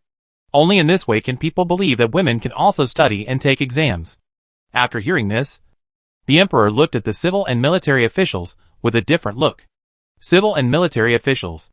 The emperor said to the chief priest, Chief priest, you should know what to do. The chief priest sighed in his heart. And the academy had to be expanded again. I know. The emperor stood up. Eunuch Yuan hurriedly shouted, Dismiss the court. Wow. The court is finally dismissed. Long live the emperor. Mu Nanjing led Su Cheng and others away. When they walked out of the palace gate, they happened to meet Princess Xueyu, who was returning to the palace after school. Princess Xueyu, who was sitting in the carriage, heard the maid outside the carriage say that she saw Mu Nanjing leaving the palace, and quickly lifted the curtain. Mu Nanjing, I finally see you. She had sent people to the Due mansion to find Mu Nanjing, but they all said that Mu Nanjing was on a business trip. Mu Nanjing clasped his fists. Hello, Princess. Princess Xueyu waved excitedly. Hurry up and get in the car, and go sit in my palace. Mu Nanjing wanted to refuse, but changed her mind when she thought that the other party was a princess. She asked Su Cheng and the others to go home by themselves, and then got in the car and asked, Princess, are you studying in the Imperial Academy? Of course. My father finally got the ministers to agree to open a girls' school. As his daughter, how can I not go? It's just that going to school is boring. Princess Xueyu was puzzled. Why are you asking this? Do you want to go to school too? No. I hate reading the most. How could I ask for trouble? The passing civil and military officials. You don't like reading yourself, and you have the nerve to ask other girls to read? Mu Nanjing told Princess Xueyu about opening a tea house. I want to invite the princess to my shop on the opening day. Princess Xueyu readily agreed. Okay. I will definitely go there. And I will bring a few noble ladies with me. Mu Nanjing was waiting for her to say this. When they left, Mu Nanjing took out 3 pills and put them in Princess Xueyu's hand. Anti-drug pills can cure all poisons. Princess Xueyu accepted the pills without hesitation. Mu Nanjing left the palace and saw that the palace guards surrounded the entire Shangshu mansion when passing by the Ministry of Revenue. And the passers-by were all watching. Isn't this the residence of the Ministry of Revenue? Why are there so many guards around? What happened? I heard that the Ministry of Revenue has committed a crime. And now everyone in the mansion will be sent to prison. What crime? I don't know. So being an official is not necessarily a good thing. It's glorious when it's glorious. But if you fall into trouble one day, you may become a slave. And your life will be worse than ours. At this time, everyone in the mansion was driven out of the mansion and then locked in a prison car. The female relatives cried and cried for injustice. They didn't believe that the Minister of Revenue had committed a crime. The male relatives seemed to think that they could still be saved and behaved very calmly.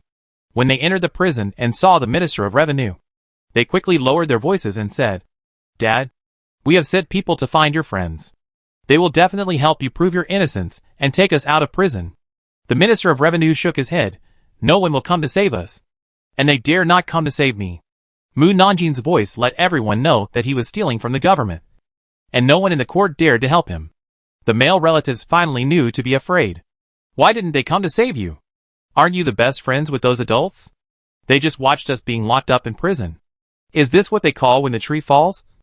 The monkeys scatter. And when the wall falls, everyone pushes it down? The world is really fickle. The head of the Ministry of Revenue frowned. "If you don't understand, don't talk nonsense." "Dad, are we destined to be confiscated?" The head of the Ministry of Revenue's eyes turned cold. "No. As long as the Emperor can't find evidence. The Emperor can't do anything to me." Although Mu Nanjin said that he was stealing, as long as he didn't admit it, the Emperor couldn't do anything to him without finding evidence. Because the Emperor couldn't convict him just because of Mu Nanjin's voice. And his evidence is not easy to find. Unless Mu Nanjin reveals it to the Emperor. Judging from the fact that he can still stay in prison safely, Mu Nanjin must not have told all his things. So the next step will be easy. As long as he tells Mu Nanjin that her voice will be leaked. Then Mu Nanjin will not say anything in her heart. Or even tell his evidence. He has already arranged this matter. And it is estimated that the man has arrived at Mu Nanjin's doorstep now. At the same time, Mu Nanjin returned home and saw a middle-aged warrior sitting in the hall drinking tea. The middle-aged warrior saw Mu Nanjin coming back and stood up suddenly. "Miss Mu." The housekeeper Su Bo said to Mu Nanjin, "Miss, he said he had something very important to talk to you about. So I let him in." Mu Nanjin nodded and asked the middle-aged warrior, "Who are you? What do you want to talk to me about?" The middle-aged warrior said, "My name is Guanliu. You may not believe what I am going to tell you next. But it is true. Tell me what it is first. And then I will judge whether it is true or not." When Mu Nanjin said this, he opened the gossip news to check Guanliu's identity. Unexpectedly, the other party was actually the Minister of Revenue. Guanliu was sent here by the Minister of Revenue. But the gossip news did not say why the Minister of Revenue sent him here. Guanliu quickly said, "I am the Minister of Revenue's man. He asked me to tell you that the Emperor and the civil and military officials." Then, there was no sound. Mu Nanjin watched his mouth moving all the time. But there was no sound at all. Guanliu touched his throat in surprise. "What's going on? Why is there no sound? Now there is sound again? Why is it so strange?" Mu Nanjin raised his eyebrows. "What do you want to say?" "I want to say." Guanliu's words were silent again. Mu Nanjin narrowed his eyes slightly. Guanliu was very anxious. Why couldn't he make a sound when talking about important things? "Miss Mu, believe me, I really have something to tell you. I just don't know why I can't make a sound when I talk about this matter. It's too strange. Really too strange. No, it should be said that it's too weird. Very weird. However, this matter is weird. How could it be like this?" He was so anxious that he turned around and around. And then he thought of a way. "Miss Mu, do you have a pen, ink, paper and inkstone at home? I can write it out for you to see." Mu Nanjin asked Su Bo to get the pen, ink, paper and inkstone. After the pen, ink, paper and inkstone were taken, Guanliu hurriedly picked up the pen to write. But he couldn't write a few words, and couldn't write anymore. But he could write other things. "I can't write. I can't write." He looked around in fear. Is there a ghost? Is there a ghost here? Mu Nanjin calmly drank a sip of tea. "Don't be afraid. There is no ghost here. It's just that what you wrote was circumvented by the rules of heaven and earth." She put down the teacup, walked to the table and looked at the words on the paper on the table. "You really make me curious. You are just an ordinary person.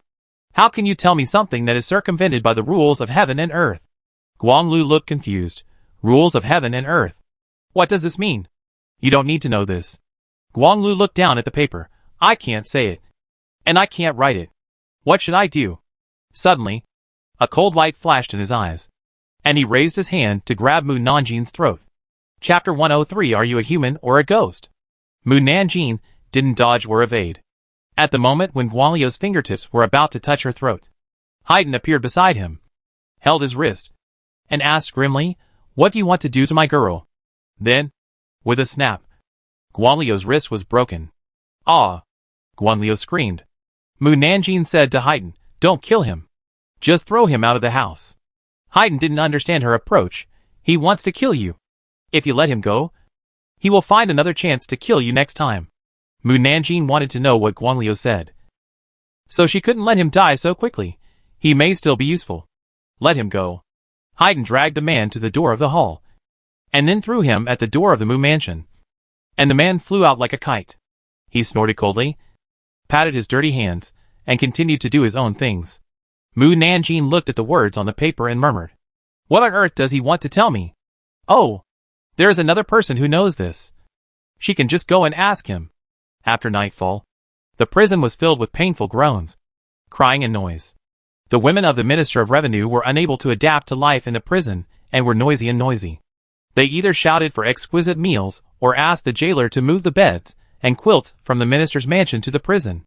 The children kept crying, which made the Minister of Revenue, who was already upset, even more angry.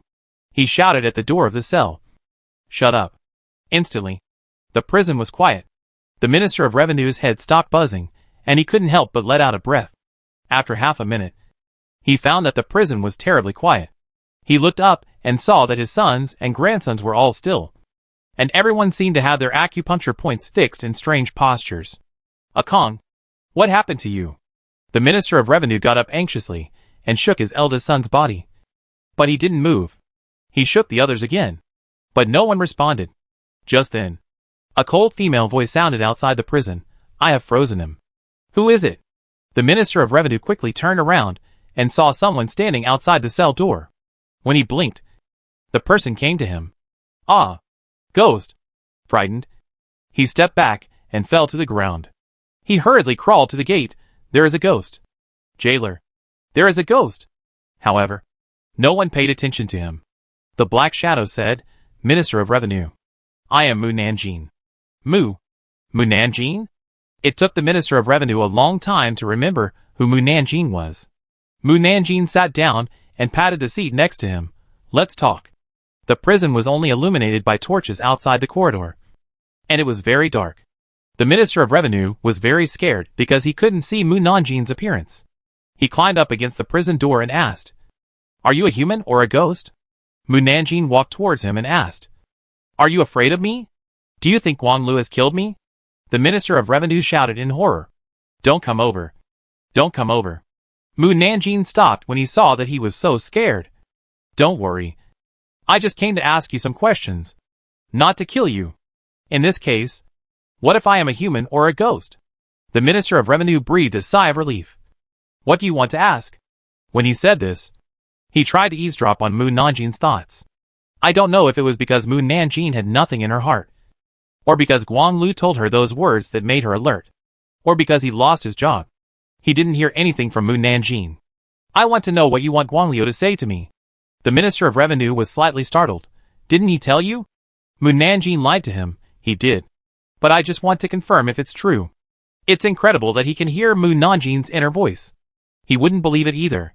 The Minister of Revenue said, This is indeed hard to believe. But it is true.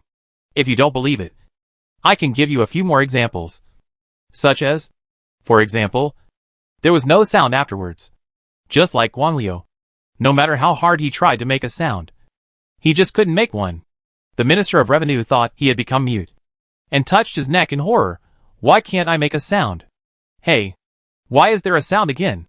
Could it be that God didn't let him tell Mu Nanjin that he could hear her inner voice? Can't you say it? Mu Nanjin knew that he couldn't ask what he wanted to say just like Guanglio.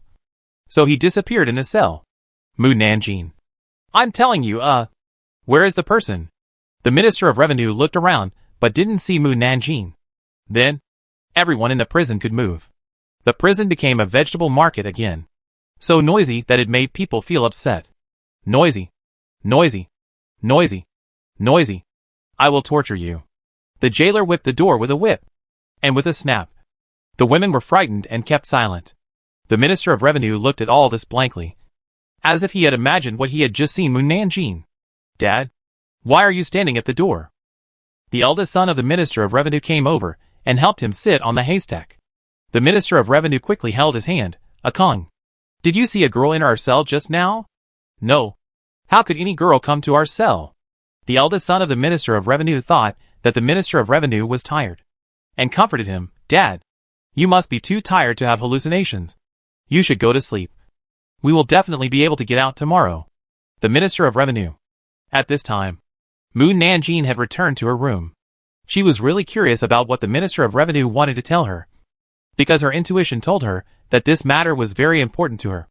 But unfortunately, there was no way to make them speak. Unless, avoiding the rules of heaven and earth. She currently does not have such a great ability to reach the sky. But what is it? Guam Lu said, what happened to the emperor and the civil and military officials? Want to kill her? Or to promote her? Or the emperor and the civil and military officials know that she is a crossover? But these things are not enough to stop them from saying it. Forget it. She is not a very smart person. If she really can't guess what's going on inside, then don't think about it. And her many years of experience watching TV series and movies tells her that this matter will definitely surface in the future. Well, that's how TV dramas and movies are played. Mu Nanjing flicked out the candle and went to sleep. 3 days later, the tea house opened by Si Yuan opened. The tea house was named Cha Shu Zhai, which means there are books to read and tea to taste. The opening time was set at noon, which was when the Imperial College was closing. In addition, Si Yuan had done private publicity, letting many people know that there were rare books in the Cha Shu Zhai. So many people came to taste tea. Not only students from the college, but also many literati and scholars. In just a quarter of an hour, the tea house was full of people, including young girls and men. Due to the difference between men and women, women either sit in the side rooms or use bead curtains and screens to separate from men to avoid suspicion. The tea house next door became deserted, and people could only stand at the door and watch with envy. I heard that there are rare books in the tea bookstore, but I don't know if it's true or not. I came here for the rare books. But with so many people coming to drink tea, it's probably difficult to see the rare books. I asked the tea girls in the tea bookstore, and they said that there are really rare books. But you need to spend 1,000 taels of silver in the tea bookstore to see the rare books. By the way, there are many rare books in the tea bookstore, but you have to spend 500 taels of silver to borrow them. And you can't take them out of the tea bookstore. And you can't copy them. Everyone widened their eyes. 1,000 taels of silver. So expensive? How many days can it be borrowed? 3 days. That's too little. Xia Yin, who came to serve tea to the guests, heard what they said and explained to them.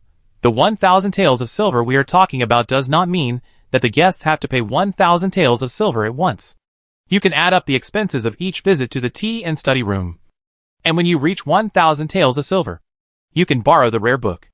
After borrowing the rare book, you have 3 days to read it.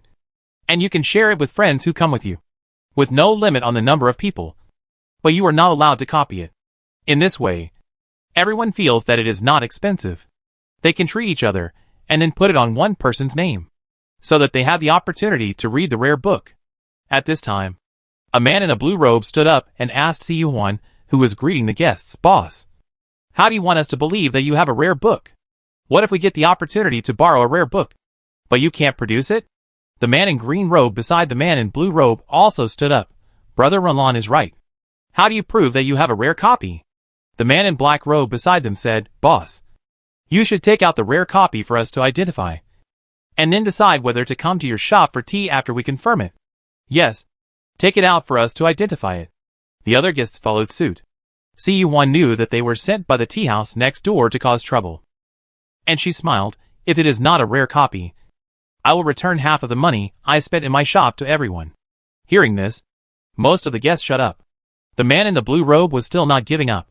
"We came here to drink tea for the rare book. If there is no rare book, wouldn't it be a waste of our time to drink tea here? Our time is precious.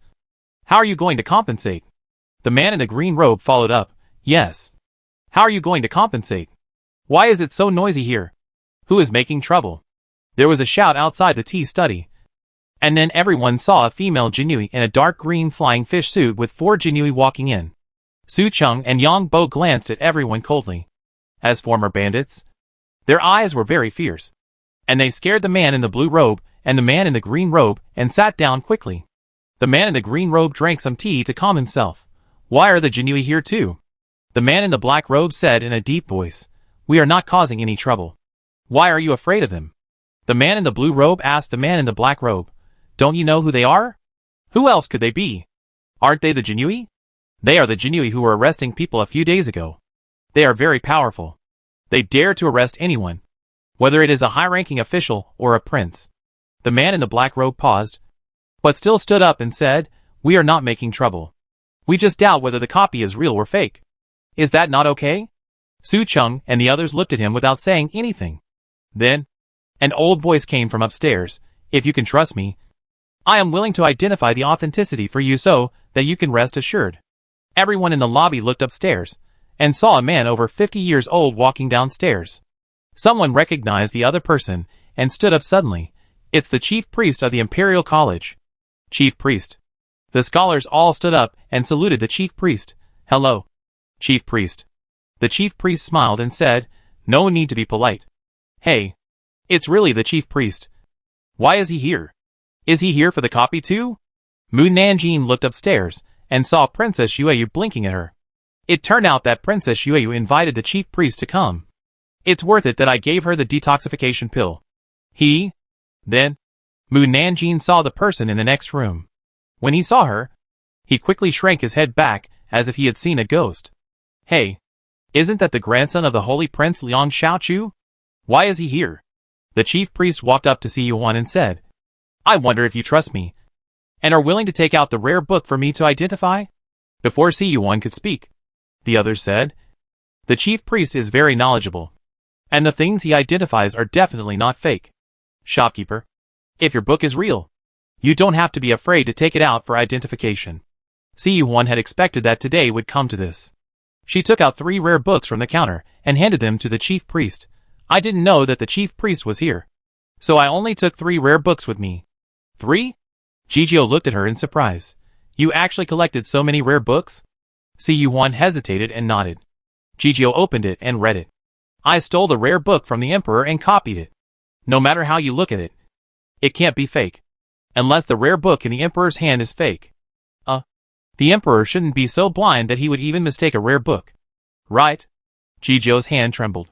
It turned out that she stole the emperor's rare book and copied it. In this case, it must be fake. But this little girl is too bold. She dared to steal the emperor's rare book. What made him more curious was how Mu Nanjing stole the rare book without the eyes of the palace guards. The emperor, who was drinking tea upstairs, laughed in anger. This little girl stole my rare book and dared to suspect that my rare book was fake. He had always been curious about why Mu Nanjing stole his rare book. Until a few days ago, he found out that she stole the rare book in order to open a tea house. Then he wondered again. Why do you need a rare book to open a tea house? After seeing her today, I really have to say that the girl has a good business sense. After about a quarter of an hour, the chief wine put down the book in his hand and said to everyone, The content is real, but the book is new. It should be copied. The man in the black robe asked hurriedly, Then it is not a rare book. Si Yuan explained.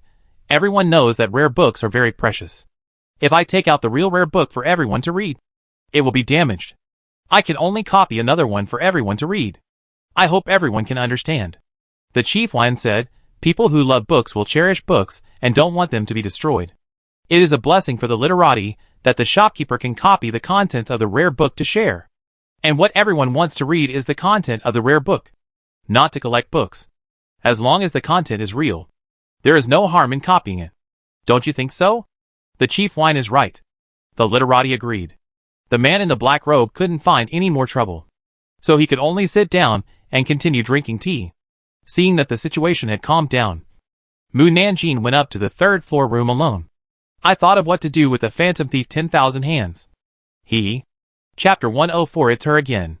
Phantom Thief 10,000 Hands? The Emperor immediately pricked up his ears, very curious about how Mu Nanjing was related to the Phantom Thief 10,000 Hands. Unfortunately, Mu Nanjing set up a barrier after entering the wing room on the 3rd floor, so he couldn't hear her voice, let alone her inner voice. The Emperor frowned, turned to Commander Gu and asked, "Can you hear Mu Nanjing talking? Is she seeing the Phantom Thief 10,000 Hands now?" Commander Gu shook his head, then pointed to his heart, then pointed to his mouth and said, "I can't hear it here. I can't hear it here either." He meant that not only could he not hear Mu Nanjing's inner voice, but he couldn't even hear her ordinary speech. Emperor, what on earth is this little girl doing? Why is she so mysterious? The Emperor's heart felt like a cat was scratching it, itching so much, and he was so curious that he wanted to lie down at the door to eavesdrop. In addition, he discovered that after he couldn't hear Mu Nanjing's inner voice for a while, he was actually a little uncomfortable. He always felt that some things would be out of his control, which made him very uneasy. Mu Nanjing and the Phantom Thief One Show chatted in the room for half an hour before they came out. She was humming a song that the Emperor and the others had never heard before, and the tune was quite nice, and one could feel that she was in a very happy mood. The Emperor raised his eyebrows and said to Commander Gu, "This is the first time I see her so happy, which makes me more curious. What does she want the Phantom Thief One Show to steal?" Commander Gu said, "I am stupid and can't guess what Mu Nanjing is thinking." The Emperor sighed, "If you can't hear her inner voice, no matter how smart you are, you can't guess her thoughts." Commander Gu saw that the Emperor thought for a while and said, "Should I send someone to follow?" The Emperor asked, "Can you avoid being discovered by Mu Nanjing?" "Of course not, but we can follow the Phantom Thief One Show and find out what they are going to do." The Emperor laughed loudly. "You still say you are stupid, but I don't think you are stupid at all." Commander Gu left the house and found someone to follow the Phantom Thief One Show. The Emperor knew Mu Nanjing's purpose of stealing his unique book, and he followed Mu Nanjing out of the tea study. After Mu Nanjing returned home, he said to Haiten, "In 2 days, you and One Show will do something." Haiten asked, "What is it?" "He will tell you. This time you have to follow his orders. If you dare to do anything wrong, your uncle will pluck out all your mane when he comes back." Haiten is not afraid of anyone except Mucini. "Then you have to tell me whether you need to leave Beijing for your work, or how many days you will be away. If you have to leave Beijing, how many days you will be away depends on how fast or slow you are." "You have to leave Beijing? Can you leave a few days later? I still have some things to do after I come back. I will go after I finish them." Mu Nanjing was curious. "What are you going to do?" Haiten sneered. "Even the last thing should be returned to him." Mu Nanjing. That night, the screams of the 7th prince were heard from the backyard of the 7th prince's mansion. "Ghost!" The guards at the door pushed the door open quickly and entered. "Master, are you okay?" The 7th prince hid in a quilt and trembled in fear. "There is a ghost." "A horse ghost." "Horse ghost?" The guards looked at each other. "What horse ghost?" "There is nothing in the room." "Master, you must have a nightmare." "Nightmare?" The 7th prince carefully pulled open the quilt and looked around. After making sure that there was no ghost, he let out a sigh of relief. "I was scared to death." "Master, we will guard here. You can continue to sleep." The 7th prince did not want this to be spread out and people to laugh at him for being timid, and then be looked down upon by his father. So he waved his hand and said, "No need. You can just guard outside." "Yes." The guards left the room. The 7th prince lay back in his original position, and suddenly, the candlelight turned green. The atmosphere in the room became gloomy, and then, there were cries of horses dying tragically. The 7th prince was so scared that he rushed out of bed and ran. "Come here. Come here quickly." The guards outside the door were indifferent. The 7th prince stumbled to the door of the room, but the door seemed to be nailed shut, and no matter how hard he pulled, the door could not be opened. At this moment, a severed horse head came through the door, and he fell to the ground in fear. "Ghost! There are ghost horses." Then, more and more horses that died tragically appeared in the room. Some had their hearts dug out, some had their eyes dug out, and some had their mouths grinning at him. What was even more terrifying was that the horses could speak human language. "Give me back my life." "Ah! Don't come over here. Don't come over here." The 7th prince got up in fear and drew out the sword on the bedside, closing his eyes and slashing wildly. "If you come over here again, I will let you die a second time." This completely angered the horse ghosts, and they pounced on the seventh prince frantically and bit him. "Ah!" the seventh prince screamed. But the shuriken could not cut the horse ghosts' bodies at all. He fainted and was awakened by the horse ghosts. He was tormented by them all night before he fainted completely.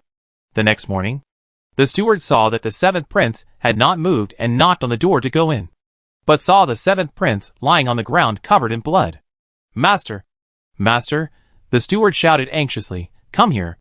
Please call the imperial physician and send someone to notify the emperor." Suddenly, the seventh prince's mansion was in chaos. In the palace, the emperor heard about the seventh prince's accident as soon as he walked out of the Taijin palace. He hurriedly took a carriage to the seventh prince's mansion and angrily said to the servants kneeling on the ground, "How did you take care of the seventh prince? The seventh prince's injury has not healed yet, and he was injured again." The servants lowered their heads in fear. The emperor came to the seventh prince's bedroom. "How is the seventh prince?" "Horse ghost. Horse ghost." The awakened seventh prince huddled in the corner of the bed, hugging his body and shivering. "Horse ghost. There is a horse ghost." The imperial physician said to the emperor, "Your Majesty, in addition to being overly frightened, the seventh prince also has many teeth marks on his body from being bitten by horses." "Teeth marks from horses?" The emperor was puzzled. He was bitten by a horse.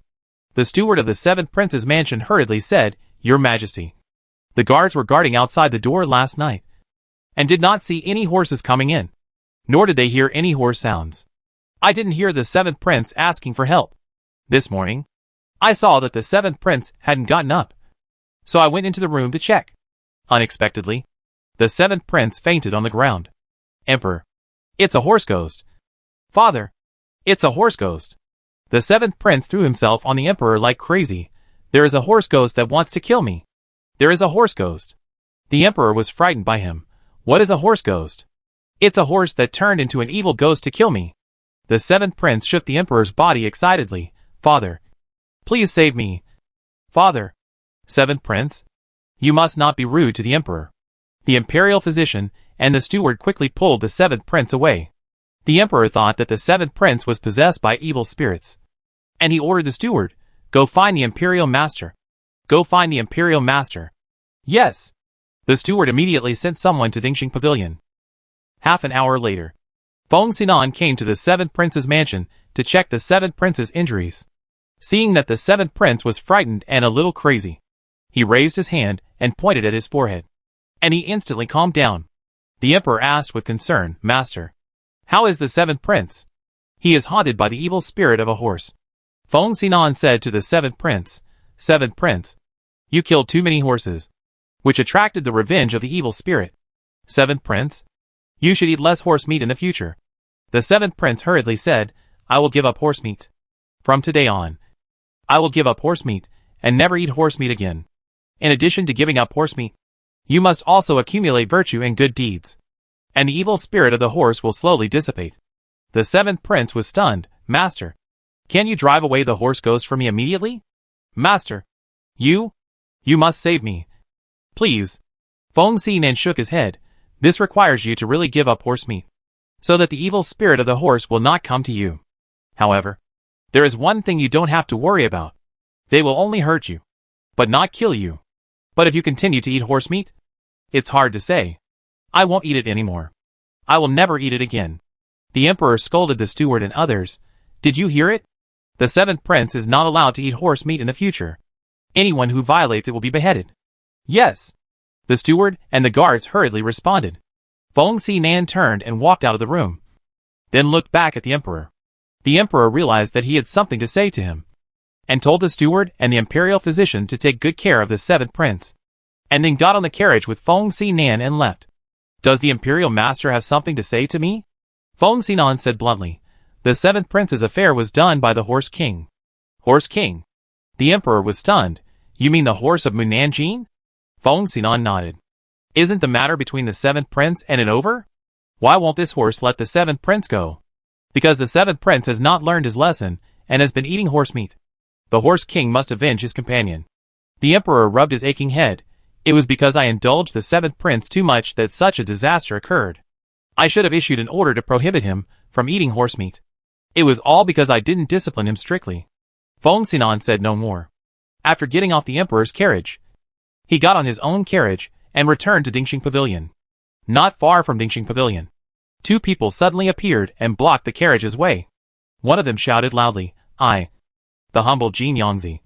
Meet the Imperial Master. The carriage stopped in a hurry. The driver said to Feng Xinan, Master, two Taoists are blocking our way. Jin Yangzi saw that Feng Xinan did not come out, and said loudly, Master, my husband and I want to ask you to give us medicine. They came to the capital 10 days ago, but unfortunately they could not find a chance to see the master, so they could only wait until the master left Dingxing Pavilion. Feng Xinan's eyebrows jumped, and he had a bad premonition. He counted with his fingers and exhaled helplessly. It's her again. Jin Yangzi saw that the master was indifferent, and said anxiously, Master, go to Dingxing Pavilion. Jin Yangzi and his Taoist partner showed joy, and hurriedly pulled his Taoist partner to follow Feng Xinan to Dingxing Pavilion. Feng Xinan knew that they were here to pray for a child, and returned to Dingxing Pavilion to find the elixir for them to take. There will be good news in about a month. Jin Yangzi was surprised and asked, Master, do you know why we are here? To have a child. Jin Yangzi said excitedly. You are worthy of being the master. You know everything. His Taoist companion took out a silver note worth 1,000 taels of gold from his arms, and then handed it to Feng Xinan with both hands of gratitude. Thank you, Master, for the medicine. Feng Xinan did not hesitate to take the silver note and turned back to Dingxing Pavilion. Jin Yangzi and his Taoist companion left happily. They were happy, but the seventh prince was miserable. That night, Haydn went to scare the seventh prince again, and he was not happy until he scared him to faint. For 7 consecutive nights, the seventh prince did not sleep well. The guards wanted to protect the seventh prince, but they were powerless because they could not see the evil spirit of the horse. On the morning of the 8th day, the general manager suggested going to Jingtua Temple to burn incense.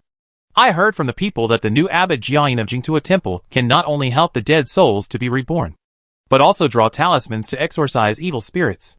Many people say that the abbot Jiayin's ability is comparable to that of the national master, and some people say that he is the junior brother of the national master. Master, I think you can ask the abbot Jiayin to help you to help the evil spirits of the horses to be reborn. The seventh prince, who had not slept well for 7 days, was particularly weak. Is it true? Whether it is true or not, it doesn't matter if we go to see the abbot Jiayin. Don't you think? Okay. You prepare the carriage, and we will set off immediately. The general manager immediately prepared it. At noon, the seventh prince's team arrived at Jingtua Temple. Jiayin learned that the seventh prince had arrived, and brought the monks of the temple to greet him. The seventh prince felt that he could be saved at the first sight of Jiayin, and he hurried forward to salute. Meet the abbot. Jiayin looked at the seventh prince and smiled. I am honored to meet you. The seventh prince. You are here today because you are haunted by evil spirits. Right? Yes. Yes. The seventh prince was very excited. Abbot, can you save me? Jiayin made a gesture of invitation. Please follow me. The seventh prince. Okay. Jiayin took him to the backyard. Seventh prince. Do you know that you are haunted not only by ghost spirits, but also by demon spirits? And demon spirits? The seventh prince was stunned. The imperial master only told me that it was ghost spirits. Jiayin chuckled. It seems that the imperial master has kept the seventh prince a secret. Something. The seventh prince was shocked and angry. What happened? The seventh prince must have offended the horse demon to bring disaster. Horse demon? The seventh prince immediately thought of the horse king and said excitedly, It's it. It's definitely it. I said it's weird. It's definitely not an ordinary horse. Oh! The seventh prince knows who the horse demon is? Jiayin looked interested. I wonder if the seventh prince can tell me about it. Of course. I also hope you can collect it. The seventh prince was very angry when he thought of the horse king. If it is a monster that brings disaster to the world, I will definitely drive it away. Please tell me its whereabouts. The seventh prince thought for a while. It is Mu Nanjin's horse. It should be in Mu Nanjin's mansion now. You can definitely find her if you go to find her. Mu Nanjin? Please tell me her detailed address. The seventh prince told Jiayin where Mu Nanjin lived. Jiayin memorized the address, and then helped the seventh prince to transcend the soul of the evil horse, and gave the seventh prince some talismans for self-defense. Finally, he arranged a place for the seventh prince to stay in Jingtua Temple tonight. After arranging everything, At night, he left Jing to a temple, and came to the Mu mansion mentioned by the 7th prince. Mu Nanjing, who was watching TV series in the room, noticed something strange in the yard, and suddenly opened his eyes. Chapter 105. It's time for you to go. Jia Yin stood on the roof and observed everything in the yard. As expected, the demonic energy here was soaring, and 2 demonic energies gathered here, which meant that there was more than one demon here. Brother Guisher is really derelict in his duty. He didn't even know that there were 2 big demons hiding here. Did he really not know? Or did he let them go on purpose? In any case, today I will enforce justice on behalf of my brother. Jia Yin jumped up and ran to the backyard where the demonic energy was the strongest. The moment he landed, the ground was filled with golden light, and a top-level immortal lock formation appeared under his feet. And then countless golden talisman chains emerged from the ground. Damn. Jia Yin's face changed drastically. There was actually a large formation here. Jia Yin was anxious to avoid an escape, but was bounced back by an invisible barrier. The chasing talisman chain quickly wrapped around his feet. He hurriedly chopped with the staff in his hand. But the talisman chain showed no signs of damage, and attacking the formation with magic power was useless. Moreover, the more he struggled to break free, the tighter the talisman chain became. Finally, he was entangled in the talisman chain like a cocoon, sealed on the ground and unable to move. Damn it. Jia Yin was angry and anxious. It was all his fault that he was careless and didn't find the formation here. He didn't expect the monsters here to be so powerful that they actually set up a formation that even he couldn't break. Creaky. The door was opened, and Mu Nanjing saw that the other party was a bald head, and frowned. Isn't it Tian Yuan? She thought it was Tian Yuan who came to assassinate her, and she was happy for nothing, since it wasn't Tian Yuan. Who was it? Before Mu Nanjing left, Jia Yin turned his head and looked at her. Wow. It was Master Jia Yin. Why did he come to me in the middle of the night? It's you? Jia Yin was surprised and angry. You are Mu Nanjing? Mu Nanjing asked calmly. Master Jia Yin didn't rest in the middle of the night. What's the matter with you coming to my house? No wonder senior brother didn't help the 7th prince get rid of the horse monster. It turned out to be because of you. Jia Yin mocked. I didn't expect that senior brother, who is upright, would be fascinated by beauty one day. Master is right. Beauty is really a disaster. He twisted his body hard. This formation was set up by senior brother for you. Right? He really cares about you. No wonder he has been dragging his feet and not completing the task. He really has a new person and forgets the old one. And forgets that senior sister is still waiting for him to go back. Mu Nanjing. Tell senior brother to let me go. Otherwise, I will go back and tell master about this matter immediately. Master will never let you go if he knows about you and senior brother. Mu Nanjing yawned. You are so noisy. Don't be so proud. You are just a plaything to my senior brother, and he will marry my senior sister when he returns. Mu Nanjing raised his eyebrows. Can you tolerate the person you like marrying someone else? Jia Yin's face paused, and he lowered his eyes to hide the discomfort in his eyes. What person do you like? I don't know what you are talking about. You keep saying senior sister on the left and senior sister on the right. If you don't like her, what else can you say? A man doesn't even dare to admit that he has a favorite person. No wonder the person you like doesn't choose you over the national teacher. Jia Yin refused to admit it. You are talking nonsense. How can I? A monk? Like someone I like? Mu Nanjing glanced at his head. Do you really think you are a monk after shaving your head? Or do you really think you had become a monk after being a monk for a few days? If he was really a monk, he wouldn't be a fellow apprentice of the imperial master, and he wouldn't have a senior sister. Jia Yin. Mu Nanjing walked around him. Do you know what this formation is for? I was planning to capture another person and put him in Shaoqing Tower to help me attract customers. Now it's ruined by you. What do you say we should do? As long as you let me go, I'll ask my senior brother to set up a new formation for you. Is it the formation I want? Mu Nanjing snorted. I want people. You are also good looking. So go to Shaoqing Tower to entertain customers. Jia Yin glared at her. You dare. Mu Nanjing stepped on him. Why shouldn't I dare? Jia Yin was furious. Mu Nanjing. You dare to step on me. Are you looking for death? Who is looking for death? You are in my hands. And you are tied up by the formation and can't move. What can you do to me? If you shout again, I will let you taste the taste of a sword in the throat. Jia Yin met Mu Nanjing's cold eyes, and inexplicably felt that she was a person who kept her word.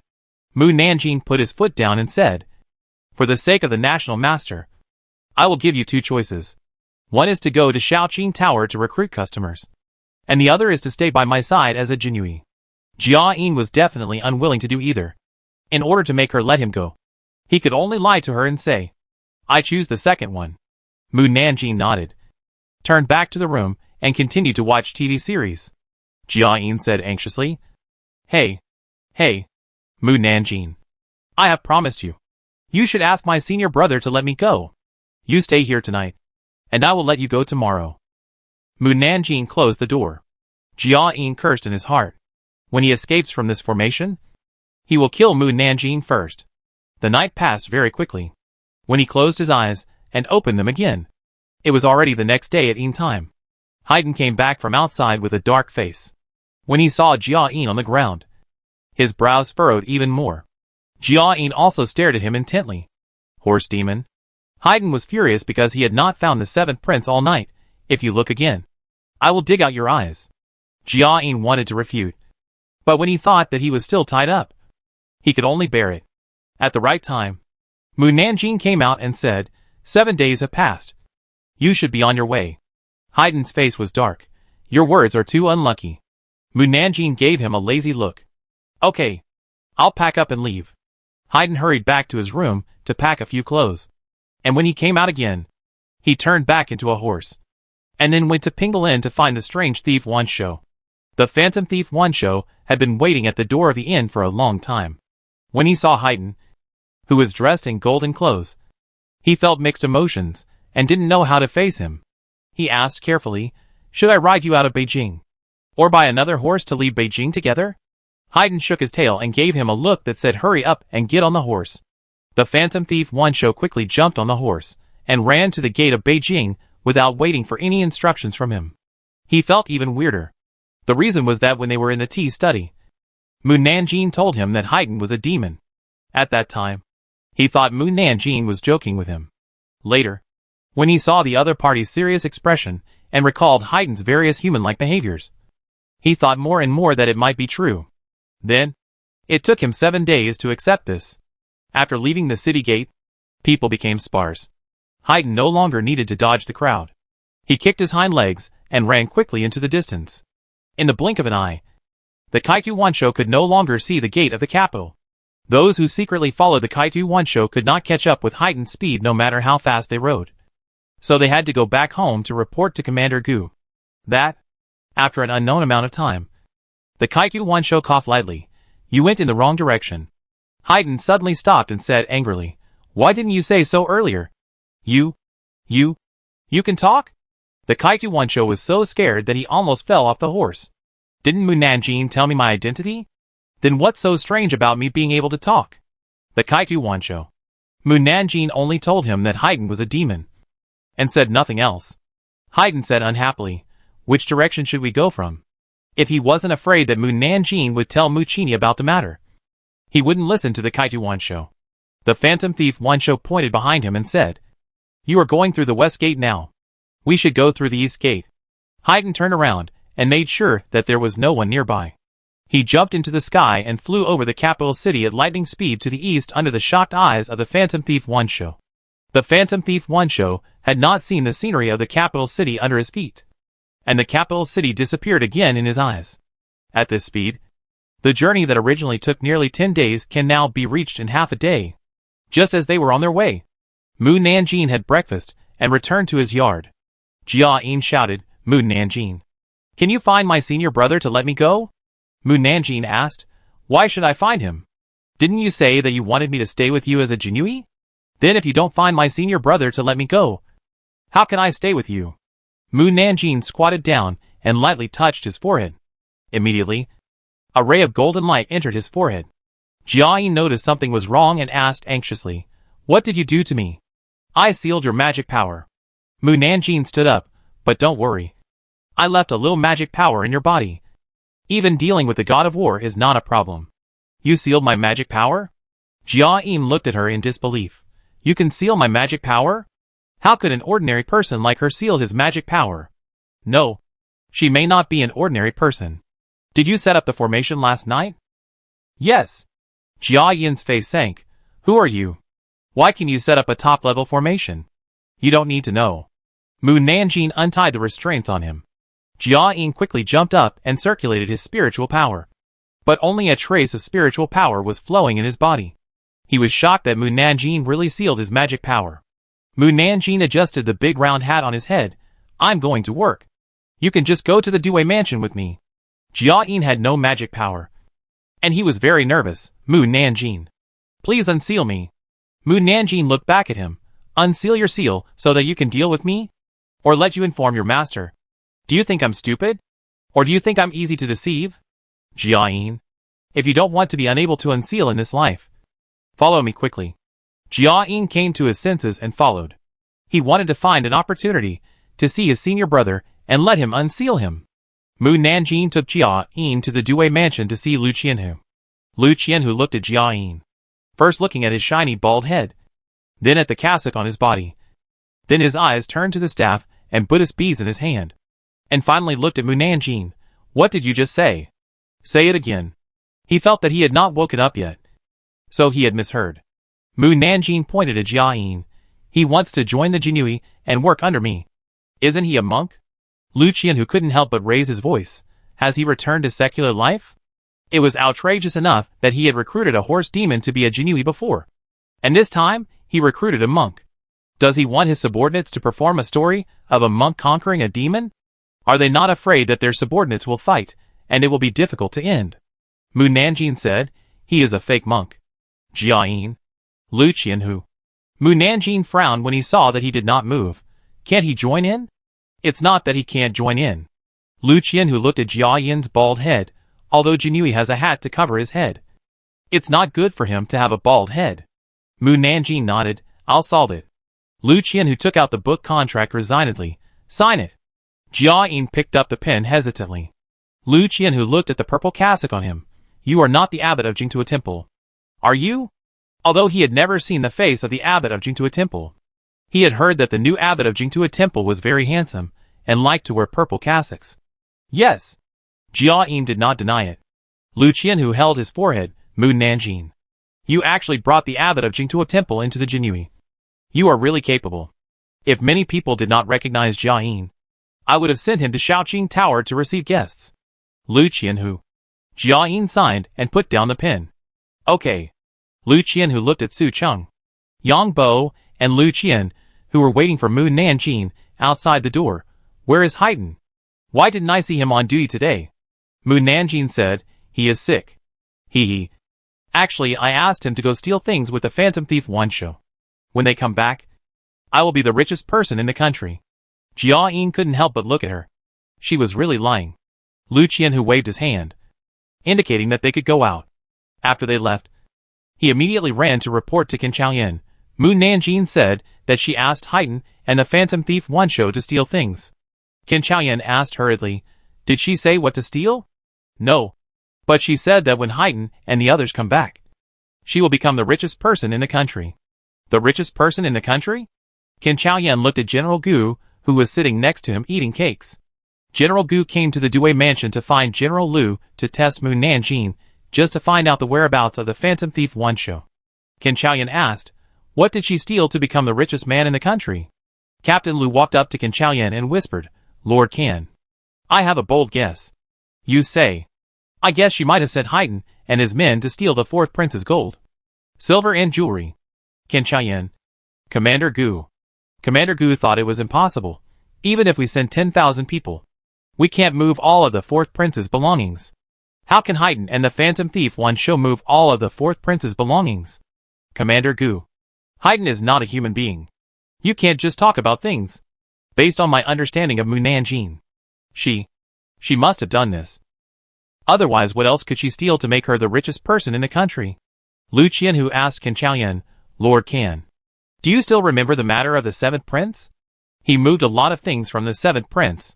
Qin Chaoyan nodded. I think Lu Qianhu is right. Gu Tongling quickly threw away the cakes in his hand. I will go back to the palace to report to the emperor now. Qin Chaoyan looked at Gu Tongling, who left in a hurry, and laughed. This wooden girl is really capable of anything. I wonder what the Emperor's expression will be when he hears that she stole the things of the fourth prince. Chapter 106. Who is the richest person in the world? After leaving the court, Commander Gu immediately informed the Emperor that Mu Nanjing had sent people to steal the property of the fourth prince. The Emperor was stunned at first, then laughed heartily. Ha ha. The whole palace road was filled with his laughter, and the eunuchs Yuan and others who followed him from a distance were very curious about what made the Emperor so happy. Seeing the Emperor laughing non-stop, Commander Gu asked worriedly, Your Majesty, should we send someone to stop it or do something? The Emperor asked him when he had almost finished laughing, Your people can't even catch up with the Horse King. How do you say you are going to stop it? Commander Gu, it's even more impossible to do anything. As long as we move, it's equivalent to fighting with the fourth prince, and the people will suffer. The Emperor said with a smile, It's good that Mu Nanjing stole the fourth prince's wealth. The fourth prince will not rebel, and I don't need to go to the point of turning against the fourth prince. As long as the fourth prince doesn't rebel, I will always treat them as good uncles. Your Majesty, don't you want to confiscate the fourth prince's wealth? If it is stolen by Mu Nanjing, it will be gone. When the Emperor heard the three words Mu Nanjing, he couldn't help laughing again. It's easier to deal with if it falls into her hands, as long as you think of a way to make her spit it out. Can she really spit it out? Commander Gu expressed doubt. Although this little girl is difficult to discipline, she is still relatively simple-minded and doesn't have so many tricks. Otherwise, I wouldn't let her do whatever she wants. Commander Gu, if the other party wasn't the Emperor, he would really want to retort him. Mu Nanjing's martial arts are unfathomable. If you don't let her do whatever she wants, do you have the ability to catch her? The Emperor said again, Commander Gu, tell the Jinui to keep an eye on the four princes and report back immediately if there is any situation. Yes. Commander Gu left the palace and saw a monk holding a 9th grade flying fish robe flying to Dingxing Pavilion using Qigong.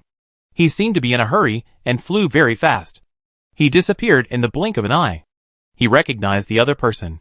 He was the abbot of Jingtua Temple and was a fellow apprentice of the national teacher, so he didn't pay any more attention to him. When Jia Yin arrived at Dingxing Pavilion, he didn't find anyone to report it. He jumped directly to the top terrace. Feng Xinan, who was meditating in the room, saw him coming and raised his eyebrows in surprise. Why are you here? Jia Yin threw the Feiyu suit aside. Senior brother, please help me to remove the seal. Feng Xinan looked at the Feiyu suit on the ground. Remove what seal? Mu Nanjing sealed my magic power. Jia Yin was very angry. Senior brother, did you know that Mu Nanjing was not an ordinary person? Did you know that she kept 2 monsters at home? 2 monsters? Feng Xinan only knew that there was a horse monster beside Mu Nanjing. And what kind of monster was the other one? Don't you know either? Jia Yin frowned. You, the national teacher, are too derelict in your duty. Forget it. Let's talk about this later. You first remove the seal for me.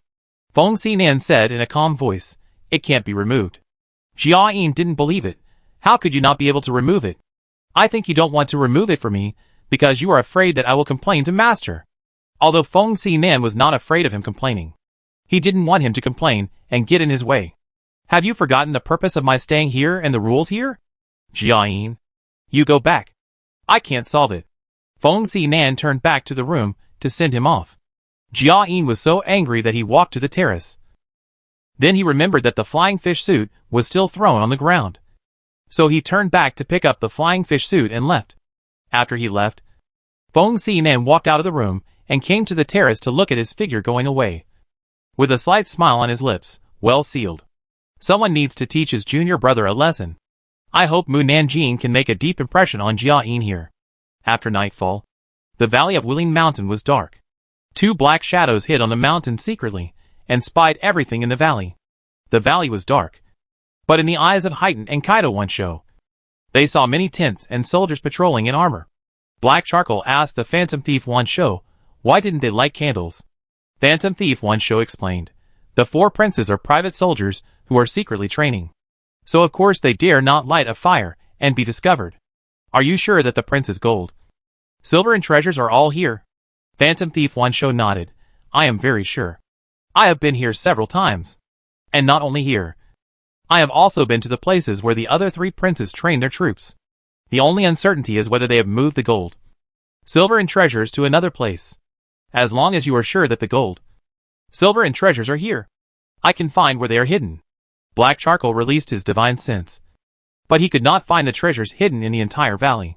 He could only explore deeper, and saw the gold, silver and treasures they were looking for. I found them. They are buried underground in the tents in the southeast, northwest and northeast corners. Perhaps in order to deceive others' eyes. No one is guarding outside the tent. The Phantom Thief Man Show said, they are really smart. They know to bury the gold and silver treasures underground. In this way, even if there is no one guarding, the patrol soldiers can find out in time when the thieves are digging for treasures. Even if the money in one place is stolen, there are still 3 places for them to use. I wonder if the other 3 princes hide their treasures like the prince. I will steal them now. Haydn stood up, but was pressed down by the Phantom Thief Man Show. Wait, Haydn said unhappily. What? Phantom Thief Man Show asked. Can you dig out the treasures by yourself without being discovered? I'm not a human. Haydn raised his chin proudly. Of course. Phantom Thief Man Show. I really don't know what's so proud of being a beast. Haydn stood up, but was pushed down by the Phantom Thief Man Show. Wait. Haydn wanted to curse. What are you going to do? If possible, I hope you can steal their food, weapons and armor. Haydn was speechless. These are not gold and silver treasures. Why steal them? These can also be sold for money. In fact, the Phantom Thief Man Show did not want the 4th prince to rebel. If they fought, the rivers and lakes and the martial arts world would be in chaos, and their people would not have a good life. He likes the peaceful days now. Otherwise he would not agree to Mu Nanjing to steal the 4th prince's wealth. Haydn heard that it could be sold for money, so he did not object. I can't steal the armor on my body, but I can steal the weapons in the tent. Wait, I'll be back soon. The Phantom Thief Man Show asked, don't you need my help? You'll only make things worse. In the blink of an eye, Haydn disappeared in front of him. Phantom Thief Manju. This is the first time I've been disliked for stealing. Phantom Thief Manju thought that the other party would not come back for a while. So he sat down, took out the dry food from his arms, and took a bite. The dry food was very hard, and he chewed it more than 10 times in his mouth before he could swallow it. However, just when he was about to swallow it, Haydn came back to him. Okay, let's go. Ahem. Phantom Thief Manju quickly patted his chest. Black Charcoal curled his lips in disdain. You are useless. You can choke when eating. Phantom Thief Man Show quickly took out the water bag and drank some water. After catching his breath, he asked, did you steal everything? I stole it. Even the food and weapons you said were stolen. Phantom Thief Man Show was surprised. Why is there no movement at all? Black Charcoal asked him back. What movement do you want? I mean, you are so fast that no one noticed that you stole their things. Black Charcoal snorted. Don't you even look at who stole it. Phantom Thief Man Show put away the water bag and said, since everything has been stolen, let's go and steal the property in the prince's mansion. There are also many good things in it. Then they went to the prince's mansion. At this time, everyone was sleeping soundly, and Black Charcoal's movements were silent. No one noticed that someone had sneaked in. It was not until the cooks in the camp got up early in the morning to make breakfast that they found that their food was missing. Thousands of bags of food disappeared without anyone noticing, and the camp was in chaos. General Zhu in the camp hurriedly took people to investigate, and found that not only the food was missing, but also many soldiers' weapons were missing. But it would take a lot of manpower just to take these things away. The soldiers didn't notice anyone sneaking in, and even the master warriors in the camp didn't notice anyone sneaking into the camp. This is incredible. General Zhu became more and more uneasy, since the other party could take so many things away quietly. What about the gold and silver treasures buried in the camp? He quickly led people to the tent where the treasure was buried. There was an empty cage for prisoners inside, and everything looked fine. General Zhu was still worried, so he walked in and stepped on the ground. Suddenly, there was a bang, and the ground sank, and a huge deep pit appeared under the tent. General Zhu. The guards hurried to pull him. General Zhu's face was pale, and he sat on the ground and muttered to himself, how could it be? How could this happen? Why are they all gone? He came to his senses. Quick! Notify the prince. Unexpectedly, the property of the prince's mansion was also stolen. Stolen? All stolen? The prince was so angry that he fainted on the spot when he learned that all his property had been stolen. Even the silver bills on his body had been taken away by the thieves. Your Highness. Everyone hurried to support him. When he woke up, It was already noon the next day. The prince quickly sent someone to write a letter to the other 3 princes. However, it was too late. When the other 3 princes received the letter from the prince, their property had also been stolen. The expensive tables and chairs in the hall of the Saint Prince's palace were all stolen. And not even a grain of rice was left for them. They went from a rich prince to the poorest prince. Now they can't even support the maids in the palace, let alone the private soldiers in the valley. Who? Which bastard stole our money? The 4 princes were furious, and they all thought that the emperor had done it. But no matter how powerful the emperor was, he couldn't take away everything without them noticing. They sent people to track them down, but they didn't find any trace. Finally, they had to write to their sons in the capital, asking them to return the 100,000 taels of silver notes they brought to solve the urgent problem. The princes in Beijing were dumbfounded after seeing the letter. They were now the richest people in the palace. However, in order to win over others, they had used up almost all the silver they brought. How could they have any spare money to send back to the palace? Finally, the 4 princes had to sell their villas to barely make ends meet. After receiving the news from the Jinui, the emperor in the capital laughed out loud regardless of his dignity. Ha ha ha. Good. Good. Great. The emperor clapped his hands happily on the table. It's really gratifying. Seeing that the emperor was happy, Eunuch Yuan poured a cup of tea and boldly asked, "Why is the emperor happy?" "Uh-huh." The emperor drank a sip of tea, although I wish everyone in the world knew. "I can't tell you this." Eunuch Yuan knew what was right and didn't ask any more questions. The emperor can call up those who can talk about it and be happy together. The emperor didn't want to be happy alone. So he nodded and said, "You are right. Go and call Qin Chaoyan." "Yes." Eunuch Yuan sent someone to call someone. Qin Chaoyan was a little puzzled when he received the news. He was not the highest official in the Due mansion, but the emperor would look for him every time he had something to do. Little did he know that the emperor was a little afraid of the Dudu. In front of the governor, as an emperor, he would inexplicably feel inferior to the other party and feel very uncomfortable. But fortunately, the other party had no ambitions and was loyal to him. But it was impossible for him to have a free talk with the governor. Qin Chaoyan and the emperor came to the imperial garden. The emperor asked when no one was around, "Do you know about the 4th prince?" "I know." The emperor couldn't suppress his smile. "I am very happy. I want to reward Mu Nanjing. What do you think I should reward her with?" "How about promoting her?" Qin Chaoyan said bluntly. "She might rush to the palace to assassinate you." The emperor was stunned for a moment, and then laughed heartily. "Haha. I forgot that this little girl doesn't like promotion. I think it would be more practical for you to reward her with gold and silver. She is richer than me now, and I still want to reward her with silver?" The emperor immediately refused. "No matter what, I will promote her, and even her subordinates will be promoted together." Qin Chaoyan frowned. "There must be a name for promoting her." "Right. You decide for yourself." Qin Qian. This is asking him to take the knife for him. The emperor thought for a moment and asked, "By the way, have Haydn and his men returned to Beijing?" "Yes. I met Haydn today." The emperor smiled and said, "Since Haydn is back, Mu Nanjing should know that she is very rich now. Tomorrow, you should let her come to the Taijin Palace to guard." "Yes." The emperor was very happy. He put his arm around Qin Chaoyan's shoulders and said, "Let's go and have a drink." Qin Qian. When the emperor let Qin Chaoyan leave the palace, it was already late in the afternoon.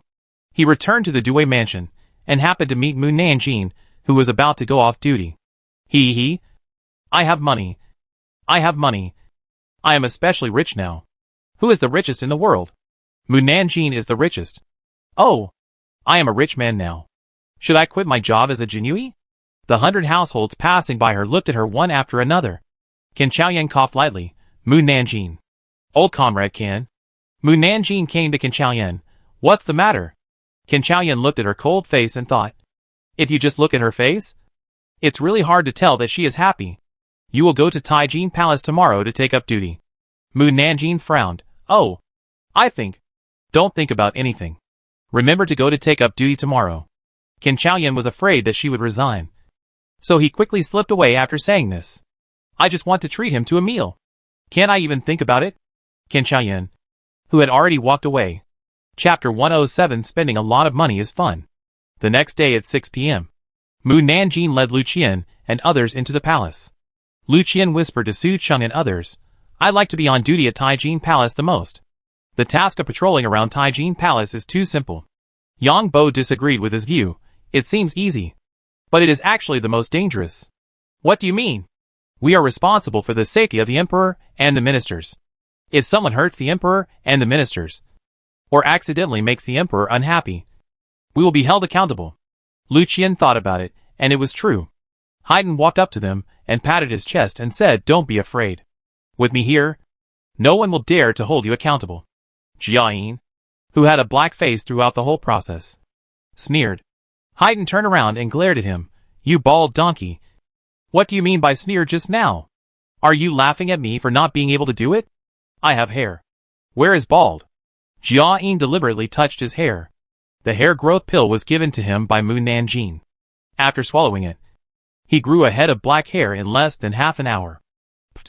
Mu Nanjing said in a low voice, "Shut up." Jia Yin and Haydn kept silent. At 7 p.m., all the ministers walked out of the courtroom and headed for the Taijin Palace. The left and right ministers who were walking in the front couldn't help but look at Jia Yin a few more times.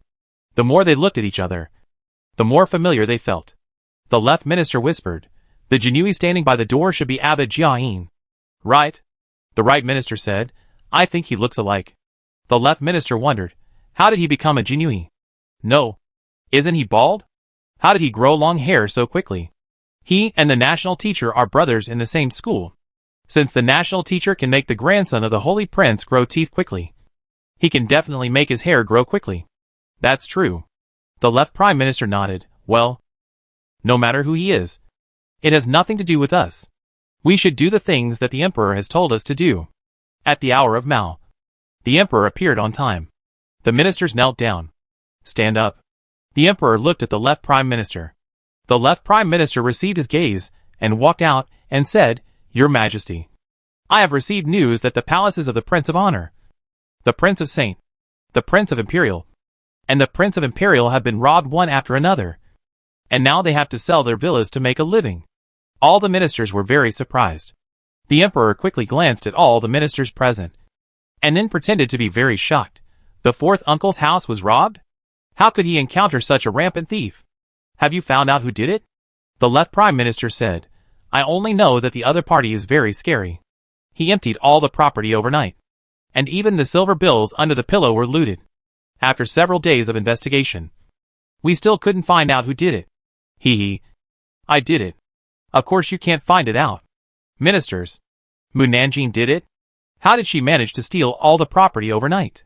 "Not only did I steal everything in the palace, I also took away all the property and food they hid in the camp. If they could not sell their farm, they would probably have to beg on the street." The emperor noticed that several ministers looked unhappy. "If I guess correctly, these people should be in collusion with the fourth prince. Now that the fourth prince has no money to support his private soldiers, it is impossible for him to rebel again. Even if the fourth prince gives them benefits, it will not work. Let's see if they will still help the fourth prince." The emperor sneered in his heart, but pretended to be angry on his face, and said, "Investigate. This matter must be investigated strictly, and we must find out who stole the fourth prince's wealth." "Ministers, how can we find the thief when he is right outside the gate?" "Yes." The left prime minister returned to his original position. The emperor said sadly, "The four uncles are old, but they have encountered such a disaster. I decided to take out 40,000 taels from my private treasury and give them to the four princes to relieve their embarrassment."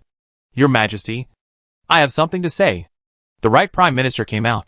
"Since the four princes have sold their villas to solve their food and clothing, the matter of giving silver can be temporarily put on hold. I suggest that your Majesty exchange the 40,000 taels for food and donate it to the victims in the Luocheng area. They can't even have a meal now. If it continues for a long time, it may cause unrest." "Your Majesty, I think the right prime minister is right." The left prime minister came out again and stood beside the right prime minister. "Now the national treasury is in a loss due to the theft of silver by the Minister of Revenue. It is no longer possible to embezzle a large amount of silver to help the victims. Since the emperor is willing to give 40,000 taels of silver, why not donate it to the victims?" The emperor frowned. "Is it really impossible to embezzle silver to help the victims? At most, we can embezzle another 100,000 taels, but it is just a drop in the bucket for the victims." The emperor looked at all the officials. Do you have a good plan to help the victims of Luocheng get through the difficulties? The ministers looked at each other. The Minister of Right stood up and said, the late emperor once encouraged everyone to donate money and materials. I think the emperor can follow the late emperor. The right prime minister followed and said, if we can find the silver embezzled by the Minister of Revenue, it can also solve the urgent problem. The ministers nodded. The left prime minister frowned and said, but no one knows where the Minister of Revenue hid the silver.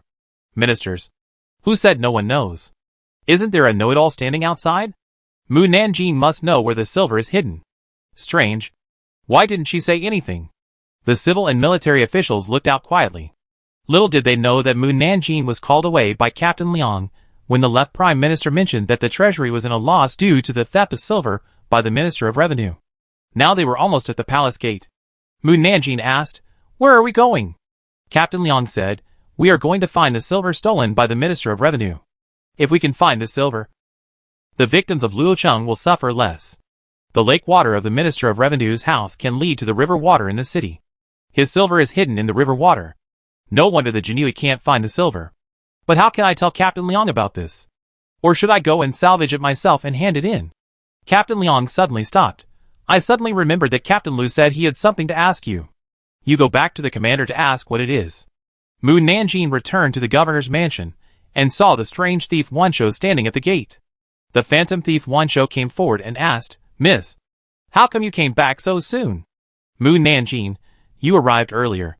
The phantom thief Wanshou said embarrassedly, I got up to practice Qigong and flew here without knowing it and waited for you to come back here. Wait for me to tie up the horse and then take you in. After the words fell, the sound of hurried horse hooves came from a distance. Mu Nanjing looked back and saw a eunuch hurriedly turned over and dismounted and ran into the Due mansion. After she tied up the horse, she took the phantom thief Wanshou to find Lu Qianhu. The Qianhu Wen Yuan was empty. Lu Qianhu and other Qianhu went to Qin Chaoyan's writing room. About a quarter of an hour later, Lu Qianhu and other Qianhu returned to the Wen Yuan. Captain Lu saw Mu Nanjing with someone around him and asked, isn't he the person you want to recruit again? Mu Nanjing nodded, yes. His name is Sang Tai. Sang Tai? Captain Lu felt that the name was very familiar, and looked at the phantom thief Wanshou and thought seriously, are you the phantom thief Wanshou? Phantom thief Wanshou said in surprise, do you know me? Sir? Hee. Captain Lu smiled but didn't smile. You are on our wanted list. Do you know him? Phantom thief Wanshou. Mu Nanjing said, he is my man now. You can't arrest him. Captain Lu said unhappily, the people you recruit are really weird. 2 bandits, a monk, and another. Forget it. Don't say anything. Sign it. He took out the book contract and gave it to the phantom thief Wanshou. Phantom thief Wanshou was surprised. You know my identity.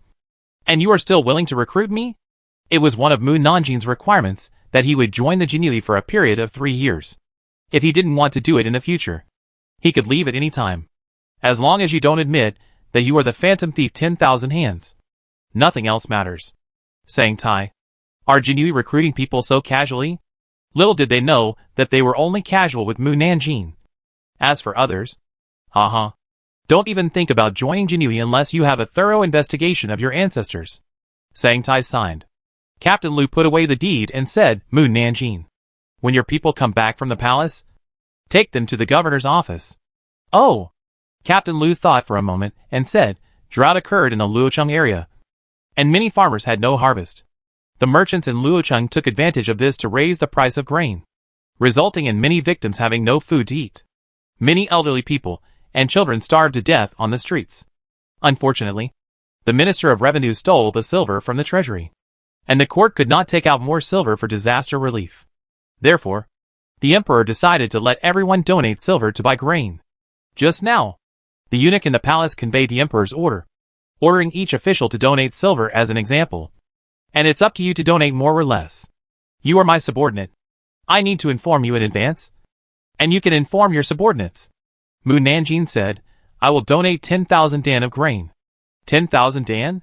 Lu Qianhu widened his eyes. You have so much grain.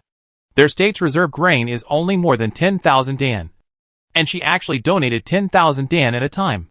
Mu Nanjing nodded, yes. Of course I have so much grain.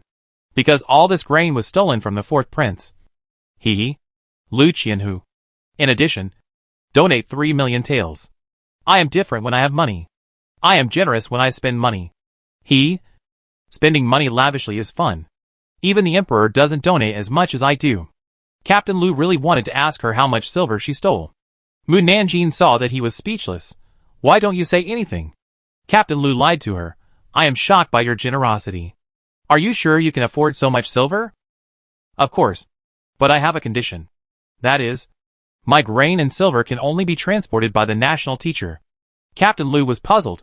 Why choose the national teacher? The national teacher will not embezzle. And he will pray for rain for the people in Luocheng.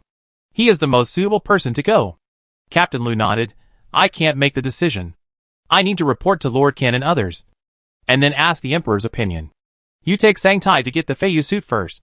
And wait for Lu Qian and others to come back, and then go to the governor's Fangwen Academy to find the governor. Yes. After Mu Nanjing left, Captain Lu quickly ran to Qin Chaoyan's office and whispered to him, Your Majesty. It's really great. He can be said to have killed 3 birds with 1 stone today. The theft of the 4th prince was exposed in the court, which shook the trust of the ministers, who colluded with the 4th prince and the 4th prince. Then, Mu Nanjing was used to find out where the Minister of Revenue hid the silver. Finally, Mu Nanjing was asked to donate silver to voluntarily hand over several million taels of silver. Isn't this killing 3 birds with 1 stone? Qin Chaoyan asked curiously. How much silver did Mu girl donate? Captain Lu held up 3 fingers. 3 million taels, and 10,000 shur of grain. So much? Qin Chaoyan was also very surprised. The emperor must have seen that Mu girl was generous and kind-hearted. So he made a donation drama. But she has a condition, which is to ask the national teacher to be responsible for transporting this batch of grain and silver. She said that the national teacher would not embezzle, and could also pray for rain for the people of Luocheng. I will go to the palace and tell the emperor about this matter. Soon after Qin Chaoyan entered the palace, the emperor left the court. Su Cheng and others returned to the Due mansion to find Mu Nanjing. Mu Nanjing brought them to the governor's office. There stood a group of centurions and a group of generals in the courtyard. They were the Jinui who had been on a mission with Mu Nanjing to capture Fang Dashi. When the generals saw Mu Nanjing coming, fear flashed in their eyes, and they subconsciously took a step back. Since they were beaten last time, they have been lying in bed for several days, and their bodies are still aching. They finally understood why the centurions accommodated her. Because in the face of strength, you dare not accommodate her. The 5 centurions greeted Mu Nanjing. Miss Mu is here. Mu Nanjing bowed and said, Hello, everyone. The generals also nodded in greeting. Haydn walked to Jiayin and whispered, These generals are all bald. Are they monks from your temple? Jiayin glanced at him. The mule looks like a horse. Is it your companion? Haydn said angrily, They are all bastards. So they are not worthy of being my companions. Jiayin sneered. Mu Nanjing led his people to stand behind the centurions. It seems that the reward for the last mission is to be distributed. I don't know how much money I can get. Although I am very rich now, no one will complain about too much money. By the way, I haven't seen the governor for a while. I wonder if the governor still remembers me. Just when Mu Nanjing was thinking about it, the governor's assistant came out. Is everyone here? Su Weibehu said, Everyone is here. The governor's assistant announced, Okay. I will announce the reward for the last mission. The 500 households will be commended once, plus 50 taels of silver. The general flags will offset their merits and demerits, and there will be no reward. Do you have any objections? In fact, the rewards for these small tasks are generally not announced in public. So all this is for someone. No. The general flags knew they had made a mistake and did not dare to have any opinions. The governor-general said, Mu Xiuqi was promoted to general flag, and his subordinates were promoted from 9th rank Jinui to 9th rank Jinui. Mu Nanjing frowned suddenly. That's not right. How come I got promoted when I didn't contribute? How long has it been since I got promoted? Is it so easy to get promoted? And the money? No reward money? The governor-general asked, Do you have any opinions? Mu Nanjing just said a word, and the others said in unison, No opinions. Mu Nanjing. I have opinions.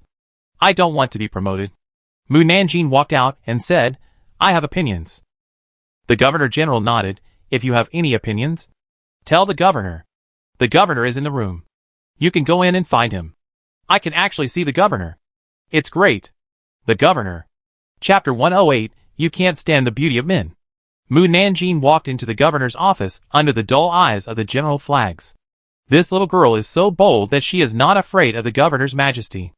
If they were in his place, they would be so scared that they couldn't speak after seeing the governor. And they no longer had any opinions. When the governor saw Mu Nanjing coming in, he took the initiative to ask, "What do you think? Do you think your official position is too low? Or do you think your promotion is too slow? No matter which one you think is caused by your own lack of effort. If you want to go on missions with us often, then you should get promoted to 1,000 households as soon as possible."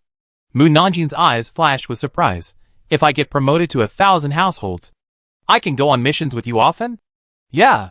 There is such a good thing. I want to go on missions with the governor.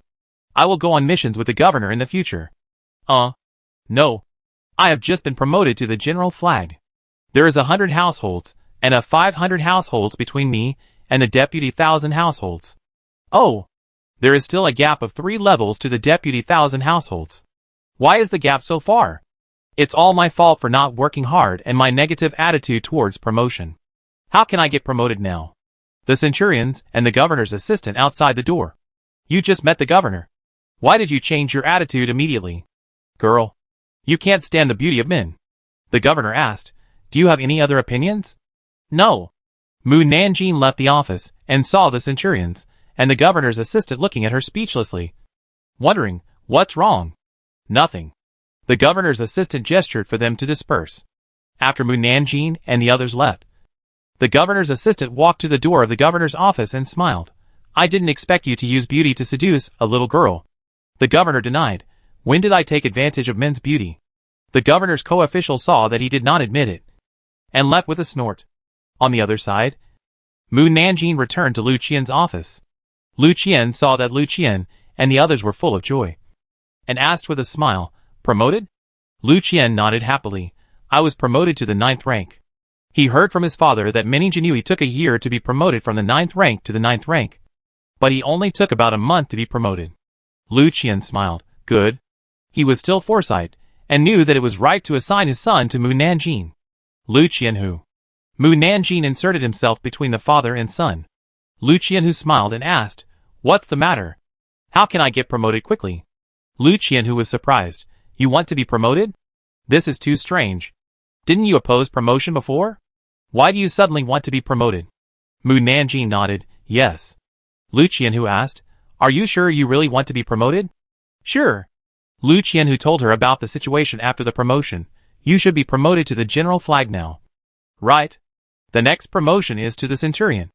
And the centurion has to manage 5 general flags. Each general flag has 50 people under him, which means you have to manage 250 people. Can you manage them? In addition, you have to take on various tasks, write summaries, etc. Are you sure you want to be promoted?" Mu Nanjing hesitated after hearing this. "Can't I just manage the people I recruited?" Lu Qianhu paused. "Okay." There was a newly promoted centurion, who only had 5 small flags in his hand, because of the shortage of Jinui. Later, the Due mansion recruited people to increase the manpower slowly. "But I can't shirk writing the summary." "Oh. I'll just ask Jia Yin or Sang Tai to write the summary for me." "Captain Lu." Mu Nanjing asked him, "Can you tell me how to get promoted quickly?" Captain Lu thought for a while, and said, "There is a way to get you promoted to 100 households right away." Mu Nanjing's eyes lit up slightly. "What is it?" Captain Lu coughed lightly. "The emperor once issued an order that anyone who can donate 5 million taels of silver to help the victims can be promoted to a half-level official position. If the other party is an ordinary citizen, he can directly become a 6th-rank official, which is actually similar to buying an official. It's just that the money for buying an official is a bit more. And this is also to prevent too many people from buying officials. In fact, this decree was prepared by the emperor for Mu Nanjing. Because Mu Nanjing didn't like promotion, he didn't say it. Otherwise, how many people in the whole Dacian kingdom have a net worth of more than 5 million taels? Even if you have 5 million taels, you can't spend all your money to buy an idle official. 5 million taels? Mu Nanjing asked him, "Can I donate another 2 million taels to be promoted to 100 households?" "Yes." Mu Nanjing nodded. "Then I will donate another 2 million taels. Even if I donate 5 million, I am still the richest man." Captain Lu. He was really curious about how much money Mu Nanjing stole. It's a pity that he couldn't ask. In fact, Mu Nanjing didn't know how much money he had. He only knew that all the silver notes, and all the gold and silver added up to about 15 million taels. And there were countless jade jewelry, precious calligraphy and paintings, and antique porcelain. After selling these, there would be a lot of money. Seeing that Lu Qianhu didn't say anything, Mu Nanjing asked, "Can I go and get the flying fish uniform that the centurion wears now?" Lu Qianhu didn't know whether to laugh or cry. "You just said you would donate 5 million taels of silver. But you didn't even donate 1 tael of silver. And you want to get the official uniform?" Mu Nanjing turned to Haydn and said, "Haydn, take out all the silver bills you have." "Oh!" Haydn put his hand to his mouth. But when he thought it was not suitable to take out the silver bills from his mouth, he made an excuse to go to the toilet. When he came back, he held a thick stack of silver bills in his hand. "All the silver bills are here." Mu Nanjing put the silver bills in front of Lu Qianhu. "Count how much money there is." Lu Qianhu counted the number of silver bills, adding up to a total of 2.2 million taels. There is still a shortfall of 2.8 million taels of silver. Mu Nanjing said to Haydn again, "Go home now, and get another 2.8 million taels of silver, and 10,000 shur of grain." "Yes." Haydn left the Dewey mansion. Mu Nanjing asked Captain Lu again, "Do you have any other way to get promoted?" Captain Lu was puzzled. "Why are you so eager to get promoted? All officials want to get promoted. What's so strange about that?" "I won't tell you that I want to get promoted to captain as soon as possible in order to go on a mission with the governor." Ahem. Captain Lu almost choked to death on his own saliva. She got promoted for this reason. Mu Nanjing lost his patience. "Is there any way?" "Yes." Lu Qian said for his father, "Girl, have you forgotten the military officers competition? You can get promoted to deputy captain as long as you get into the top 3. Or you can replace a captain by defeating him." Mu Nanjing asked, "When will the martial arts competition be held?" "According to the usual schedule. It's almost time." Lu Qian looked at Captain Lu. Captain Lu said, "There is still a month before the martial arts competition. If you want to participate, you can sign up in advance." Mu Nanjing, "I want to be promoted to deputy captain. Which martial arts competition should I sign up for?" "To be a captain, you must be at least a 7th grade warrior. So the chance of promotion for an 8th grade warrior is higher." "Then I will sign up for the 8th grade warrior." Captain Lu nodded and looked at Lu Qian and the others. "What about you? Do you want to participate?" Lu Qian said excitedly, I want to. I want to know how strong I am among the 4th grade warriors." Su Cheng and Yang Bo also wanted to test their strength like Lu Qian. So they also signed up. An hour later, Haydn brought the silver and food. After counting, Captain Lu asked Mu Nanjing to go to the warehouse to get the flying fish suit for the 100 householder. Song Candian, who was in charge of distributing Feiyu uniforms, looked at Mu Nanjing with suspicion. "Didn't you just get promoted to a small flag? You got promoted to a centurion so quickly? Are you here to cheat for Feiyu uniforms?" Another Song Candian named Zeng snatched the order for Feiyu uniforms from Mu Nanjing. It did say that Mu Nanjing could get the Feiyu uniforms for a centurion. And there was also a seal of 1,000 households at the end. He was surprised and said, "It's really an order for Feiyu uniforms." But Mu Nanjing's official position was promoted too quickly. And Zeng Song Candian still found it hard to believe that she had such a great ability to be promoted to a centurion in such a short time. "I'll go ask Lu Qianhu." The matter of cheating for Feiyu uniforms could be big or small, and they couldn't bear the responsibility. Mu Nanjing nodded. Zeng Song Candian left quickly and came back quickly. When he came back, his attitude changed 180 degrees. "Captain Mu. Lord Mu. Congratulations. Congratulations. I am here to congratulate you. I will go get the Feiyu suit for you now. Please wait here for a moment." He walked quickly into the warehouse. Another Song Zondian followed him in and whispered, "Did she really get promoted to a captain?" Captain Lu admitted it in front of more than a dozen captains. "It must be true. The girl is really capable. She was promoted from a non-rank to a captain in just a few months. I have never seen anyone promoted so quickly in all my years in Jinhui. I heard that she was promoted so quickly because she was a member of the governor. That's not someone we can offend." Song Zondian came to Mu Nanjing holding 2 sets of Feiyu suits for the captain. "Lord Mu. Here are 2 sets of Feiyu suits for the captain. Please sign for them." Mu Nanjing signed his name on the book and walked towards the gate of the Dewey mansion holding the Feiyu suits, attracting many people to look back along the way. Jinui above the rank of 100 households congratulated her, while most of the Jinui below the rank of general flag looked contemptuous and jealous. Mu Nanjing walked out of the Dui mansion and happened to meet Ding Xingqiao, who had returned from outside. The left and right courts had always been at odds, and the Jinui below the rank of general flag thought that Ding Xingqiao would make some sarcastic remarks, and they all looked at them with a look of anticipation. Unexpectedly, Ding Xingqiao smiled heartily when he saw Mu Nanjing. "Little girl, I haven't seen you for a while, and you have been promoted to a small flag. Congratulations. Mu Nanjing, I am now a centurion." Ding Xingqiao then noticed the centurion flying fish suit in her arms, and he was surprised. "You have been promoted to a centurion? You are promoted really fast. But it is not surprising that you can be promoted so fast with your ability. Work hard. I believe you will be promoted to Qianhu in a short time." The nearby Jinui sneered and whispered, "What ability does she have? The ability to seduce men?" Mu Nanjing affirmed, "In a month, I will be at Qianhu." Ding Xingqiao thought that he could be promoted in the military officer competition in a month, and laughed loudly. "You can do it. Aren't you afraid of causing dissatisfaction by promoting her to Qianhu so quickly? I don't admire her for anything except her ability to seduce men. Are you afraid that the governor will know that he is using his power for personal gain by promoting her so quickly?" Ding Xingqiao heard the whispers around him, glanced at them coldly, then patted Mu Nanjing on the shoulder and said, "Look forward to your performance." Mu Nanjing nodded. Ding Xingqiao did not say more to her, and went back to his own academy to deal with things. Mu Nanjing also hurried back to modify the size of the Feiyu suit, and left the Dui mansion. When passing the city river, he saw hundreds of Jinui salvaging things in the river. The people stood by the river and watched. It was very lively. At this time, a genie in the river shouted to Liang Baihu on the other side, "Liang Baihu." It was not found. Other Jinui also said that there was nothing they were looking for in the river. Liang Baihu frowned. They had searched all the way from the residence of the Minister of Revenue to here, and had swam 4 miles, but still did not find a silver ingot. Could it be that the information given by Mu Nanjing was wrong? It shouldn't be. She couldn't be wrong. Liang Baihu.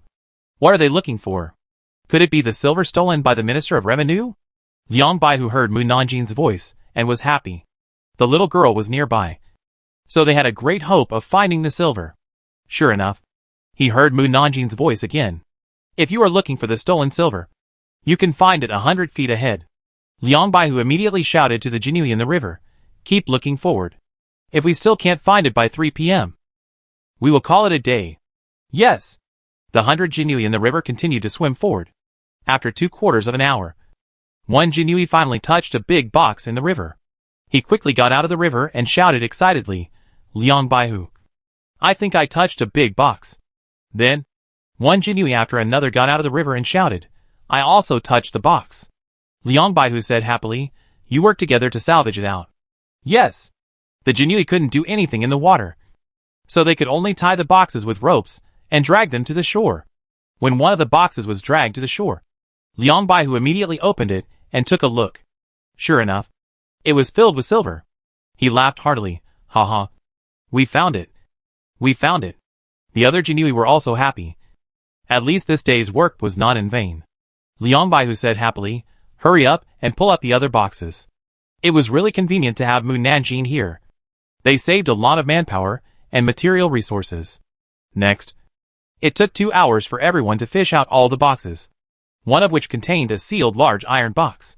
Liang Baihu took a lot of effort to open the box, which contained several account books and several unsigned letters, but with the seal of the 4th prince.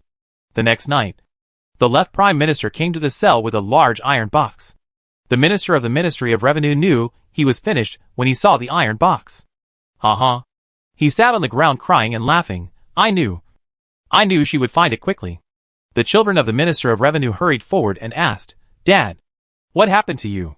The Minister of Revenue kowtowed to the left prime minister and said, "Left prime minister, I plead guilty, but my family knows nothing.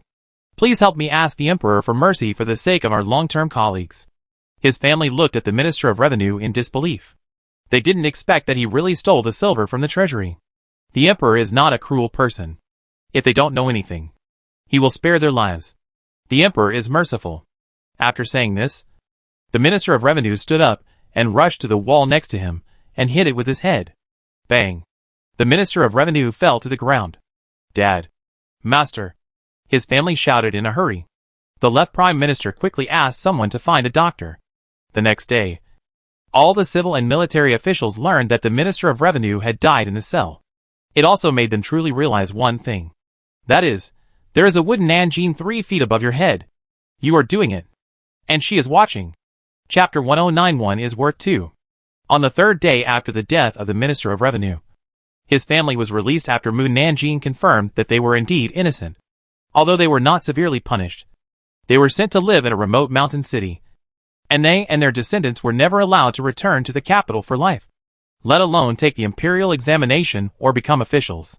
Not long after, the family of the Minister of Revenue left the capital with the Minister of Revenue's ashes. The previously captured mountain bandits, human traffickers, and Fong Dashi were all paraded in prison cars. The people hated the mountain bandits, who robbed everywhere, and also hated the human traffickers, who kidnapped their families. When they learned that they were going to parade in the streets, they picked up a large basket of stones in advance and waited for the prison car to come out. Si Yuhuan and the others also came to the street early in the morning after Mu Nanjing told them. Xia Yin and the others were red-eyed when they learned that the human traffickers would be paraded in the streets. They are the ones who took us away. If it weren't for them, I wouldn't have been homeless. If it weren't for them, we could have married and had children at home. Among them, Si Yuhuan was the calmest. At this time, there was a commotion at the end of the street. Here they come. The prison vans are coming. Everyone looked at the end of the street excitedly. Hundreds of prison vans appeared in front of everyone. The people were very angry and picked up stones to throw at them. The Jinui escorting the prison vans hid to the side to avoid being hit by the stones. The people in the prison vans were not so lucky. In just a moment, they were beaten black and blue. Xia Yin and the others were also very excited. They picked up the stones thrown on the ground and threw them at the traffickers who had whipped them. Smash you to death. You hateful traffickers. Yes. Smash them to death. Yang Bo and Su Chung, who were in charge of escorting, saw the bandits who were beaten black and blue, and they were very glad to leave Songlong Mountain with Mu Nanjing. Otherwise they would have the same fate as the people in the prison vans. During their time as Jinui, they also saw one thing clearly. When a dynasty is prosperous, no matter if you are a mountain bandit or a sea pirate, you will not have a good end, because the court needs talents and financial resources. As long as the court sends the right people, it is easy to deal with a group of small thieves. The prisoners sent to parade are either mountain bandit leaders or human traffickers. They have committed rape, looting and murder. They are really heinous and should be executed immediately. After the parade, they were all sent to Kaishaku to be beheaded. Xia Yin and others heard that the prisoners would be beheaded, so they didn't dare to follow and watch. So they went to the tea study. Mu Nanjing didn't want to watch it either, but she was also a Jinui who was responsible for sending prisoners to parade, and she had to keep watch over the prisoners until the beheading was over before leaving. After arriving at Kaishaku, the prisoners were driven out of the prison car and taken to the open space to kneel. Some people tried to escape, but their hands and feet were shackled and their skills were dispersed.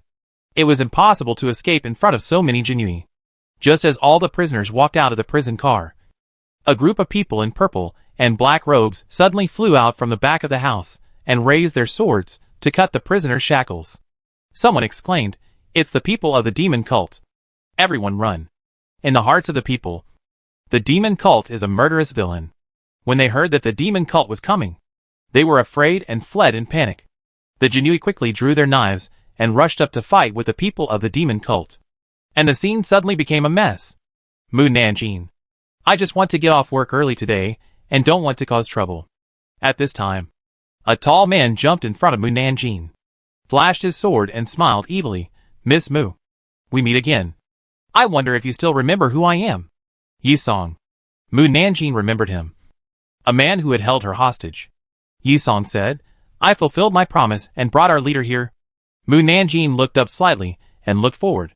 Xu Xiao, who was wearing a white robe, was standing on the roof and fanning himself. Xu Xiao, who was standing on a high place, saw Mu Nanjing. He jumped down and landed in front of Yi Song. "Miss Mu, we meet again. Leader."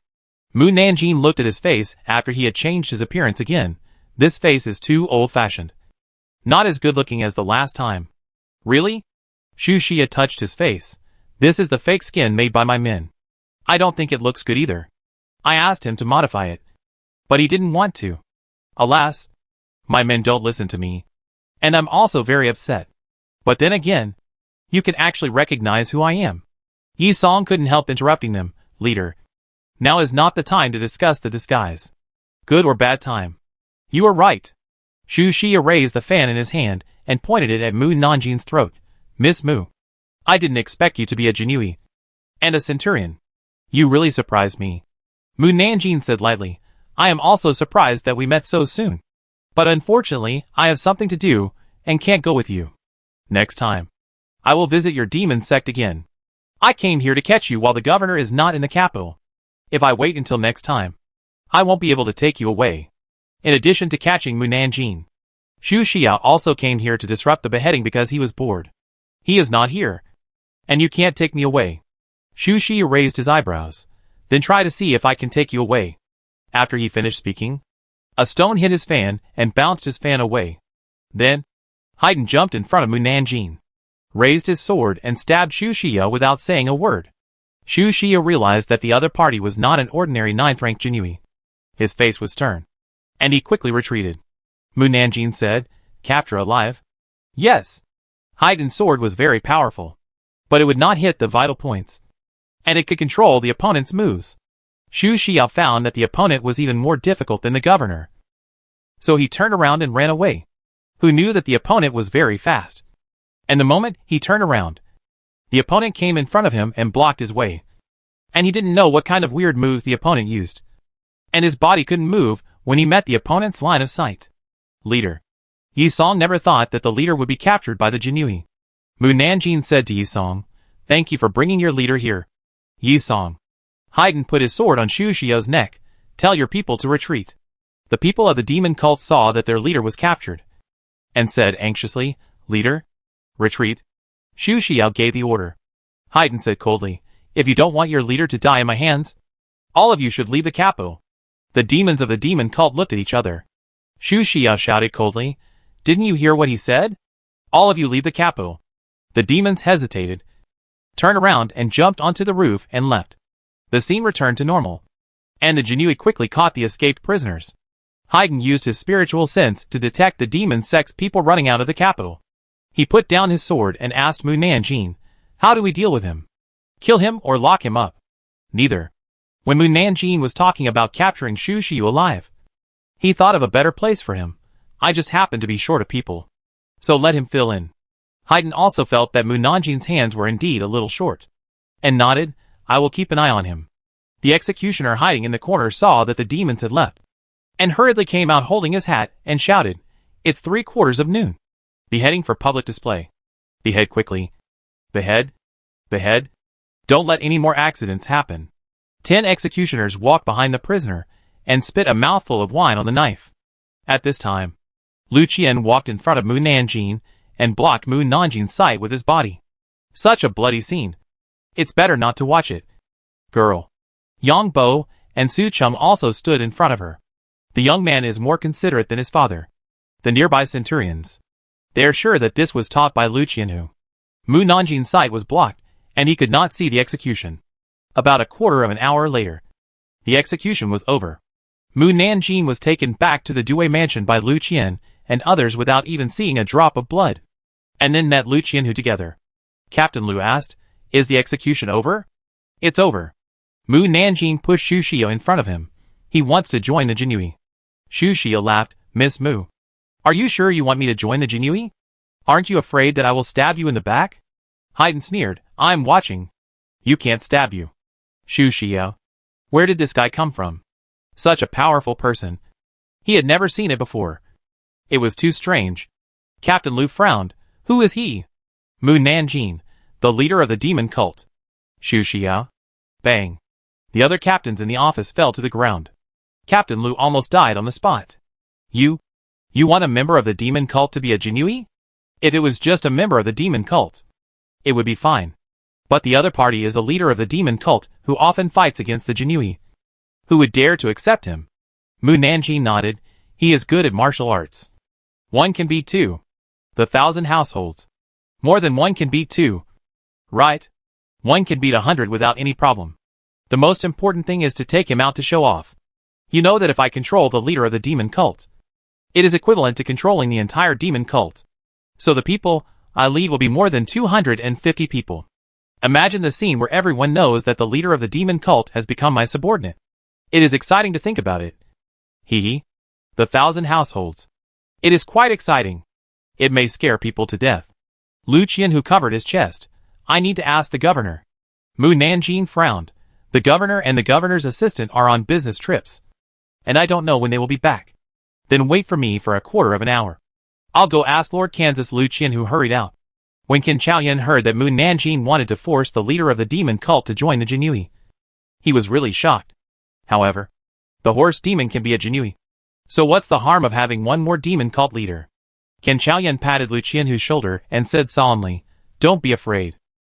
The governor will take care of everything." Lu Qianhu felt that the governor was not easy again. He returned to the Qianhu's office and coughed lightly. "Lord Can. I agree." Xu Xia felt that the Jinui was too absurd. "Do you really agree that I join the Jinui? I feel relieved with Haydn watching over me." Captain Lu took out the written contract and placed it in front of him, before signing. "We need to see the true face of the leader of the demon cult."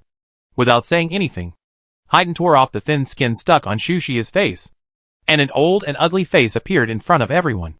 The 1,000 households widened their eyes. The leader of the demon cult is actually an old man. Xu Xia smiled slightly, and said in an old and deep voice, "Are you disappointed?" Haydn sneered and tore off another piece of skin from his face. This time it was a young and beautiful woman. The leader of the demon cult is a woman? The 1,000 households looked at Xu Xia's flat chest. "Oh! Where are you looking at?" "Disgusting." Xu Xia covered his chest with his arms. The 1,000 households. Haydn tore off 7 or 8 pieces of fake skin in a row, and finally showed his true face.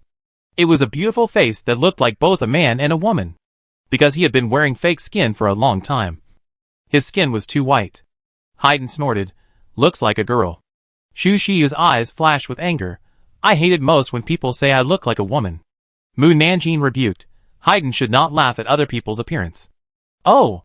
The leader of the demon cult is so good-looking. I'm determined to have him." Lu Qianhu sighed. "Sign it." Xu Xia did not pick up the pen. "I am the leader of the demon cult. It is impossible for me to join you." Haydn directly pulled his thumb and pressed a handprint on the book. "Okay." Lu Qianhu took out the order and gave it to them. "Go and get the flying fish robe." Xu Xia. Haydn dragged him away. After Mu Nanjing left, everyone came forward to congratulate Lu Qianhu. "Congratulations. Congratulations.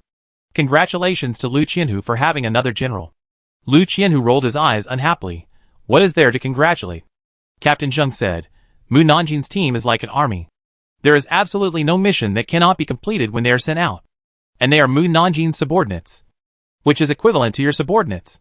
What mission you want to do is just a matter of a word. Right?" Captain Lu thought about it, and it made sense. But when he thought that 1 or 2 of them would cause trouble, he felt a toothache again. After Xu Xia received the Feiyu suit, he was placed in the house next to the Mu mansion. The house next door was bought by Haydn 2 days ago. It was mainly because Shanghai and Jiayin had no place to live, and they could not live in Mu Nanjing's house to ruin her and other girls' reputation. So he bought the yard next door for them to live in. Now Yang Bo, Su Cheng, and Lu Qian have also moved into the house, so they can take care of each other. Haydn also bought a few servants to take care of their daily lives, so they don't have to worry about washing clothes and cooking after they are off duty. In the next few days, Xu Xia tried to escape, but no matter where he went, Haydn followed him. Even if Haydn didn't follow him, he would be chased back if he left Haydn 100 feet away, and he couldn't escape. As the martial arts competition was getting closer and closer, Yang Bo and Su Cheng got up early every morning to exercise in order to win a good ranking. When they were on duty, they all ran. Seeing that they were so enthusiastic about the competition, Haydn kindly taught them a few moves and helped them to adjust their bodies the day before the competition. Su Cheng and Yang Bo were promoted to 8th grade warriors, and Lu Qian was promoted to 5th grade. For this reason, they invited Haydn and Shanghai to the restaurant for a sumptuous dinner. Since they were going to participate in the martial arts competition the next day, everyone only drank a few glasses of wine. The next day, The martial arts competition officially started. The martial arts competition was held at the racecourse of the Royal Villa. The Royal Villa was located outside the city, and the people could also go to watch the game together. So everyone had to leave the city early in the morning to go to the Royal Villa. Lu Qian and Mu Nanjing arrived at the Royal Villa and saw Captain Lu waiting for them at the gate. He ran over excitedly and said, "Dad, look at me. What's different about me?" Chapter 110. It's over. Captain Lu had a stern face. "We agreed to call me Captain Lu or Lord Lu in front of others. I just forgot because I was happy. Come and see how I'm different." Lu Qian turned around in front of him. Captain Lu raised his eyebrows. "Grown taller?" Lu Qian did grow taller. "What else? What else?" Captain Lu really couldn't see any difference in his son. After all, it's hard to find any difference when you see him every day. Is he more handsome than before? Lu Qian was annoyed by him. "No. Take a closer look." "Captain Lu." Su Cheng smiled and came over to put his arm around Lu Qian's shoulders and said, "Lord Lu, I'm a 5th rank warrior now." 5th rank? Captain Lu's eyes lit up immediately. His son was promoted to the 4th rank before he went home, but he was promoted to the 5th rank in about 3 months. It was indeed right to put his son next to Mu Nanjing. Lu Qian, who smiled heartily, patted Lu Qian on the shoulder and said, "You have been promoted to the 5th rank so quickly. Not bad. Not bad. After the competition is over, you will come home with me for dinner." Since Lu Qian moved to live with Haiten and others, his wife has been complaining about him agreeing to his son moving out. But she didn't know that he had good intentions. When the competition was over and he returned, his wife knew how much Lu Qian had gained from living with Haiten and others. Although Lu Qian, who was very happy, he did not forget that they were now standing at the gate of the imperial farm, surrounded by people coming and going. And it was really not a good place to talk. "This is not a place to talk. Let's talk about it when we get back. By the way, since you have been promoted to a martial arts rank, you can no longer participate in the martial arts competition when you registered, and you need to change the martial arts field." Yang Bo said, "It would be better if we could change the martial arts arena, so that we can better understand the gap between ourselves and other 8th grade warriors." Captain Lu nodded and said, "You have a good mentality. But don't forget that your 100 householders Mu are also in the 8th grade martial arts arena. So you better pray that you don't meet your 100 householders Mu when you go on stage." Yang Bo. Su Cheng. "If they meet Mu Nanjing, they are completely finished." Mu Nanjing asked, "Is it by drawing lots?" "Yes. Those who draw the same number will go on stage to fight. I will find a way to make Yang Bo and others avoid me." Captain Lu knew her ability and didn't say anything more. Xu Xiao, who was following behind them, asked Jia Yin in a low voice, "Is Miss Mu an 8th rank warrior?" Jia Yin affirmed, "She is definitely not just an 8th rank warrior. Could she be a master?" Jia Yin laughed. "She can make Haiten listen to her obediently. Do you think she is only a master?" Xu Xiao originally thought that Mu Nanjing was just a weak little girl, but he didn't expect that she was so unfathomable at such a young age. Then she shouldn't be the governor's concubine, right? Jia Yin looked puzzled. "Concubine? What concubine?" Xu Xiao felt that he was deceived. Captain Lu first took them to change the martial arts arena. To change the martial arts arena, it is necessary to obtain the permission of the official in charge of the martial arts arena, and the person in charge of the safety of the imperial farm and the martial arts arena is the city gate commander Shiban. When Shiban saw Captain Lu, he exclaimed, "Master Lu, I haven't seen you for a few months. You have finally been promoted to the 5th rank, Captain Lu. Congratulations." Su Cheng and the others didn't know Shiban, but they could sense from his voice that he was mocking Lu Qianhu. Lu Qianhu. It's over. He was so happy that he forgot that the person in charge of the imperial farm was Shiban. Shiban was once a member of the Jinui. Later, he was transferred to guard the city gate because he went to Qinchaoyan to expose Shiban's bribery and help people to falsify their confessions. However, because he had a backer behind him, he climbed to the position of the 4th rank city gate commander in just 7 or 8 years. But since then, the two of them have become mortal enemies, and they will never let him change the arena. If he can't change the arena, then Lu Qian and the others can't go on the field. If they insist on going on the field and are discovered, they will be punished. Lu Qian, who suppressed his anger and said, "Commander Shi, long time no see." Shiban turned his eyes to Lu Qian. "Hey, isn't this my nephew? He has grown so tall in 2 years?" It is said that he is still a 4th grade warrior. It's amazing. Lu Qianhu knows how to raise children.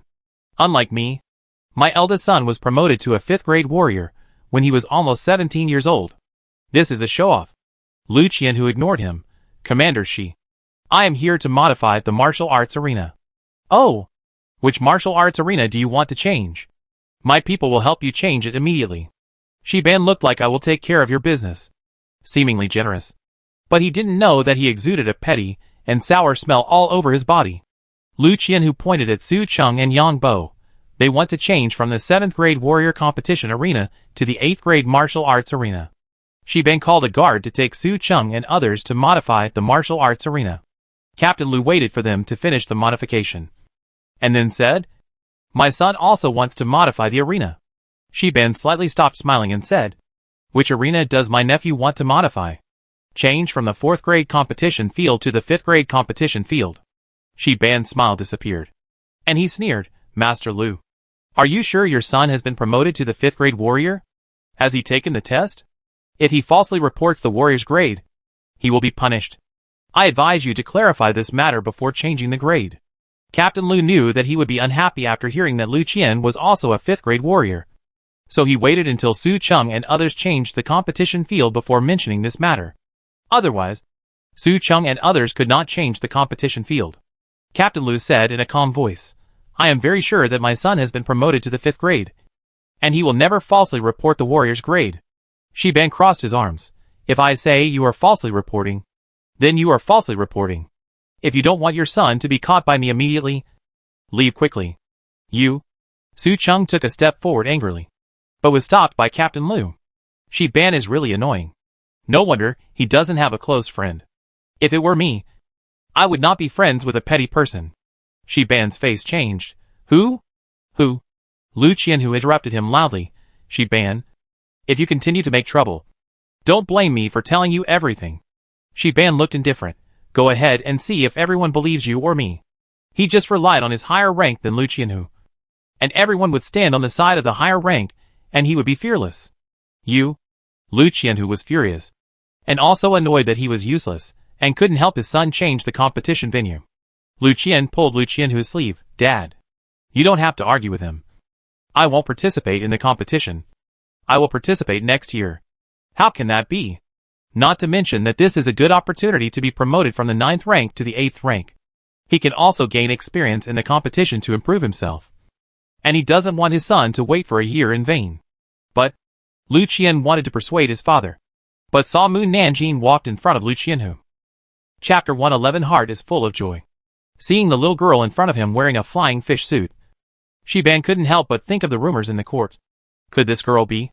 Captain Lu held Mu Nanjing's shoulders. Mu Nanjing, what are you doing? This time, he was not afraid that she would make trouble, but he wanted her to make a big fuss. Mu Nanjing asked calmly, Captain Lu, if the imperial merchants were forced to ask for bribes of royal items by the city gate guards when entering the capital, can the Jinui arrest the city gate guards? Of course. Captain Lu smiled at Shi Ban and said, if it is not an item given by the royal family, then the royal items can only be used by the royal family. Using royal items without the royal consent will be sentenced to death. Shi Ban thought of something, and his face changed slightly. Mu Nanjing ordered, Su Cheng, Yang Bo, arrest Commander Shi. Yes. Su Cheng and Yang Bo quickly stepped forward and held Shi Ban. I am a 4th rank official. You have no right to arrest me. Come on. Arrest the people who are causing trouble in the arena. Shi Ban shouted to his guards. More than a dozen guards quickly surrounded him. Lu Qian took out his Jinui ID card. Jinui is doing business. If you don't want to be arrested together, go back to your original position and stand still. The guards looked at each other, not daring to step forward or retreat. Lu Qianhu was very happy. His son was becoming more and more like a Jinui, and he was becoming more and more sophisticated in doing things. It should be that he gained experience from catching people while patrolling the streets some time ago. Mu Nanjing said to Haydn, you and Xu Xia put the people in jail. And Sang Tai and Jia Yin went to the inner city to find the stolen goods from the Shi family in Fingjia. Yes. The 4 of them pushed Shi Ban away together. Shi Ban struggled hard, but failed to break free from their restraints. He saw the right Prime Minister coming in front of him. Right Prime Minister, please judge for me. The Jinui made trouble in the martial arts arena and arrested people at random. The right Prime Minister recognized Shiban. This is before he had time to meddle in other people's business. A civil servant hurried over and whispered in the right Prime Minister's ear, Mu Nanjing is doing things. The right Prime Minister nodded. Oh, since it is Lord Mu who arrested people, then take them away. Shiban said anxiously, Right Prime Minister? I am wronged. If you are wronged, Lord Mu will release you in a few days. I have to see the Emperor, and will not stay here. The right Prime Minister did not want to interfere in Mu Nanjing's affairs, so he left as quickly as possible. Right Prime Minister. Seeing that the right Prime Minister did not care about his business, Shiban quickly turned his eyes to other adults. Unexpectedly, the ministers avoided him, as if they were avoiding the plague, and no one dared to meddle in his business. Some even whispered, who would not provoke him. But he chose to provoke Mu Nanjing. He deserved to be caught. He must have never heard of the saying it is better to offend villains and evil people than to offend Mu Nanjing. Otherwise, he would not have been caught. Whoever helps him will be unlucky now. Who dares to meddle in his business?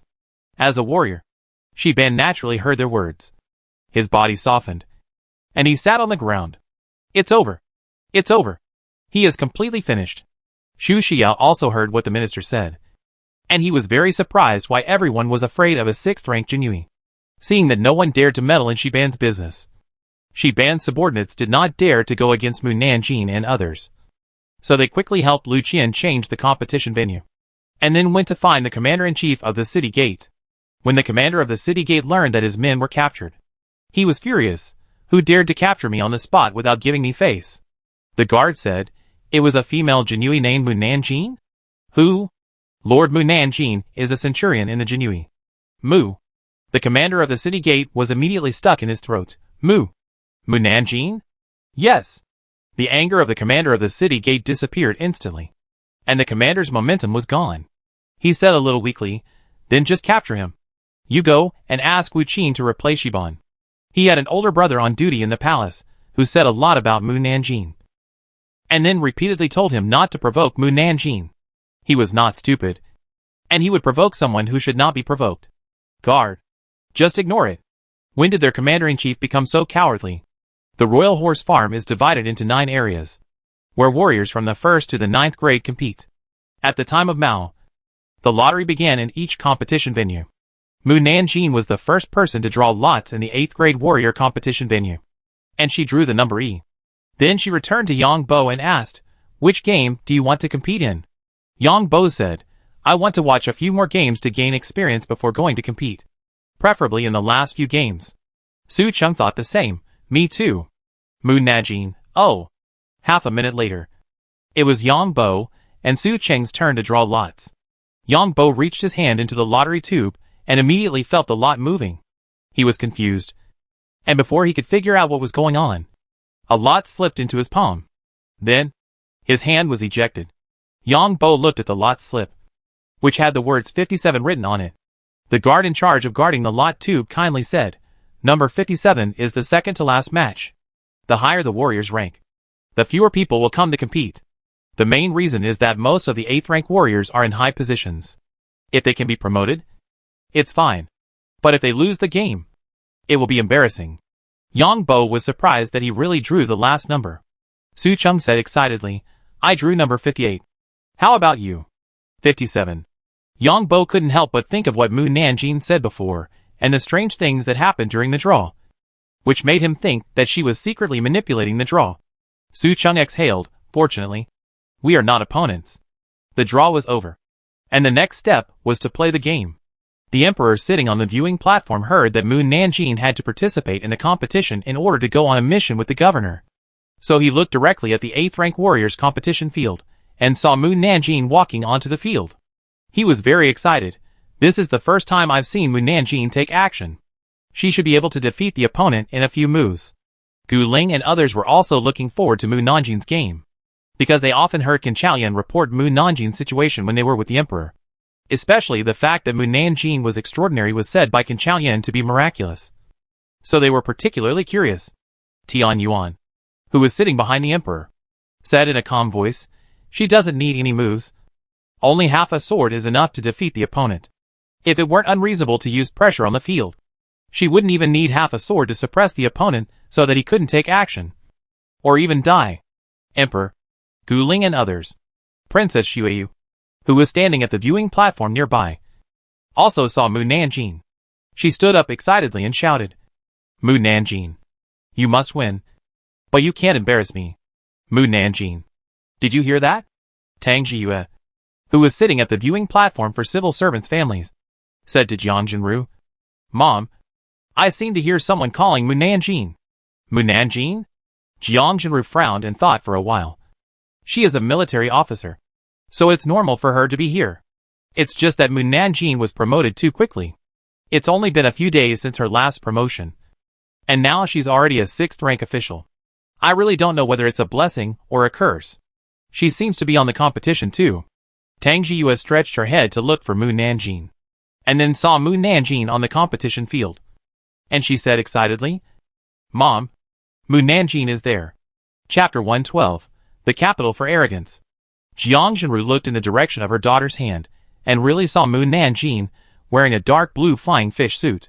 Why did she participate in the competition? And it was an 8th rank martial artist competition. Isn't she afraid of being crippled? If she is crippled, it will be even harder for her to get married. Tang Jiyue didn't care about this matter. Mu Nanjing is already a 6th rank official. If she is promoted 1 rank, she will be a 5th rank official. And she will be 1,000 households like her eldest brother. I used to think that she was not worthy of her eldest brother. If she is promoted further, it means that her eldest brother is not worthy of her. When she was a child, she often played with Mu Nanjing. Although the two did not have a sisterly relationship, they got along well. However, later she learned that Mu Nanjing liked her second brother, and her family did not allow her to play with Mu Nanjing. So she drifted further and further away. Although the Tang family's behavior was inappropriate, it cannot be said that it was entirely the Tang family's fault. As an elder, who doesn't want their children to live well? Who wants his career to go smoothly? The Tang family is just a small family in the capital. In addition, her parents know that it is not easy to get promoted. So they want to find someone who can help the second brother, so that the second brother will not be like their father in the future, staying in the 5th rank official position for 10 years and not being promoted. Jiang Jinru said unhappily, Do you think it is so easy to get promoted? Can you get promoted just by saying it? Tang Jiyue refuted her. Mu Nanjing's official position was particularly easy to get promoted. She was promoted to the 6th rank official in less than a year. If she can win the competition today, she will either be promoted to the 6th rank or the 5th rank. She is just a special case. Tang Jiyue whispered in her ear, Mom, do you regret not choosing Mu Nanjing as your daughter-in-law? Jiang Jinru poked her head lightly. Don't ask too much about adults' affairs. Just watch your game carefully. It's impossible to say that she doesn't regret it. But she also knows that they have such a bad relationship with Mu Nanjing. Mu Nanjing will not be their daughter-in-law anymore. Otherwise she would not move out. Even if Mu Nanjing still likes her son, Mu Qina can't get past that test. He will definitely not let someone who disliked his niece marry his niece. What's more, Jiang Jinru suddenly thought of what Tang Lujiao said, and shook her head. The competition field for the 7th, 8th, and 9th rank warriors is more intense. So the viewing platform for the emperor and officials is built in front of the 7th, 8th, and 9th rank competition field. Many officials and their families saw Mu Nanjing at a glance. A girl has entered the 8th grade martial arts competition arena. A family member recognized Mu Nanjing. She is Mu Nanjing. I didn't expect that she would enter the competition arena. It would be best if she was beaten to death in the competition arena. The officials and family members, who were once captured by Mu Nanjing, hated Mu Nanjing to the core. But the emperor stood on her side, and no one could do anything to her. She is Mu Nanjing? Is her martial arts so high? She actually competed in the 8th grade martial arts competition arena. Beat her to death. Beat her to death. It would be best if she was beaten to death. Many family members gnashed their teeth when they saw Mu Nanjing. They wished that Mu Nanjing would die on the spot as long as they thought of the days when she was imprisoned. Mu Nanjing's opponent was a deputy general, who looked rough but was very polite. He said as soon as he entered the arena, Miss, if I accidentally hit you too hard, please forgive me. Mu Nanjing nodded, if I hurt you, please forgive me. The deputy general laughed loudly. Okay. The judge of the 8th grade competition asked, Are you ready? If you are, Let's start. Mu Nanjing quickly drew her sword. But before the sword was completely unsheathed, she put it back. The civil servants and their families on the viewing platform hadn't figured out what was going on, and they saw the deputy general hurriedly holding a spear to resist. It seemed that something was pushing him, and his body kept retreating. The deputy general gritted his teeth and used all his internal strength. But he still couldn't resist the opponent's sword wind. The judge standing aside was also forced to retreat several steps and felt his face was scratched. Before the deputy general finished speaking, he heard the judge announce, Mu Bai who wins. As the judge finished speaking, the power disappeared. The deputy general was slightly stunned, and when he looked again, he had been knocked out of the field. He couldn't even block the sword energy of others, let alone fight with the opponent. The deputy general exhaled, clasped his fist to Mu Nanjing, and said, I am willing to lose. Mu Nanjing turned and walked out of the field. The civil officials were confused. We didn't see her make a move. How did she win? The guards beside them explained, it was the sword energy. She just sent out the sword energy. The deputy general couldn't block it, so he had to admit defeat. The civil officials were very surprised. Mu Nanjing Mu Bai who is so powerful? The guards hummed. Tang Jiyue looked unbelievable. Mom, why didn't I know that Mu Nanjing not only knows martial arts, but is also a master? Jiang Zhenru was also very surprised. Maybe there are many things we don't know. Mom, my second brother is also in the 8th grade martial arts arena. Who do you think will win if he and Mu Nanjing meet? Although Jiang Zhenru doesn't know martial arts, she can tell that her son is not as good as her because Mu Nanjing won the game before she even used her sword. Now she could only pray that her son would meet Mu Nanjing again after entering the top 10. Then, regardless of winning or losing, her son would be promoted to the 4th rank, and the chance of taking over as the governor of Licheng would be much greater. The military officers in the 7th rank martial arts arena and the 9th rank martial arts arena next door could clearly feel that Mu Nanjing's strength was more than the 8th rank. And someone immediately questioned the judge. Mu Bai who doesn't look like an 8th rank martial artist. She is very likely a master martial artist. I suspect that her rank is fake, and I request to test Mu Bai who's rank in public. You're right. Retest Mu Bai who's martial artist rank. The judge looked at the emperor's viewing platform, and then at his superiors, not knowing what to do for a moment.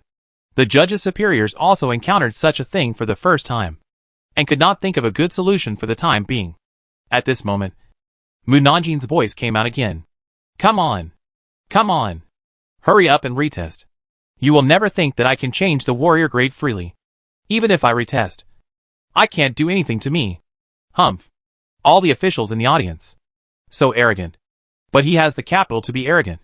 The emperor smiled and turned to Tian Yuan and asked, Mr. Tian Yuan, can you accurately measure her warrior cultivation?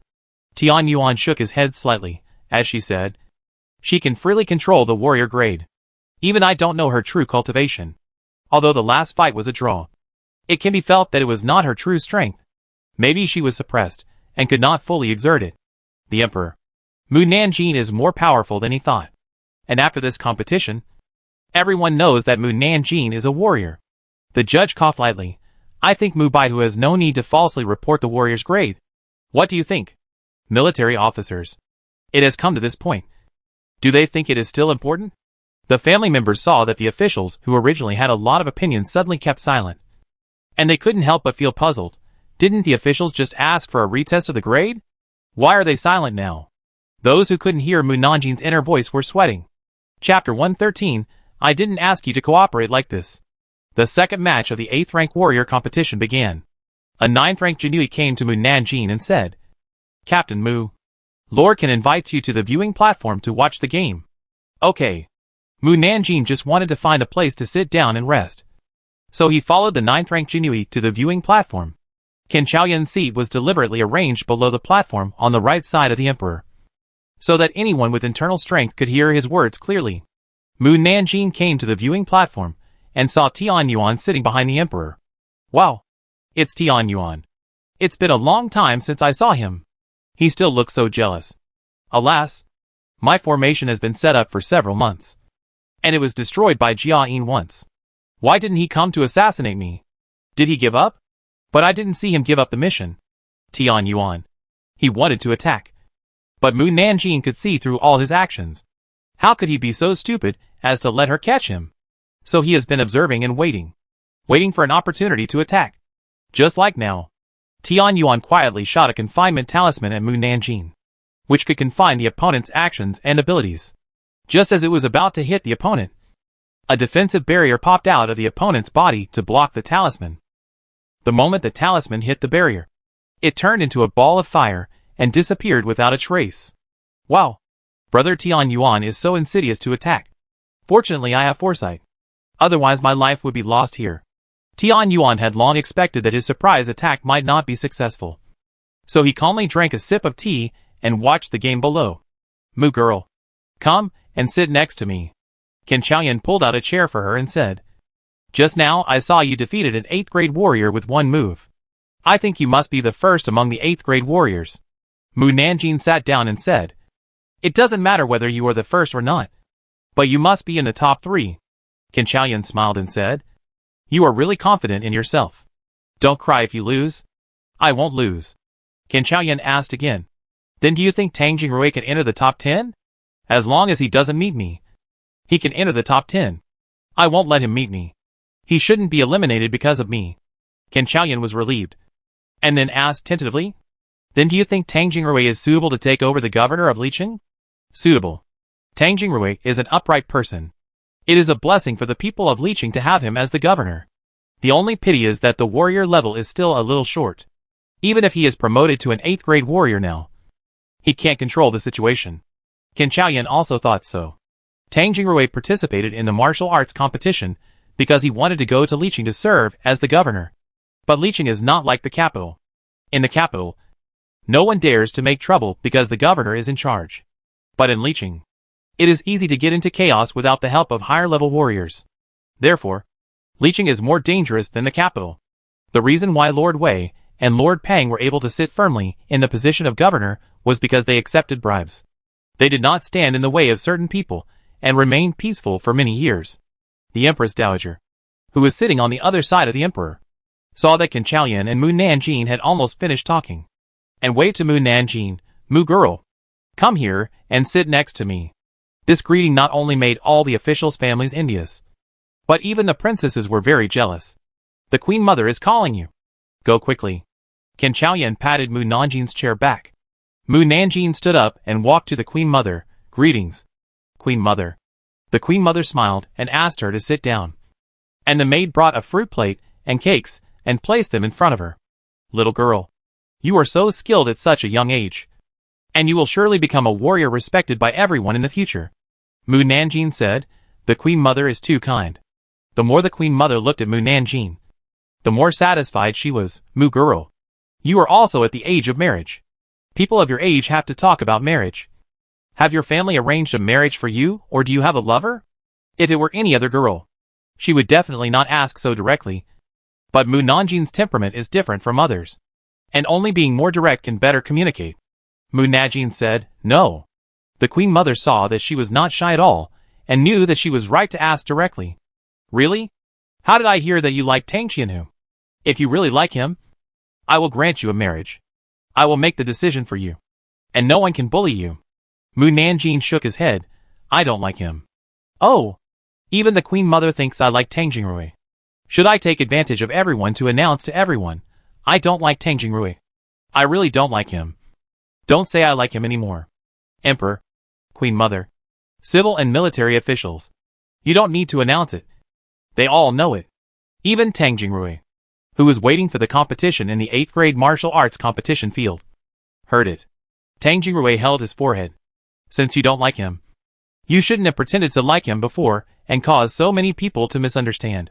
The Queen Mother couldn't help laughing. If you don't like him, then don't like him. Then who do you like? I will marry you. Mu Nanjing. The Queen Mother pointed to the young men on the competition field and the viewing platform. Look at all the young talents here. There must be one who can catch your eye.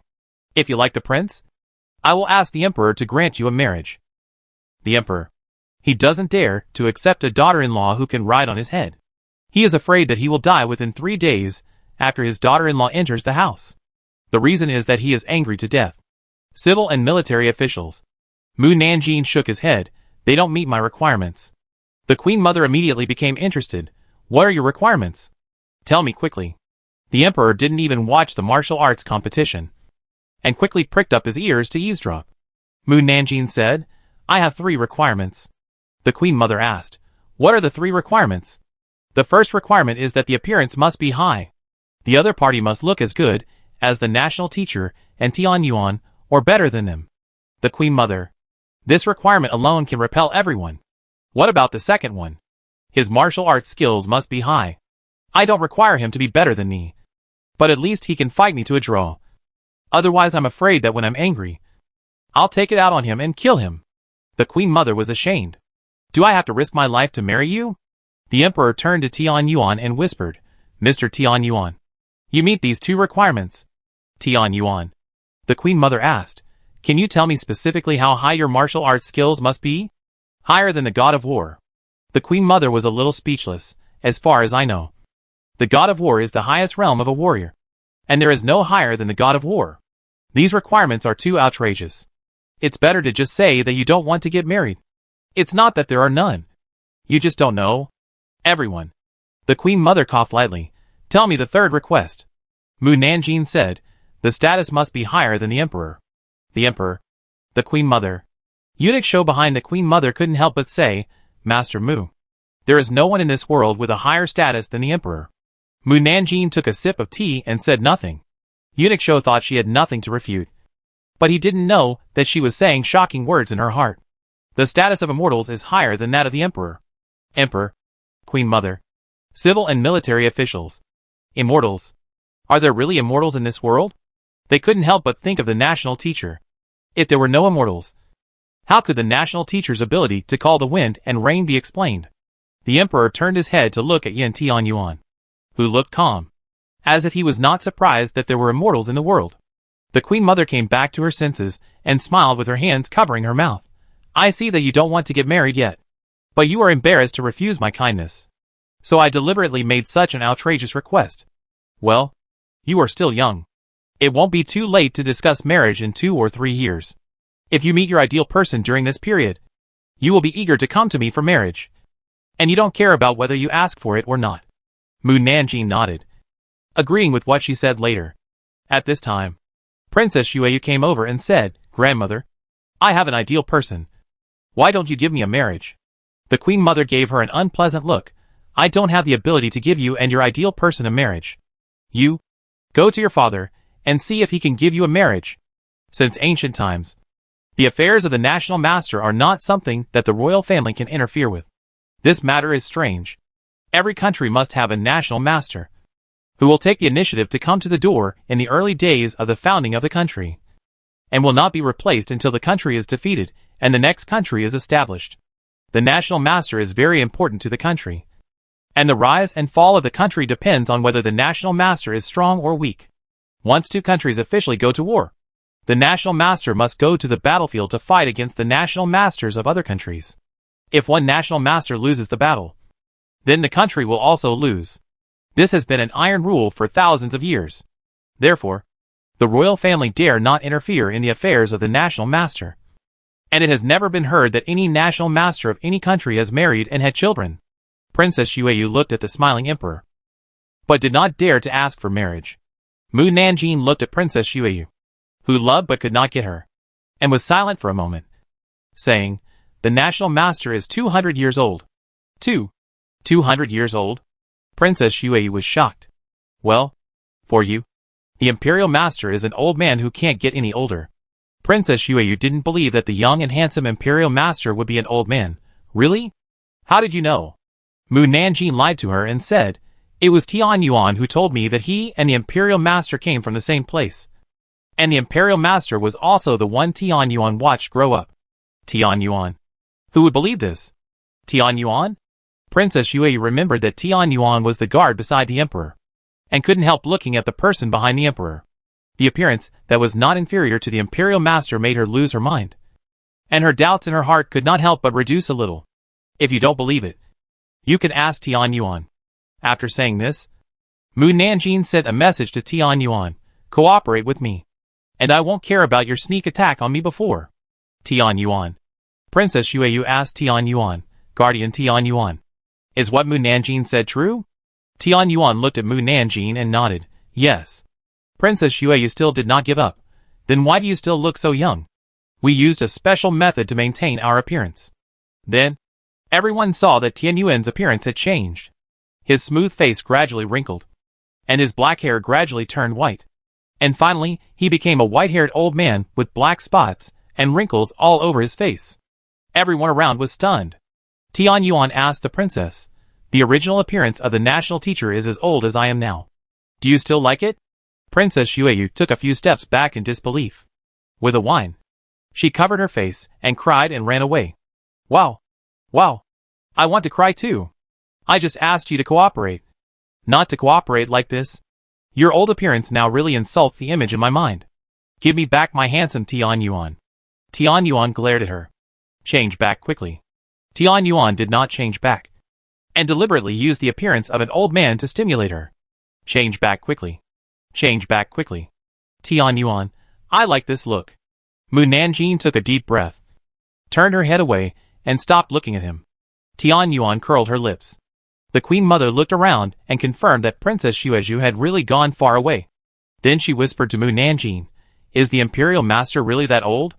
Mu Nanjing nodded. The Imperial Master is indeed 200 years old. But his appearance is not as old as Tian Yuan. Please forgive me for lying to the princess. I lied to her because I thought it was impossible for her and the Imperial Master to be together. The Queen Mother smiled. You did a good job. Xueyu should have given up long ago.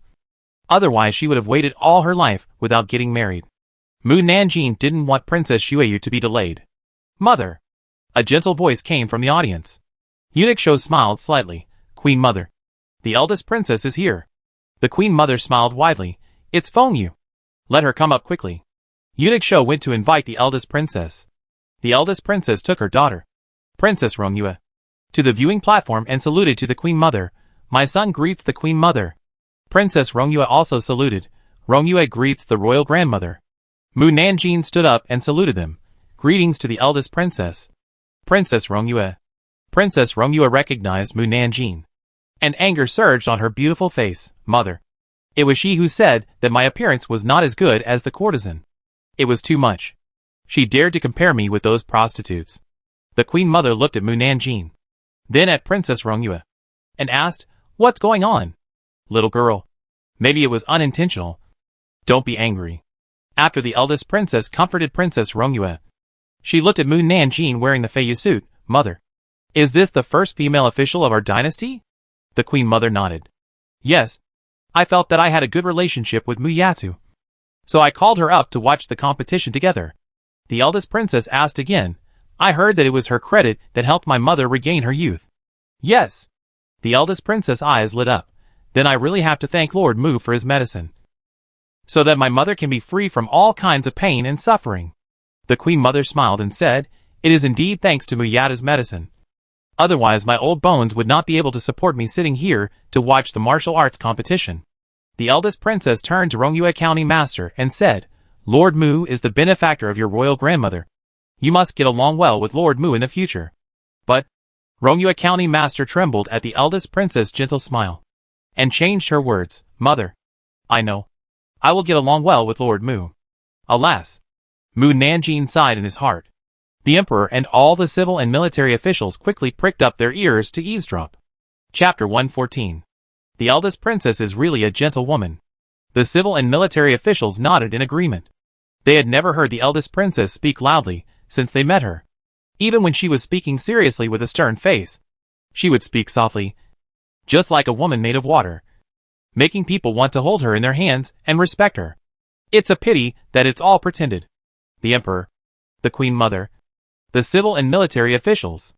Really? Pretended? Especially the emperor and the Queen Mother, who watched the eldest princess grow up, couldn't believe that the eldest princess's gentleness was pretended. If it was really pretended, then she was too good at pretending. She could pretend for decades and hide it from everyone. It shows how terrible this person is. What the emperor and others don't understand the most is why the eldest princess pretended to be gentle in front of him. The eldest princess turned around and found that the Queen Mother's eyes had changed when she looked at her. Mother? Is there something on my face? She touched her face, not knowing what was wrong. The Queen Mother came back to her senses. rubbed her eyes uncomfortably and said, "Maybe I didn't sleep well last night. I feel a little sore in my eyes and a little tired. Are you feeling uncomfortable? I'll take your pulse to see where you feel uncomfortable." Mu Nanjing reached out and took her pulse. The Queen Mother. She said this to lie to the princess. Mu Nanjing's eyes flashed with doubt. Her pulse was obviously strong and powerful. Not uncomfortable. Why did she say she was tired? The princess asked, "Lord Mu, how is my mother's health?" Mu Nanjing was not stupid enough to expose the Queen Mother. The Queen Mother is just tired. There is nothing else wrong. The princess breathed a sigh of relief. It's good that she's fine. The Queen Mother looked at her with a probing look. And she thought she had exposed herself in front of the Queen Mother. She pretended so well. No wonder the Emperor and the Queen Mother could not find her true face. If the Emperor and the Queen Mother knew that the princess wanted them dead and cursed them every day in the princess's mansion, I wonder what they would think. Oh my! The princess wants to poison the Queen Mother today. Emperor, Queen Mother. The two were shocked to hear this. Especially the Queen Mother, who felt dizzy and almost fainted. Although the princess was born to the late Emperor and an unknown woman. The woman died after giving birth to the princess. And she was the one who raised her with great difficulty. She treated the princess as her own daughter and loved her, trying to give her all the best things, and never treated the princess badly. Her biological daughter was often jealous of this elder sister because of this. Why did the princess curse them to death? How did they let her down? The Queen Mother frowned. Could it be that the princess knew that she was not her own child? So she had such a terrible idea? But the only people who knew about this were the late Emperor, her, and the Emperor. Everyone else thought that the princess was her own child. So the princess could not have known. The princess saw that the Queen Mother looked unhappy, and said with concern, "Mother, you don't look very good. You should go back to the palace to rest." Eunuch Shou. Why don't you help Mother go back and find the imperial physician to check her pulse? Yes. Before Eunuch Shou left, the Queen Mother waved her hand. "I am fine. Nothing is wrong." If she left, she would not be able to hear Mu Nanjing's voice. Seeing that the Queen Mother insisted on staying, Eunuch Shou had to call the guards to find the imperial physician. Princess Rongyue was worried. "Grandmother, are you really okay?" The Emperor quickly got up and came to the Queen Mother. "Mother, are you okay?" The Queen Mother smiled at him. "Old illness. No problem." The Emperor knew that the Queen Mother was angry about Mu Nanjing's voice. And he was anxious and angry, and wanted to grab the eldest princess by the collar and beat her. The Queen Mother is obviously fine. Why is her face so bad? Did the eldest princess poison the Queen Mother when I was paying attention? But even if she wanted to do it, she couldn't hide from my eyes. Could it be that she really didn't sleep well? The eldest princess squatted beside the Queen Mother and held her hand. "Mother, are you really okay?" Suddenly, there was a snap, and the eldest princess's hand was slapped hard. "Ah!" The princess cried out in pain and looked at the man who hit her. "Master Mu, why did you hit me? If I say that the princess wants to poison the Queen Mother, will you believe it?" The Emperor, the Queen Mother, the civil and military officials. If it was before, they would definitely not believe it. But after so many things, even if Mu Nanjing said that boars can lay eggs, they would believe it. Mu Nanjing said in a calm voice, "I just saw a poisonous mosquito on the back of the princess's hand, and I couldn't help but slap it." Everyone. The princess looked at the back of her hand that was beaten red. "Where is the mosquito?" "It flew away." The princess. The Emperor said, "I also saw a mosquito on the back of your hand." Since he said so, the princess no longer doubted it. Mu Nanjing was surprised that the Emperor would speak for her. "Since the Queen Mother is not feeling well, you should not gather here and make her feel worse. Go away." The Emperor hurriedly drove the princess and the others away. And those who had originally wanted to come to visit the Queen Mother also gave up the idea. Mu Nanjing returned to Qin Chaoyuan's side. And Qin Chaoyuan asked, "Is the Queen Mother okay?" "She should be fine. As long as the princess is not around, she will be fine." Qin Chaoyuan looked at the princess standing in the audience waiting anxiously. It is said that when a son is beaten, the mother feels pain. Now the situation is that the mother is hurt, and the son feels pain. You see, the princess is really filial. She stood in the audience with an anxious face, and was reluctant to leave. Haha. If you knew her purpose, you would know how unfilial she is. Qin Chaoyuan said again, "I heard that the eldest princess was raised by the Empress Dowager herself. And the Empress Dowager loves the eldest princess the most. So what if she was raised by her own hands? She is not her biological daughter. The emperor and the empress dowager always thought that the eldest princess did not know this fact. But they did not know that when the eldest princess was 5 years old, someone told her that she was not the empress dowager's biological daughter. Everyone. The eldest princess is not the empress dowager's biological daughter? All the officials were shocked. The emperor and the empress dowager looked at each other in surprise. The empress dowager whispered to the emperor, who told her. The emperor shook his head slightly. If I knew this, I would have arrested the person long ago. I think her intention to poison me is related to the person who told her life story. Maybe it was the other party who instructed her. The emperor said with a gloomy face. It is also possible that she wanted to do this herself. The empress dowager was silent. At this moment, she was too heartbroken. How could she not be heartbroken when the child she raised as her own daughter wanted to poison her? The emperor knew she was upset. Mother, do you want to go back to the palace to rest? The queen mother shook her head. I still want to sit here and listen to what Mugirl has to say. The emperor looked up and said to Eunuch Shou, Is the imperial physician here? Eunuch Shou looked down the stage and saw the imperial physician hurriedly carrying a medicine box and said, Here he is. The imperial physician is here. While the imperial physician was taking the queen mother's pulse, the emperor turned around and gave Qin Chaoyan a look. Qin Chaoyan understood what he meant. He turned to Mu Nanjing and whispered, Actually, I heard something. Mu Nanjing asked, What is it? I heard that the eldest princess was not born by the queen mother. And the reason why the emperor treated the eldest princess well was entirely because of the queen mother. The eldest princess seemed to know that she was not the queen mother's biological daughter. Hey, Comrade Qin actually knew this thing? Then he must not know who told the eldest princess this. Qin Chaoyan said unhappily, Mugirl, why are you only eating and not chatting with me? It's so boring that I'm the only one talking. If you stop talking, I'll leave. What are you talking about? Is it the national teacher of the Kingdom of David who told you that the princess knew that she was not the queen mother's biological daughter? You won't believe it if I tell you. So why should I waste my breath? Alas, it's very uncomfortable to know so many secrets, but not be able to tell them.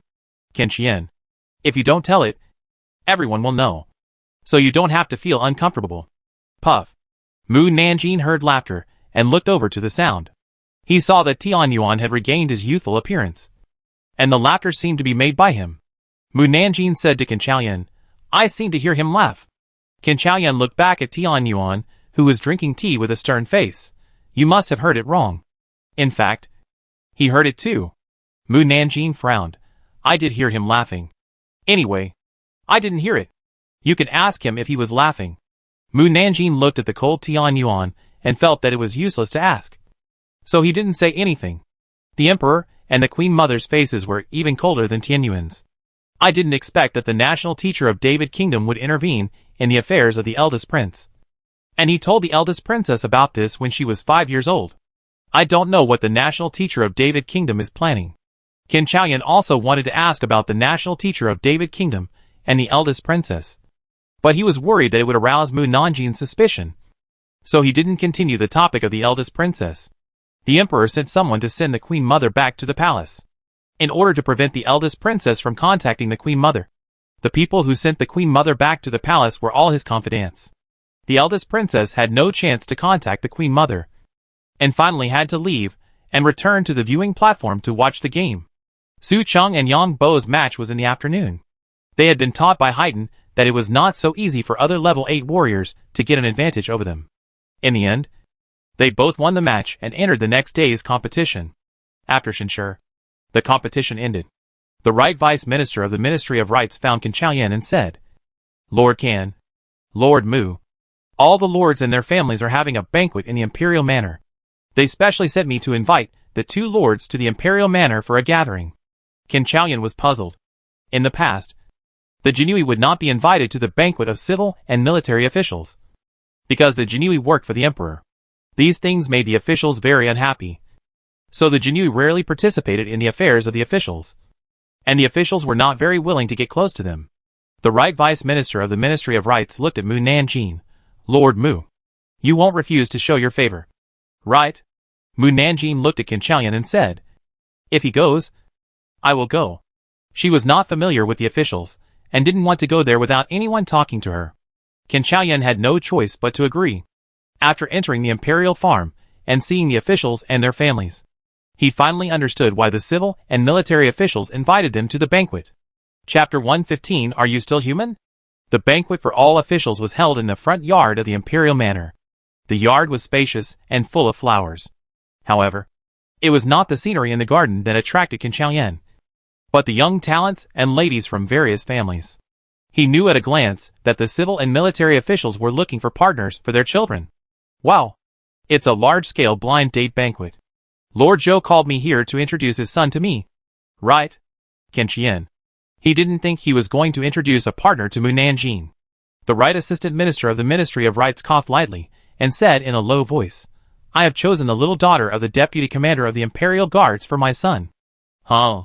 It's good that you don't introduce my son to me. The right vice minister of the Ministry of Rights asked Qin Xiaoyan, Lord Can, what do you think of the character of the daughter of the deputy commander of the Imperial Guard? Qin Xian. He had never seen the daughter of the deputy commander of the Imperial Guard. How could he know his daughter's character? The deputy commander of the Imperial Guard's youngest daughter? The deputy commander of the Imperial Guard's youngest daughter is a third-rank warrior. Although she is sometimes aggressive, she is responsible and courageous. And she also protects her shortcomings. Generally, men with tempers cannot stand her temper. And the relationship between husband and wife is easy to break. Such a marriage is not happy. But it is not bad to match with a weak and good-natured Master Zhou. Moreover, Madame Zhou is an honest and gentle person. If the deputy commander of the Imperial Guard's daughter marries her, she will be treated well. Her life will be more comfortable than at home. And it is many times better than marrying other high-ranking families. In the future, the Zhou family will definitely not be able to rely on the eldest son Zhou to carry forward the family. But with a daughter-in-law who can support the family, the Zhou family will not fall into decline for a while. When the eldest son Zhou has a child and raises the child, the Zhou family may be better than it is now. Qin Xiaoyan raised his eyebrows. I think the daughter of the deputy commander of the Imperial Guards is pretty good. Lord Zhou must have good taste. The right assistant minister of the Ministry of Rights nodded. I think so too. He walked towards the deputy commander of the Imperial Guards and shouted with a smile, Lord Li. The deputy commander of the Imperial Guards heard Mu Nanjing's words. And he also felt that his precious daughter would not be wronged only if she married Lord Zhou's son. He smiled back at the right assistant minister of the Ministry of Rights, Lord Zhou. The two of them looked like they had met their in-laws. And their smiles were so friendly.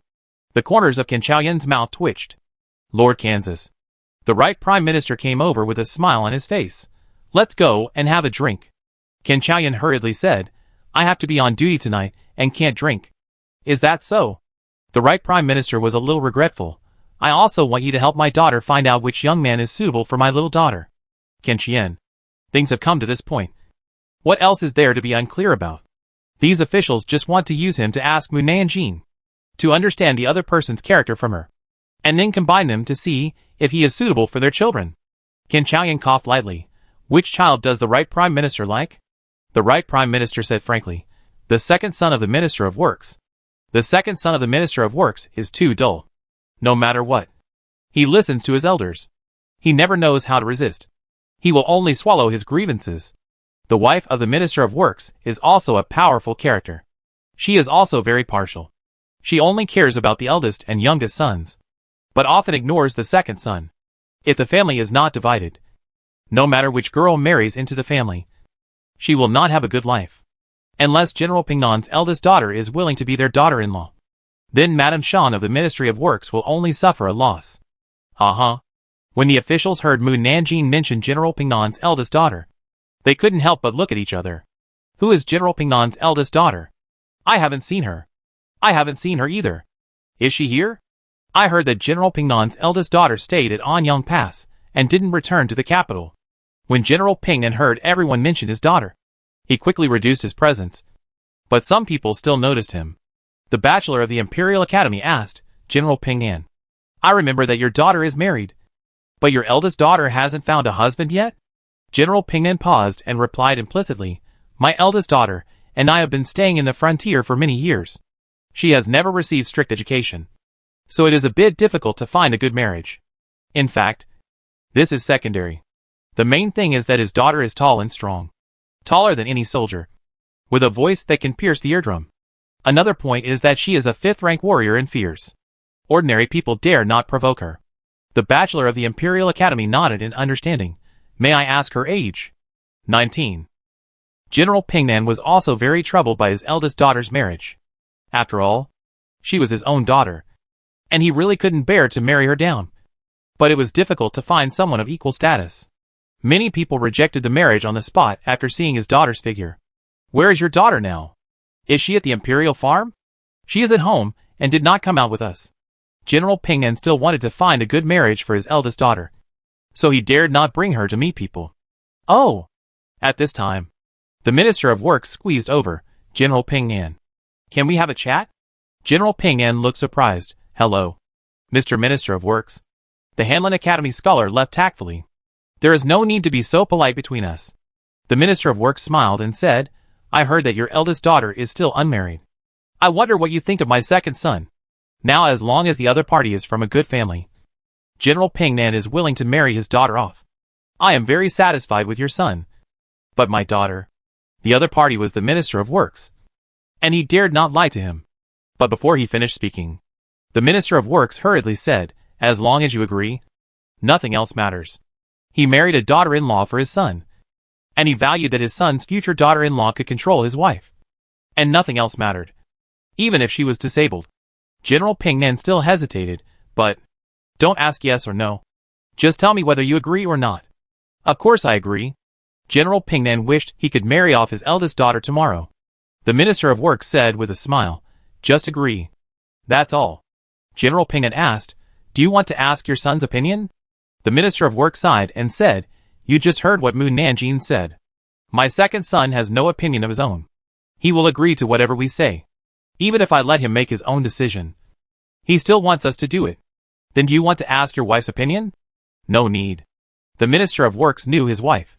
She didn't care much about her second son, as long as her daughter-in-law's family background was not too bad. She would not object. Just when the two of them decided, the left Prime Minister found Can Chaoyan, Lord Can.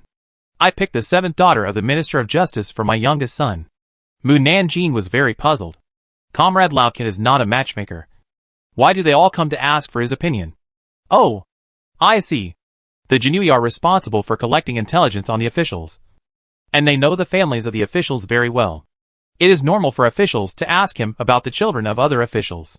However, if the investigation is inconsistent with the actual situation, it is very likely that they will help people match the wrong person. The families of the officials were also puzzled. Isn't tonight a party for officials to see each other's children? Why did their heads of families all run to find Can Chaoyan and line up in a long queue, comparable to meeting the emperor? And everyone was respectful, because the distance was a bit far. The families could not hear the conversation of the officials, but they knew that every official was happy after chatting. The wife of the left Prime Minister and her little son waited and waited, and finally waited for the left Prime Minister to come back from chatting with Can Chaoyan. She said angrily, I asked you to find a girl for my son. Why are you going to chat with your colleagues? You don't understand. The left Prime Minister really didn't know how to explain Mu Nanjing's situation. Do you understand a lot? If you do, then quickly pick a girl for your son to be his wife. The left Prime Minister smiled and said, I have already picked one. Oh! The wife of the left Prime Minister raised her eyebrows. Who? The 7th daughter of the Minister of Justice. The left Prime Minister whispered to her, this girl is cheerful and generous, and has a delicate heart. She will definitely get along well with you and your son. The wife of the left Prime Minister was originally a cheerful type, so she naturally liked cheerful and generous girls. Really? Do you know everything? The left Prime Minister said sternly.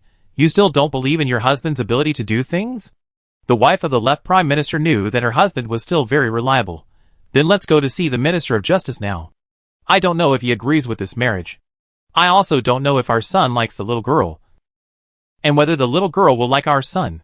Anyway, I am very satisfied with the little girl. It depends on our son.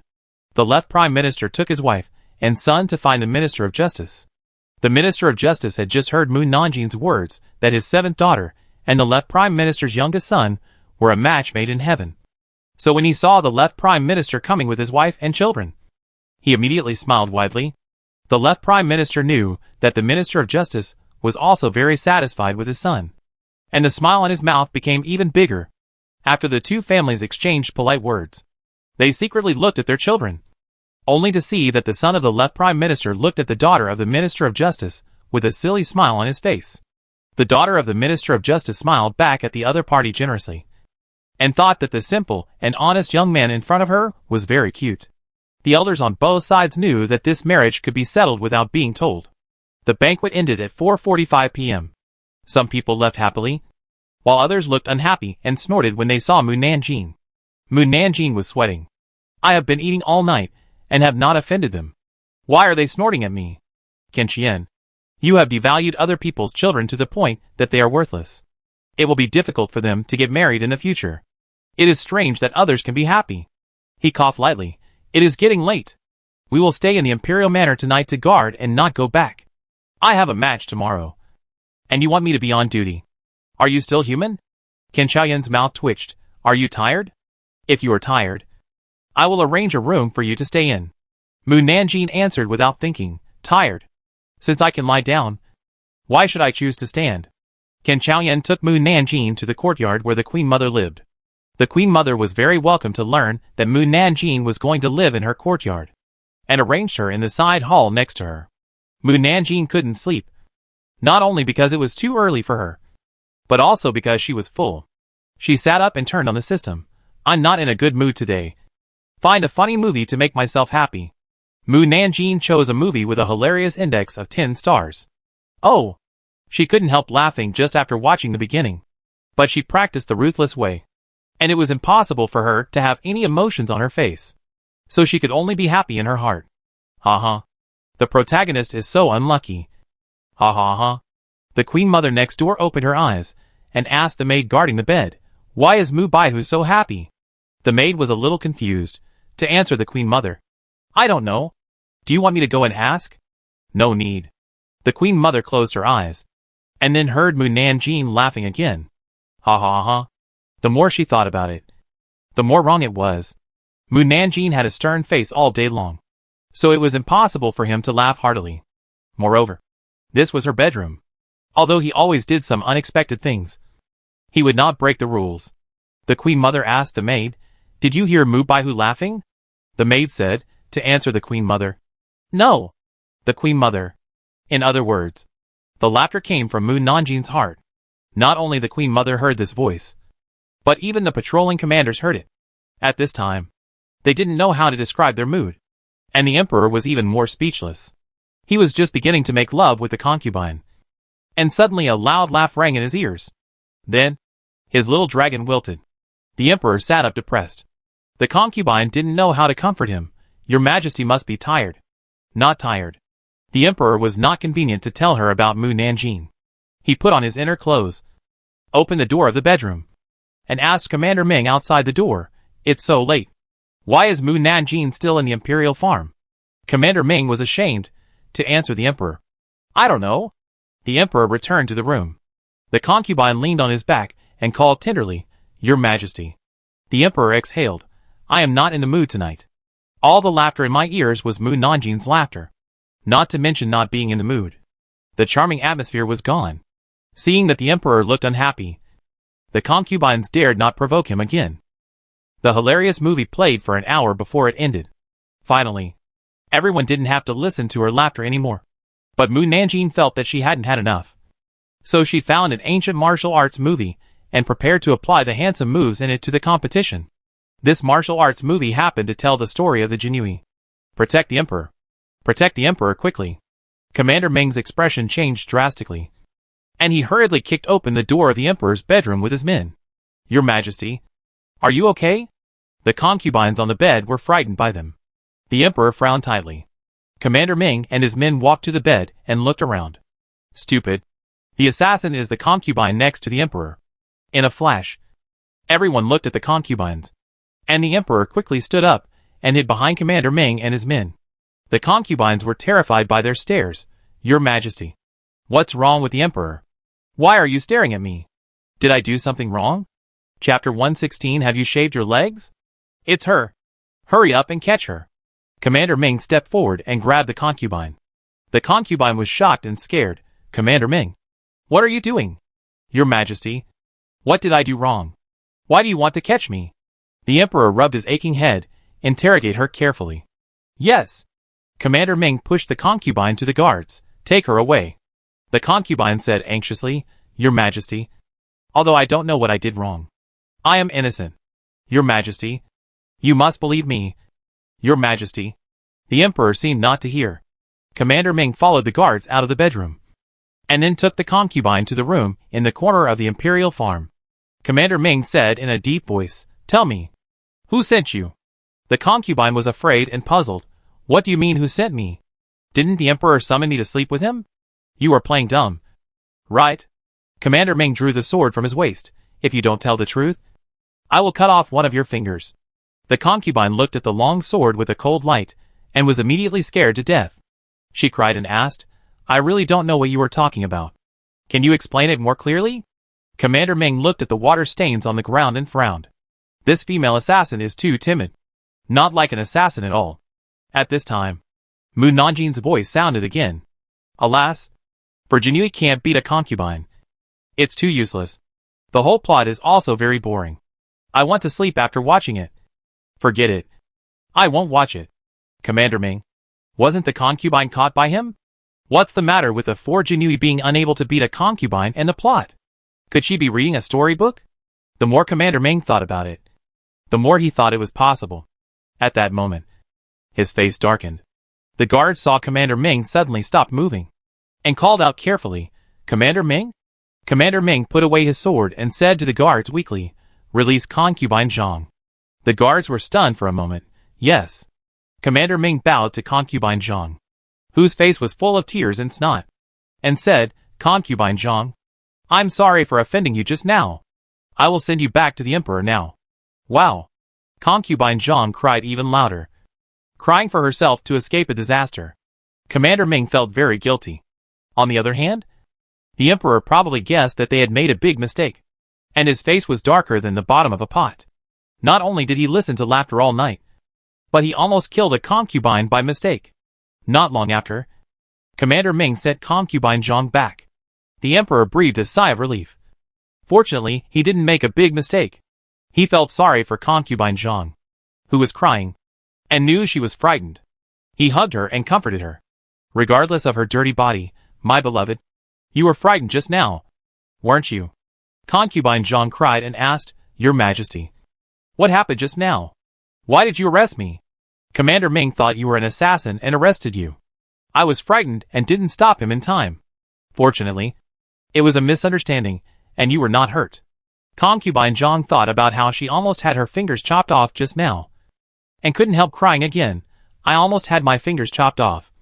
Your Majesty, you must punish Commander Ming. Commander Ming outside the door. He is also innocent. Okay. If you want to blame someone, blame that damn Mu Nanjing. Yes. Yes. I will. The Emperor patted her back to comfort her. You have been wronged.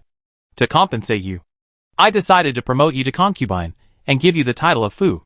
You will be Fu concubine in the future. When Zhang Pin heard that she could be promoted to concubine and have a title, she was somewhat comforted. After all, if she had not been particularly favored or had given birth to a child for the Emperor, it would be difficult for her to be promoted to concubine, let alone get a title. She saluted the Emperor in a hurry. Thank you, Your Majesty. The Emperor went to help her, but saw that she was dirty all over. I will ask someone to get you a bath. After the bath, have a good sleep. Yes. Zhang Pin was frightened and fell asleep after the bath. But the Emperor could not fall asleep, because he could hear Mu Nanjing's voice all around him. He tossed and turned, and finally sat up angrily. Didn't you say you were going to sleep? How can I still hear her voice? Little did he know that Mu Nanjing was dreaming. She dreamed of the hilarious movie she watched before going to bed. She didn't laugh with her mouth, but she laughed in her mind. Ha ha ha. She dreamed of a ghost chasing her. Ghost? There is a ghost. The Emperor couldn't see what Mu Nanjing was doing, but he looked around nervously when he heard Mu Nanjing's heartbreaking screams. The room was dim, and the candlelight was swaying, in coordination with Mu Nanjing's ghost-like howling. He couldn't sit still. He hurriedly got out of bed and walked out of the room, seeing Commander Ming and a group of guards guarding the door. He felt relieved. Commander Ming bowed. Your Majesty. The Emperor rubbed his head with great fatigue. What is Mu Nanjing doing? This was also what the Queen Mother wanted to know. She couldn't sleep because of the noise. So she had to get up and walk out of the hall. And then eavesdrop on the situation in Mu Nanjing's room. Of course, it was very quiet inside. So quiet that you could hear a pin drop on the ground. This made the Queen Mother speechless. Wow, there are so many handsome men. Come and serve me. Tian Yuan, give me a massage. If you feel comfortable, you will get a reward. A copper coin. Tian Yuan, who lives in the imperial farm together. Emperor, major commanding officials. Tian Yuan and Mu Nanjing are together. Governor, you are responsible for making a cup of tea. It must be delicious. If not, I will serve you with a small whip. Hee. National Master, you just do a striptease for me. Mu Nanjing dreamed that Feng Xinan took off his outer clothes. And hurriedly said, wait. Don't take it off yet. I want to ask you, have you shaved your leg hair? I have a shadow on leg hair. Emperor, major commanding officials.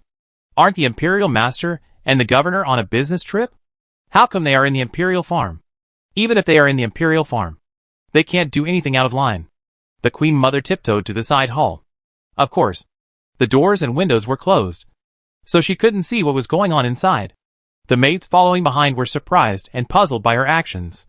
The Queen Mother gently pushed open the door, and Mu Nanjing was standing at the door. And she was immediately frightened. Ah! The Queen Mother slapped her chest. Mu girl, I was almost scared to death by you. When she just pushed the door, she clearly didn't see anyone inside the door. So why did Mu Nanjing come to the door so quickly? Little did she know that even when Mu Nanjing was sleeping, she could sense the surrounding situation. So she moved to the door as soon as she opened the door. If it had been someone else, they would have died long ago. Mu Nanjing looked confused. Queen Mother, what are you doing? Queen Mother said calmly, I was worried that you would catch a cold. So I came to see if you kicked the quilt. Mu Nanjing had no doubt. Oh, I sleep well. I won't kick the quilt. You won't kick the quilt. But you are constantly thinking. Queen Mother asked tentatively, are you dreaming? Mu Nanjing nodded slightly. Hee. I had a beautiful dream, with many handsome men serving me. Emperor, all the leading officials. No way. They can hear what she said in her dream? This is too scary. Queen Mother coughed lightly. It's okay. You continue to sleep. Oh, Queen Mother said again before leaving. Don't dream anymore. Mu Nanjing looked puzzled. But she really didn't dream afterwards. Everyone can finally sleep well. The next morning, Mu Nanjing came out after breakfast and saw Qin Chaoyan waiting for her to go to the arena. Qin Chaoyan saw her face was full of red.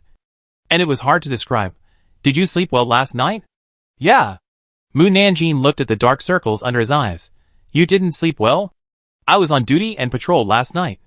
And I didn't sleep. Mu Nanjing's thoughts were all over the night. And he couldn't sleep well even if he slept. At this time, the Emperor and Tian Yuan walked towards them. Qin Chaoyan and Mu Nanjing saluted the Emperor. The Emperor is not on duty. Why does he have dark circles? Oh, I know. He must have sewn all night last night. What a diligent Emperor. Puff. Commander Gu, who was on duty, tried his best to hold back his laughter, although he was not on duty last night. When he came in the morning, Commander Ming told him everything that happened last night. Hee. The Emperor gave Mu Nanjing a fake smile. If it weren't for the other party's high martial arts value, he would have wanted to ask someone to drag her down and behead her. Tian Yuan glanced at Mu Nanjing coldly. Even if there was no mission, he would have to kill her. Mu Nanjing noticed that they were unfriendly. Wasn't it fine yesterday? How come after one night? Both of them seemed very unhappy with me. Did they take the wrong medicine? Or did someone provoke them? Forget it. I won't guess. It is said that you should not guess a man's mind. You can't understand it no matter how much you guess. This is indeed true. The Emperor came to Qin Chaoyan and asked, how is the mother? The Queen Mother was in a bad mood yesterday.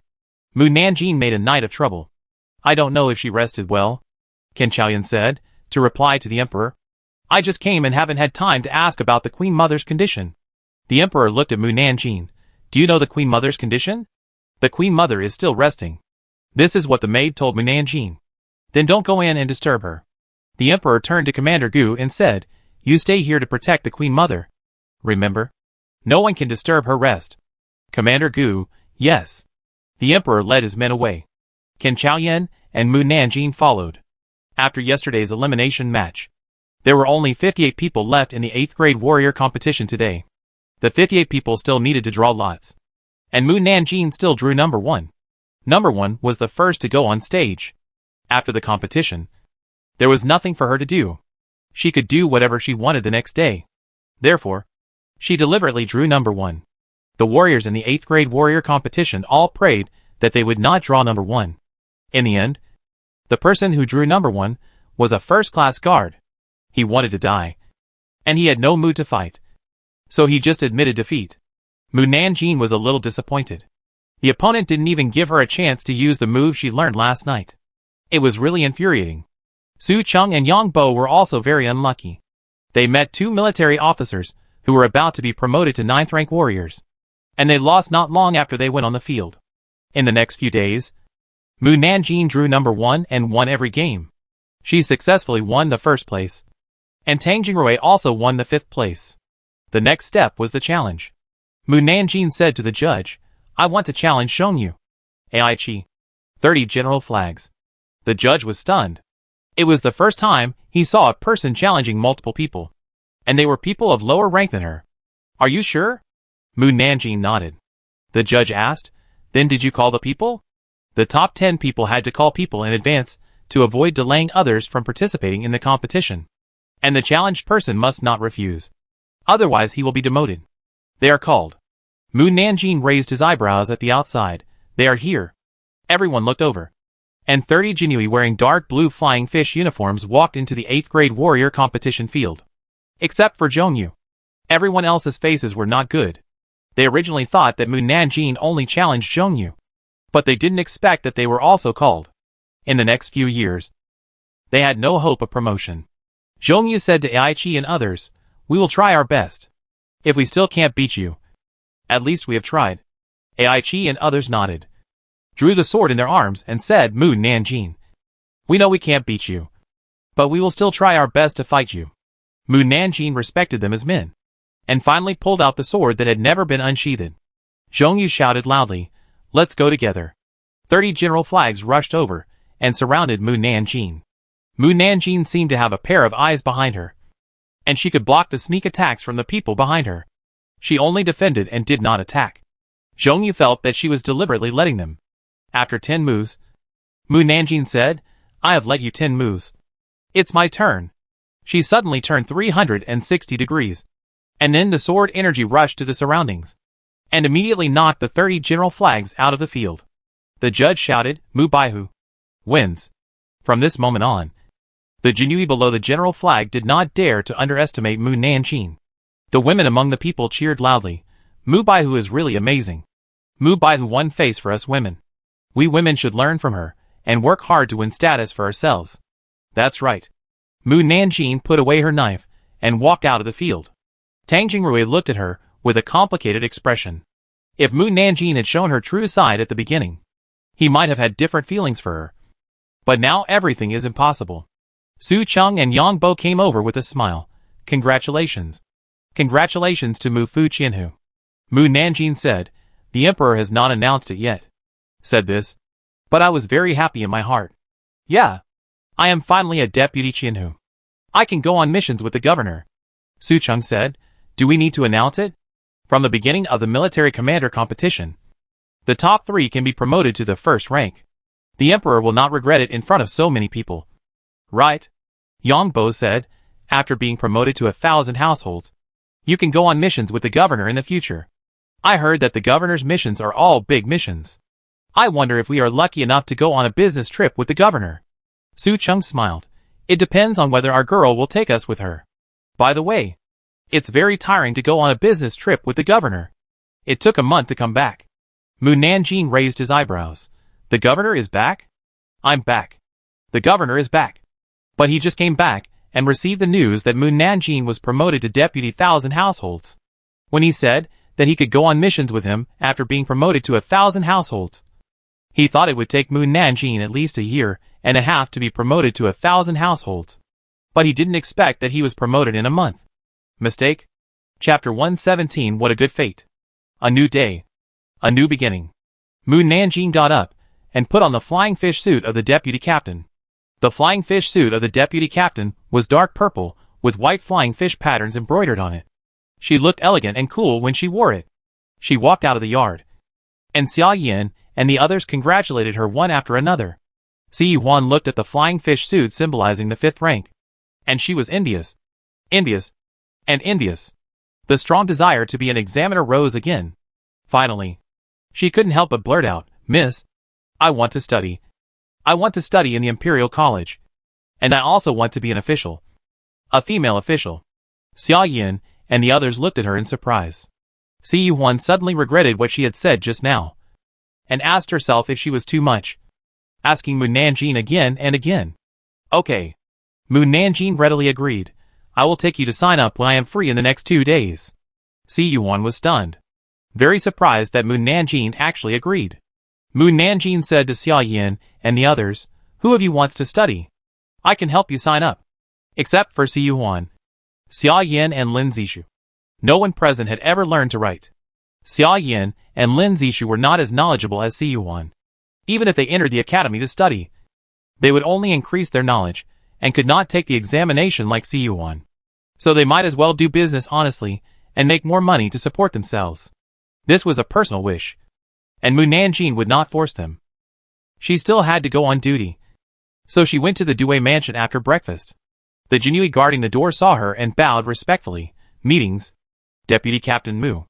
This was the first time they greeted her since she came to the Jinui, even though she was promoted to the rank of a small flag and a centurion before.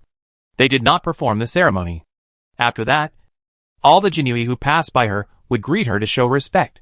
Mu Nanjing came to the Wenshuyuan where the centurion worked, and the centurion Lu came over with other centurions with a smile. "Congratulations.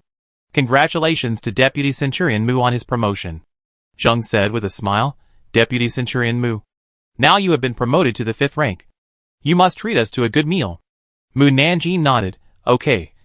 Let's go to Xia Kingla for dinner after we get off duty." The centurion's mouth twitched. Xia Kingla is full of male prostitutes, and they will be misunderstood if they go there often. Lu Qian, who was speechless. "Can't you change places? It's better to change to Yixinyuan. At least there are girls inside." Mu Nanjing nodded. "Okay. Let's go to Yixinyuan. What work do I have today?" Lu Qian, who first took her to her desk to recognize her position. Mu Nanjing was arranged in the corner, with a large stack of case files on top. "Your task today is to read these case files and see if there are any people who have been wronged. If you find any problems, you will take people to investigate the whole case and make sure that the other party is really wronged and then vindicate him." "Oh!" Mu Nanjing opened the case file, which was full of dense text. "Where is this? What am I doing? I was promoted to deputy captain for the task of following the governor. Why should I sit here and read the case files? There are so many words in the case files that my eyes are dizzy. Governor, where are you? Why do I feel like I have been deceived? Is it an illusion?" The captains in the secretarial room tried their best to hold back their laughter. "So what if you were promoted to 1,000 householder? The governor doesn't go on missions often. And even if he does, you may not be called. Just read the case files with peace of mind." Lu Qian, who hummed in his heart, thinking that being 1,000 householder is so easy. Mu Nanjing stared at the case files for a moment, and suddenly became alert. Isn't it just a case file? It's a piece of cake. Let me first see who broke the law. His name is Cheng Jio." Mu Nanjing checked the gossip news. "Oh, this Cheng Jio was wronged. Pitiful. Not only was he wronged, but his family was also implicated. There's no need to check this. It's definitely wronged." Mu Nanjing flipped through several case files in a row, and found that a small half of the people died unjustly, and their families were exiled because of this. After about half an hour, she had finished reading a large stack of case files on the table. "I've actually finished reading all the case files? How many hours did it take? Is it time for dinner?" Mu Nanjing looked at the sun outside the window. It was not even 7 o'clock yet. "Captain Lu just said that my task today is to finish reading these case files. So can I go off duty now? Wow. This job is too easy." All the captains, they would spend an hour or two studying a case file. She finished reading all of them in less than half an hour. "It's really an easy job. It doesn't seem good for me to leave like this. Others will definitely not believe that I finished reading so quickly. Mu Nanjing thought for a moment, stood up and walked out. Captain Lu pretended to ask, Vice Captain Mu, where are you going? Have you finished reading the case files? Mu Nanjing said seriously, I found something wrong with the case file. I need to investigate it. After you get off duty, remember to go to Yaxingyuan. All the captains. There's no need to say the rest of the sentence. Mu Nanjing hummed a song in her heart and left. I'm so happy. I'm off duty so early. The Governor General, who had just arrived at the Dewey Mansion, heard her words and walked to the Qianhu Wenyuan and asked, why did Mu Nanjing get off duty so soon? Captain Lu told the story again, with a helpless look on his face. The Governor General didn't know whether to laugh or cry. It seems that she is very suitable for reading case files. We will triple her workload in the future. Lu Qianhu sighed. I think if we increase the workload too much, she will find out that she has more tasks than us, which will only backfire. The Governor General thought about it and said, then add a few more case files. If we can reduce one wrongful case, we will reduce one wrongful case. Yes. After leaving the Dewey Mansion, Mu Nanjing went to the tea study to find Siyuan, and then took people to register at the Imperial College. The Imperial College's steward saw Mu Nanjing wearing the 5th rank Fayufu and immediately recognized her identity. Hello, Lord Mu. Since the end of the military officer competition, Mu Nanjing has been a household name, and everyone knows that the woman wearing the Fayufu is Mu Nanjing. Mu Nanjing said, I brought my cousin to register for admission. Is there still a place for admission in the Imperial College? Siyuan was very moved. Although Mu Nanjing looks cold, she is thoughtful. In order to prevent her from being bullied in the academy, she introduced her to others as her cousin. Yes. Yes. Of course. Even if there is no such thing, she has to say yes. Mu Nanjing is favored by the Queen Mother, and the steward dare not offend her. He made a gesture of invitation, and then led people into the academy, passing by the school on the way. In the school, there were the sounds of young men reading aloud and girls playing the piano. The whole academy was full of vitality, and Siyuan looked yearning. In the past, she wanted to study with her brother at home, but her family disagreed. Fortunately, her family was not old-fashioned and invited the teacher to teach her to read and write. The teacher was knowledgeable and taught her many things, and she was also diligent and studious. She was the smartest student among the students taught by the teacher. Unfortunately, she was a girl, and no matter how well she learned, it was useless. In the end, she still had to get married. The steward took them to the clerk's office to find the chief clerk. The chief clerk was very polite and completed the admission procedures in a quarter of an hour. Siyuan was very excited to get the admission documents and held them tightly in her arms like a treasure. Mu Nanjing said, don't worry. No one will take it away. The chief clerk smiled. Master Mu, Miss C needs to take a test after she enters the school. Mu Nanjing asked, what test? We need to test her knowledge level so that we can determine which class to assign her to. Test now? If you have time, you can test now. Siyuan nodded. Let's test now. The chief clerk took out several test papers of varying depths for her to fill out. Siyuan sat in the corner and wrote seriously. Mu Nanjing felt bored and wandered around. By the way, I have never been to school. The priest who was passing by the garden with the teacher stopped when he heard the familiar voice and saw Mu Nanjing staring at the students who were reciting poems and writing couplets. He smiled and walked over and asked, Master Mu, what brought you to my Imperial College? Could it be that Master Mu also wants to study in my college? Mu Nanjing shook his head. I brought my cousin here to register for school. I hate studying the most, so I don't want to study here. Jijio wanted to tease her when he heard her thoughts. Where is Lord Mu?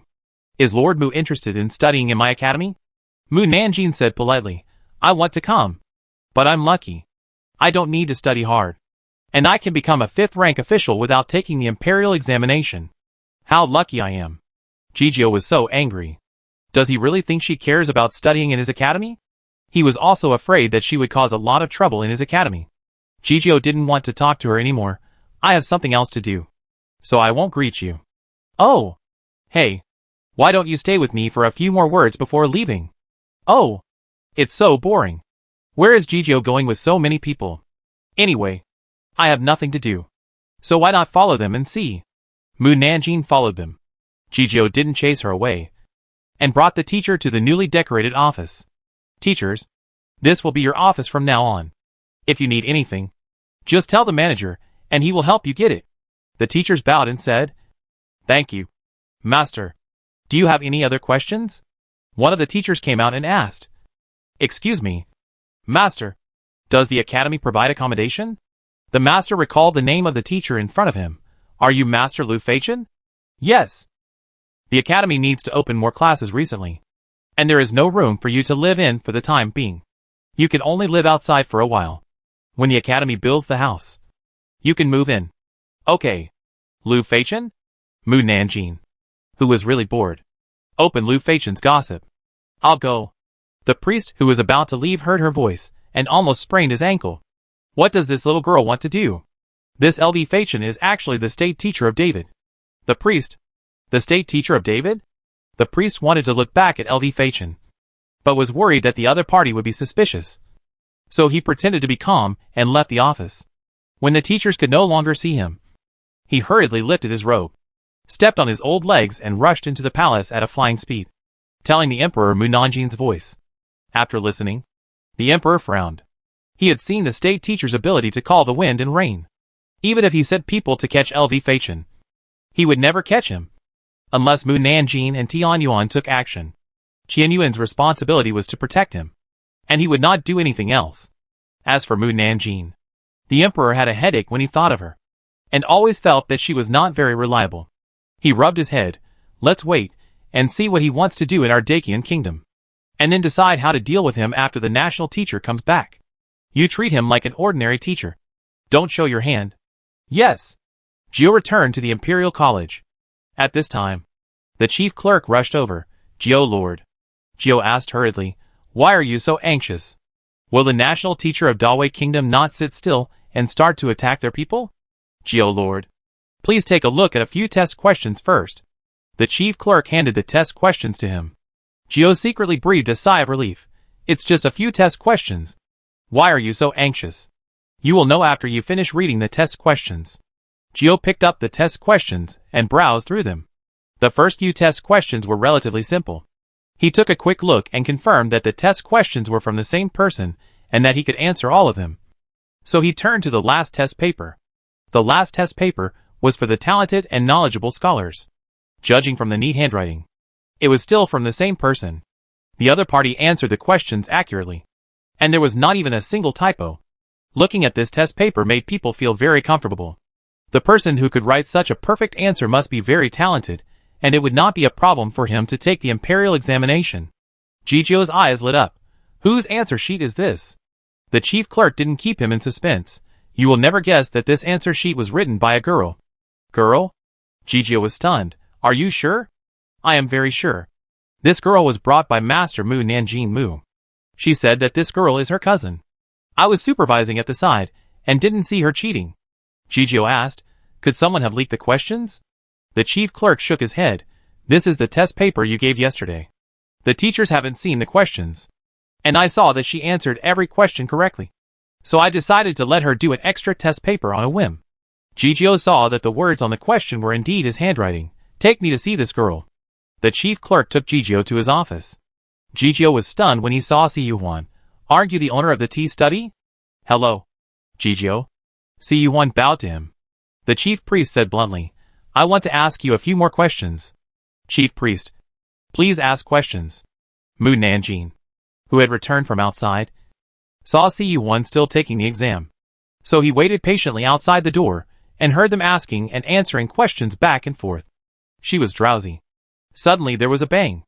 Mu Nanjing came back to his senses instantly and walked to the door to take a look. The chief priest slapped the table excitedly and said, The girl is very talented.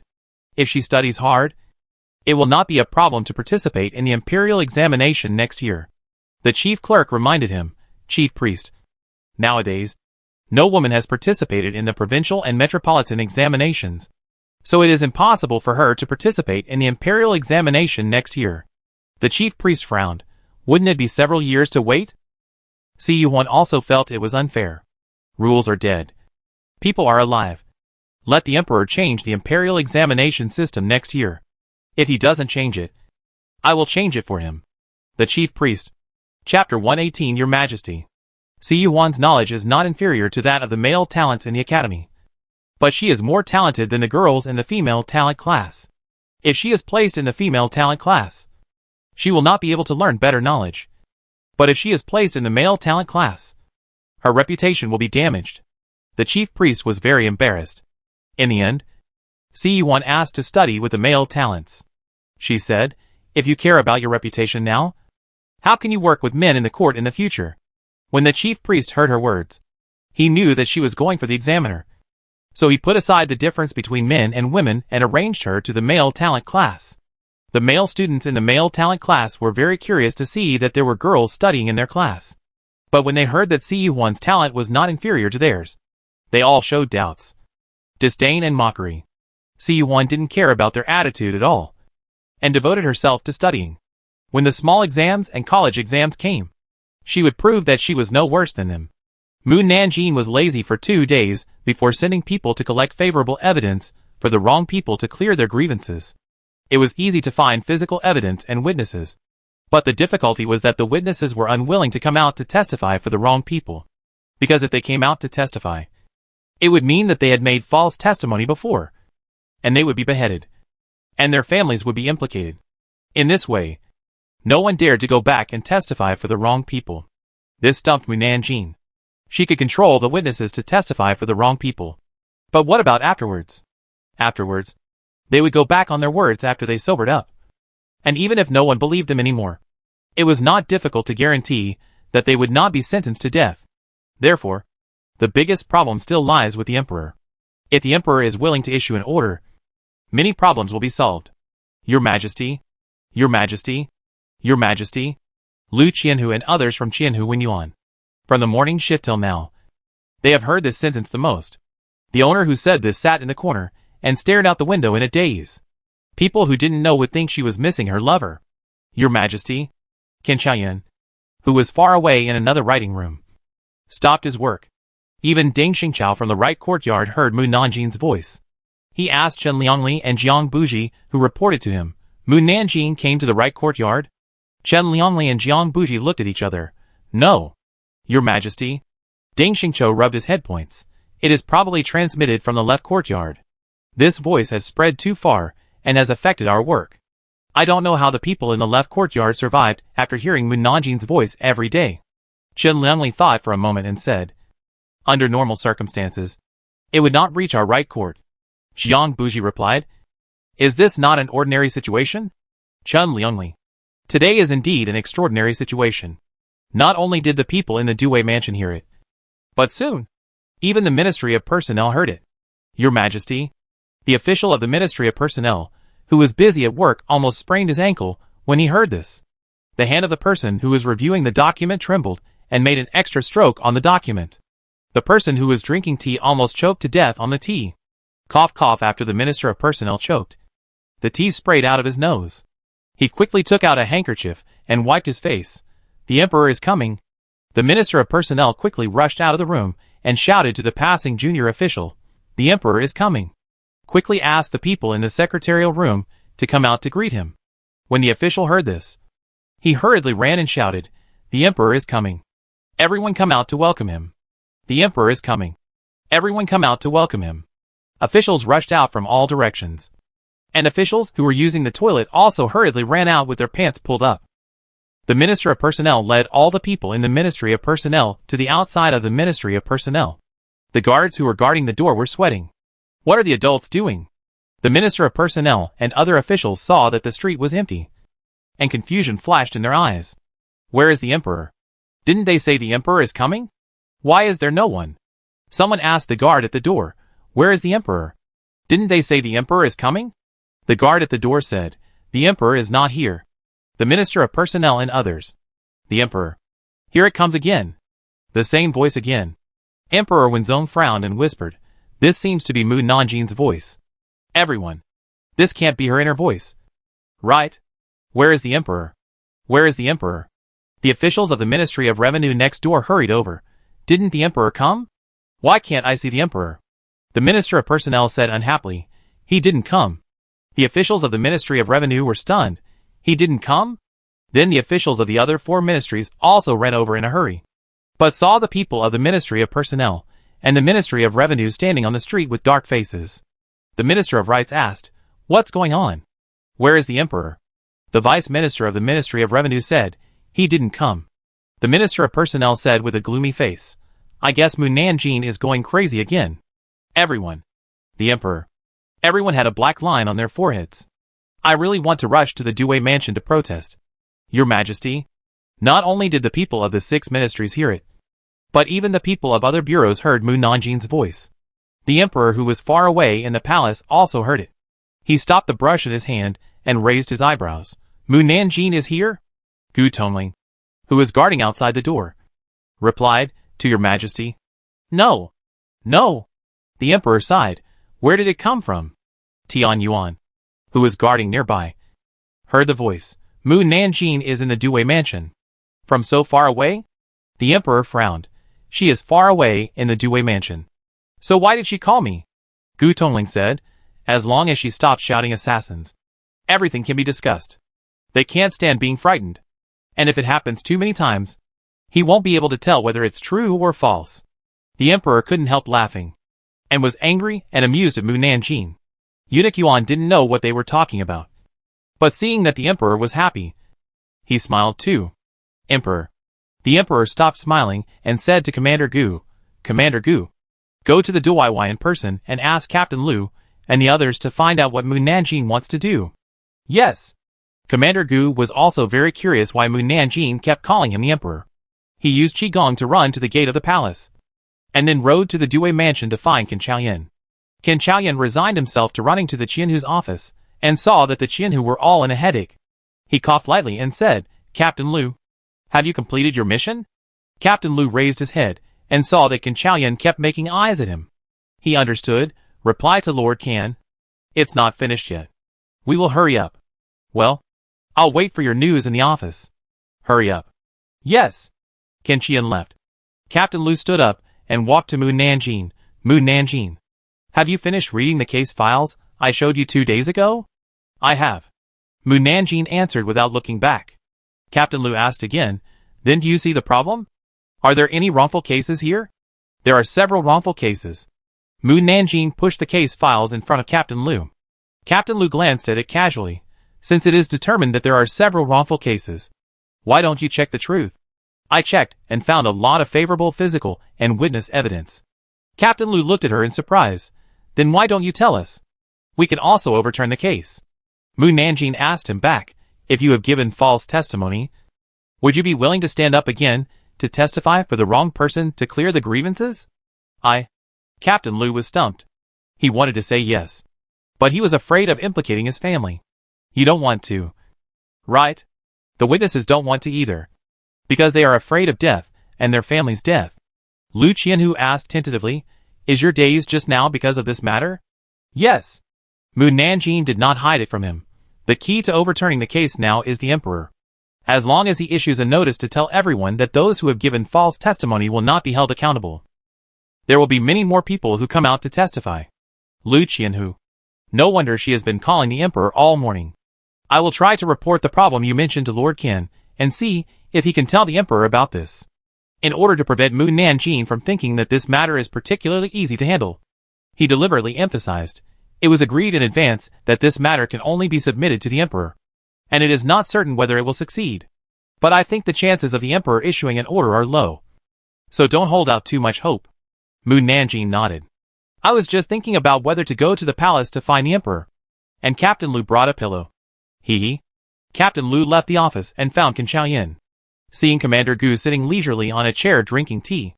He smiled and said, "What wind blew Commander Gu to our Dewey Mansion?" Commander Gu laughed. "It was a wind called Mu Nanjing that blew me here." Captain Lu asked, "What do you have to do with Mu Nanjing?" Commander Gu said unhappily. Her voice ran to the palace, and the Emperor sent me to ask her what happened. Otherwise, if we heard her calling the Emperor all morning, no one would be able to work with peace of mind. Captain Lu chuckled. "I thought only the people in our Dewey Mansion suffered, but I didn't expect it to be spread to the palace. I guess all the officials in the capital have heard it." Qin Chaoyan interrupted their chat. "Tell me, what happened to Mu Nanjing? Why did he call the Emperor all morning?" Captain Lu relayed Mu Nanjin's words to them. Commander Gu and Qin Chaolian were both surprised that Mu Nanjin was worried about this matter. It is impossible to completely pardon those who gave false testimony. This will only encourage the trend of giving false testimony. There may be more and more unjust cases in the future. But witnesses of current unjust cases can be dealt with at their discretion. For example, if the witness gave false testimony because he was threatened, then he can be considered to be pardoned, and their families will never be implicated. I believe there will be many kind people willing to stand up. Commander Gu stood up. I will go back and report this to the Emperor now. He went back to the imperial study room of the palace and explained this to the Emperor, because I am worried about the unjust case. The Emperor didn't know what he was thinking about, and a little sadness flashed in his eyes. Just do as she said. And I hope that matter can also be reviewed by her. However, this matter cannot be done just like that. And he still has to discuss with the left and right prime ministers how to properly handle this matter. Moreover, he can't do it too quickly as Mu Nanjin wants. Otherwise she will think that everything will go smoothly with him. While the Emperor and the right prime minister were discussing in detail, Feng Xinan came back. He returned to Dingxing Pavilion and saw gift boxes in the lobby. He asked, "Who sent this?" Yuxia sorted out the gifts and said, "They were sent by 2 Taoists who came to pray for a child. They said they were pregnant and sent a bunch of gifts to thank the master." Feng Xinan nodded. "Did anything happen during my absence?" Yuxia remembered that Feng Xinan had asked him to pay more attention to Mu Nanjin's affairs, and said, "Mu Nanjin is now a deputy captain. So quickly promoted to deputy captain? Well, she won the first place in the military officer competition." Feng Xinan was not surprised that Mu Nanjin won the competition. Anything else? Yuxia shook his head. Nothing happened recently. But the Emperor sent someone to pass on a message, saying that if the master comes back, please go to the palace immediately. Feng Xinan, who was about to sit down, walked out immediately. Xuyin came out after pouring the tea and saw that the master had left again. She frowned and asked, "Why did the master leave again?" She hadn't seen her master for more than a month. Now her master finally came back, but left before she could say a word. Would she be gone for more than a month? Yuxia said, "Master, go see the Emperor." Xuyin said unhappily, "Recently, the Emperor has asked her to do more and more things. In the past, the Emperor would only ask their master to solve problems when there was an epidemic in Dacian Kingdom. But now he has to ask their master for even the smallest things." Yuxia also felt that her master was getting busier and busier. But her master had no complaints, so he didn't say much. Feng Xinan went straight to the imperial study after entering the palace. The Emperor was very excited when he learned that the national teacher had returned, and quickly told him about the eldest princess and the national teacher of Dawei Kingdom, who disguised himself as a teacher of the Imperial Academy. Feng Xinan frowned when he learned about this. "Your Majesty, please rest assured. I will handle this matter." He came and left in a hurry. Feng Xinan briefly reported the situation in the disaster area to the Emperor and then quickly left the palace. That night, he came to a private house. The house was just an ordinary courtyard house, with candles burning in one of the rooms. But when Feng Xinan came to the yard, the fire in the house was extinguished. Lu Feichen in the house quickly came to the outside of the yard. When he saw that the person coming was Feng Xinan, he was a little surprised, but also felt that it was expected. Feng Xinan lowered his voice. "You crossed the line." Lu Feichen said indifferently, "My crossing the line is a small matter, and your delay in fulfilling the agreement is a big matter." Feng Xinan was silent. Lu Feichen asked tentatively, "Don't you want to do this too?" Feng Xinan still didn't say anything. Lu Feichen couldn't guess his thoughts, so he could only continue to say, "Let's cooperate." "How about it? Cooperation?" Feng Xinan looked distrustful of him. "Yes, I am sincere about cooperation. You can try to trust me."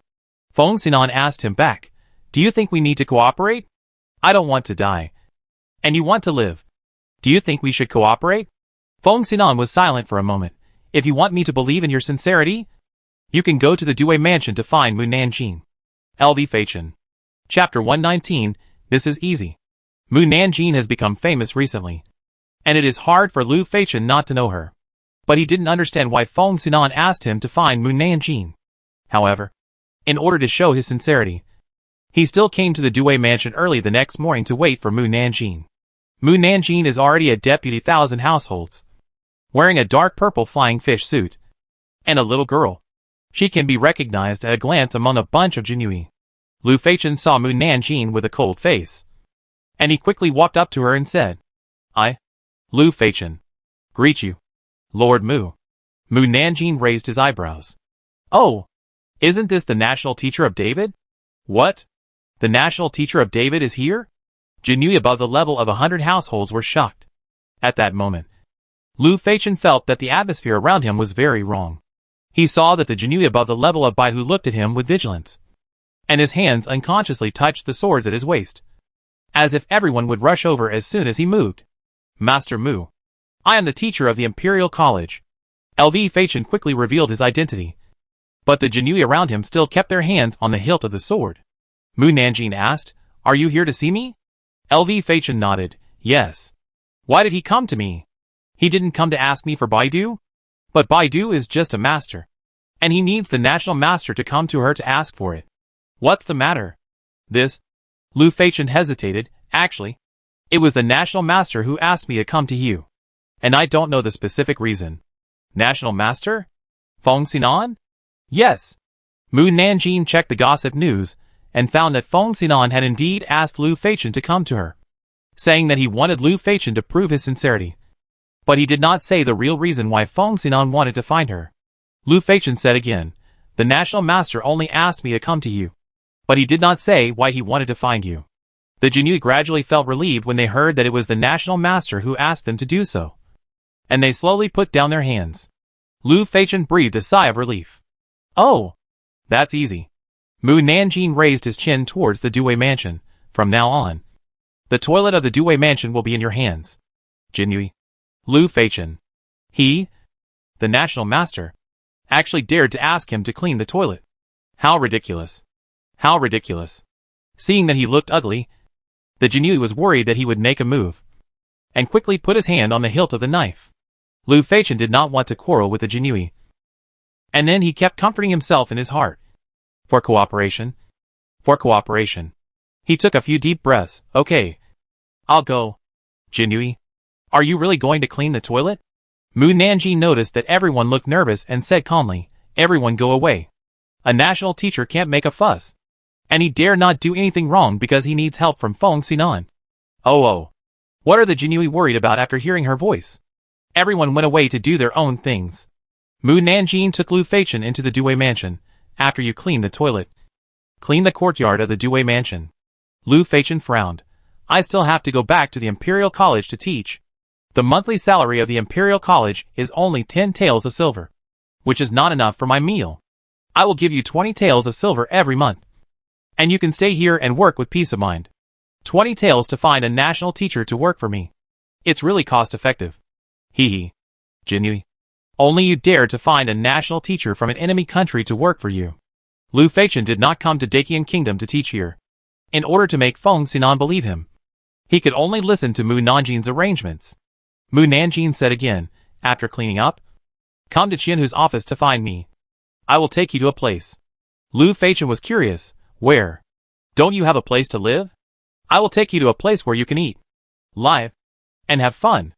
Lu Feichen. Is there such a good thing?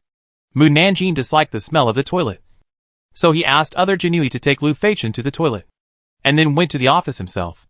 Lu Qianhu saw her coming in and asked hurriedly, "I heard that you brought someone in." Mu Nanjing nodded, "Yes. You don't have to worry about him. I have arranged his work." Lu Qianhu. Is he worried about the other party's work problem? He is worried about the other party's identity. Who is that person? Do you know his identity? He was introduced by the national teacher, and the national teacher knows his identity. Mu Nanjing pushed this matter away from Feng Xinan. "I won't tell you his identity. If you knew that he was the national teacher of David and wanted to drive him away, wouldn't I lose a capable person? By the way, Feng Xinan is too kind to send me such a high-level person. I will remember this favor and repay him later." Lu Qianhu was so tired. "Okay. You have to keep him under control and don't make trouble." "Yes, I will." Lu Qianhu didn't want to care about her anymore. He turned around and saw Zheng Qianhu sitting in a seat with his hands on his stomach. "Zheng Qianhu, are you feeling unwell?" Zheng Qianhu said painfully, "My stomach hurts. Do you need help finding a doctor?" Zheng Qianhu shook his head. "Just go to the toilet." Lu Qianhu rolled his eyes. Then go. I want to go. But Zheng Qianhu glanced at Mu Nanjing. And Lu Qianhu immediately understood that he was worried about Lu Feichen. I'll go with you. Zheng Qianhu stood up suddenly. Brother. You are so nice. If you have any problems in the future, I will go through fire and water for you. Let's go. He pulled Lu Qianhu's wrist and ran out. Because he couldn't hold it anymore. He used Qingdong. When they landed outside the toilet, a fragrance floated out. Lu Qianhu sniffed. What smells so good? Zheng Qianhu also sniffed. It seems that the emperor uses this incense when he goes to the toilet. He once stayed outside the emperor's palace overnight.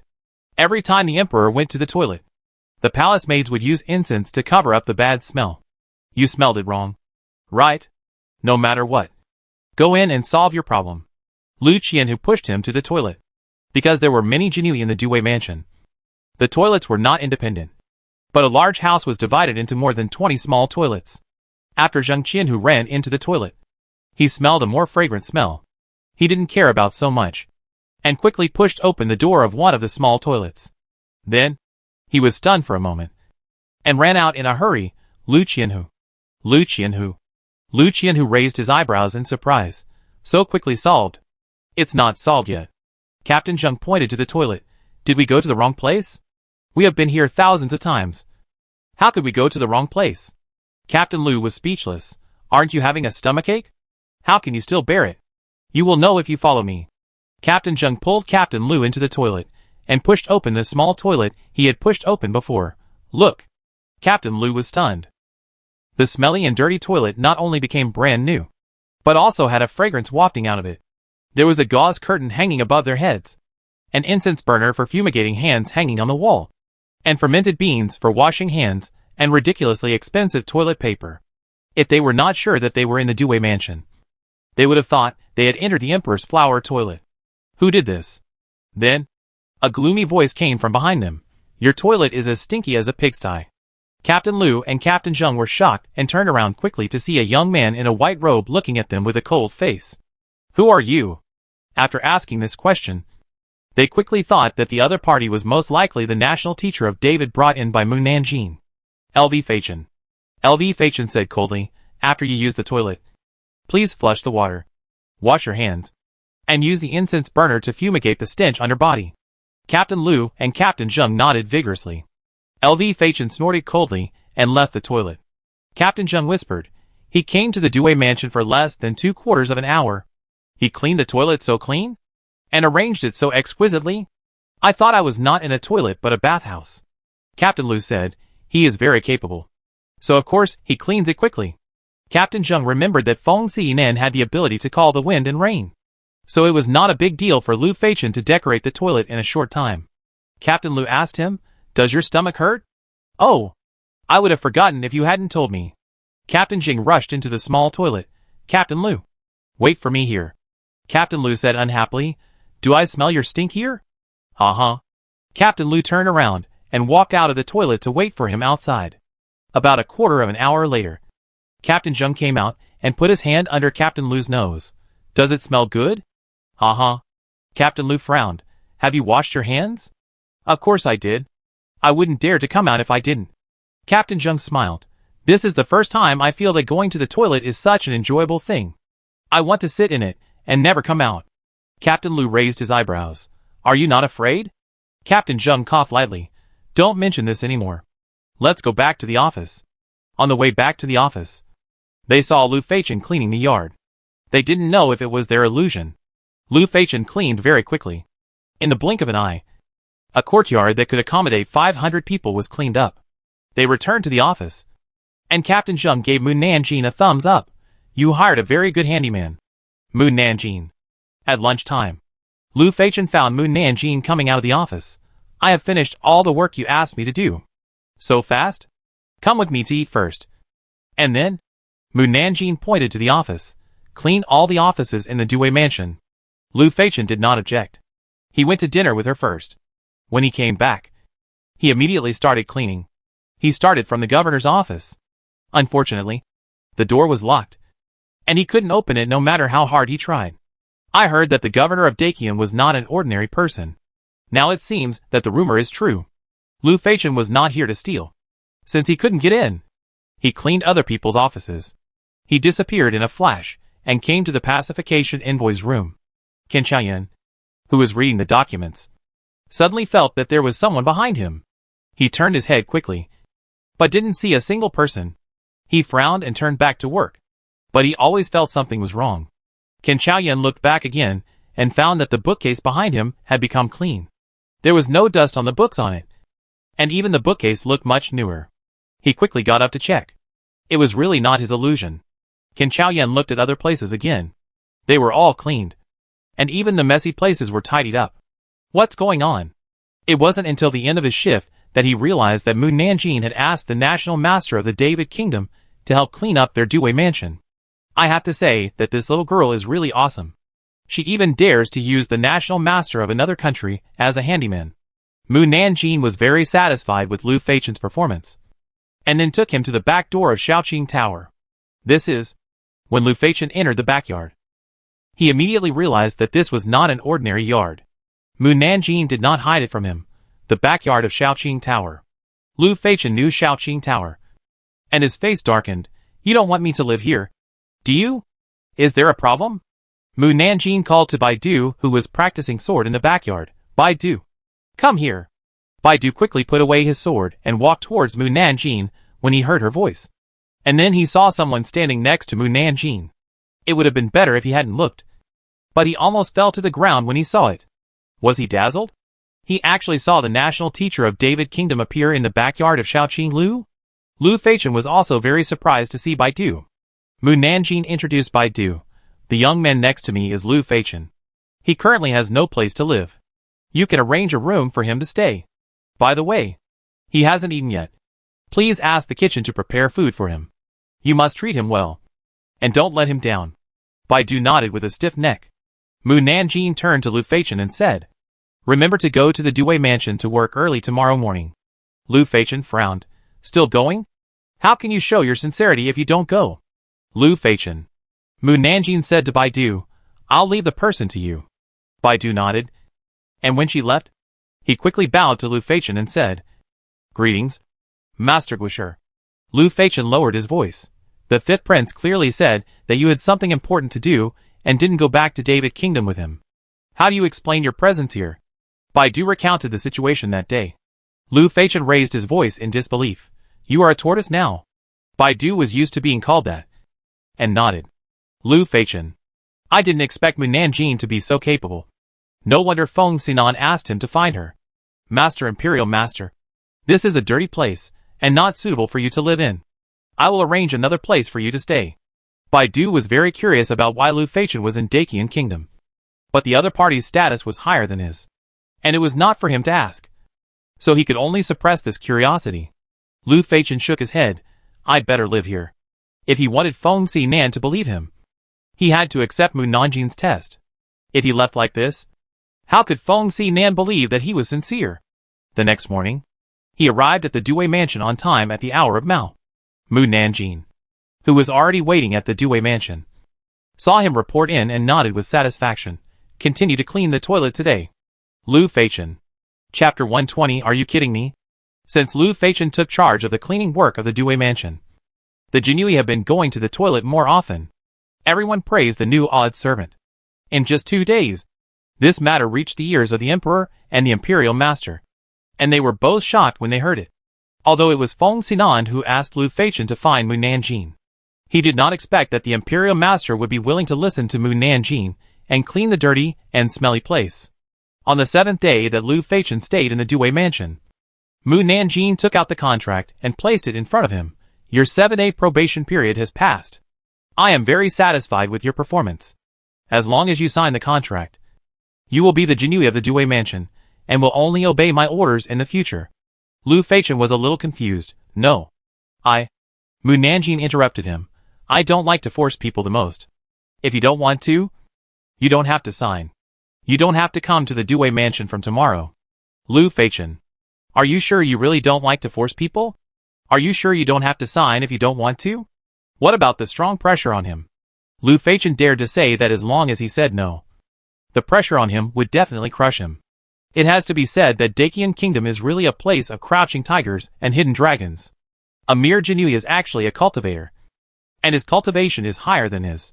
However, it also shows that he made the right choice, and was not stupid enough to be an enemy of Dacian Kingdom.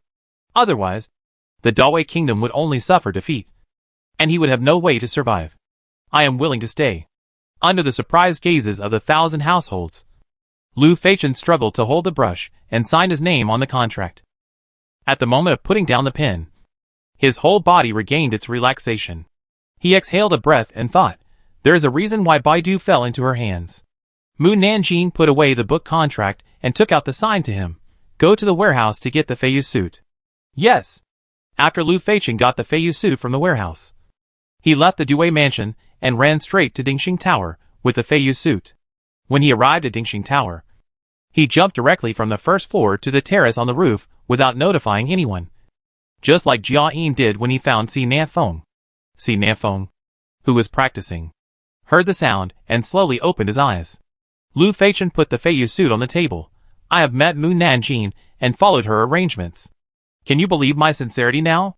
Feng Xinan.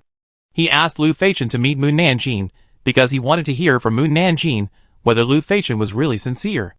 But he didn't let the other party work so hard and join the Jinui. Can you say something? Seeing Feng Xinan didn't say anything, Lu Feichen's face suddenly darkened. You are not kidding me. Are you? I'm not kidding you. Feng Xinan poured him a cup of tea. Tell me why you want to cooperate with me first. Lu Feichen asked. Do you know that the two national masters of the Liao Kingdom and the Shou Kingdom have joined forces? Feng Xinan nodded. I have heard a little about it. They were originally just small countries and not to be feared. But after they joined forces, they were larger than the Dawei Kingdom, the Dacian Kingdom, and the Dacian Kingdom. And they were also very united. I tried to sow discord between them, but failed. Lu Feichen frowned. If they continue to develop, the other three countries will be annexed at any time. I don't want to die. If I want to save myself, I can only find someone to cooperate with. To be honest, I originally wanted to join forces with the Grand Master of Dacian. After all, Dacian is the most powerful country among the 5 countries. If I ask you to cooperate, you may not agree, and you may even lead me by the nose. But the Emperor of Dacian is really stupid. He thinks that he can charm the Emperor of Dacian by relying on a princess and use him for Dacian. The Grand Master of Dacian is too arrogant and is not a partner at all. I can only pin my hopes on Dacian. Feng Xinan could see that he was sincere in every word. Have you ever thought that we don't have to die? Lu Feichen asked him back. I have thought about it. I thought it would be great if we didn't have to fight each other and lived a stable life here. But is it possible? Or do you have a way to save everyone from death? Feng Xinan frowned. I don't have a way for the time being. But I think someone can break this situation. Who? Lu Feichen said excitedly. I am just guessing at the moment. I can't be very sure. I can only continue to observe. Lu Feichen asked. So we have reached a cooperative relationship now? Feng Xinan did not agree to him immediately. I have something I need to ask before I can agree to cooperate. What is it? The matter of the eldest princess of Dacian Kingdom. Lu Feichen probably understood what he was going to ask. Did you find out that she contacted me? Yes. Lu Feichen thought for a while and said. That was the plan I set up when I became the national teacher of Dawei. I planned to use her beauty to seduce the late Emperor of Dacian to give birth to a prince. When the prince came of age, I would help him seize the throne to control Dacian. Who would have thought that she gave birth to a princess? The late Emperor of Dacian was also a shrewd man. He soon discovered that the woman who stayed with him was from Dawei and ruthlessly eliminated her. I knew that the plan failed and didn't care about it anymore. But I didn't expect that the late Emperor of Dacian would save the eldest princess' life and send her to the Queen Mother of Dacian to be raised. I started to plan this matter again, thinking that I could use the eldest princess to deal with you in the future. But man proposes, God disposes. The eldest princess obeyed my orders at first. But over time, she ignored my words and even rarely replied to my letters. I haven't received any letters from her for more than half a year. Feng Xinan asked, Did you order her to poison the Queen Mother? No. But I asked her to poison the Queen Mother several years ago and then control her for her own use. But she said it failed. So I didn't ask about it again. LV Feichen said in surprise. My previous contact with her was very secret. How did you find out? Feng Xinan couldn't tell him about Mu Nanjing. Just remember that there is no impenetrable wall in the world. As long as you do it, it will definitely be revealed. LV Fachin. Since you didn't let the princess poison the queen mother, then our cooperation can be established. In order to gain mutual trust, we'd better make an oath. You have to swear that when other countries invade our Dacian kingdom, your Dawei kingdom must help. Similarly, when your Dawei kingdom is in trouble, our Dacian kingdom will not sit idly by, and will definitely help you and Dawei kingdom overcome the crisis. Okay. Without saying anything, Lu Feichen raised 3 fingers and swore. The oath took effect, and a golden light shone on his body. Feng Xinan also swore to him. Lu Feichen stood up and said, since we have reached a cooperative relationship, we will not stay in Dacian kingdom. I will go back to report this to the Emperor of Dawei kingdom. You come and go in a hurry. Why do you still want to be a teacher in the Imperial College? Lu Feichen said helplessly. I didn't expect things to go so smoothly. So I applied for the teacher of the Imperial College to cover up my identity. Join the Jinui? What is the purpose? Speaking of this, Lu Feichen's mouth twitched. It's hard to say. Feng Xinan, who probably guessed what was going on, raised his finger and gently stroked the flying fish robe of the Jinui. I'm afraid you can't leave. Lu Feichen.